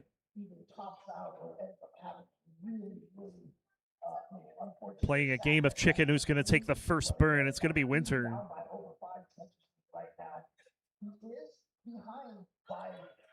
Sometimes trying to go for that could be a little bit risky early on. But you'd be amazed, too, like how many players, like, they'll go as far as they can, super aggressive on 18 until they get their first burn. We have a Vitz set up, but we also have a drought. All right, he gets the bar, and we'll resolve the Vitz, and then get a Tetris. Tugi is fine. Almost at level, or now at level 36, has the 5 Tetris lead. All right, so Tetris Time with 5 in a row. We'll get another one there. One Tetris might be all he gets. Right, that one Tetris is a big deal right now. 136 for Tetris Time, 121 for Winter. Critical Labs is closer, 123 to 118 over Tugi. Yeah, Tugi does have a hole over on row 5. Gonna get a Tetris with that next bar. I'm gonna have to do a little bit of burning before trying to score another Tetris. Looks like Tugi does do that burning right there. Up on the top, we have about a 2 Tetris lead for Tetris Time over 160, 205, 168. So Critical Labs with the Tetris now a 2 Tetris lead. And Tetris Time's 100% Tetris rate is in a little bit of danger here as this board is a little bit of a mess. He's got 11 in a row currently, and he is going for it. They don't call him triple time, GD. No fear. No fear. Oh, my God. Okay, finally, just has to go for the spin. Hey, I remember a long time ago whenever I was being coached to play Tetris, some mean words were said about triples by my coach, Academus, back then. Oh, yeah, but I mean, I don't want to repeat what those words were, but it made triples not very appealing. Yeah. Something burned into my head while I was learning. If Academus is listening, he knows exactly what it is. Academus has a lot of choice words for certain things. Okay, there's another Tetris for Tetris time. 324 to 243, made that 266 for Winterra. Down on the bottom, 243 Tugi, 307 Critical Lapis. Critical Lapis gets another one to go to 330. Critical Lapis with an 86% Tetris rate against Tugi 70. But look at Tetris time, 91% Tetris rate against Winterra 72. So two players, both a one on the bottom, one on the top, both pacing unbelievably well. Absolutely. And Tetris time has the potential for a 700K transition, and we're halfway through level 18, so it gives you an idea of how well he's been playing so far. Yeah, Tetris time just wants to let's end this. Tetris time just wants to take 2 wins and just move on and play tomorrow. Winterra is an unbelievably formidable opponent, and Tetris time does not want to give her anything. Yeah, that's really what he's going to have to do, because Winter's just going to stick around. She is still back by 82,000 points, but, you know, she's got that 29 play that's pretty fearful. So Tetris time's going to have to play. Tetris time's going to have to play all 3 phases of the game to. You really do. And there are multiple phases for a reason. Even if they're, quote, easier phases and maybe too easy for some of the top players, there's still very much phases that could affect the game. Indeed. Arxus says, I cannot lie, I am mega rooting for a Critical Winter match. I actually talked to Winter earlier on in the tournament, and one of the things that she said is that she really, really wants the matchup with Critical Lapis. Well, 2 more wins and wishes come true. Yep. That would be fun to see. Oh, nice T-spin there for Critical Lapis, keeping the board healthy. But look at this, the drought right now, 25, 26. Oh, that's a bad board, too. Oh, J with no J dependency. That was really lucky right there for Critical Lapis to be able to get that bar to fix and that. Meanwhile, Tugi's going to weather the drought just fine. He gets a bar for the Tetris. Yeah, Critical Lapis right now, still a 79% Tetris rate. Tugi, however, 77 is starting to catch up in the pace. 524 at 114 lines, 120 lines, so a few lines ahead in the future at 552. Pace-wise, this is actually neck and neck. Oh, Winter on top. Winter on top's in deep trouble. And only 12 lines away before we get to transition. Has to dig out. Oh, did not go for the long bar flat there. Oh, no! It's going to hang, and Tetris time is going to take game number 3. That's a rough one right there. Winterra missed putting that flat piece there. I was going to say, like, that type of dig is something that Winter can get out of on 18. But the problem was she didn't have much 18 left. I know, that's the tough part. I feel like even if she was able to survive long enough, unless she got some really divine pieces there, that was just going to be trouble. Still fought with everything she had there, but as we just said, 18 is still a phase of the game. It absolutely is. As on the bottom, we have gone past that phase, and Tugi has taken the lead away from Critical Lapis. 625 to 617. Well, Critical Lapis takes that lead right back, 642. There's another burn. There's another Tetris Critical Lapis, 669. Another Tetris for Tugi, 657. Both of them just trading off right now. Neck and neck, 73 to 72% Tetris rate between the two players. So, Critical Lapis waiting on that bar. Will get the bar for the Tetris. As both of these boards look great right now. Critical Lapis can take a safety burn there, but okay, Tugi fully cleaned up. Tugi gets another Tetris. Tetris for Critical Lapis, and now we got the lead ping-ponging back and forth between them. 752 to 766. Another Tetris Critical Lapis, 783, 793 for Tugi. Yep. We're going to have a bit of a break here for Winter. She's going to step away for a moment, take a breather. Yeah, breathers are well-deserved with the level of finesse and just physical exhaustion that comes into rolling at these speeds. Yep. 853, Tetris Tugi. 844, Tetris for Lapis. So Tugi just hanging on to this lead. Critical Lapis is not making it easy by any means right here. Still clean, still attacking. A drought bar's coming right now. 21 pieces. There we go. All right, so Tugi in a bit of a spot right now. Going to get things almost resolved. There we go. There's the bar. There's the Tetris. And we're back to the lead going back and forth. That's exactly what we want right now. We're a little more than halfway through post-transition play here. 9:23 Tugi, 9:21 next at 9:24. Briefly for just a split second took the lead off of Tugi, but Tugi gets it right back with another Tetris. Yeah, Critical Lab is going to get a Tetris there. Look how close this is. 2,000 points. And another Tetris for Tugi. Tugi with the edge in pace at the moment, but this is such a pivotal game 3 between two very closely matched competitors. A lumbar flat. I saw that lumbar flat. That was amazing that Tugi saw that right there. 1.021 to 1.027. Neck and neck Tetris for Tugi. And Critical Lab is set up to counter right now with the next lumbar. Waiting for that bar to be able to counter.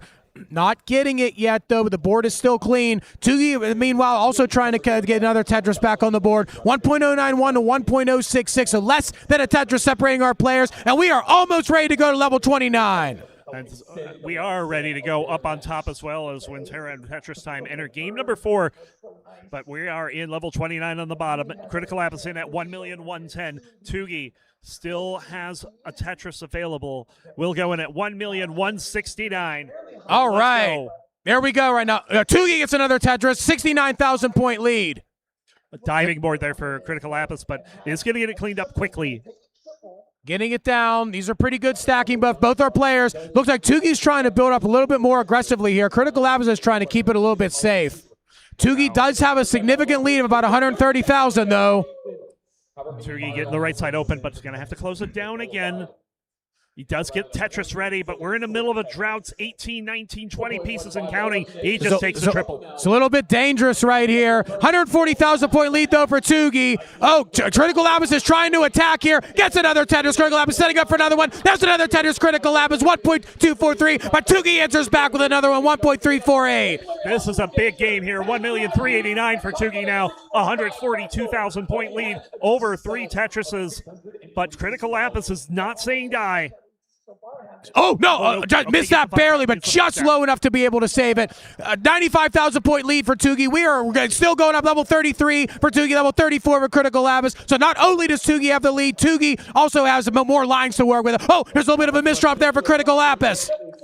Critical Lapis still trying to get it down here. Oh, there's a misflip now. Misflip Critical Lapis. Critical Lapis has got to be really, really careful. Got to be precise, absolutely precise, trying to get out of this, and it's doing just that. Get the bar over on the side. Rough drought here. Oh, Tugi's in trouble. If Critical Labs can survive this, get the bar, get the bar, get the bar. Bar does not come. Tugi takes another one. Oh, my God. A 30-piece drought into a 20-piece drought. The 30-piece drought takes out Tugi. The 20-piece drought takes out Critical Lapis. And Tugi's ahead 2-1. Question, how close is Death Valley to Pasadena? I have no idea. It's probably too close after seeing those droughts. No kidding. Tugi clutching his chest after that one. I mean, yeah, that was an amazing performance out of both players there. So we got 2-1 leads for both of our players. We have already started up on the top, 282 to 220. So we are neck and neck between Winterra and Tetris Time up on top. 2-1 lead for Tetris Time. One more win will send Tetris Time into the final day of the tournament, into the top 16. And yeah, Tugi also in the same spot. So just need to get our production team to get that heart over to Tugi, as we are ready to get that counted down. Meanwhile, up top, Tetris Time with a great pace here, 348 at 68 lines. 89% Tetris rate to 85% Tetris rate. Look at that. Yep.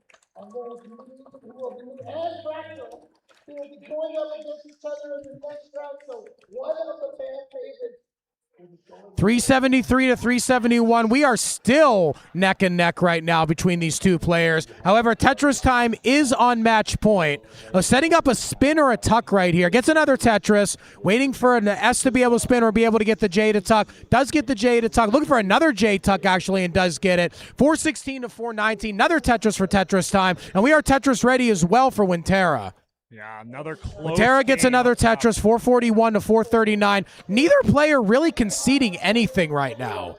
Tetris Time actually playing it a little safe there after getting the bar dependency.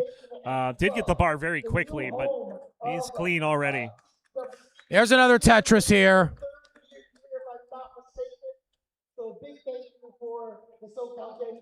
Yeah, it's about Still stacking very efficiently are all of our players. We have got started down on the bottom. 19,000 point lead for Tetris Time.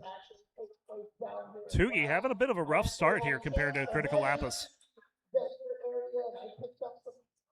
Finally gets a Tetris there.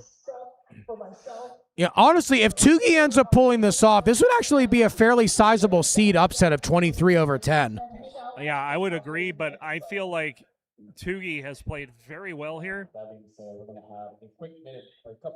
And of course, maybe rookie nerves coming into play for Critical Lapis. I will say this about Critical Lapis, though. I feel like he is one of the most unshakable players that I've seen in CTL in a while. So if anyone is going to shake off the nerves of the first time CTWC appearance, Critical Lapis would be high on that list. I would definitely agree with you on that one for what I've seen. Critical Lapis 118, Tugi 101. Up on the top. That was great. Oh, yeah. Up on the top, we have 590 at 124 lines for Tetris Time. Tetris Time looking for another 600K transition. But don't count Winter out from that either. She's only 2 Tetrises away from that, too. Look at the Tetris rates up there, 81-78. On the bottom, 80-65. Let's see what we get here. Winner is going to get the 600 as well. 638 for Tetris Time, 618 for Winter. Less than a Tetris is the difference here in this pivotal Game 4. We were tied on the bottom for a brief moment there. 193-192. One burn separating the players, and they have the exact same line count, too. Oh, man, yeah. Up on the top, 688-668. 20,000 point lead currently for Tetris Time. There's another burn. There's another Tetris for Winterra. 696-716. 216-261 down on the bottom. Still relatively early here. Little bit of a slight burn sequence that needs to get worked by Critical Lapis, but does just that with a few burns. Yep. Very quick burn sequence there for Critical Lapis. But Tugi has taken advantage. Currently has it's less than a Tetris lead in pace, but real-time lead, it's a little more than that. Interesting delayed burn there for Critical Lapis with that long bar. Very well thought out. We have a lot of fans of both Critical Lapis and Winterra in chat here, cheering on their favorite players. Get the energy flow, and that's what I'm talking about. Indeed. We do have a Let's Go Tugi chant in chat as well, but we're also getting the other half of that. Oh, yes. I know it right away. I know exactly what it is. Oh, look at that Vitz there set up for Tetris Time and hits it. Column 8. Just needs a burn over on the side to be able to get ready here. So, yeah. So 400,000 for Tugi, 319 for Critical Lapis up top. It is a big lead for Tetris Time, 926 to 807. Now, I will say this, 807 on 24 is pretty good. I'd say really good. 988 at 25 is phenomenal. Crazy, yes. I think good doesn't even begin. Oh, look at that spin. Yes. There's a 26 max and another Tetris for Tetris Time, 1.054. Tetris Time is looking to put it away here. Yeah, saying it's time. Yes, for some Tetris. 492 on the bottom now. 413 for Critical Lapis, but Tugi still leads by about 80,000. Indeed. 102,000 point lead on the bottom, 180,000 point lead on the top. If those leads hold, these will be 4-game sets.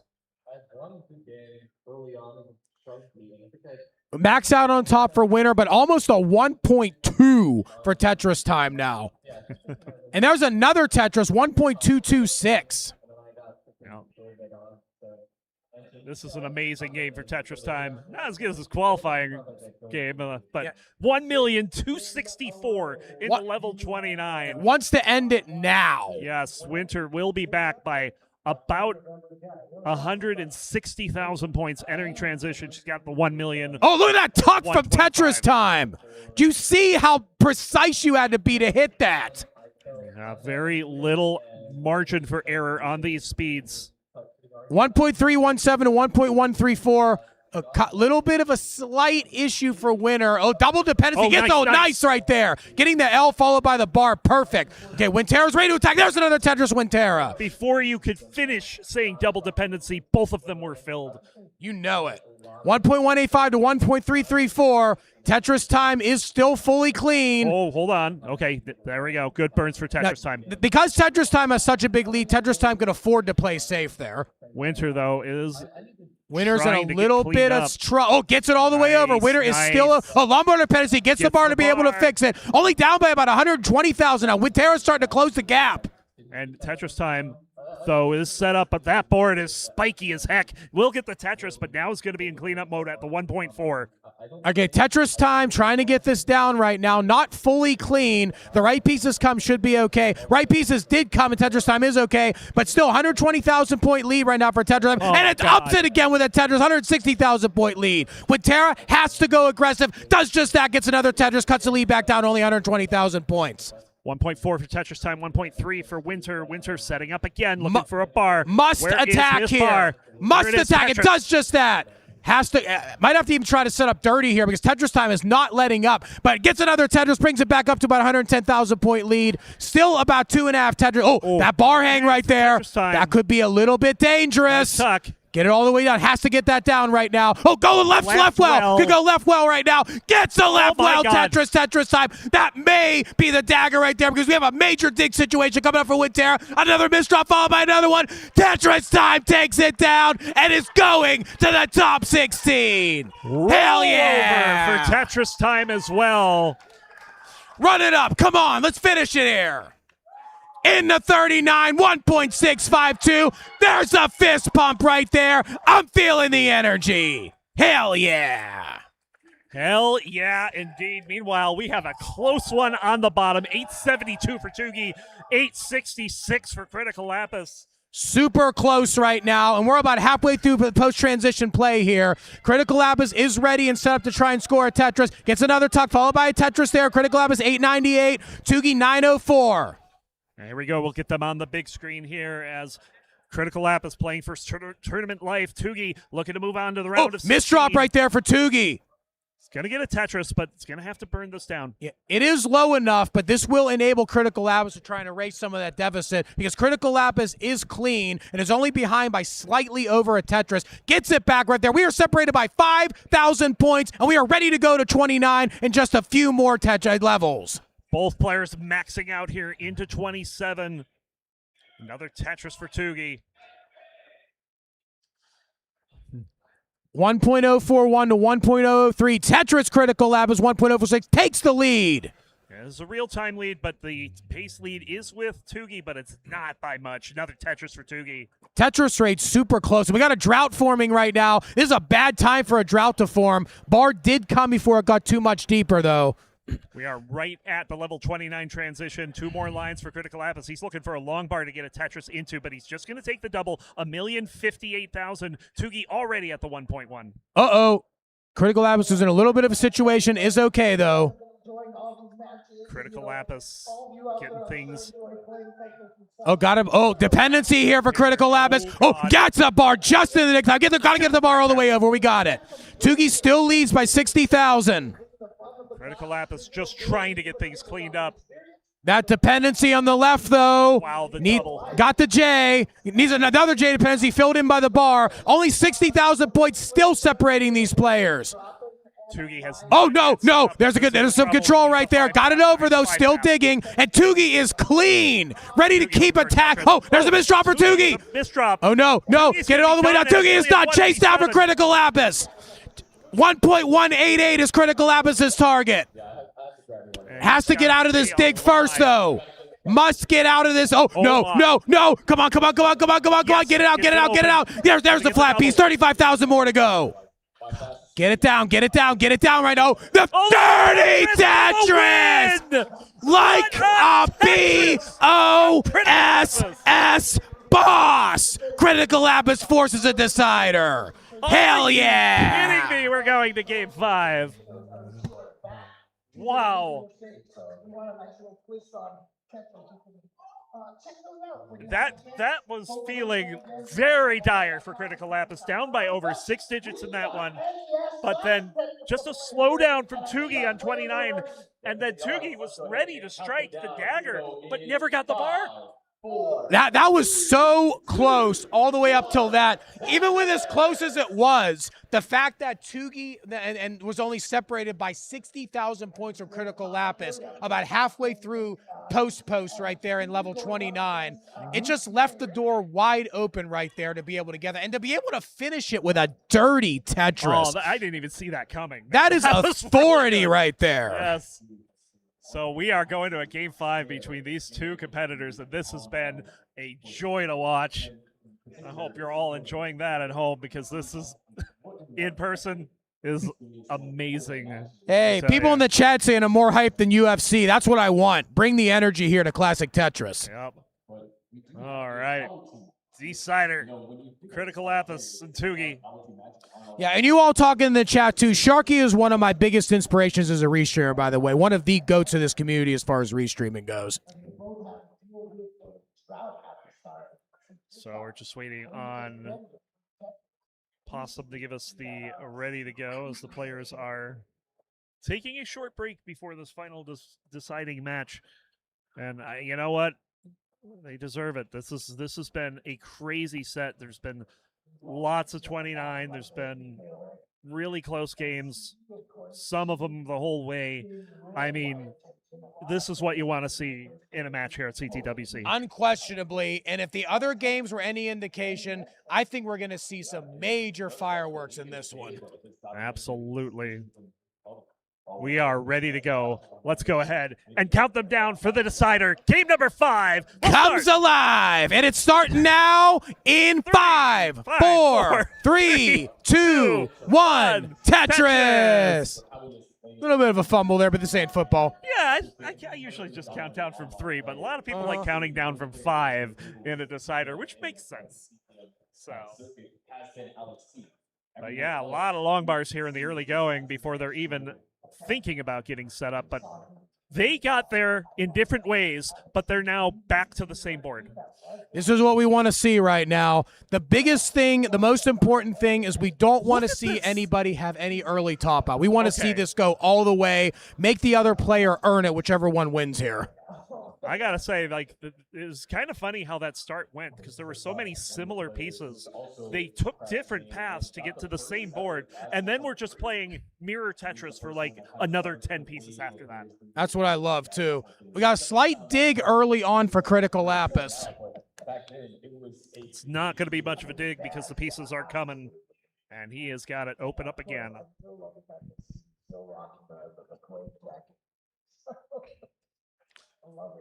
Another Tetris.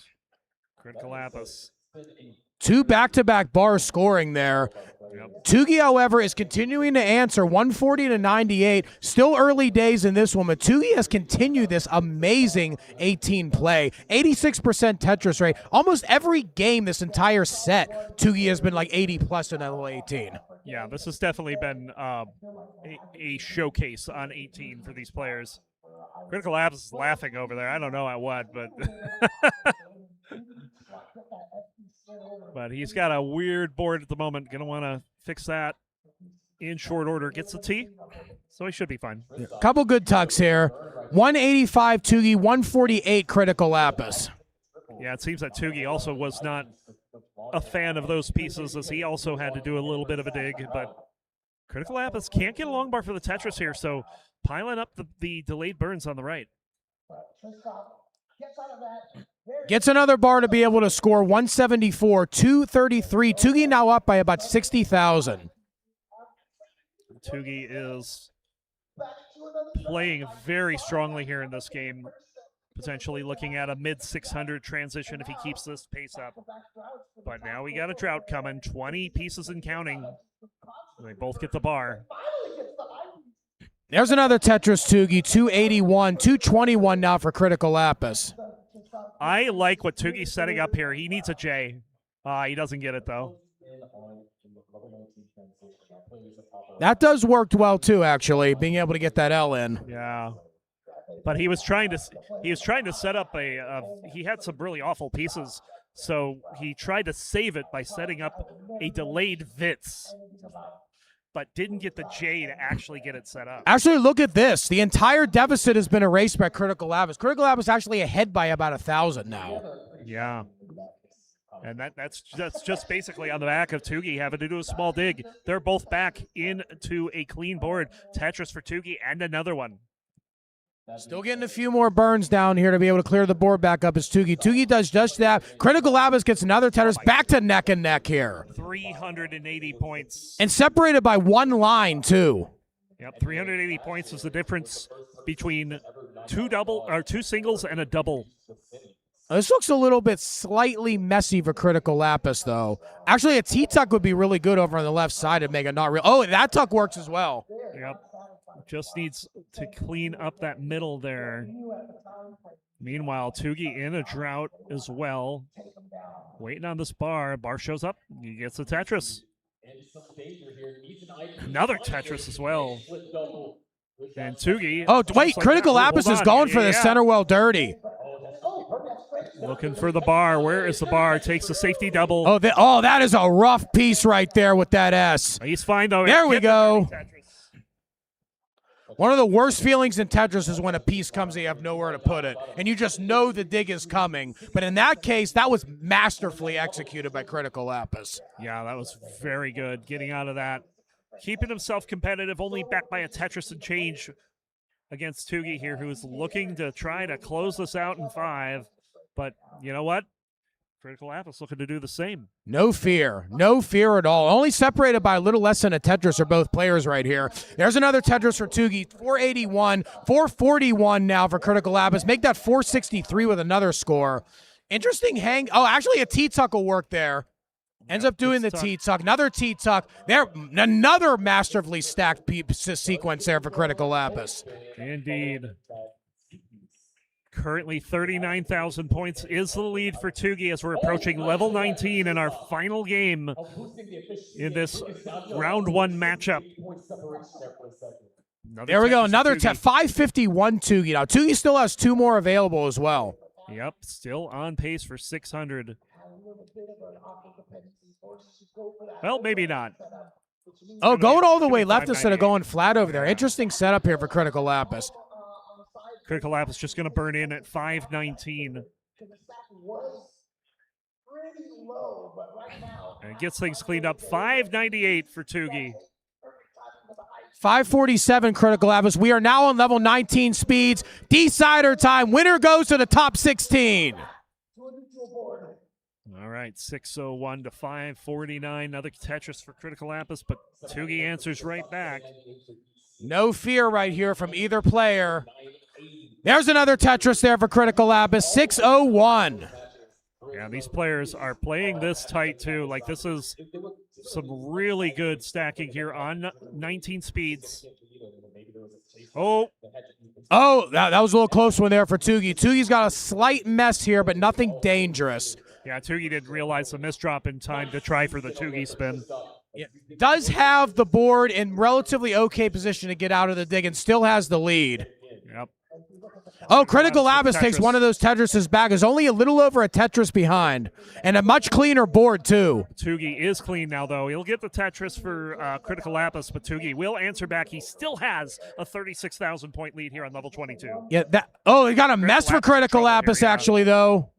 This is going to take some time to dig down, and Tugi is in the position to take full advantage. And Tugi is taking full advantage. Has reopened the lead back to about 60,000. There's another bar for Tugi, up to almost 90,000. And Critical Lapis is still trying to dig out. Oh, no! That could be a really, really dangerous misdrop right there. Oh, okay. Wow, was that close. Wait, Critical Lapis might go dirty here. It's set up for it. Needs a bar. Dirty Tetris, Critical Lapis. But still behind by about 110,000 points. Tell me, where did that Tetris come from? Right out of a sewage plant. Just filthy. All right, so 132,000 point lead for. Oh, misses the T-spin though. Does Critical Lapis still behind by 150,000 plus points? Wait, are you saying that Critical Lapis did a Tugi spin? Something like that. Oh my God. 907 for Tugi, 751 for Critical Lapis. Tugi looking to put the dagger in on game number 5. Critical Lapis now level 26, 785, 941 for Tugi. Tugi has a significant 180,000 point lead. Critical Lapis is cleaned up. We have a slight burn situation for Tugi. Critical Lapis takes some of those points back. Awful squares there, but Tugi manages it with some really good stacking. He's got the max. Tugi, it's another one there. There we go, 852 to 1.01. Dependency forming here, however, for Tugi. Gets a bar to be able to plug it in. Gets that T to be able to get Tetris ready. There we go. There's another one there. And GD, this is looking like it's going to end on 29, just like this match should. There we go. 1.049 to 920.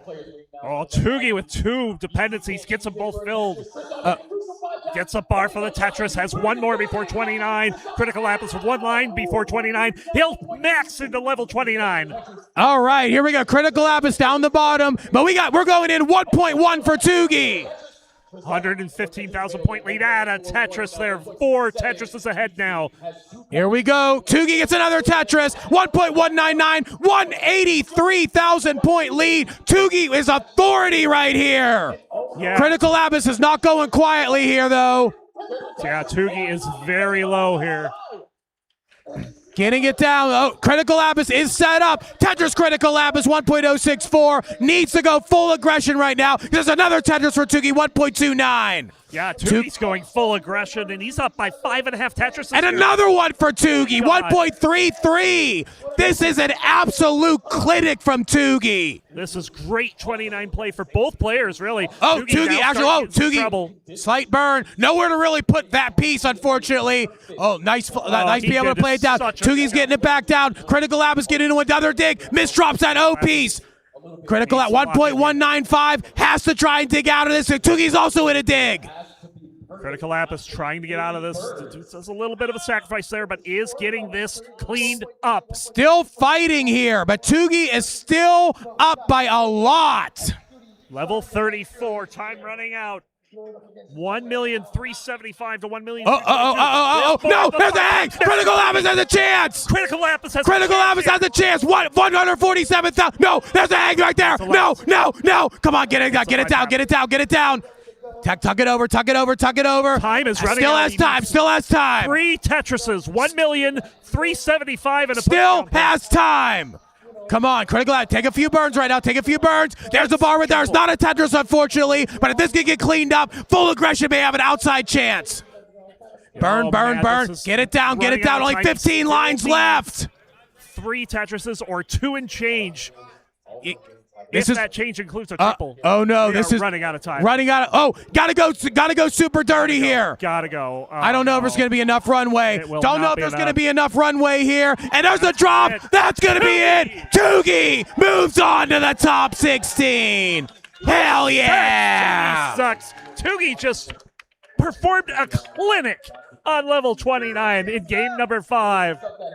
Okay, Barrett says Tugi sucks. Yeah. I mean, he can have that opinion, but Tugi just showed us he indeed does not suck. Not at all. Top 16, baby. Well deserved over an unbelievably tough Rising Star. But I got to tell you right now, Critical Lapis is just starting to break into major competition. Watch out for Critical Lapis in the coming years to become a very elite player that could someday contend for this championship. Yeah, Critical Lapis' career is just beginning. He's got some of the best poise in the community right now, and I know he'll bounce back from this better than ever. Yeah, I got to say, though, total props, nothing to hang their head about, nothing at all. Gave it everything, absolutely everything that Critical Lapis had. Everything. Absolutely. So looks like we're going to go to our ad break before we get to our final round of 32 matchup here. Stay tuned for that.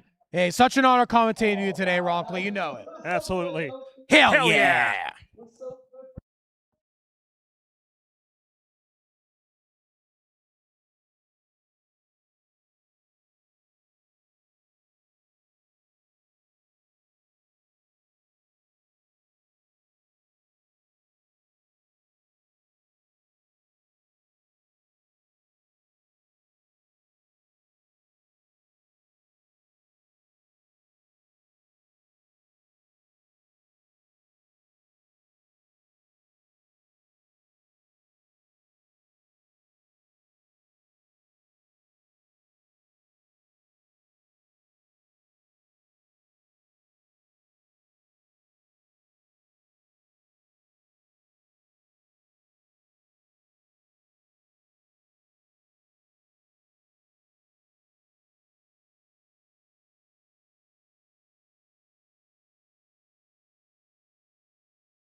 And V is going to chase this one down with 2 late Tetrises. He's ready. That's the bar. And the Tetris, the 1.5. I didn't really have any expectations last year because I actually had like an exam on Friday morning, and being from Europe, that's kind of tough because CTWC is like a 10-hour flight away. And I was not in the right shape of mind to like kind of do anything at CTWC last year.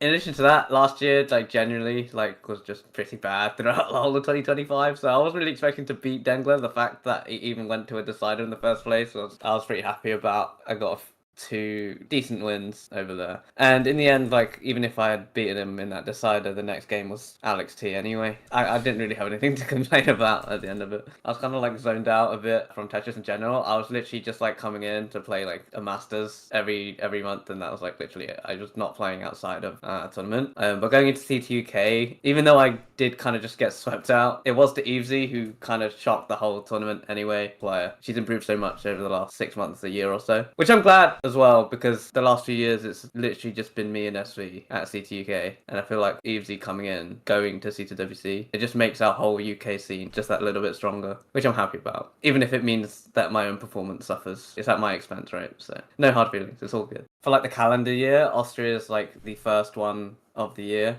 for us, and I think it's kind of a good kind of showcase because this is the only one where I feel like all of the Europeans kind of go to, all the top level Europeans. So this year we had Sidnev, myself, SV, Tugi's there, Duji, Violet, we're all kind of there because we don't have a European championship for NTSC open tournament. So yeah, I would say Austria is definitely the one that everyone kind of wants to do well in, and I feel like this year I performed about as well as I could have. The last couple years I got knocked out by my fellow countryman SV, and this year was the first time I've actually beaten him in Austria. So I feel like I had to get over that hurdle to get back to the final. To get to the final, to deserve it really, I feel like I had to beat SV at some point in the tournament. And then when you go against Sidnev, it's you're up against Sidnev. Sidnev is the greatest European player ever. So there's never any shame losing to Sidnev, but I'm glad I didn't get swept. That's the main thing. I feel like I put enough good games, give a good account of myself in Vienna, and I'm hoping I can bring that into CTWC. I've only ever lost to Sidnev and SV in Austria. In the last 2 years, it's been SV. Austria is definitely my best performance in person for a while, which I was pretty happy about, because I really feel like I need to prove myself again in person. So I feel like they haven't really gone the way I wanted them to recently. So it's a long process, but I'm glad I can kind of perform when it matters. A lot of the time when you play in the CTM Masters events, you play one match in one stream. Or a maximum 2 matches, and that'll be anywhere from 1 to 2 hours. But at the CTWC, you could potentially play, well, if I even made it that far, right? But if it did, right, you'd be playing 3-4 matches a day. That's a lot of sets. That's a lot of time. It's a lot of stress on your hand and stuff. But yeah, definitely practicing longer sessions is definitely something that I want to do more of. Trying to get into that habit of being able to put up scores whenever without your performances dropping. Because I can start off a session with 1.4s, 1.5s, whatever, and then an hour later I'm just dying on level 18 6 games in a row. What's even the point? I'm actually flying out in 6 days, so I'll have a week before the tournament to kind of adjust to the timing and everything, because it is 8 hours time difference in Pasadena to London. So yeah, it'll be good to kind of actually have time to practice before in in the right environment, which I'm looking forward to. Yeah, I mean, my personal goal, obviously we all hope and dream that we can win CTWC, right? That's everyone wants that. There's nothing more that I want than to win CTWC. That would be absolutely crazy. But my realistically, I want to make it to Sunday. I've only done that one time, and that was in 2022. And obviously that was the first in-person championship back. I feel like it wasn't ready to be this big premiere event like it is now. At the beginning, I just wanted to be good at something, right? Because I was in my final year of university. I didn't really know what I wanted to be doing, just generally, and this hobby that I just discovered, and I kind of realized I could be somewhat decent at it, and I was oh, maybe I can get good. And now I kind of got there, and now what it means to me, winning, just obviously everyone wants to win. I want to win. of course. But the sense of like, maybe it sounds like a really PR answer, but the whole like community thing is like genuinely like what I love the most about the whole thing. Like I can win CTWC, I can win every CTM for the next like year or whatever, but I think at the end of it, like meeting all these like people online and to be able to like call them friends, have like conversations with them, like I've met them like at school or something. I don't know, it's like really wholesome, I guess. I don't know. It's it means a lot to me that I can like kind of just talk to people from around the world like about this dumb block game that we all like playing and talking about. That's like genuinely like the main thing that I enjoy the most. Like if I didn't meet any of these people and I was just playing on my own, like there's no way I would like be anywhere near this game still. But like yeah, the fact that there's this whole community like behind this thing and like we have common interests, like it means a lot. And even though sometimes I like to play a villain almost like when I play matches, everyone's so nice and like I enjoy like chatting to everybody and it's like great fun. At the end of the day, I just love it, the whole thing.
All right, we are back here for our final matchups here on CT2 in the gold bracket, our final round 1 matches. And if you thought we had bangers in the last round, we got some potential good ones here. Even though I feel like the score lines don't represent how good these players are. And you've got 4 absolutely correct players. And yeah, like you say, if you look at like their PBs, you might think, oh, not a big deal. But these are some heavyweight fights we have. We have Cobra going up against Hydrant, and then we have Dan V and Huff. Like every match you have, you can put any of these combos together, and you're getting bangers, and that's exactly what's happening today. Absolutely, and you think they're good today, they're just going to get better as the tournament goes on. Before we get underway here, we're going to shout out our sponsor, Eureka, who has Tetris, the Grandmaster 4. It's now available on the Nintendo Switch and is on sale on Steam as well for $24.99. I've played this. It's an interesting take on modern Tetris. It's a heck of a lot of fun. Oh, I have not had a chance to play yet. Once I get a moment, I might have to go check it out because I played the others, but I have not played TGM4. Yeah, I mean, it's right over there. You can definitely give it a try. It's gonna be fun. Short walk away. Why not? Looks like we are just about ready to get started over here. So let's go ahead and find out some information on these players real quick. And yeah, we're getting thumbs up all around. Oh yeah, thumbs up all around. As we are, I think we are just about ready. Just about ready to go. So let's go ahead and count them down for game number 1 in our final round 1 matchups. In 3, 2, 1, Tetris. All right, so we have 4 strong players here. We're going to start with our top matchup here. Cobra coming in as the 6th seed, 53 points of qualifiers with a 1.7. And his opponent, Hydrant, the 25 seed. Think about that. No, Hydrant. We just had Tugi on. He's not on anymore. We don't need the Tugi spins. Now, speaking of, imagine this, Hydrant, the 25 seed. Hydrant's not even in the top half of gold. 23 points, 1.2 million is the high score. And Hydrant advanced to this point by beating Wallbant in a decider in the last game. And Cobra, of course, being the 6th seed, did have that first round bye. And then Cobra's up 1-0. What happened? Things happened. Pieces fell, and then more pieces fell, and well, then that was quick. Things happened. Hold on. 1 second. So yeah, kind of a surprising turn of events there, but capitalized on those issues. But meanwhile, we do have a game going on the bottom. Yeah. Oh my God, Dan. Okay. What is going on? As right now, Dan V 62,000, Huff 122,000. Dan set up for a dirty center well Tetris. And Huff set up for a Vitz here. Yeah, but they're facing there's no bar drought for either of them. Yep. And meanwhile, game 2 has gotten started, but this is definitely not a good start for either of these players. But they should survive it. It's just not ideal. Yeah, indeed. And going back to talking about the matchup up top, Cobra has yet to lose a game against Hydrant. This is their 4th meeting. Yeah, and for clarification, you're not talking about matches. You're talking individual games. Individual games. Cobra has just won his 10th in a row over Hydrant. Yeah, So Cobra has yet to yield a heart to Hydrant. yeah, and Hydrant isn't some pushover either. Hydrant is the first player to roll over NES Tetris. Yeah. And also side note, because I know chat's going to bring it up, Hydrant looking very good in that outfit. Yeah, it looks like he walked out of the 1930s and showed up to play Tetris. And I know. Is this 1930? Are we talking about like speakeasy tier clothing, or are we talking about businessman tier clothing? I have no idea. It It could just be both. looks cool. I definitely some dapper moves going on here. Absolutely. Now on the right, we are on the bottom, I should say, we have Dan V and we have Huff. Dan V coming in as the 20 seed, 28 points at quals with a 1.5 million top score. Huff getting the bye here. I am trying to find his score on my sheet and I cannot see it. I think you need to refresh that. Okay.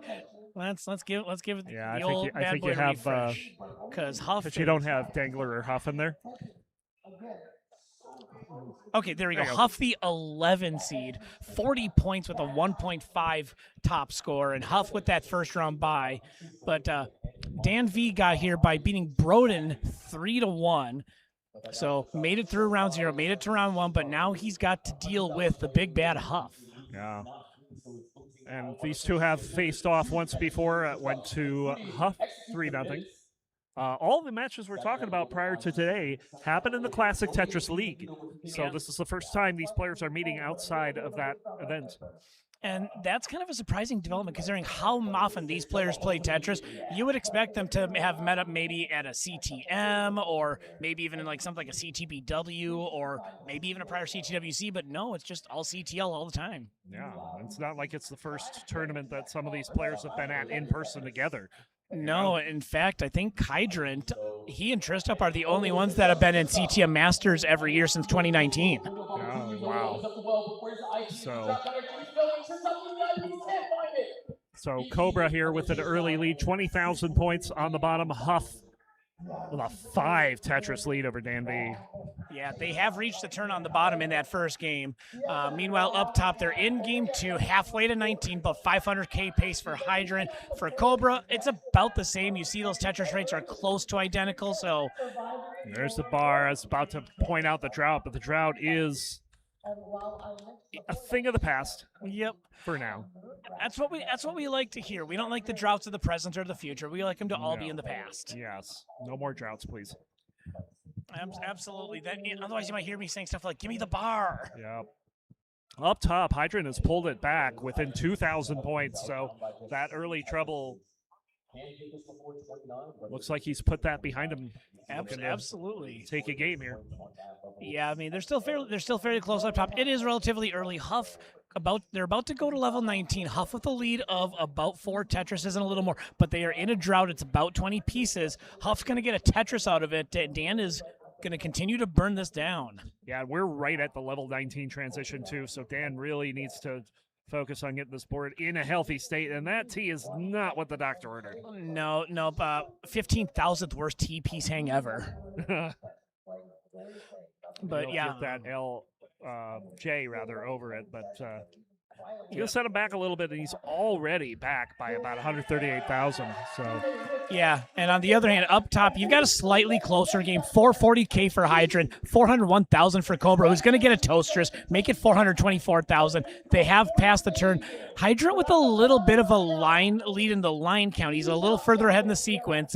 May end up making a difference later on, but right now it's just something to take note of. Let's take a look at Dan V's board, though, because his board is in a bit of trouble here.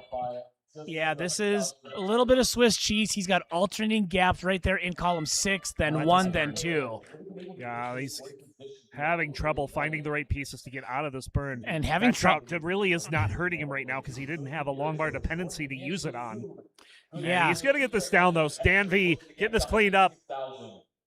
Yep, that board is open. He's waiting to get Tetris ready. Meanwhile, Huff up on Dan V, 262,000 points. My goodness. Yeah, this lead is ridiculous right now. And we are no stranger to large leads here on CT2 today. I mean, it wasn't too long ago Sidnev was up 10 Tetrises. Yeah, and we had a 300,000 point lead in the match after that, so it's kind of crazy. Yep, so Dan V got a little bit of work to do, otherwise he's going to have to hope for some magic on kill screen speeds. Up top, they are just into transition, 543 for Cobra, 554 for Hydrant. Again, now up about 10 or so lines in the count. Yep, and on the bottom, Huff in a bit of a drought here, trying to get things cleaned up. Dan with a bad misdrop on the left is not going to be able to get it down further. Needs a 5-tap and will get it. Yep, and now he's going to get to work there. Decides to not go for the flat burn. Is just going to try and get this opened up the traditional way. Just burn it down as quickly as you can. And that's pretty quick. Yeah. He is, if nothing else, efficient, but this has allowed Huff to make that lead a little bigger. It is now over 300,000 points, currently 979 to 641. Huff on max out watch right here. We just saw a big lead on CT1, and we might be seeing another one over here on CT2. And there it is, Huff with the max out into level 27. They're both on 27. Oh, nice dirty Tetris there for Dan V. Oh, yeah. Up top, Hydrant with a Tetris and a half lead, looking to bounce back after game number 1. Yep. Hydrant Cobra on 19 speeds. Huff with the higher score. Or not Huff, Hydrant with the higher score. Who allowed us to have two players whose names get the H on the same screen? Yep, H and H. It's kind of like Tetris Wars when everybody's name begins with a T. I know, that's like crazy. I know. Meanwhile, we're in level 29, 1,128,000 for Huff, 851 for Dan V. That is nearly a 300,000 point lead. Yeah, he's going to need 7 Tetrises just to tie it, and that assumes Huff tops out, which he is nowhere near topping out as of right now. Yeah, Huff is, you say that. I said right now he gets a dirty triple. triple. A triple. He's getting this down. He's got a dirty well set up, but he's just going to burn it. Yep, and then up top. I mean, why go aggressive here? You have a 263,000 point lead, and your opponent's in big trouble. Yeah, oh my absolutely. goodness. Meanwhile, up top, I think actually we're going to wait on that as Dan V tops out. Huff is going to take this game 1.2 million to 910,000. But great first game for Huff. Dan's going to have to find a way to bounce back after that. Yeah, meanwhile, similar to how Hydrant's bouncing back here. He's got a lead over Cobra. Yeah, he's got a good game set up here. Tetris ready once again. Cobra's got a somewhat high stack, but he's going to get a Tetris out of it. And they're only separated by 7,000 points right now. So, yes, get your necks out in the chat. This is neck and neck right here. Also on max out watches, Hydrant over 900,000. It is neck and neck. However, Hydrant is ahead by about 8 lines at the moment. Make it 12 now, but yeah, that is worth noting. That is worth noting because now is the time where that may come into play as your runway disappears the more you go into kill screen. Ring that bell because the max out for Hydrant. Yep, and Cobra's not going to be too far behind. Cobra with that misdrop at the top is not good at this late stage.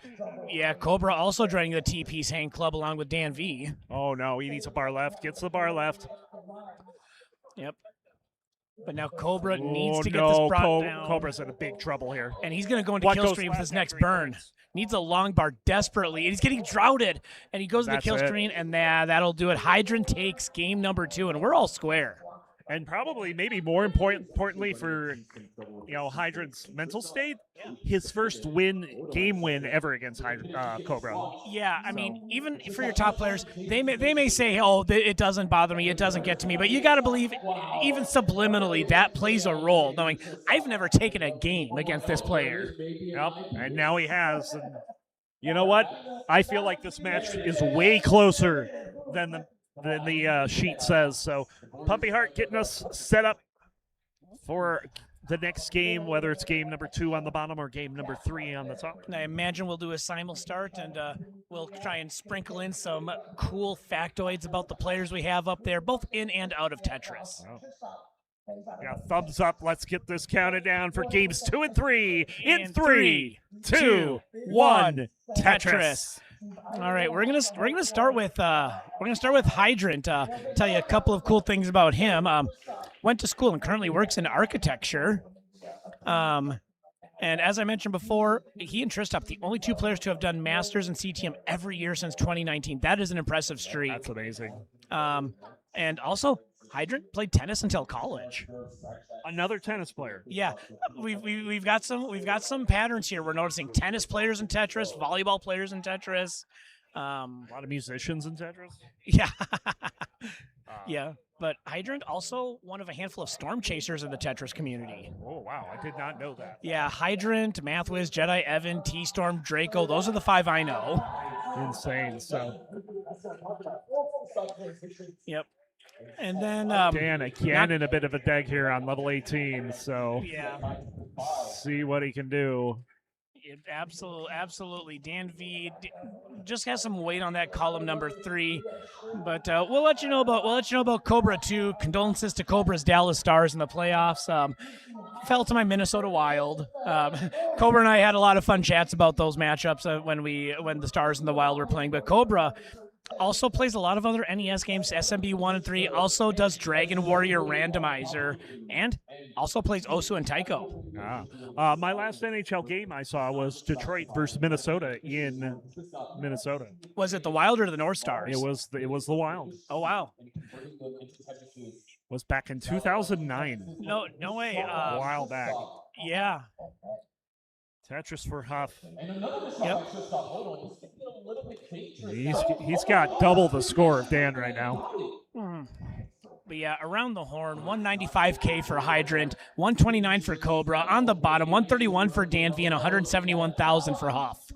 And Hydrant, he wanted to know how he was going to bounce back after that game 1, and he takes a win in game 2 and now has almost a 3 Tetris lead in game 3. But yeah, currently double long bar dependent. We'll see. He opts to pass on the dirty Tetris, but he's long bar dependent once again. And I don't know. Well, based on what we're seeing, everything might be coming out Millhouse for him. Absolutely. He's getting all the pieces he needs. He's got the right side open up. There's the bar. There's the Tetris.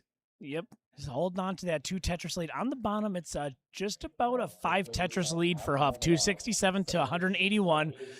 Both players having relatively clean boards. Huff going to throw down another Tetris to get close to 300K. We have chat saying that Hydrant is a Time Lord. They're also questioning his fashion sense, which that might be a party follow right there. Yeah, I think the fashion sense is fine. I approve of it. Absolutely. I don't have a jacket that looks that great, but I have a similar one that is kind of more of a baby blue. And who knows? Maybe I'll pull it out at the after party. Yeah. There we go. Bar down. Tetris for Hydrant. But Cobra trying to get back into this, trying to get another win here. All right, Cobalt, you win Twitch chat. Hydrant looks like he's about to demonstrate a new Tetramino he invented at the 1903 Chicago World Fair. Hydrant looks like he's about to demonstrate a new Tetramino he invented at the 1903. Yeah, shit's insane. Cobalt, that is so funny. Oh, yes. All right. Of course, Cobalt, former CTWC gold bracket player. So, wow. Good to see you around. Absolutely. And this game up top still relatively close. Cobra only down by about a Tetris and a little more. 395, make it 418 with the Toastress. 365 for Cobra.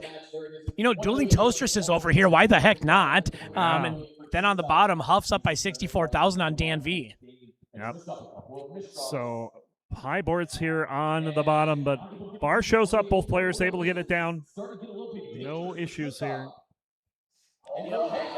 Dan V gonna take the burn, gets the Tetris. He's hanging it. He's hanging in there with Huff. Huff in that first game went out to a big lead and was able to coast to victory. But Dan V at least keeping Huff from getting too complacent here. Yeah, and that's what Dan V's got to do after that first game. Like, both Hydrant and Dan V had a pretty disastrous first game, each in their own different ways. Yeah. And it's how you bounce back. We saw how Hydrant bounced back. It's now up to Dan V to show us if he can bounce back as well.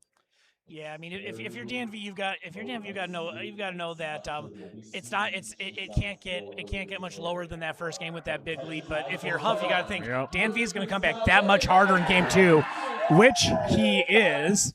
Only down by about 60,000 points here. Heading into transition are all 4 players.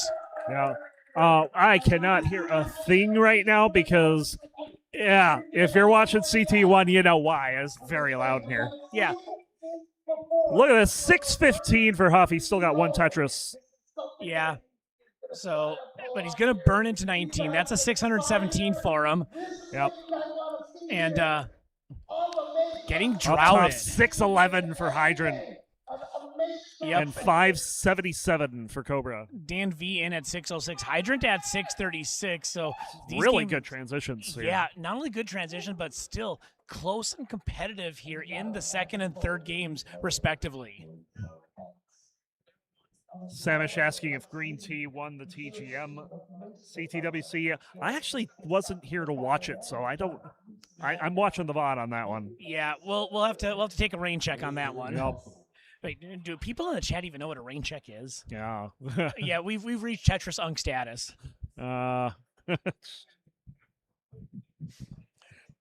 but now into level 21, all players, I mean, as far as progression into the game, we're at about the same point all around. Hydrant and Cobra, Dan V, and Huff, all about to hit level 22. Hydrant up 766 to 714. Dan V down 739 to 761 against Huff here. Yeah, but Dan with a bit of a hole in the stack there needs a long bar to resolve this, and will get it, and just very quickly cleans up the rest of that. Yeah, I mean, we got all 4. Nice fits for Huff. All 4 players on track to get a max out before the kill streak. And look right at this. Here. Dan is caught up. He's only back by 19K. Wow, what great work. Although board got a little high, but he's going to take a smart burn. He knows better than to take too much of a risk, and he's going to get rewarded with the Tetris after a modest 17-piece drought. Long bar dependency for Huff. He's maybe going to turn into a Tetris setup, but didn't wait long enough for the bar. Of course, that high, you do not wait that long. No, even your top rollers know that sometimes there's a risk not worth taking, and unfortunately, it didn't work out in Hydrant's favor, or not Hydrant, in Huff's favor. I did it again. HH, yeah. The Huff getting it cleaned up, but Dan has taken the lead, and he's looking to do what Hydrant did and try to get back into this. Meanwhile, Hydrant is getting a big lead of his own, 151,000 points here on level 25. He's about to max this out. Oh, but the misdrop. He needs a bar. Yeah, meanwhile, on Good the burn, bottom, they dealt with a nearly 30-piece drought, and Dan V also nearing a max out. Huff with a hang of the J piece. We got a max out for Hydrant. And Dan pretty close as well. And Dan has managed to take the lead from Huff. Huff had the advantage earlier on, but Dan V has completely turned this game upside down. Absolutely. Another Tetris into the max out. But Huff, if his qualifier was any indication, he's not nearly done. He's going for a column 6 Tetris here, but doesn't get the bar.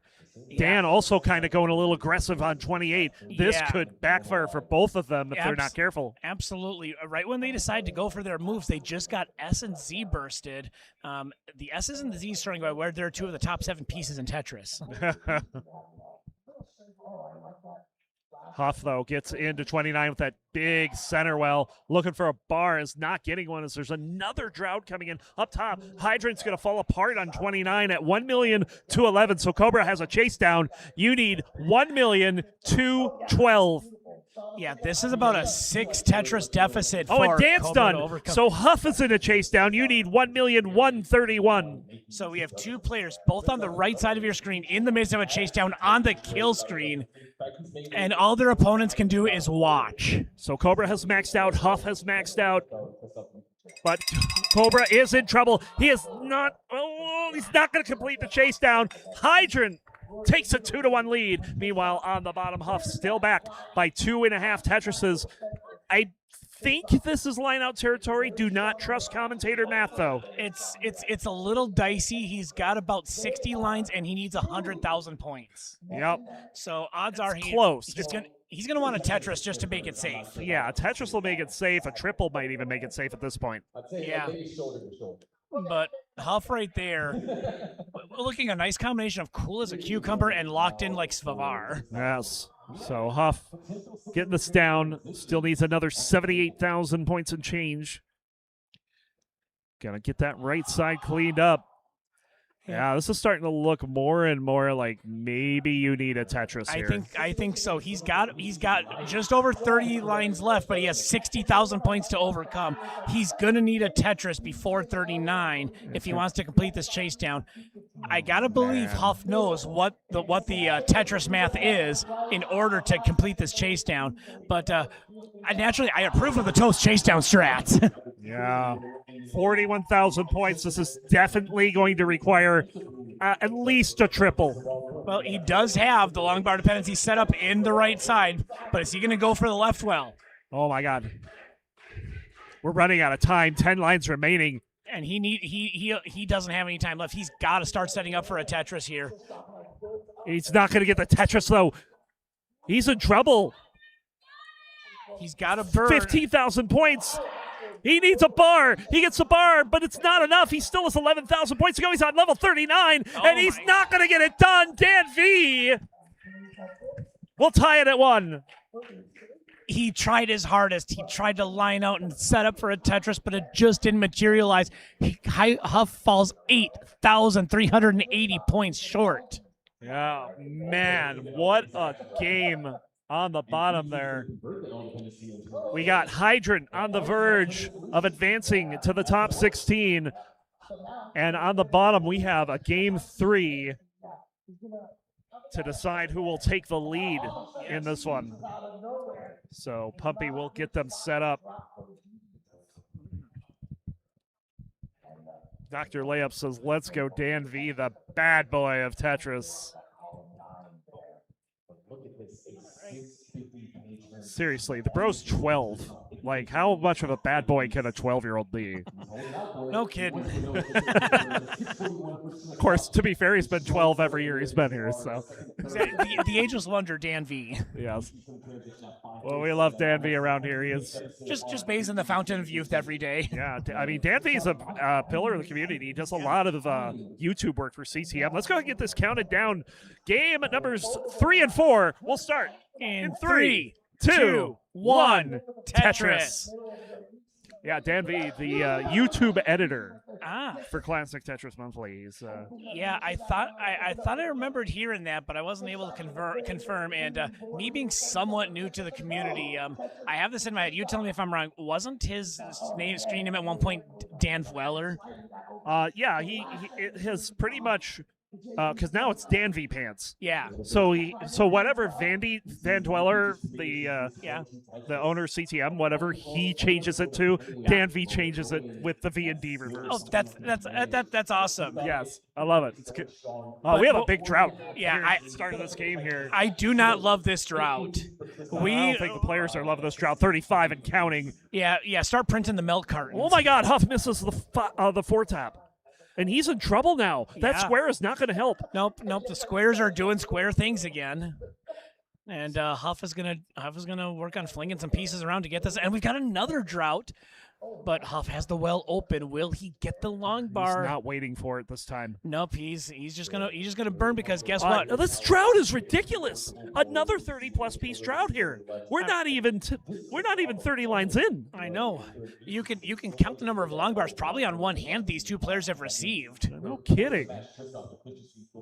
There's a Fitz for Dan. I don't know where he found a long bar to do that, but jeez. It's a bold strategy, Cotton. It might pay off here. Now, I can also mention, you talked about Dan V and his YouTube work. Huff, I can tell you, Toastress Open champion back in May, came out to Minnesota, came to a Minnesota tournament and said, I don't care, I'm from Michigan, I'm going to beat all of you guys. And he beat Rhubarb in the final of that DAS tournament special. Wow, very nice. I can also tell you something about Huff. He plays a game called Noita. I have not heard of that. Noita is a fun one-building game. It's a chaotic game. If you haven't played it, pick it up. It's a good time. Meanwhile, we got Dan at 147, Huff at 139. Up top, Hydrant with the lead, 217 to 174. Do you think Hydrant's gotten over a possible mental block here? This is 2 wins in a row after being on the schneid for 10 in a row against Cobra.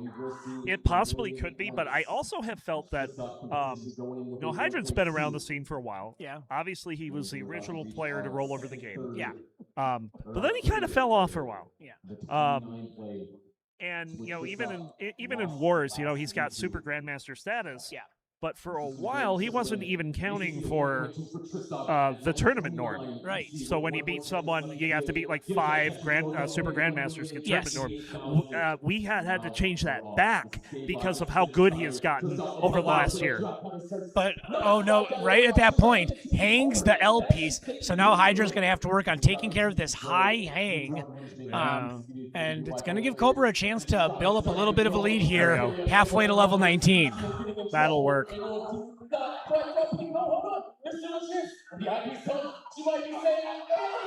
So Cobra with a 15,000 point lead, Huff 72,000 points.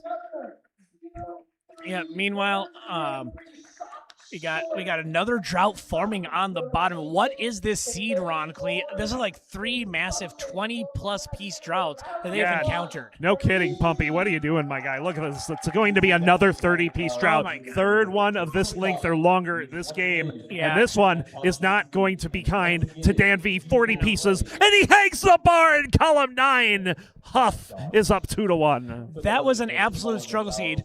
40-piece drought, and that wasn't the first of 30+. What the heck, diddly? Oh my God, that was brutal.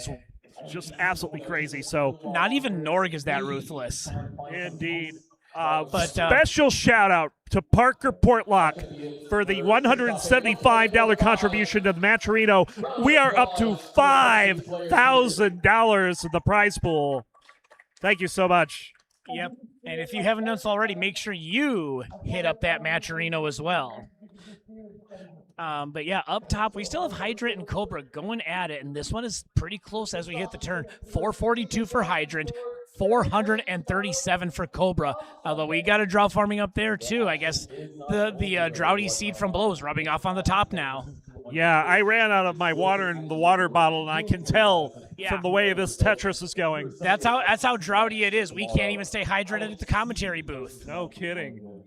Another Tetris for Hydrant. He's up to 511 despite the droughts. Yeah. Meanwhile, they started game number 4 at the bottom. Huff up 2 games to 1. Huff and Hydrant, the H crew, trying to move on to the next round. Yep.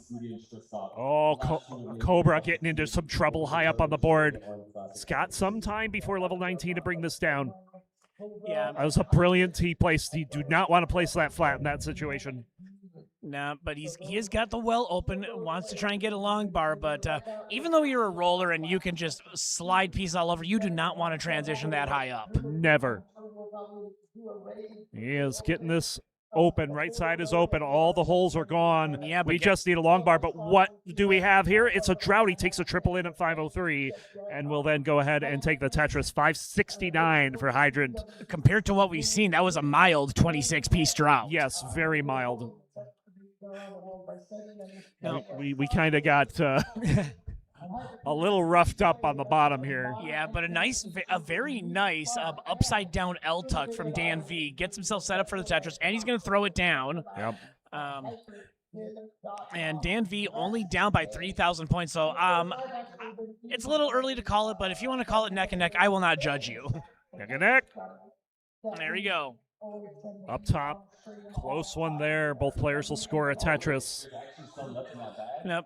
Ian Keith, the voice of reason in the chat, saying very few players could rock a bow tie and make it look remotely good. Yes. But Hydrant was doing a side four wide for a second there. Yeah. Not something you want in classic Tetris. No, absolutely. I mean, great modern Tetris strat, but in classic, not so much. That's debatable. It's a great modern Tetris strat too, but it's effective. Let's say that. It can be cheesed a little bit. Yes. But 752 to 751, Wow. Absolutely neck and neck between Cobra and Hydrant as they are battling. Hydrant battling to make it to the round of 16.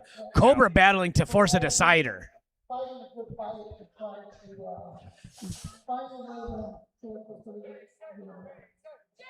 So, not going to spoil it, but the silver finals are going on right now over on CT3. Bring that up because there's someone you know playing in the finals. Yeah. Be sure. Hint. Be sure to check that out. There are two players playing, and you've probably heard of at least one of them. Yes, you've definitely heard of at least one of them. Yep. So go check that out. But yeah, coming into level 26 now, 890 for Hydrant, 864 for Cobra. What the heck? Yeah, $500 donation there to get us to 5,500. Thank you for that.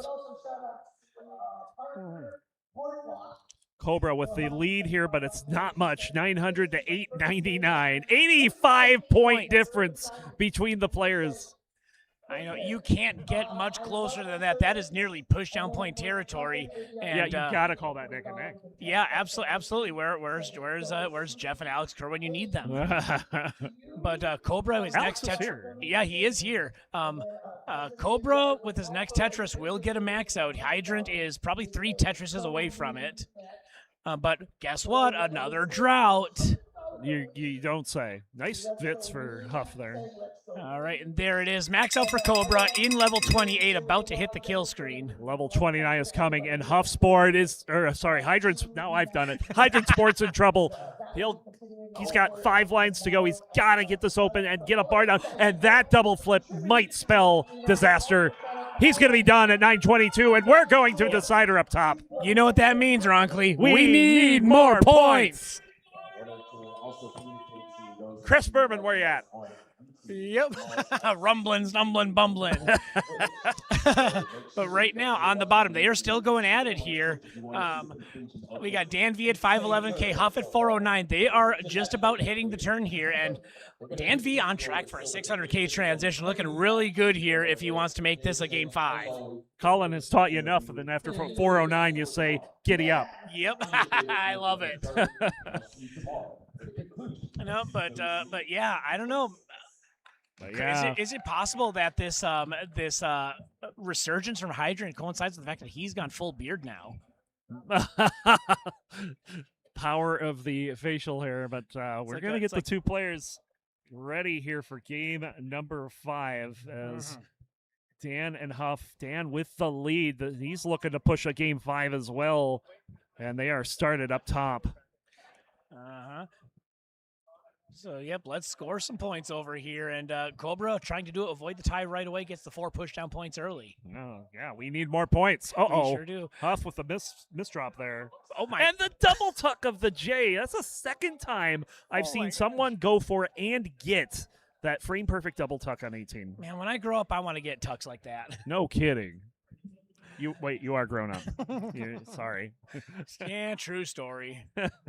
Dan looking to go in with a 655 if he get a bar here. He's got 1 burn if he needs it, but he doesn't. The long bar shows up. Yeah, you can't say that often in this matchup. 656K transition. Huff is about 1 Tetris away. He's going to get a 544 into 19. Meanwhile, people are loving that Hydrant is taken off the coat. Someone said he's gone forward a couple decades. Yep, we've gone from 1930 speakeasy attender to 1950s haberdasher. Yeah. We have Vandy in chat saying, "Oh shoot, I root for all these individuals." Yeah, they're four great players. Not just the fact that they play well, but these are people you can easily root for, as Vandy has alluded to. Absolutely. Yeah, but on the bottom, Dan up 742 to 622. It's a 4 Tetris lead, and Cobra with a bit of a complication. oh yeah. Not getting very good pieces for this either. Yeah, Cobra, this is not secret grade here. Let's get those gaps taken care of. Cobra heard Vandy and was like, "Oh, stupid Tetris monthly. Let's go." Yeah. Hey, there we go. Oh. Opting to go for the dirty Tetris in column 10, and we'll get it. So Cobra, knowing that it's all on the line and is going for maximum efficiency here despite the board state. Yeah, you see that 78% Tetris rate. You know he's going for everything he can get. Wants to try and maximize so he doesn't have to rely on kill screen Tetrises if necessary, assuming he gets to that point. But There's on the the bar, bottom, another Tetris. on the bottom, Dan V hung a Z piece, but gets a delayed burn. He's going to possibly set up for a dirty Tetris here, or no, maybe just burn it down. I mean, that's a good strategy too. Yeah, I was trying to figure out what he was doing, but this seems to be kind of working out. It's not getting worse. It's probably the best way to describe this. I mean, But the saving grace for Dan V is that he does have a lead. It's a small lead, but it's a lead nonetheless. 875 to 842. Huff is not Tetris ready yet, so he can't take advantage. And Dan has a couple more burns to get out of this. But Huff will capitalize. He'll get within 6,000 points. But Dan V does get out of that dig, throws down a Tetris. So, yeah, the necks are back out once again over here. Indeed. And up top there, we got Nex as well. 294 for Cobra, 289. Hydrant, though, 19-piece drought, and in a bit of a spot here. That S piece was horrible.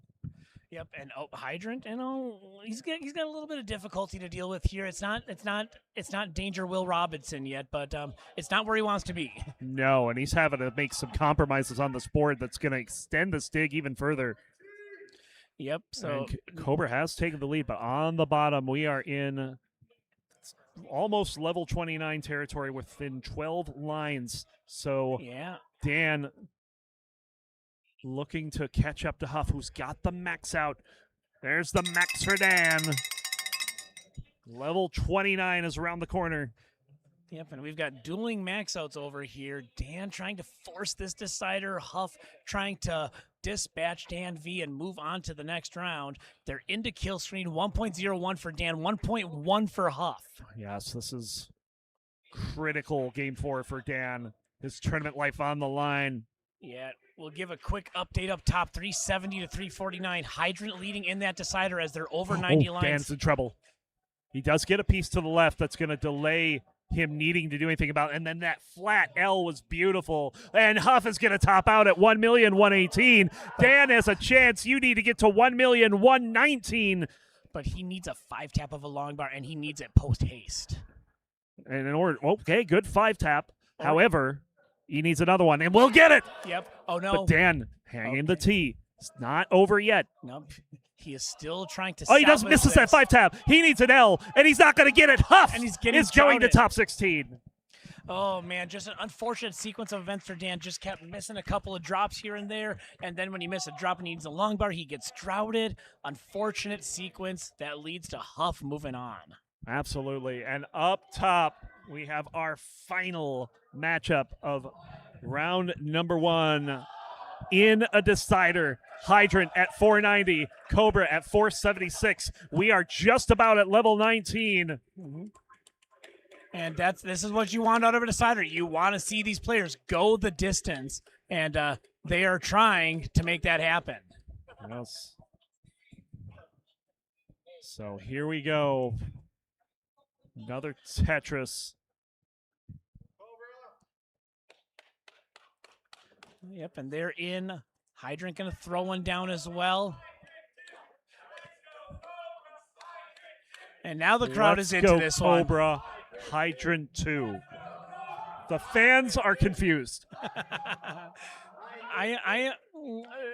This is like a morphed version of the Tukey chant. Yes. It's like the inverse upside down face Tugi chant. Yeah. Of cooperation and love and friendship. Indeed. So Hydrant has a real-time lead, but it's more neck and neck by pace as Cobra banks down a Tetris, half a Tetris lead for Hydrant, and Hydrant with a bit of trouble on the board. He's going to have to find a way to get out of this. Yep, it's trying to Oh, get that was these beautiful. pieces burned. Yeah, just great pieces and great work by Hydrant, taking some delayed burns and getting this board brought down. But that's going to give Cobra the opportunity to get the pace lead and the real-time lead back as he gets 2 Tetrises in 3 pieces.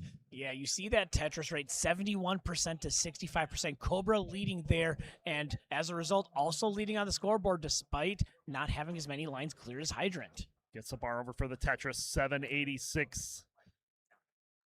Another Tetris for Hydrant. He's got 775 into level 24. That is halfway through the level 19 speeds. Yep, we are nearing the kill screen, and with the way these two have been playing this game, it almost seems like the kill screen is going to be inevitable for them. It feels like it.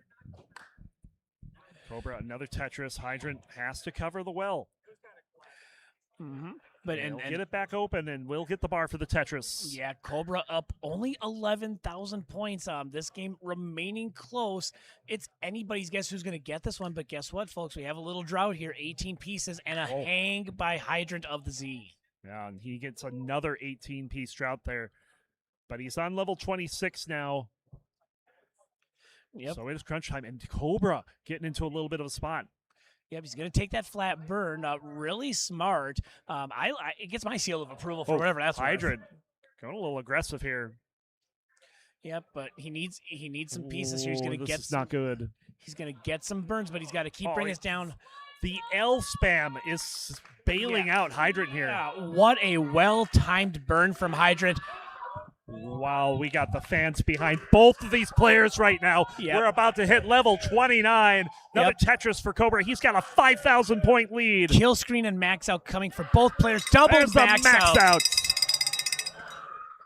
And get ready, because speeds are about to go ludicrous. Yep, Ronkley's right. We're about to hit ludicrous speed. 1,039,000 for Hydrant. We'll get that bar over. Dude, that couldn't have come at a better time because the board was getting a little out of control. But he's getting square bursted, and that is not what you want to see. He's a 5-tap. He gets a 5-tap. Still alive. Cobra with the bar for the Tetris. He's got 1,121,000. Hydrant at 1,055,000. Has a left well set up. Has to burn it down. There's no bar coming. Another drought. Cobra's done at 1,121,000. Hydrant has a chance. He needs a Tetris and change. Yep, 1.13 is the magic score for Hydrant to exercise those demons of never having beaten Cobra. Is this it? There's a Tetris, a double flip. He needs a 5-tap left. And it does not come. No. Cobra is going to the round of 16. Oh my gosh, Hydrant had it in sight. And just a couple of unfortunate drops are all it takes for Cobra to move on to the next round.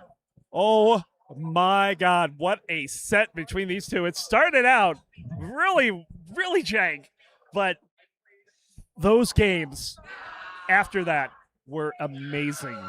So, yeah, Cobra making it back into the top 16 again. He made it pretty far last year, so yeah, we'll see if he can make another run. Absolutely, but Hydrant made him earn it. We set the scene for this one. Hydrant never winning against Cobra, but taking him to a decider in this one. Regardless of the outcome, I gotta believe Hydrant has to be proud of how he played and how he did against Cobra. Absolutely, and I think he should be, because especially that last game was just so tight. Very close. Absolutely, but I believe that is it for all of our programming here. As of right now, I believe CT3 is the place to be, where you can go ahead and watch the silver bracket finals.